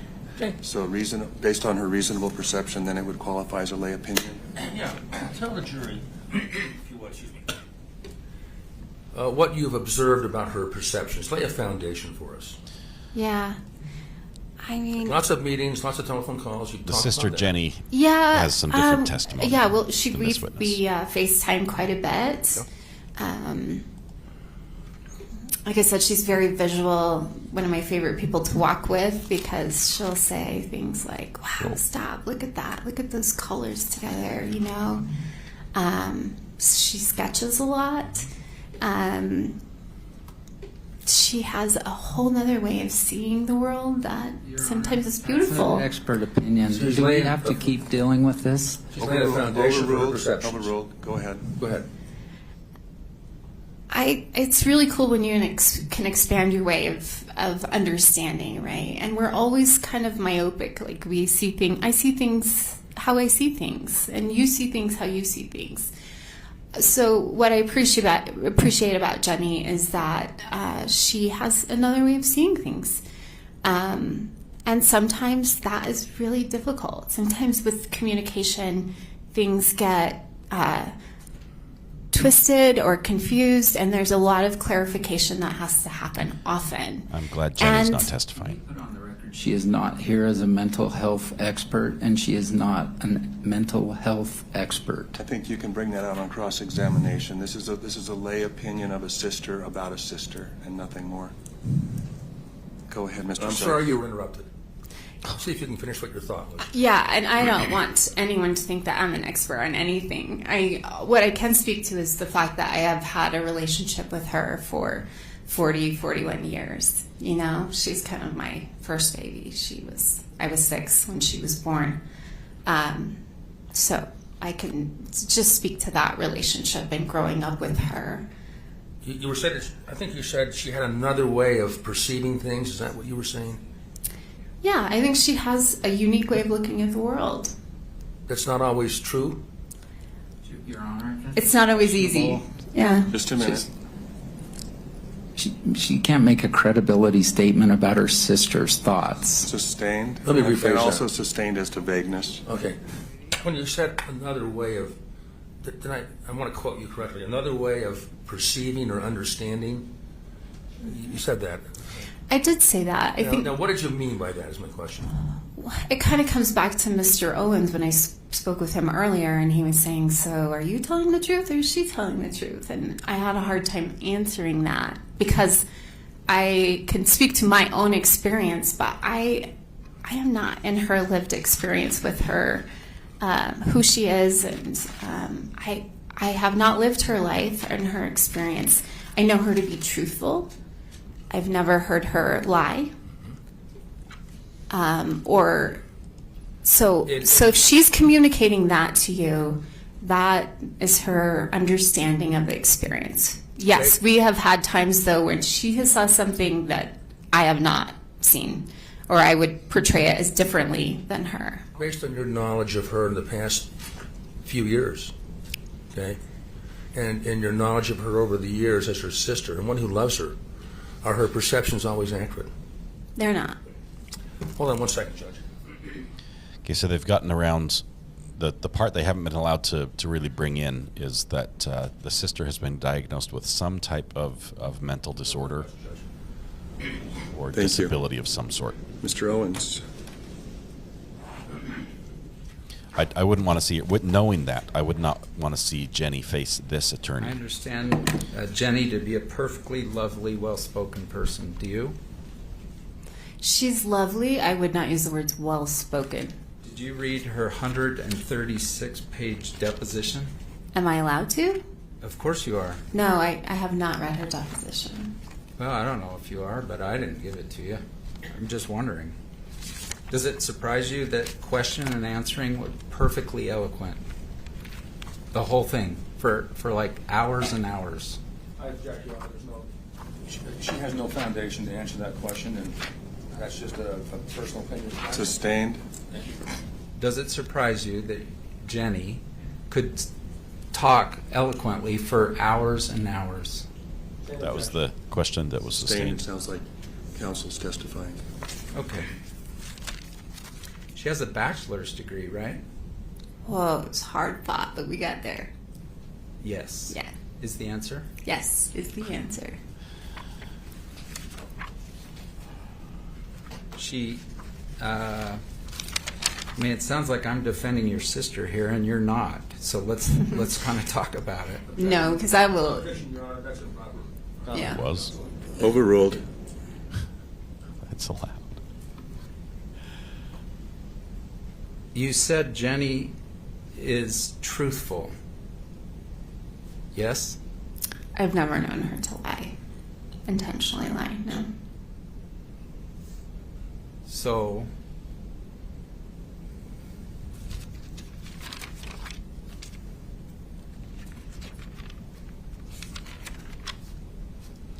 Jenny said her dad was very hard on her for years and if she says verbally your abusive. father and emotionally violated abusive. boundaries she set for years, would you wouldn't, you defer to her? Objection, Your Honor, that's beyond the scope, and he's already covered that in his. Overruled.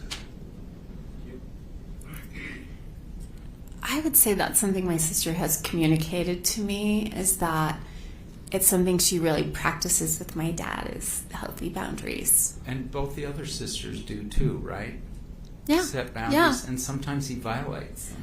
I think True. all healthy relationships have to have boundaries. And yes, that has been, after the accident, definitely something that I struggle with my dad.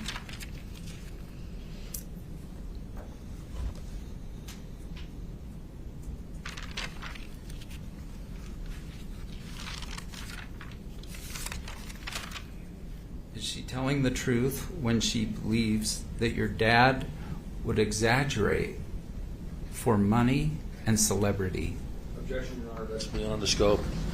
It's also, it's counsel. Overruled. She would be telling her truth.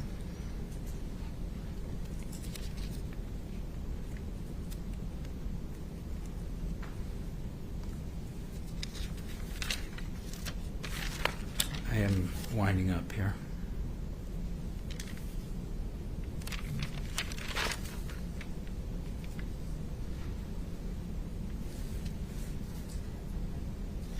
Is she telling the truth when she says he's deceptive? Your Honor, I make the same objection, that's improper questioning. I think we covered this before also, didn't we? That's a new word. Okay. Overruled. I would say she's telling her truth.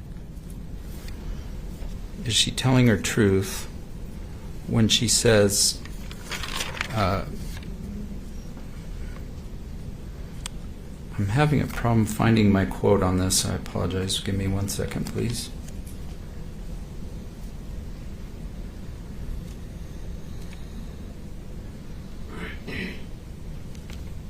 He will get whatever monetary benefit he can in business, even if it's dishonest.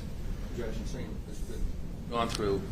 That's not a And quote, it's- but it is a summary. And it's totally irrelevant, it's improper questioning. Overruled. I don't know that to be true. Again, this is Jenny's deposition.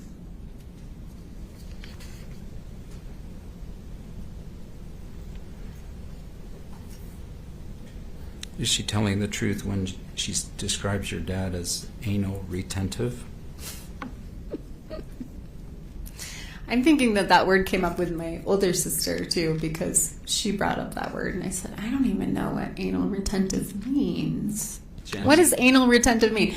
So, if you're no. talking like type A, an order and details, I would say that's true.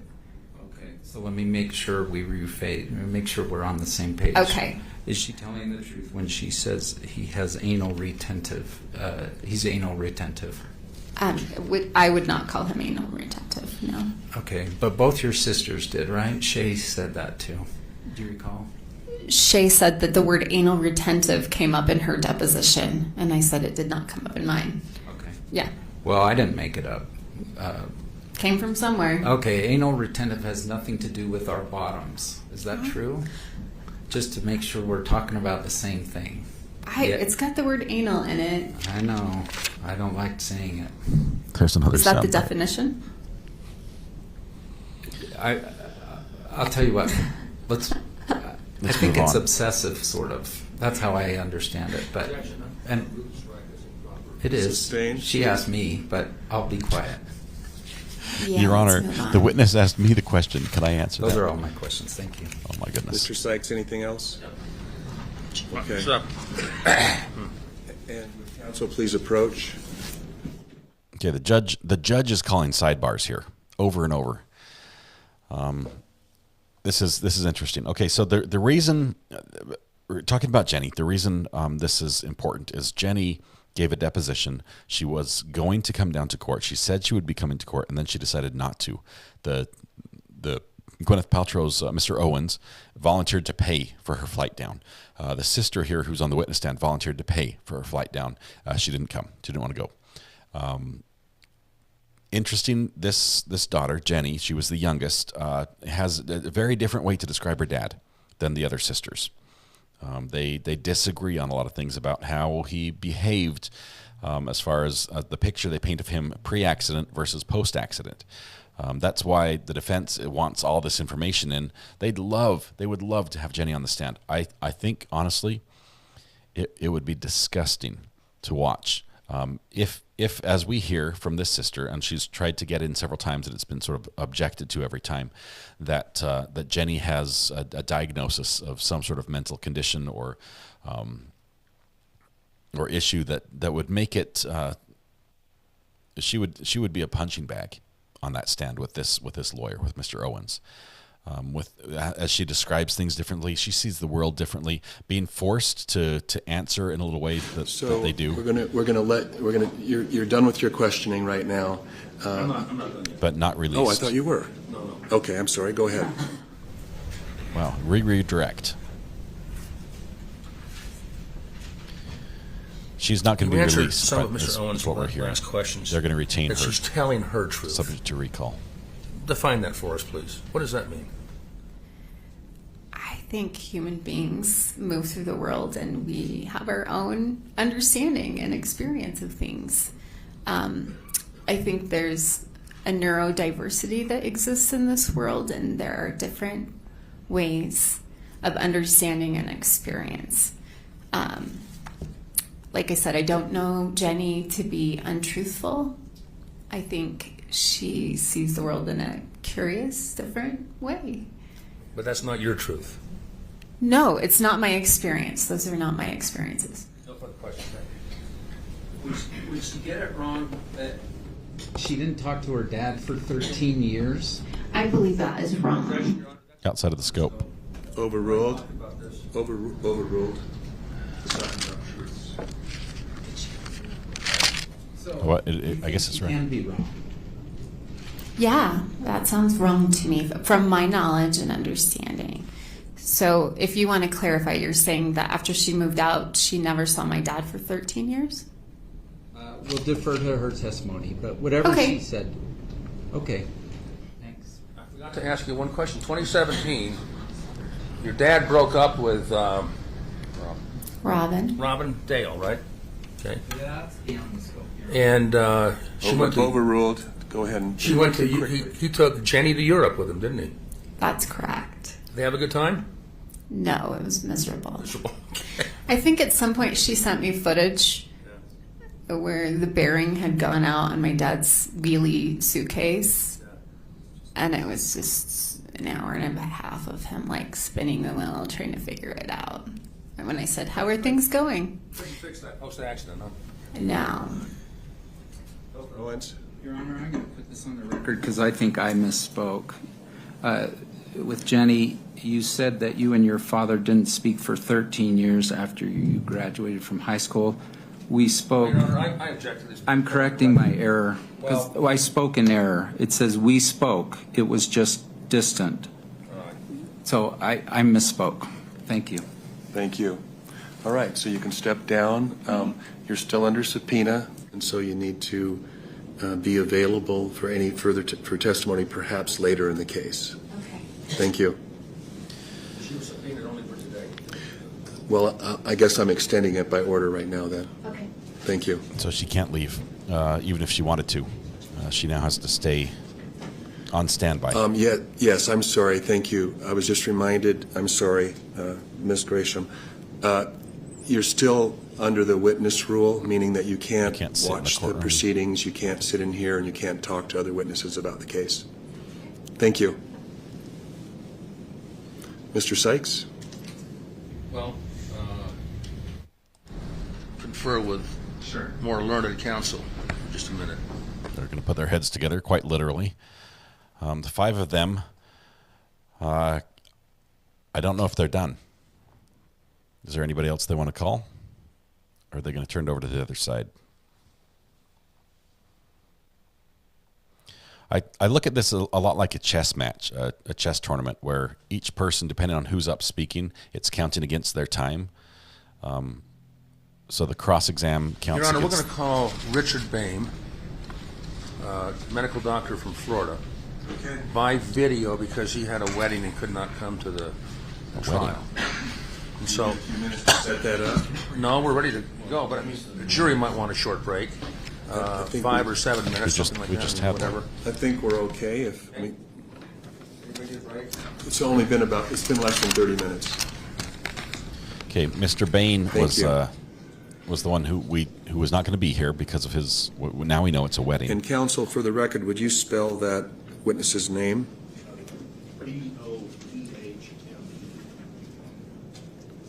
B-O-E-H-M-E. And that's Bain. That's an MD? MD, PhD, biomedical engineer. All right, thank you. Biomedical engineer. By video, yay. Hate video testimony, but we'll sit through this. It'll happen.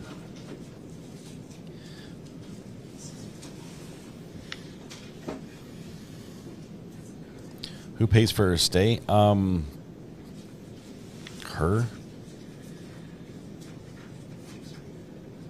My name is Lance Harrison. I'm the videographer. The Hey, court Lance. reporter is Rossann Morgan. We represent Deppomax Merritt, located in Salt Lake City, Utah. The time and date indicated on the Zoom feed is 12:11 Got a green screen. p.m. Mountain Time, March 13th, 2023. This is the case of Terry Sanderson versus Gwyneth Paltrow, case number 190500048 in the 3rd Judicial District Court, Summit County, State of Utah. Counsel will now introduce themselves, and the court reporter will swear in the witness. Lawrence Bueller for Plaintiff Terry Sanderson. James Egan for Gwyneth Paltrow, the defendant. With me is also Robert Sykes. I don't know, just myself, if I can ever get this thing turned on. Okay, Robert Sykes, also counsel for the plaintiff. Doctor, can you raise your right hand, please? Do you solemnly swear the testimony you're about to give today will be the truth, the whole truth, and nothing but the truth so help you God? I do. He's looking a little white. Thank you. Go ahead, counsel. You're welcome. Thank you. Dr. Bain, could you state your name and spell it for the record, please? Certainly. My name is Richard Bain, and that is spelled B-O-E-H-M-E. Okay. There's a sync issue with I'd like the audio. to just get It's some off a little bit. background and educational information. So, where were you born? Huntsville, Alabama. And where did you grow up? Huntsville, Alabama. And next, I'd like to hear about your education, starting with high school and then through universities, undergraduate, graduate, and postgraduate school. Thank you. I graduated from high school in Huntsville, Alabama, and went into the Navy. I graduated with honors with a Bachelor's of Science in Aerospace Engineering from the U.S. Naval Academy. I did my postgraduate work in nuclear engineering, and I served on board a number of nuclear submarines in the U.S. Navy as a nuclear trained engineering officer. I'm going to try to fix the audio, but they're going to adjust it too. Let's see what's happening here. Any way we can turn it up, I would love. There we go. During the application process in the U.S. Navy as a nuclear trained engineering officer, I resigned my commission to apply and go to medical school. During the application process, I worked as an advanced design aerospace engineer for the Morton Thiokol Corporation on the Star Wars project back in the 1980s. I matriculated into medical school at the University of Alabama School of Medicine in Birmingham. While I was there, I took a leave of absence to complete my PhD in biomedical engineering. And after I was conferred the PhD, I went back and completed the MD. And after I was conferred the MD degree, I went back on active duty in the Navy. And I conducted my internship in general surgery and my residency training in neurology at Bethesda Naval Hospital, located outside of Washington, D.C. While I was in the Washington, D.C. area, I worked at the Naval Undersea Research Laboratory. I taught the postdocs until my retirement in 2005. I became board certified in adult neurology, and I completed fellowship training in neuroradiology while I was in the Navy. I currently have a private practice in neurology in Jacksonville Beach, and that's about it, guys. This is a smart guy. Okay. Can you explain your education more specifically in neurology and biomedical engineering? Sure. Neurology is a subspecialty in medicine where the physician of record deals with patients that have disorders of the central, peripheral, and autonomic nervous systems. A biomedical engineer, well, the biomedical engineering field is a very broad field that brings the disciplines of medicine and engineering together. It ranges from genetic research to the design and implementation of artificial limbs and joints, monitoring equipment in the hospital, heart-lung machines, materials used for artificial limbs, teeth, these types of things. My particular specialty within the field of biomedical engineering is the study of complex fluid flow and the study of externally applied force application to the human.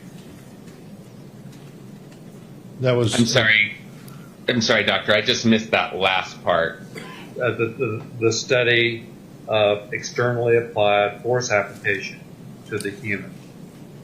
Got it. To the human. Thank you. Sorry. You're welcome, sir.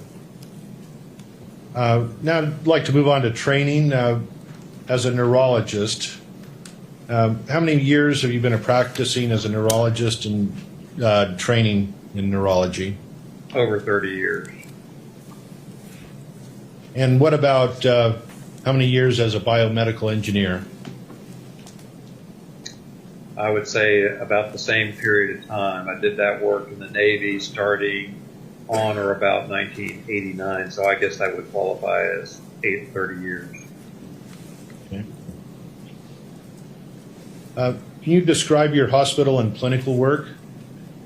Sure. I have hospital privileges at the St. Vincent's and Baptist Health Systems here in Jacksonville, Florida, which comprises 5 different hospitals. And then I have primarily an outpatient clinic in neurology, and I see patients 5 days a week, Monday through Friday. And neurology patients comprise primarily of headache patients, trauma patients, patients with stroke, Alzheimer's, Parkinson's, multiple sclerosis, peripheral neuropathies, these types of things. So that's what I deal with on a daily basis. How many times have you testified in court as an expert witness? A lot. I would say in the private sector, it's over 100 times. When I was in the government, I used to testify on behalf of the government, i.e. the Navy, at different tribunals and that type of stuff. And I don't know the number of that. Probably less than 50.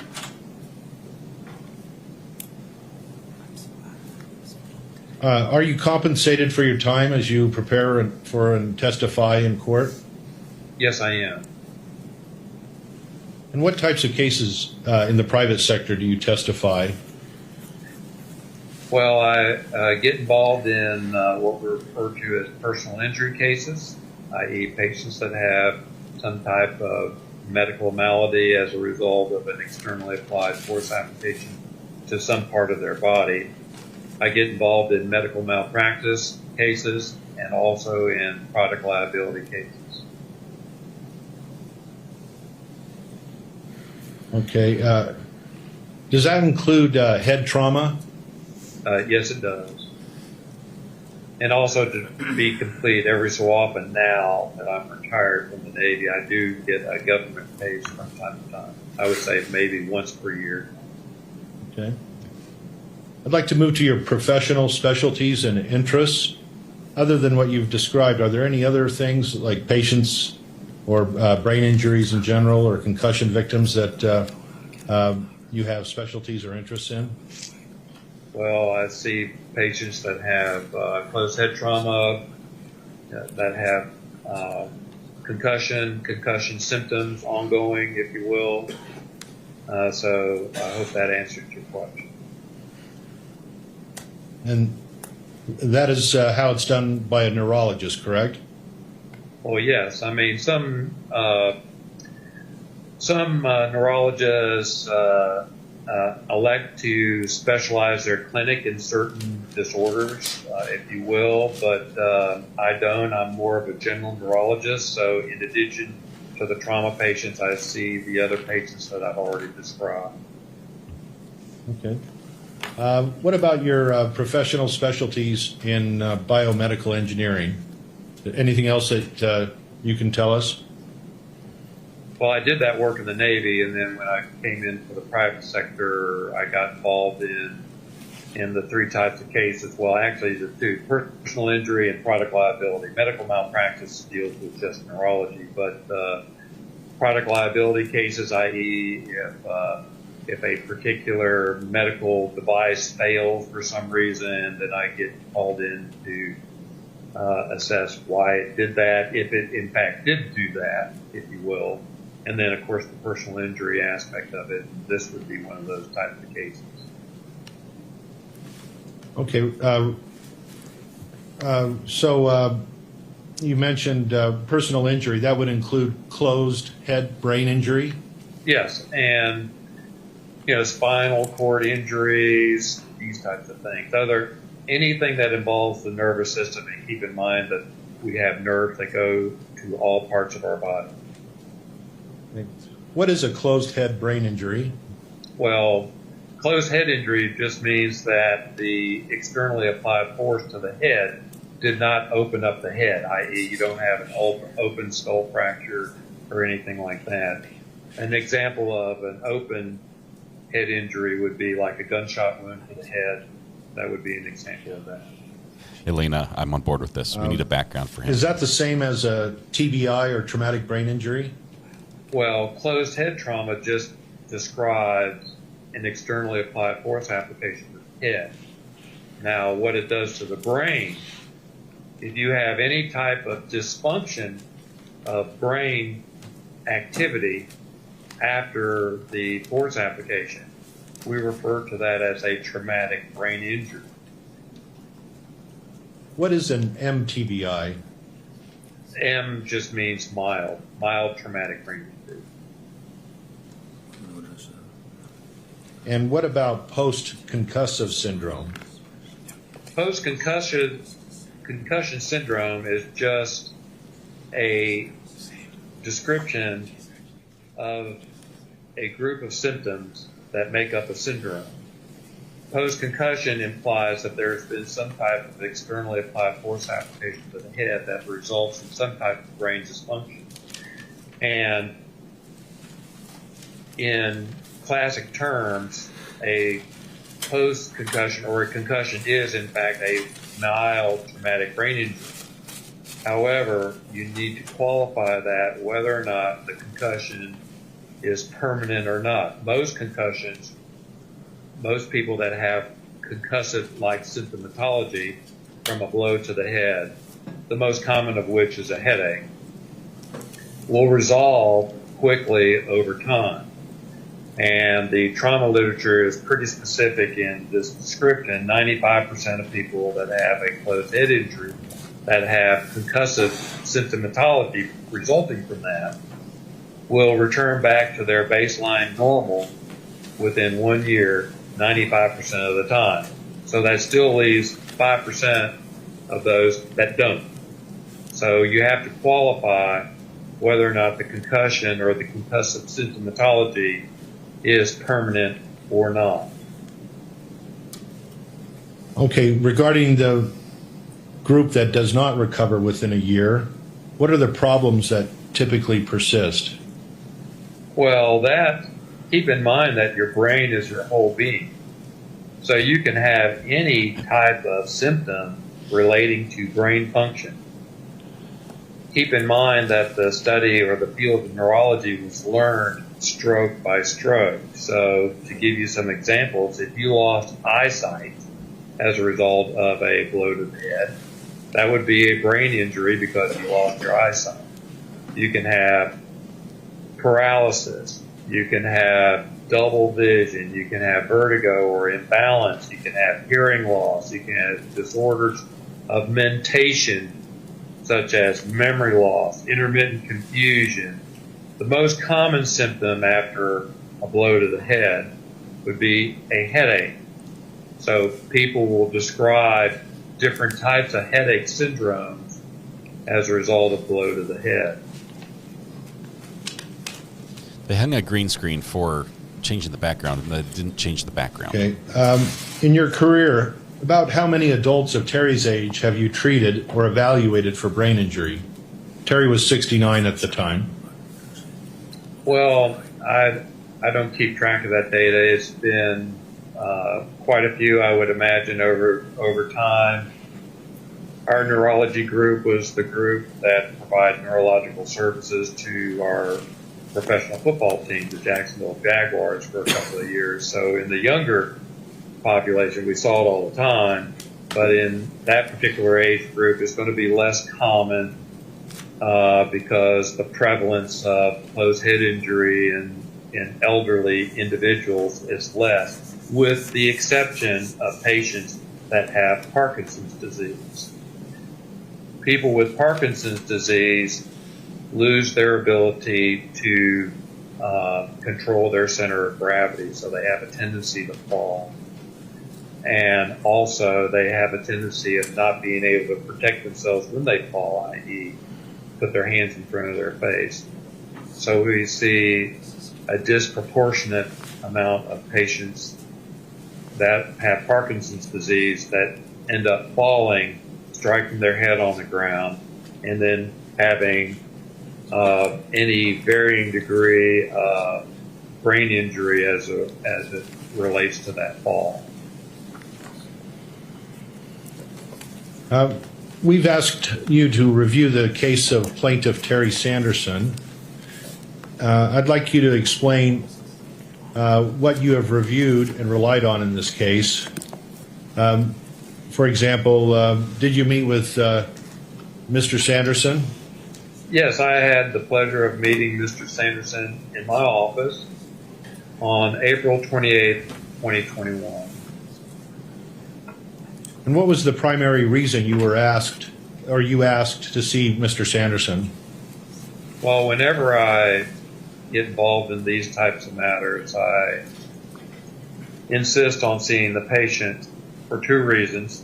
To get there, keep in mind that the patient is the repository of all information from which a healthcare provider is going to come up with a medical differential diagnosis and ultimately a final diagnosis. So you got the source in front of you, but also I had the medical records. So I was able to corroborate the medical records with Mr. Sanderson and then get his description of the events leading to his condition. And then, of course, I performed a physical examination on him as well. Okay. What were the medical records, as you recall, that you reviewed in this case? Fortunately, I have them listed here because I don't commit all this to memory. I have the incident report from the actual event, the Park City Instacare, that's like an urgent care facility. I have the VA medical records. I have imaging, x-rays and a CT scan. Then I have Dr. Goldstein's records. I have Dr. Wendell's records, or Dr. Wendell Gibby's records, that is, Dr. Alana Fong records, and then I have numerous deposition transcripts, and that includes a Mr. Ramon, a Ms. Gresham. I can change his background, but it would mess with everything while you're listening to it. Davidson and Smith, and then I have deposition testimony from Mr. Sanderson, a Ms. Paltrow, and Eric Christensen, Sam Goldstein, and Dr. Fong. And so those are the materials that I reviewed. What do you recall about Miss Carlene Davidson, the former girlfriend of Terry Sanderson? Well, that there was a significant change in Mr. Sanderson as it relates to the incident back in 2016. I have to tweak it a little bit to adjust his background.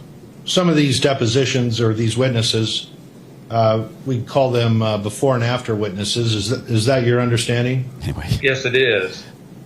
Got to fix it. What is the significance to you of the before and after witnesses that are that you reviewed in this case?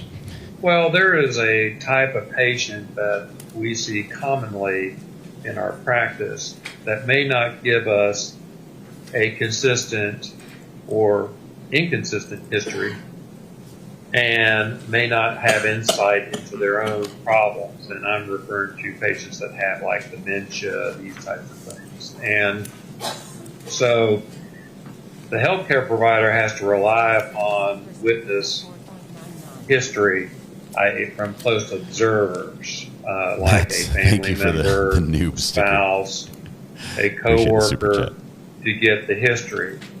This is one of the problems that we have as neurologists, especially with patients that we're initially evaluating for Alzheimer's dementia. It is almost universal that it is a loved one or a close associate that brings that patient in for evaluation, where the patient has very little insight into the problems that are seen by others. So I'm looking for a good background for it. We'll can get be this figured out. exceedingly helpful in obtaining historical information on a patient. Does Terry Sanderson have Alzheimer's or dementia in your opinion? No. What is the importance of some of these before and after witnesses whose depositions you reviewed to your understanding of the problems? Well, if you have a situation where there is brain dysfunction from a specific event, i.e. there's a stepwise decline in functioning, and it doesn't have to, it's any type of functioning, the close observer is going to be in a position to be able to relate the change or the magnitude of the change in the symptoms in the patient at hand, whereas the patient may not be able to express those changes to the healthcare provider. So before and after witnesses can be exceedingly helpful in those types of cases. And you understand Terry Sanderson was involved in a ski crash, correct? That's correct.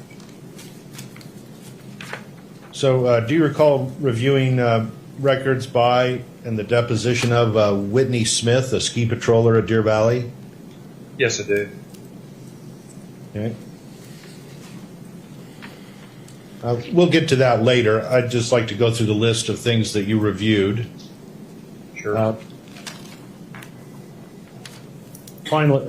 Next, did you review some of the defense expert reports, the reports that were produced by the defendant, Gwyneth Paltrow? I did see some correspondence relating to those reports, yes, and I reviewed those. Okay.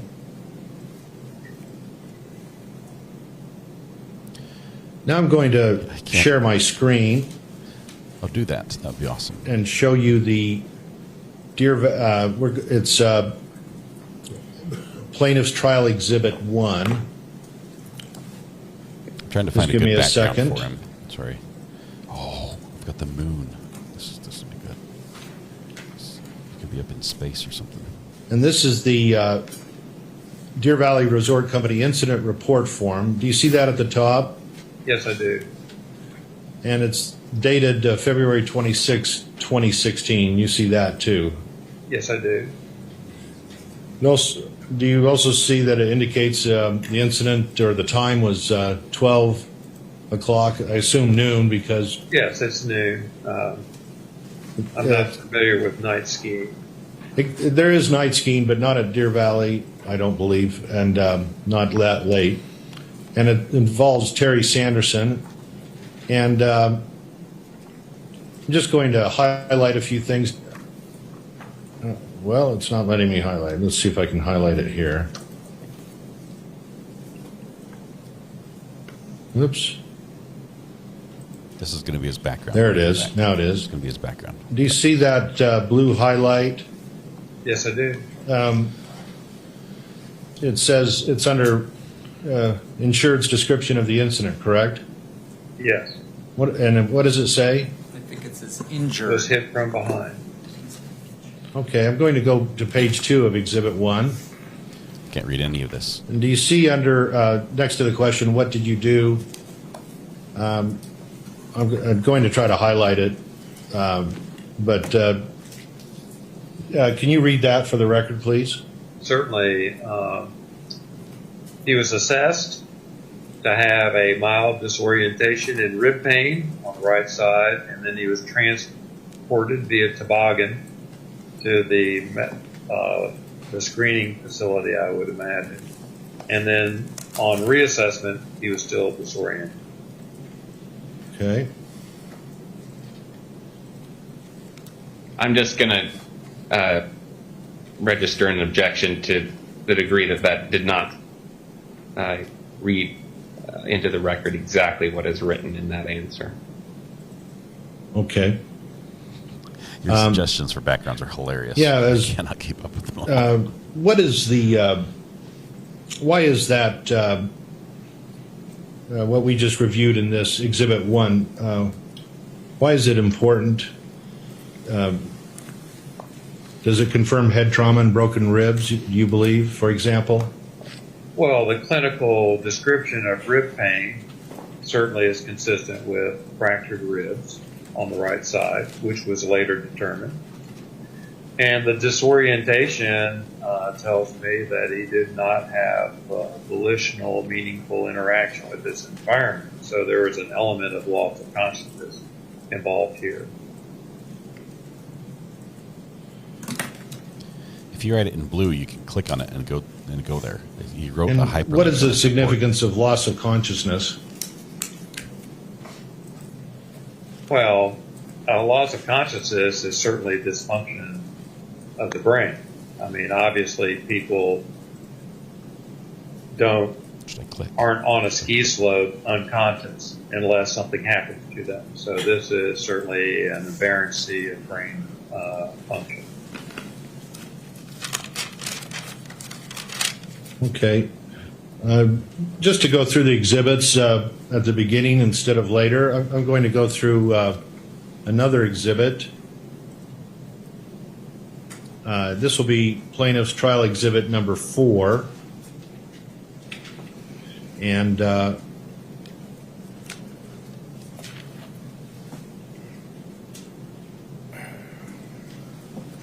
you see this Exhibit 4?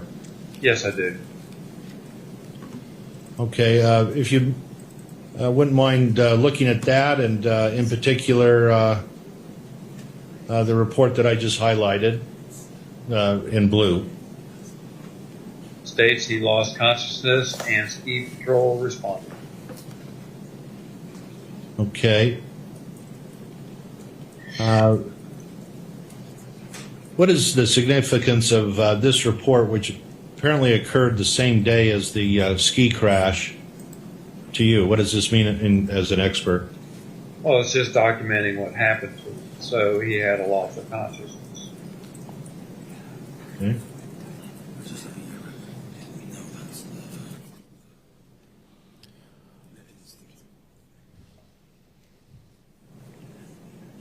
And like I said, I'm just going through these to make sure you're familiar with them, because I'd like to discuss what they mean to your opinions, or to there he is. Form your opinions. I think this is the normal background he uses. Next, I'm going to show you Trial Exhibit 5.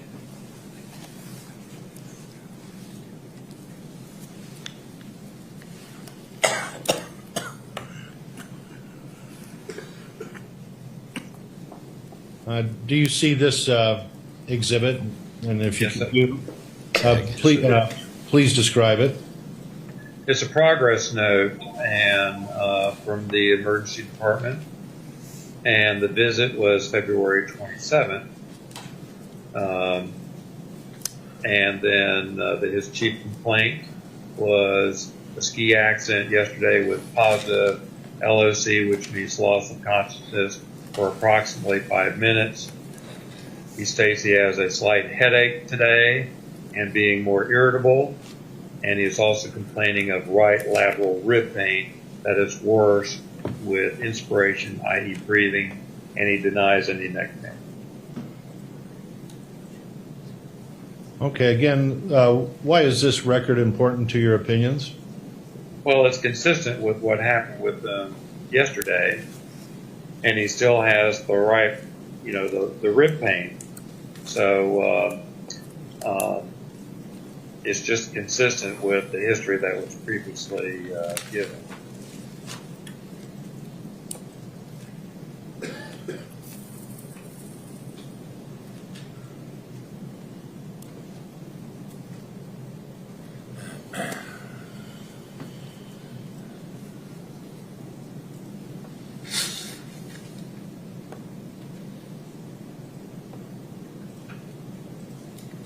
I'm just going through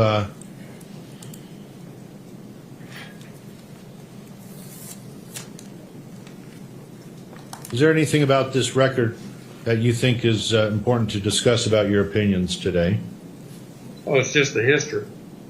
Judge, I think some people may be having trouble seeing that. I wondered if we could have permission to have them move up to the front or something so they can see it if they want, because it is a little bit small. Are any members of the jury having a difficult time reading the exhibit or any of the exhibits? If you are, please you can move to these closer chairs, or you can certainly walk around front. Now we've got the jury wandering around the courtroom. This will be good. Cameraman's panicking. They basically had an unremarkable exam. And the history tells the story.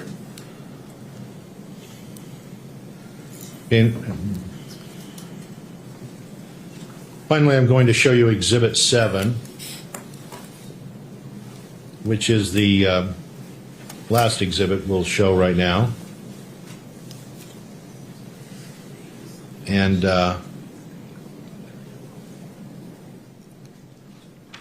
can you describe this Exhibit 7?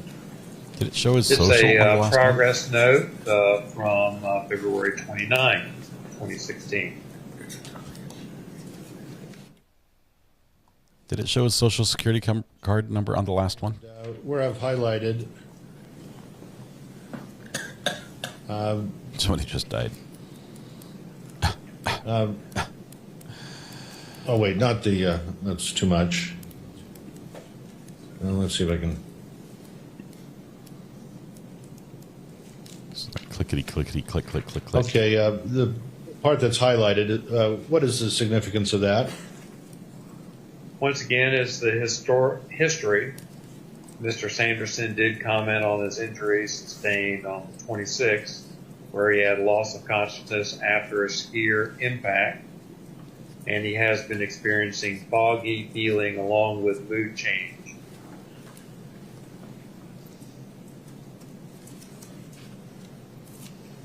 This is like Yeah, a I believe Matrix this record, type thing happening on the sides. You guys see this?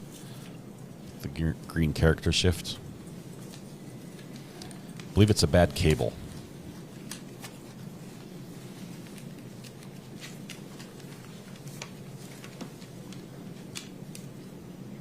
I may have to return to one of the other exhibits. I think it's Exhibit 5. That's the longer one. I can't see it on any page, so if you tell me, I'm going to switch off to my other screen. Or at least shrink it down. Let's see, I'll get that ready to shrink it down.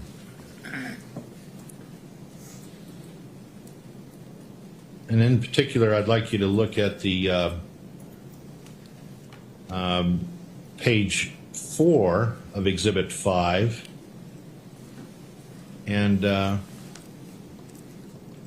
are going you to go able here. to see Make it this nice and small. record? Yes, I am. It's a radiology report. Can you explain the significance of this record? Well, it documents the Want it to be injury unreadable. on the right side of his chest, responsible for the pain and increased pain when he was breathing. And basically it shows under impression acute fractures of the right 4th through 7th lateral ribs with minimal displacement of the 4th and 6th ribs. Just get straight. So does this mean he broke 4 ribs in this ski crash? This Yes, is it a does. neurologist saying he broke ribs, or is he testifying about the medical records he reviewed? Okay. It's a radiology report.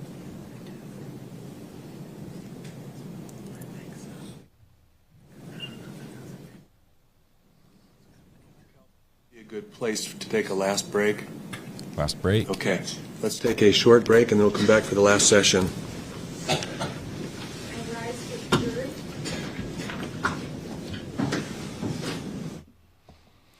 So the jury's headed out for the last break. We're almost done for the day. I've seen some very funny pictures texted to the burner phone in the last little while about possible backgrounds and people this witness can look like. We do take a little more liberty with witnesses, especially expert witnesses. They seem to be able to take it better. They're very well established, so we do poke a little fun at them. Okay, well, we may. That'd be great. Well, There's well, actually, there's another. I assume there are no objections to rule on. Actually, there is another piece to this. Okay. Well, if an objection wasn't made, it's waived, right? It's trial. Right. Yeah, we've already said we can watch the whole thing. If objection wasn't made, it's waived. Talking about has to be a timely objection. Last break. The judge stands more often than most. He's not a camel.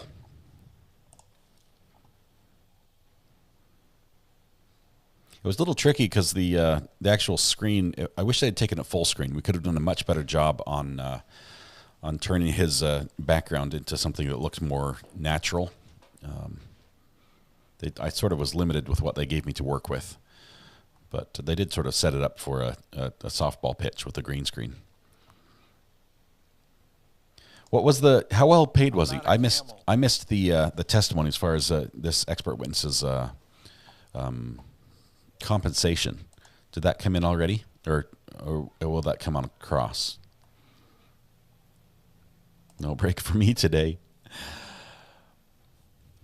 Judge Newman stood a lot. Yes, he did. He led us all in yoga, which was wonderful. We enjoyed that. Thomas, what's happening with the weather? Talking about stuff that is not relevant. Thomas, we started the live stream this morning several hours ago. 9 hours ago, we started the live stream. And with a little exception of running out to the front yard to watch the installation of the fiber internet down my street, I've been here with you for pretty much all of it. But 9 hours ago, we started the live stream, and it started off looking at some of the severe weather that's facing some of the central United States, starting in Texas and sort of working its way across sort of to the east over today and tomorrow with some possibilities of thunderstorms. We've got all the storm chaser channels have engaged their storm chasers. They're headed to the storm area. We'll probably see some incredible stuff. See, this just popped up on the radar. Let's take a look at that. Oh, my goodness. Tag. I almost showed that. Tag. I can't show that. It's right about on top of Tag right now as far as the storm. Tag, stay safe. Hey, we've got a phone call coming in. On the burner phone. Raw Weather Watch. To accept, press 1. Thomas, my friend, Weather Watch, how are you doing? Hey, Scott. Good. You've sort of been geeking out, getting your fill of both true crime as well as a little bit of weather events happening today, haven't you? It could only be better if it was Friday and your birthday, but then it might be too much. Tomorrow, man. Wait one more day. 24 hours, we'll be there on both fronts. What's happening? Absolutely. Yeah, so everything's pretty much kicked off as expected. Early afternoon, things started to congeal in southwestern Oklahoma into central Oklahoma. So those areas right now are getting hit with some severe weather. Oklahoma City and north up to Tulsa, it's continuing to flow there. We're already seeing some flash flood alerts, which are going to just continue. We've got some storms that are kicking off kind of in my area as well. And it was fun. Amber actually brought it to my attention. I didn't even notice, but Reed Timmer was about 10, 15 minutes away from my town at one point as he's heading down the highway and chasing these storms. You never want him near your town when there's bad weather, because that means you're about to get hit.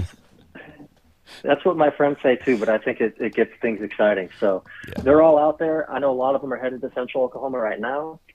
My area specifically, with the second and third wave, is supposed to come in the next 3 hours and then another 5 hours from there. And they actually upgraded the low tornado threat later this afternoon to now my specific area is kind of in that. So I'll be up watching tonight with everything kind of going on.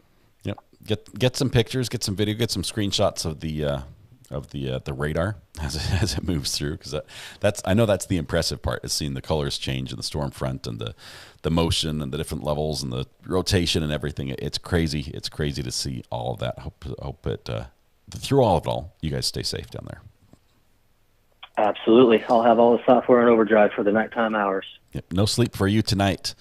As far as tomorrow, that's going to be even worse, though, right? That's going to be the big one. Yeah, tomorrow's the big one.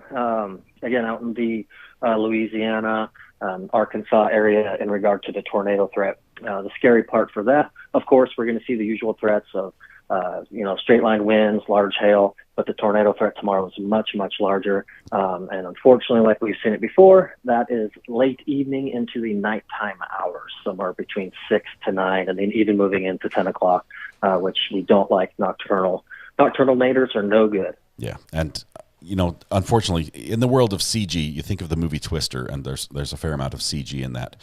If we did not have CG capabilities, tomorrow would be the day to go out and get your footage for that movie. They've been saying things like tornado outbreak. That sounds like you think of disease outbreak. That's more than one. That's multiples and dangerous. It's scary stuff. Obviously, nighttime as well. It's just more. If we can see it in the sky coming, if it's not rain wrapped or something like that, that at least gives us a little warning. But nighttime, scary stuff. Please stay safe, everybody. Yes, you're absolutely right. So the National Weather Service never likes to pre-rate a tornado, meaning if there's one on the ground, just because of its size or wind, they will never say if it's an EF1 through EF5 until they can survey it, and they survey it based off of damage. Well, tomorrow's threat is so high that their verbiage is there's a 10-15% greater possibility of an EF2 to EF5 tornadoes and multiple. That's how serious that situation is when that's the National Weather Service and the Storm Prediction Center verbiage. Yeah, that's very scary. Laura K pipes in here with her 2-month member comment. She says, "This case is so boring. Wouldn't bother to watch, but I still want to chill with the pickle peeps." Sorry, Laura. Hopefully we can liven it up for you a little bit. This is just we wanted to take this case. It's almost over. I mean, it's very short. We wanted to have a break from the heaviness of the murder trial, which we came from. It ended up being heavy when we picked it up as well. But Laura, thanks for your support. Hopefully, wherever part of the country you're in, Laura, you stay safe in the storms tomorrow as well. So, Thomas, no sleep for you. We are going to call on you tomorrow morning as well, just to give us the update. Is that okay? Yeah, that sounds great, because there's actually been a lot of discussion today. Tomorrow starts at 4 out of 5. We talked about that this morning.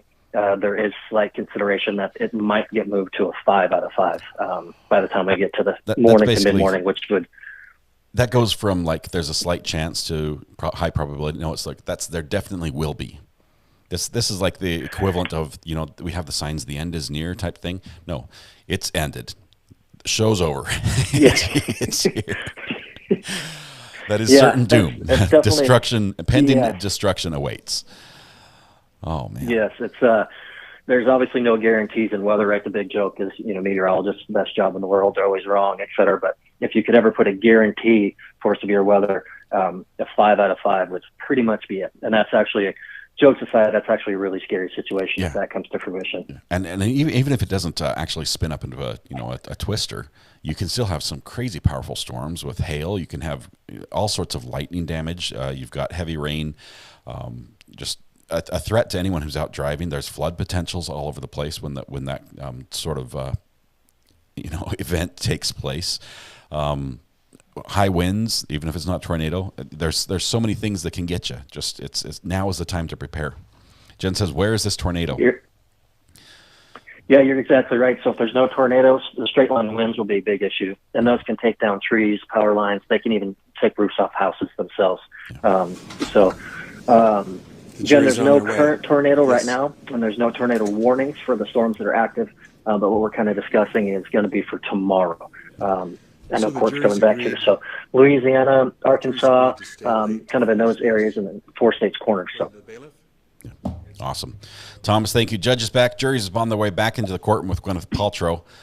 I can't see if she's back or not, but we'll go back to the courtroom. Thank you so much. We'll be in touch. Never mind then. We'll just stop it. Sounds great. Thanks, Scott. All right. We'll see you.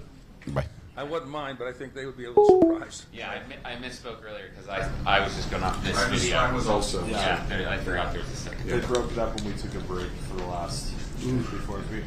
I mean, we don't have to go without any cross, but I don't know what they said about when they're going to finish. We wouldn't mind. And then I'll want to go over our witness lineup for tomorrow. Well, it looks like Miss Paltrow's still there. Sort of standing off camera a bit. Go ahead. Shay Hareth. Mark Hareth. Yes. Terry Sanderson. Yes. And Gwyneth Paltrow if there's time. There we go. Tomorrow. She'll testify tomorrow. First before Gwyneth. At the end, if there's time. You and the witness stand and ask you a few questions about shady trial tactics. Is that okay? Anal.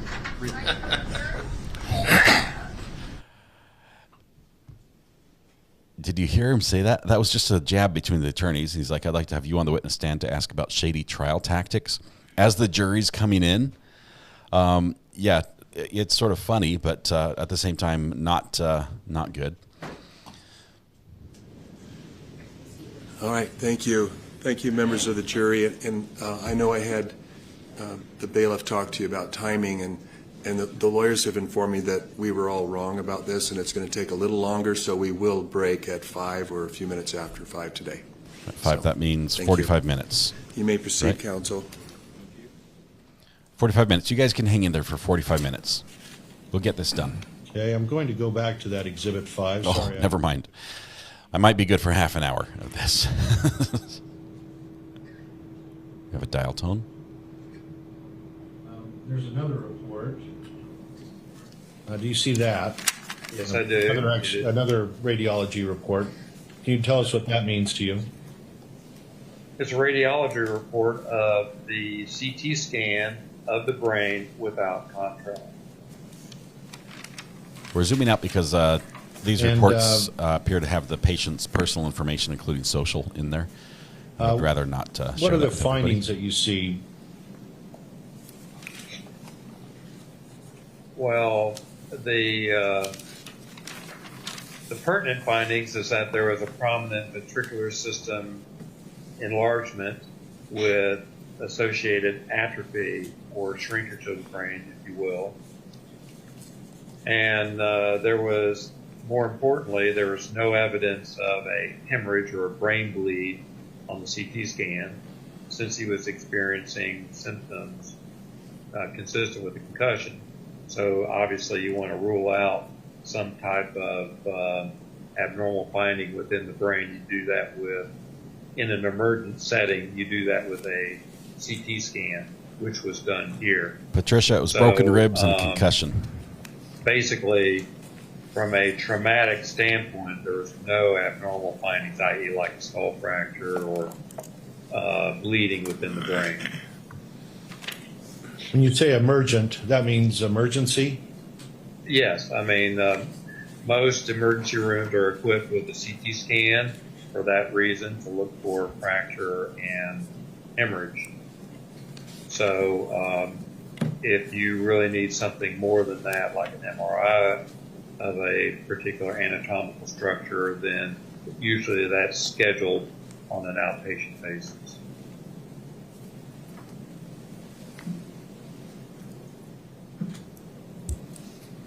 He's going till 5 o'clock Utah time. That's 2 hours different from me. They're on Mountain Time.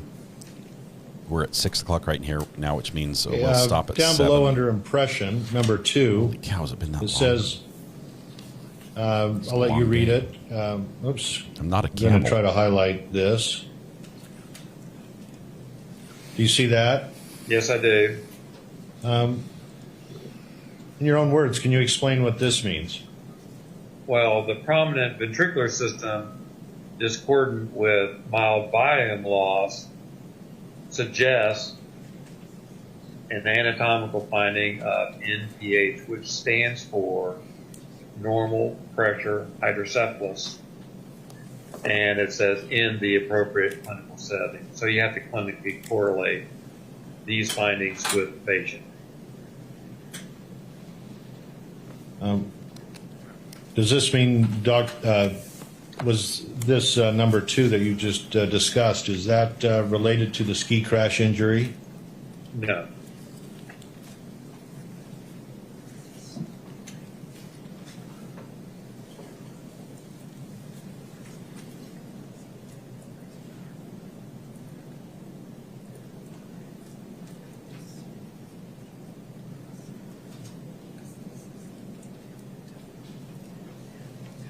So you had one clinical interview with Terry Sanderson, correct? Yes, I did. And that was in your clinic. Yes, it was. How did you clinically assess Terry's TBI symptoms? Well, basically, they are mild, if that's what you're looking for. But basically, he has an ongoing, from his history, he has an ongoing post-concussive symptoms. Does mild mean that it's insignificant? No, not necessarily. It depends on the symptoms. Like I said, your brain is your entire being, so someone can lose, for example, eyesight in one eye, but if you're a surgeon, then you're done, if you know what I mean. But if you engage in other activities, you could probably continue on with just monocular vision. But for a surgeon, you really need both eyes to perform surgeries. And that would be an example. So how did you corroborate that Terry Sanderson had a TBI, or traumatic brain injury? All from his concussion. A concussion defines a TBI, traumatic brain injury. So it's like I said before, the issue becomes whether or not the symptoms are permanent or not. And that's where his medical records, i.e. ongoing medical care by his treating physicians and the so-called before and after witnesses, come into play to corroborate the time course of those symptoms. Okay, next I'd like to ask Tag you sent me a about picture your of the opinions in flood this in case. their yard. She's got a pool right up to the side of her especially house. those involving the injuries he suffered and what they mean. from the ski crash of February 26, 2016. The whispering is driving me nuts. First, I'd like to address the concussion. What are your opinions regarding the concussion? Well, that he sustained a concussion, and that came from the closed head trauma from the ski accident.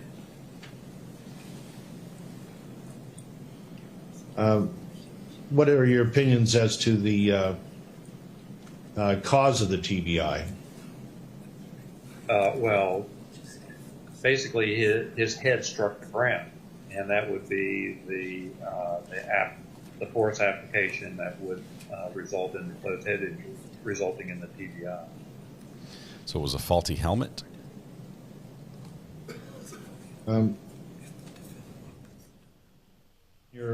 What are your conclusions or opinions regarding the rib fractures? Well, that once again, that came from his contact with the ground.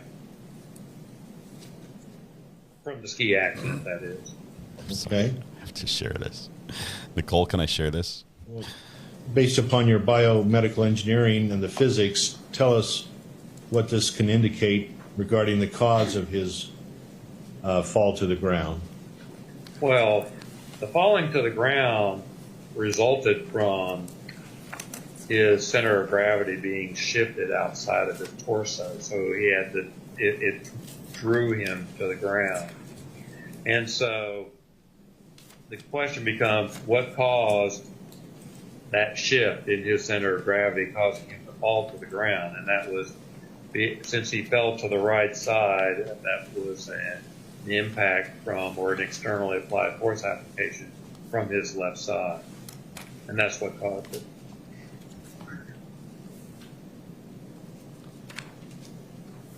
Okay.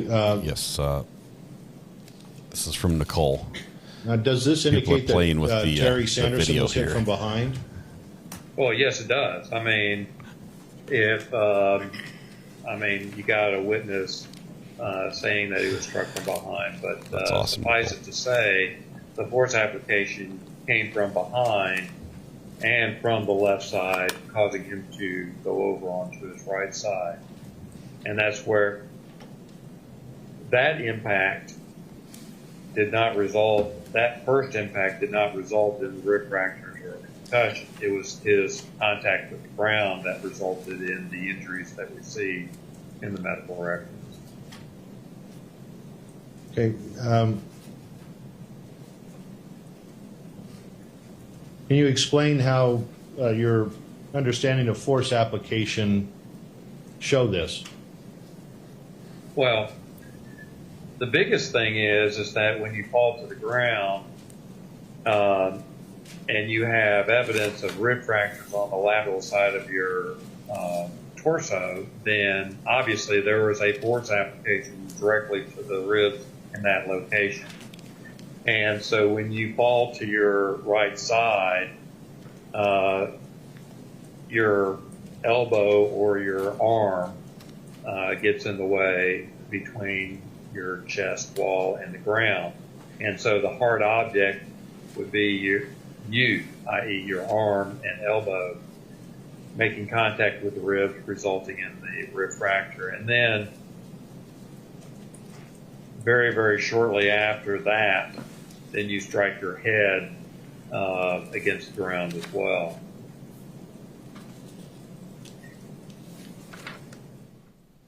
Does this explain or show that Terry Sanderson was hit from behind by Gwyneth Paltrow? Well, I don't know who, I guess it was her that struck him, but yes, it does show that he was struck from behind and went forward to the right, causing those injuries upon impact with the ground.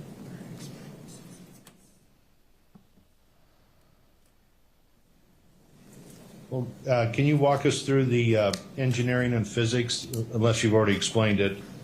Well, you can put numerical values on this because we are subjected, everyone on this planet is subjected to the Earth's gravitational pull.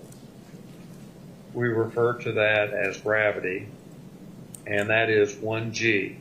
So it attracts us to the earth. So we as humans, we maintain primarily an erect posture. And so if you shift your center of gravity where that outside of your torso, you have a tendency to fall unless you're holding on to something.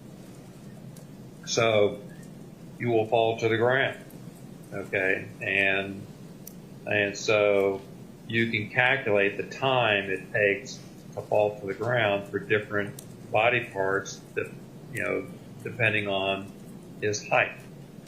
And so you can appreciate that when you fall like this, your ribs are located around here, your head's up here, so actually your ribs are going to hit first and followed by your head. But it takes a certain amount of time to do that, and that's, you know, falling basically. There's a like better a free screenshot fall, picture for you. So it takes less than a half a second for that to occur. And you can, there's a term we like to use in physics called kinetic energy. And when you calculate the kinetic energy over a distance. And high school and junior high school, we use that term a lot. Done. And so you can calculate the kinetic energy that's imparted upon different body parts, knowing where those body parts are and how they struck the ground. And so in Mr. Sanderson's case, the history from witnesses or a witness was that there was a person on top of him that fell to the ground along with him.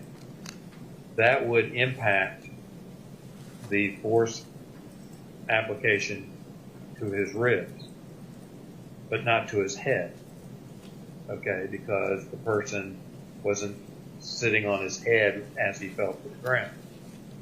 So when you do the calculation, it turns out to be about 4,000 newtons of impact force to the ribs, which is enough to cause a rib fracture. See if I can do and that's consistent. Oh, we put him here. Now Does with that the work? head, that's a different calculation as well for obvious reasons, because the mass of the head is much different from the mass of Mr. Sanderson with Ms. Paltrow on him as he's falling to the ground. Can't get it black. So when you do those calculations, and keeping in mind he was also wearing a helmet, and so that helmet serves to absorb some of the energy transferred to the brain. Turn on the mask. So when you strike the ground, you have a kinetic energy calculation as well. And so you determine the velocity, you know the mass of the head, and you know the distance between the brain and the outer scalp, and the distance of the helmet is about 2 inches. So that all comes into play. Now keep in mind, if he wasn't wearing a helmet, the force application to his head would be much higher. It's about as black as I can make it right about there. 3 times higher. So the helmet did serve its purpose of absorbing some of the blow, if you will, in layman's terms. But that calculation turned out to be about 240 newtons of impact force. And that is assuming that he fell on level ground. This guy's a Now, real hit at parties. I understand that ski as you can slopes imagine. have some type of incline. I don't know what that is in this particular case. Any incline would make the calculation Sorry, more severe. because he we're a would little have bored, fallen but further. And so the distance traveled on a fall increases the velocity, which is proportional to the square of the velocity. The kinetic energy is proportional to the square of the velocity in these types of calculations. For all intents and purposes, fall to level ground with 240 newtons of impact force to the brain. 240 newtons of impact force to the brain. That's a lot. The newtons are the force that was applied, a physics term, correct? Yes, it is a physics term, and it is the force application to the brain. So the force that was applied, let's start with the ribs first. And on the right side, indicate that Mr. Sanderson was hit from behind or the side, and with Ms. Paltrow landing on top of him, that shows that it's much more likely than not that he was hit by Ms. Paltrow. Well, he was hit by someone from the side and from behind. Keep in mind that that person also landed on him. So it's usually people that just fall to the ground, do not suffer rib fractures. And the reason being is that there's not enough energy being transferred to the rib. It takes something else. And the something else would be someone falling with them on top of them. And that would certainly be enough to do it, yeah, at least in this case, assuming that the person weighed around 130 pounds. That would certainly be enough force to do that. This guy's going to get emails from colleagues passing on meme pictures of him for years. The rib injuries. Because of this green screen. This is a major Would you use mistake. the analogy that they're kind of like looking at the bumper of a car that was involved in a rear-ended collision where another car rear-ended the car, and they help show what the injury might be and how it was caused? Well, the rib injury really depicts how the injury occurred, what happened, not the head trauma. The head trauma was just a result of the fall. Okay, I mean, that's independent of anyone being on top of him, falling to the ground. The fact that he fell to the ground and struck his head is responsible for the head trauma. The ribs tell us how it happened because there's only really one way in this particular scenario that there could have been enough force application to fracture those ribs. Now, if there were no rib fractures, you wouldn't be able to say how this fall occurred. So does this indicate who hit whom?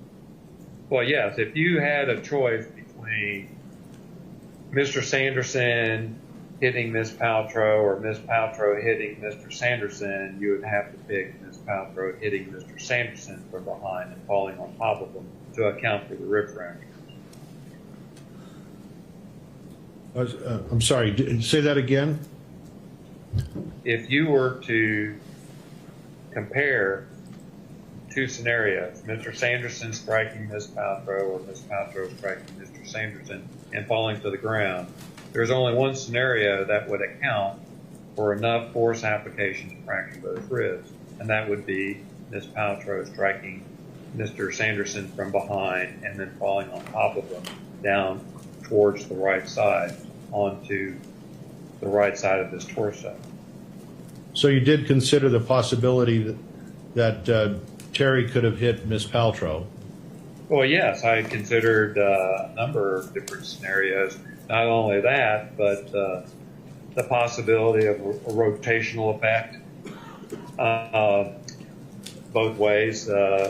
Terry Sanderson striking Ms. Paltrow from behind and then rotating in such a way to the ground. Could that account for the rib injuries, and vice versa? Ms. Paltrow striking Mr. Sanderson from behind and rotating, in such a way. I took those into consideration, and those were eliminated for a number of reasons. But the biggest one is it takes a half a second to fall to the ground, and to rotate in such a way that you strike your ribs onto the ground over your elbow would indicate that, let's say that Mr. Sanderson struck Ms. Paltrow from behind and rotated, and she fell on top of him as a result of the rotational effect. Mr. Sanderson would have had to generate the initial rotational force to cause that rotation in order for him to land beneath Ms. Paltrow.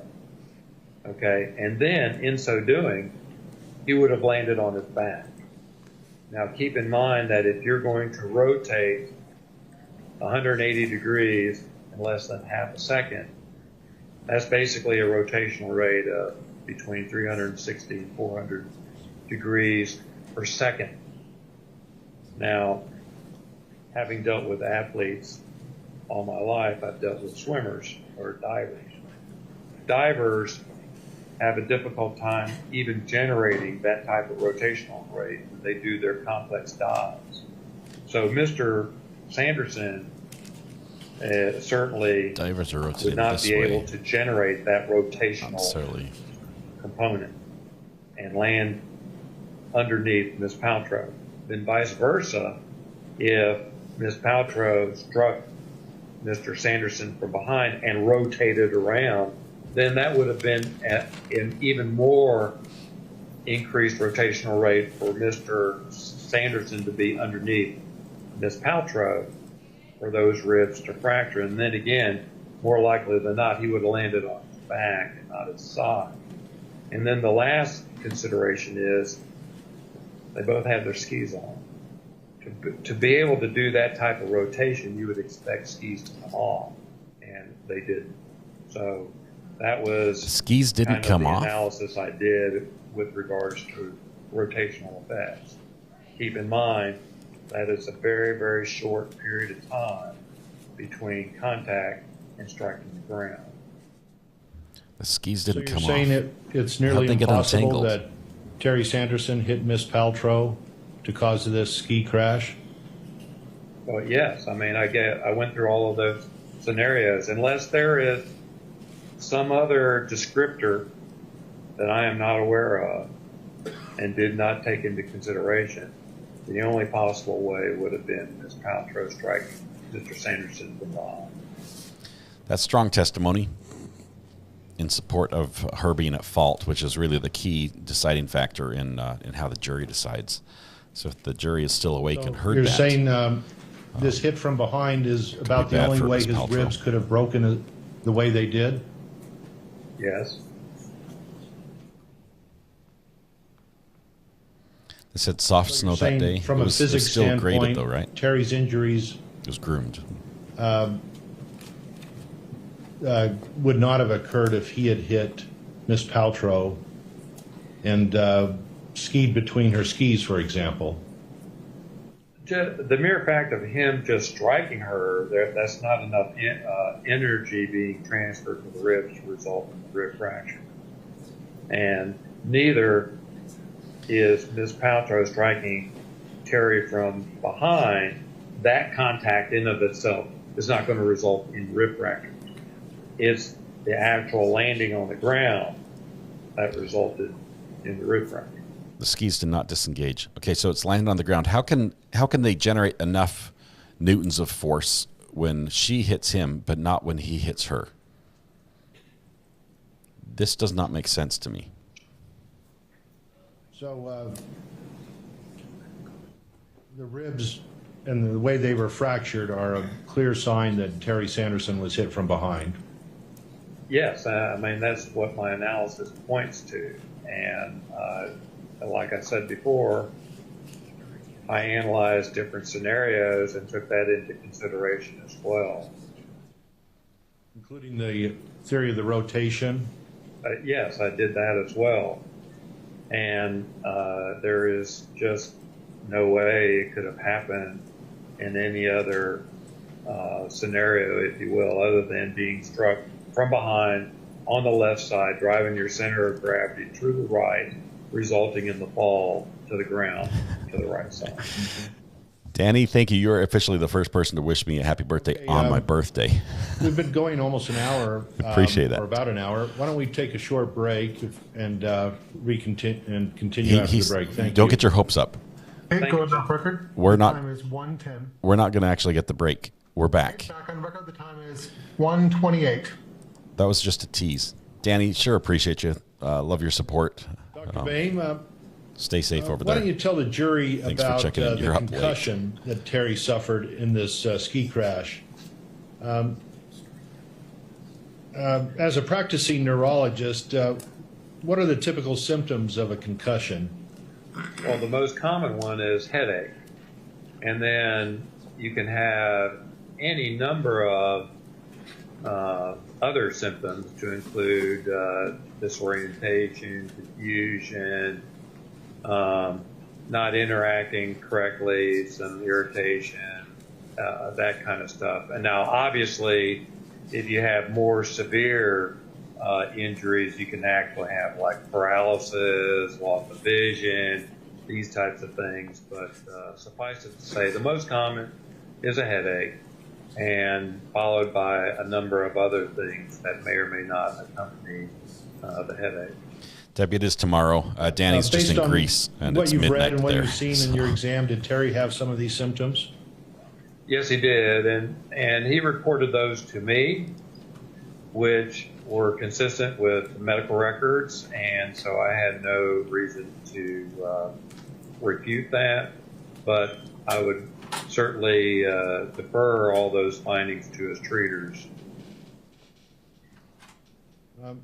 Could you tell the jury, do you think Terry was malingering, magnifying, or faking any of his symptoms?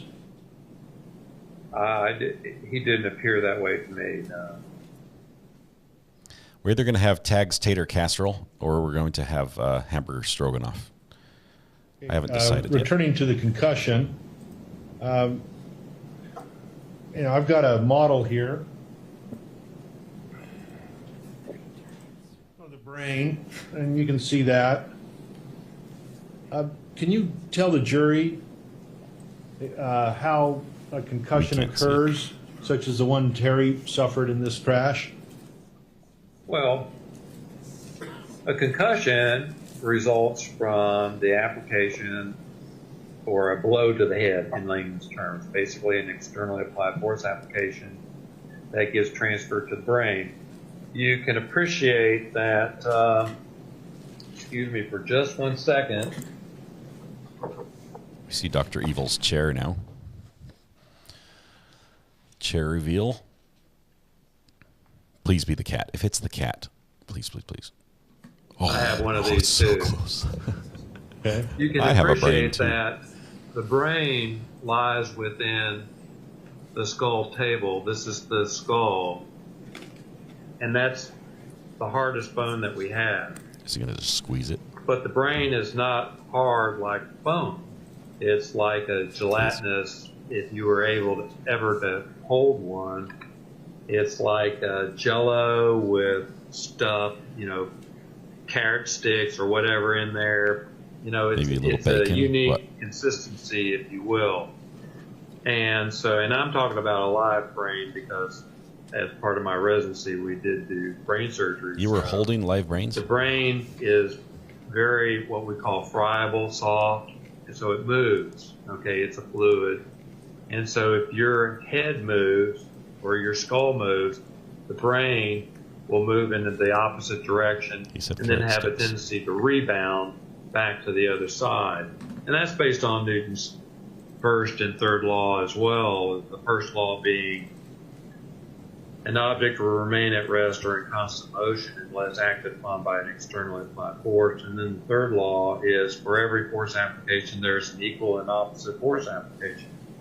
And so the brain is going to move in opposite direction of the skull. So it's going to make contact with the bony table within the skull. So it's going to compress, then expand, and then compress again.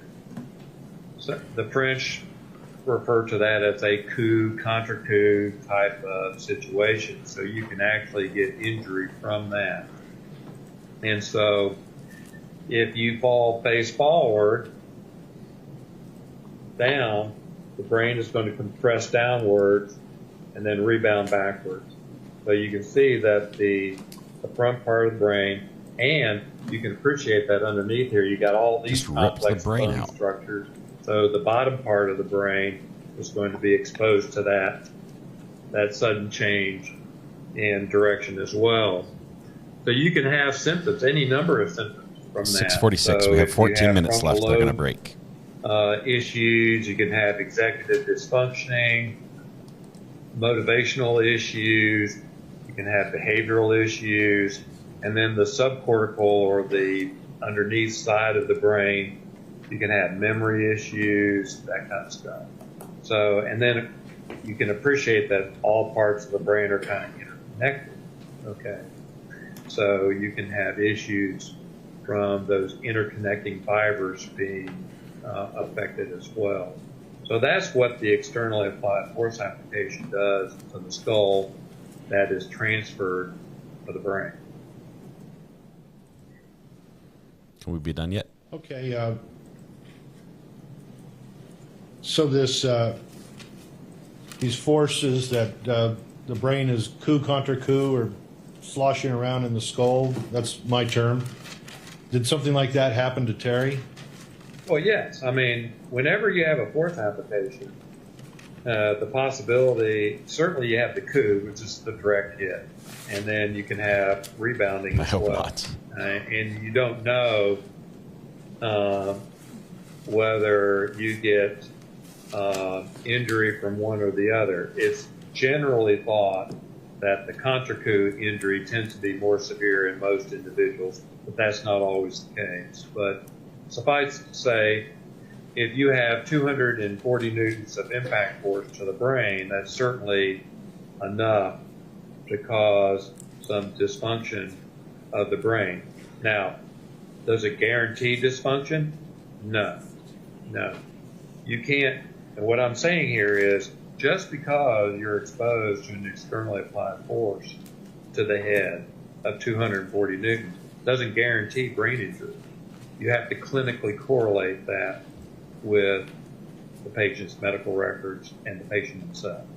So that has to be done first before you go back and do the calculation to see if the force application was proper in both direction and magnitude to result in those injuries.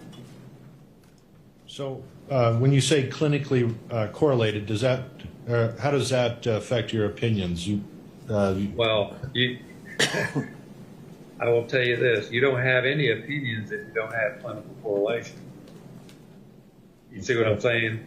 Without the medical aspect of this, you don't know. If someone came up to me and said, well, this person was exposed to 240 newtons of impact force against his head, what's his diagnosis? Well, I couldn't tell you. Not without knowing what the symptoms are, and in the case if that patient has medical records, then you want to peruse the medical records to see how his symptoms progressed over time and how they did not respond to different treatment paradigms that were offered to the patient. So clinical correlation is absolutely critical in assessing these types of situations. And there was clinical correlation that you observed or saw or determined yourself? Well, yes, I looked at the medical records, and upon questioning Mr. Sanderson in my office on April 28, 2021, he corroborated the medical records. So he was consistent with the medical records. So I had no reason to dispute either him or the medical records. Would you say his head injury or concussive injury is permanent at this point? Well, that has always been the issue here. You know, whether or not the concussion is permanent or temporary. The fact that his symptoms have lasted from a neurological sense greater than 18 months, we regard that as being permanent. And you can see that as of 6 years after the event when I saw him, he still had these symptoms. So his symptoms have been indicative of a permanent condition. A permanent brain injury? Yes, I mean, he has a mild TBI or a permanent concussive disorder. Okay. You mentioned some things involved with executive function and other things, and he's exhibited all of those problems too. Yeah, I mean, he does. Now, to what extent, I can't tell you. I wasn't going to provide any opinions with regards to his level of functioning as it relates to this mild TBI, but he does have the mild TBI. But the extent to which I'm not going to comment on, because I'm not one of his treating physicians, nor am I one of his before and after witnesses. In this collision, how would you explain that Ms. Paltrow has fewer symptoms of problems, if at all, from this ski crash? Well, first of all, I haven't reviewed any medical records for Ms. Paltrow, so I do not, I cannot opine on that, other than by falling on top of him, he provides a cushioning effect against her in the ground. So from a force application, an externally applied force application standpoint, less force was applied to her than to him. So is another way of saying Terry Sanderson provided a cushion? He took the force for her fall? Yeah, in essence, I mean, basically he was like a cushion, if you will. He was advanced to expert in that range. And earlier we discussed before and after witnesses being clinically important for a diagnosis of concussion and TBI. That's lasted longer than 18 months. How would you describe these before and after witnesses, such as his daughters or his girlfriend or ex-girlfriend? Well, they certainly describe a change in his overall makeup from before and after this event. Now, how it affects him directly, once again, I'm going to defer to others for that, but certainly there is before and after witness testimony reflecting that. And those before and after witnesses are important to determine the nature and extent of his injuries? Yes. I mean, absolutely. I mean, like I said before, whenever you have this type of situation or this type of patient that presents to you, often it is the witnessed account that is important. I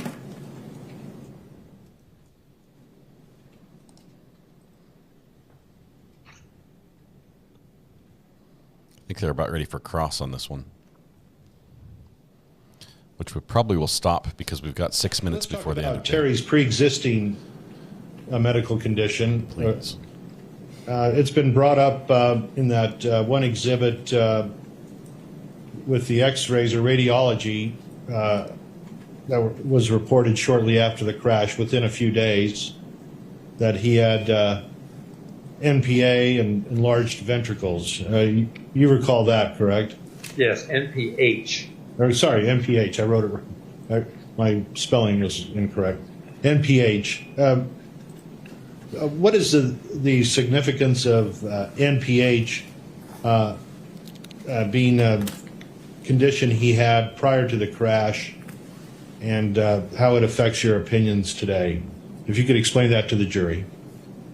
Normal pressure hydrocephalus is a condition that is manifested clinically by a triad: dementia, ataxia, which means loss of balance, and incontinence.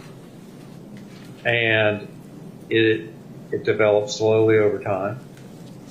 And we see this from a radiological standpoint as enlarged ventricles on either the CT scan, but more appropriately the MRI.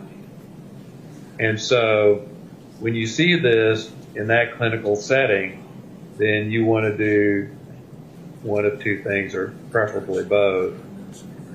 You do a spinal tap to see if you have increased intracranial pressure on the spinal tap, and we have manometers that we attach to the needle going into the back to measure that pressure in millimeters of water. And if it is elevated, i.e. greater than 200 millimeters of water, then the treatment of choice is to actually do a burr hole in the head and stick a catheter into the lateral ventricle and then trace a drain all the way down through the neck into his stomach, if you will, abdomen, to drain off excess spinal fluid, i.e. reducing the pressure. And we call that an interventricular shunt placement. So you, which I have done a number of times. You put the spinal fluid and into so the stomach? That is the treatment for it. So you're eating but your you own brain don't want to juice? do that unless you have, you don't do it based on just the radiological findings. You want to have the clinical. Any intracranial image has to be clinically correlated to the patient. So if you don't have those symptoms, then you don't want to be putting holes in people's heads without having symptoms. So in this particular case, he did not have the diagnosis of normal pressure hydrocephalus before this fall, even though he had a suggestion of that in the differential from a radiological standpoint. So that's where the clinical correlation comes into play. So he did not have the 3 clinical symptoms of NPH, is that correct? That's correct. I mean, these are, dementia, ataxia, and incontinence are pretty noteworthy symptoms to have, and these people tend to present as they develop over time. They tend to present to medical attention rather quickly, if you know what I mean. Okay. So the ski crash. I just want to be done for the day. Injuries he suffered. They're the not GoPro's attributable missing. to The his video is missing. findings radiologically of NPH. Is that correct? That's correct. No, they're not.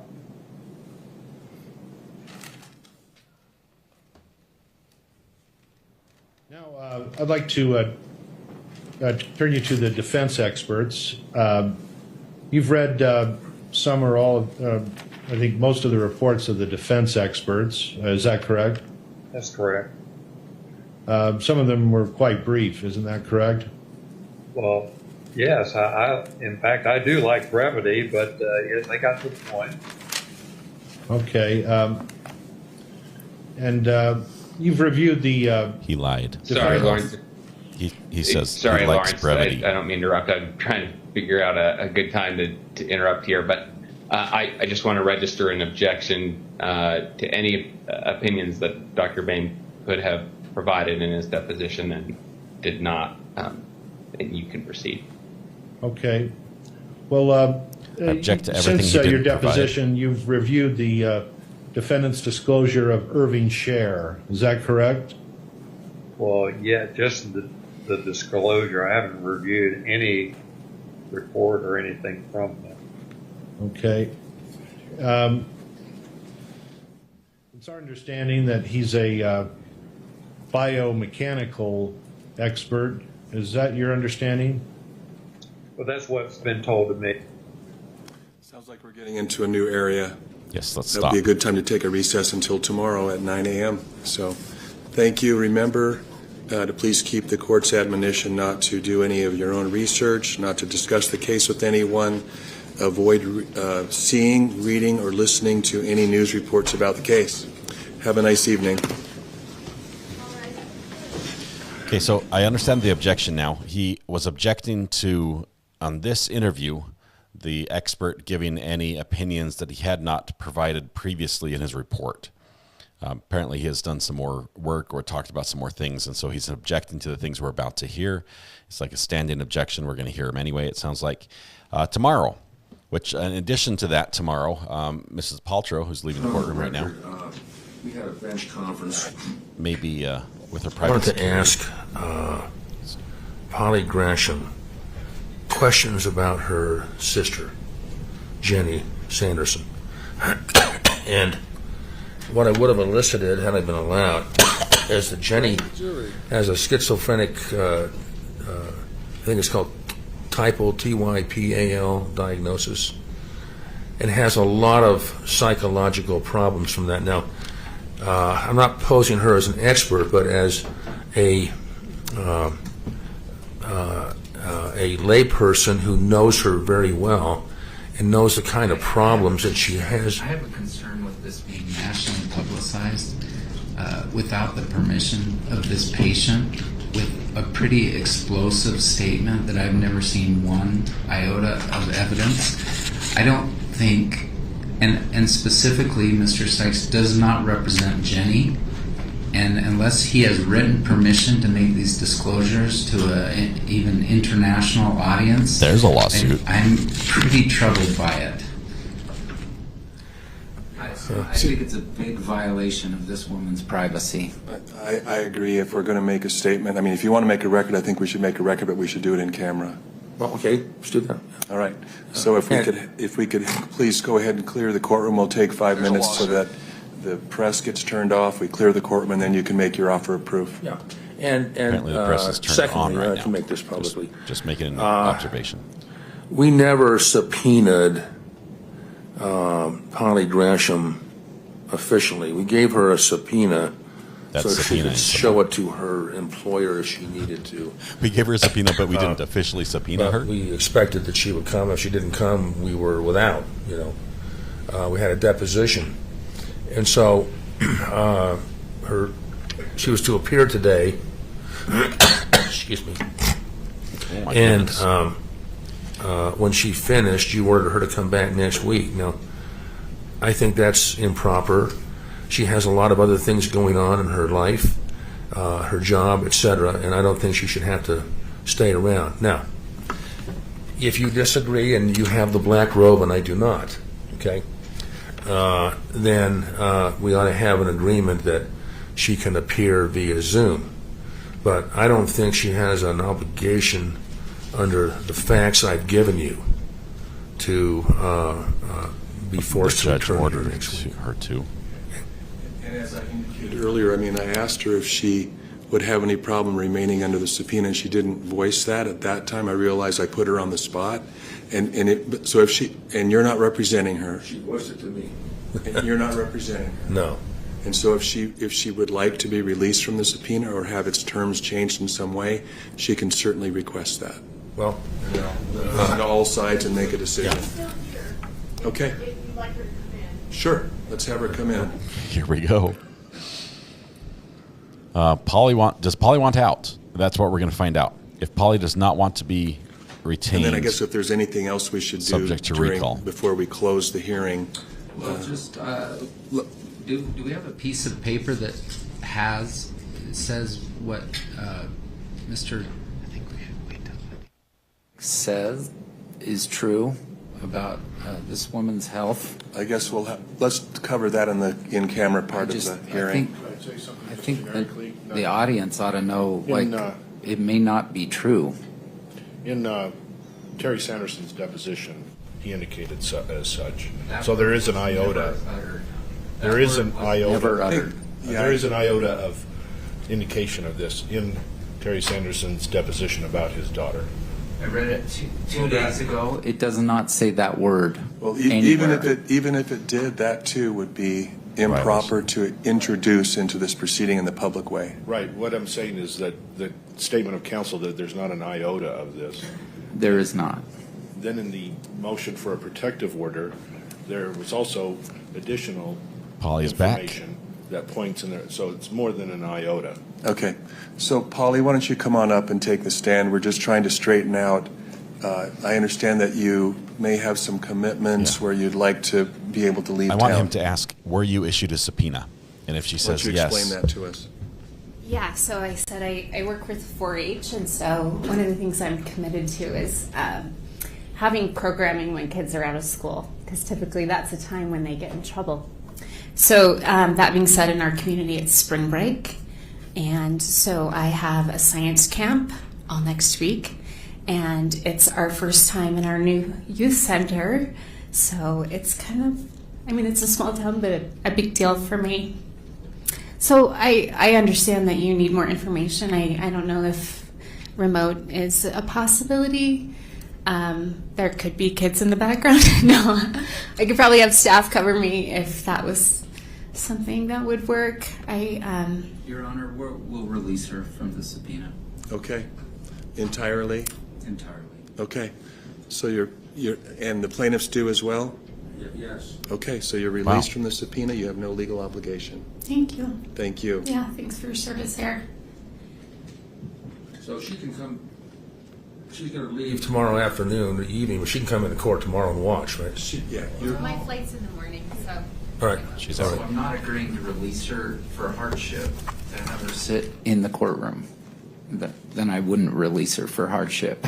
She just said she's leaving. My flight's If you're released from your subpoena, that means a couple of things. That means, first of all, according to the decorum order that the court has issued, the press might want to ask you some questions. Lisa, thank you very much. And you can talk to them, or you can decide not to talk to them. That's your choice. The press is going to be all the over bailiffs her. are here to help make sure that they respect. Because right this very your moment, choice. the press is getting their feed cut.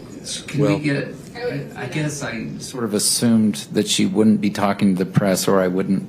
Again, I think we're doing a kind gesture to release her from the subpoena, but I don't want it to come back and slap me. So can we agree that she's not going to talk to the press until after the trial? And is there a chance you may want to call her by Zoom?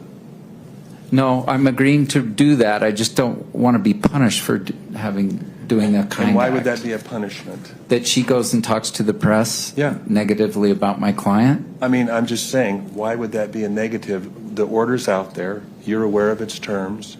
Nobody and in the she's court now can being understand. released. Therefore, she's released from that. The press is released. I want to be fair to the press as well. Can we ask the witness whether she intends to talk to the press right now? I think you could probably do that after we quit here today. Yeah. So, and I was just interrupted. She's shaking her head no, Your Honor, but well, go ahead. I apologize. Just to let you know that both sides have agreed not to talk to the press until after the case is over. I think that's a good idea and reasonable. I can abide by that. Okay. I'm a private enough person and vulnerable enough that this is been videoed, so I So have the press is all listening now. She's expressing her interest not to be interviewed, so I expect them to respect What the that. judge should say right here And is then the if they second, give you any hassle, come talk to I me. guess the second consequence of you being released from your subpoena is that you're welcome to sit in on any of the proceeding from here on out.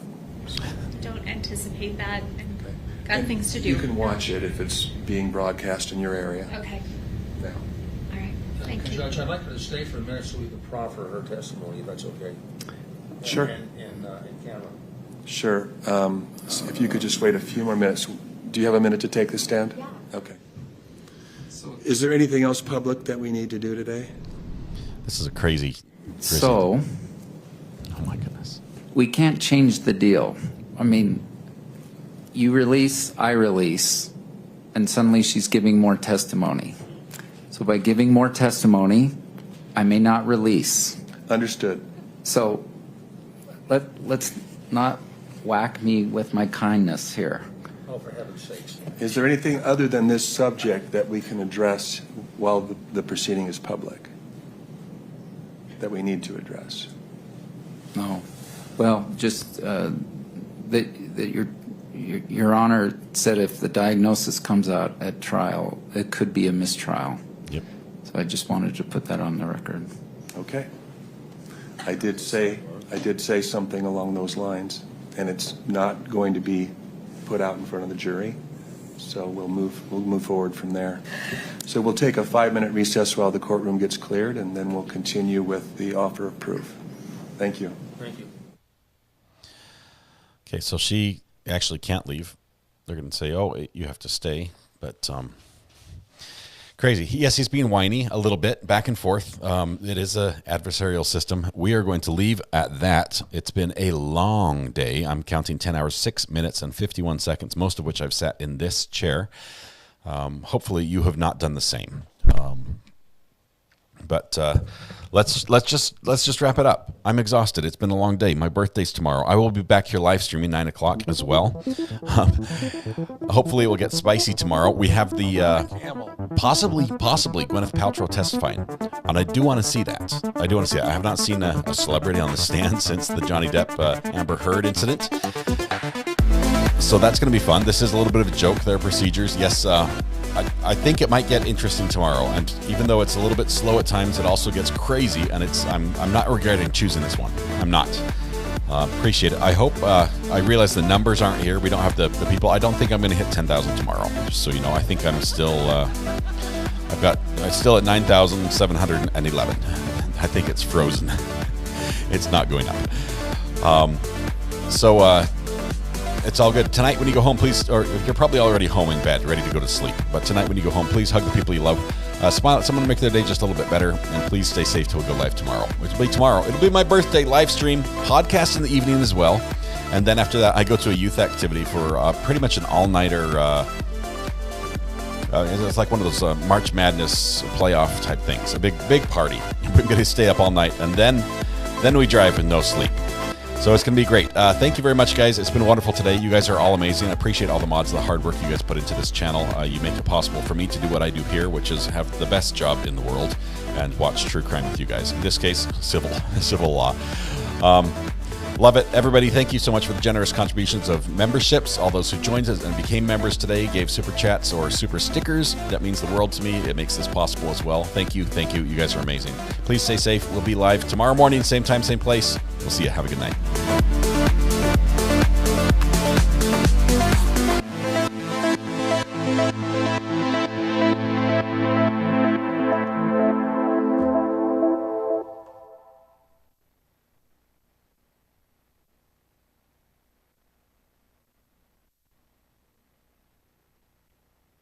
I'm not a camel.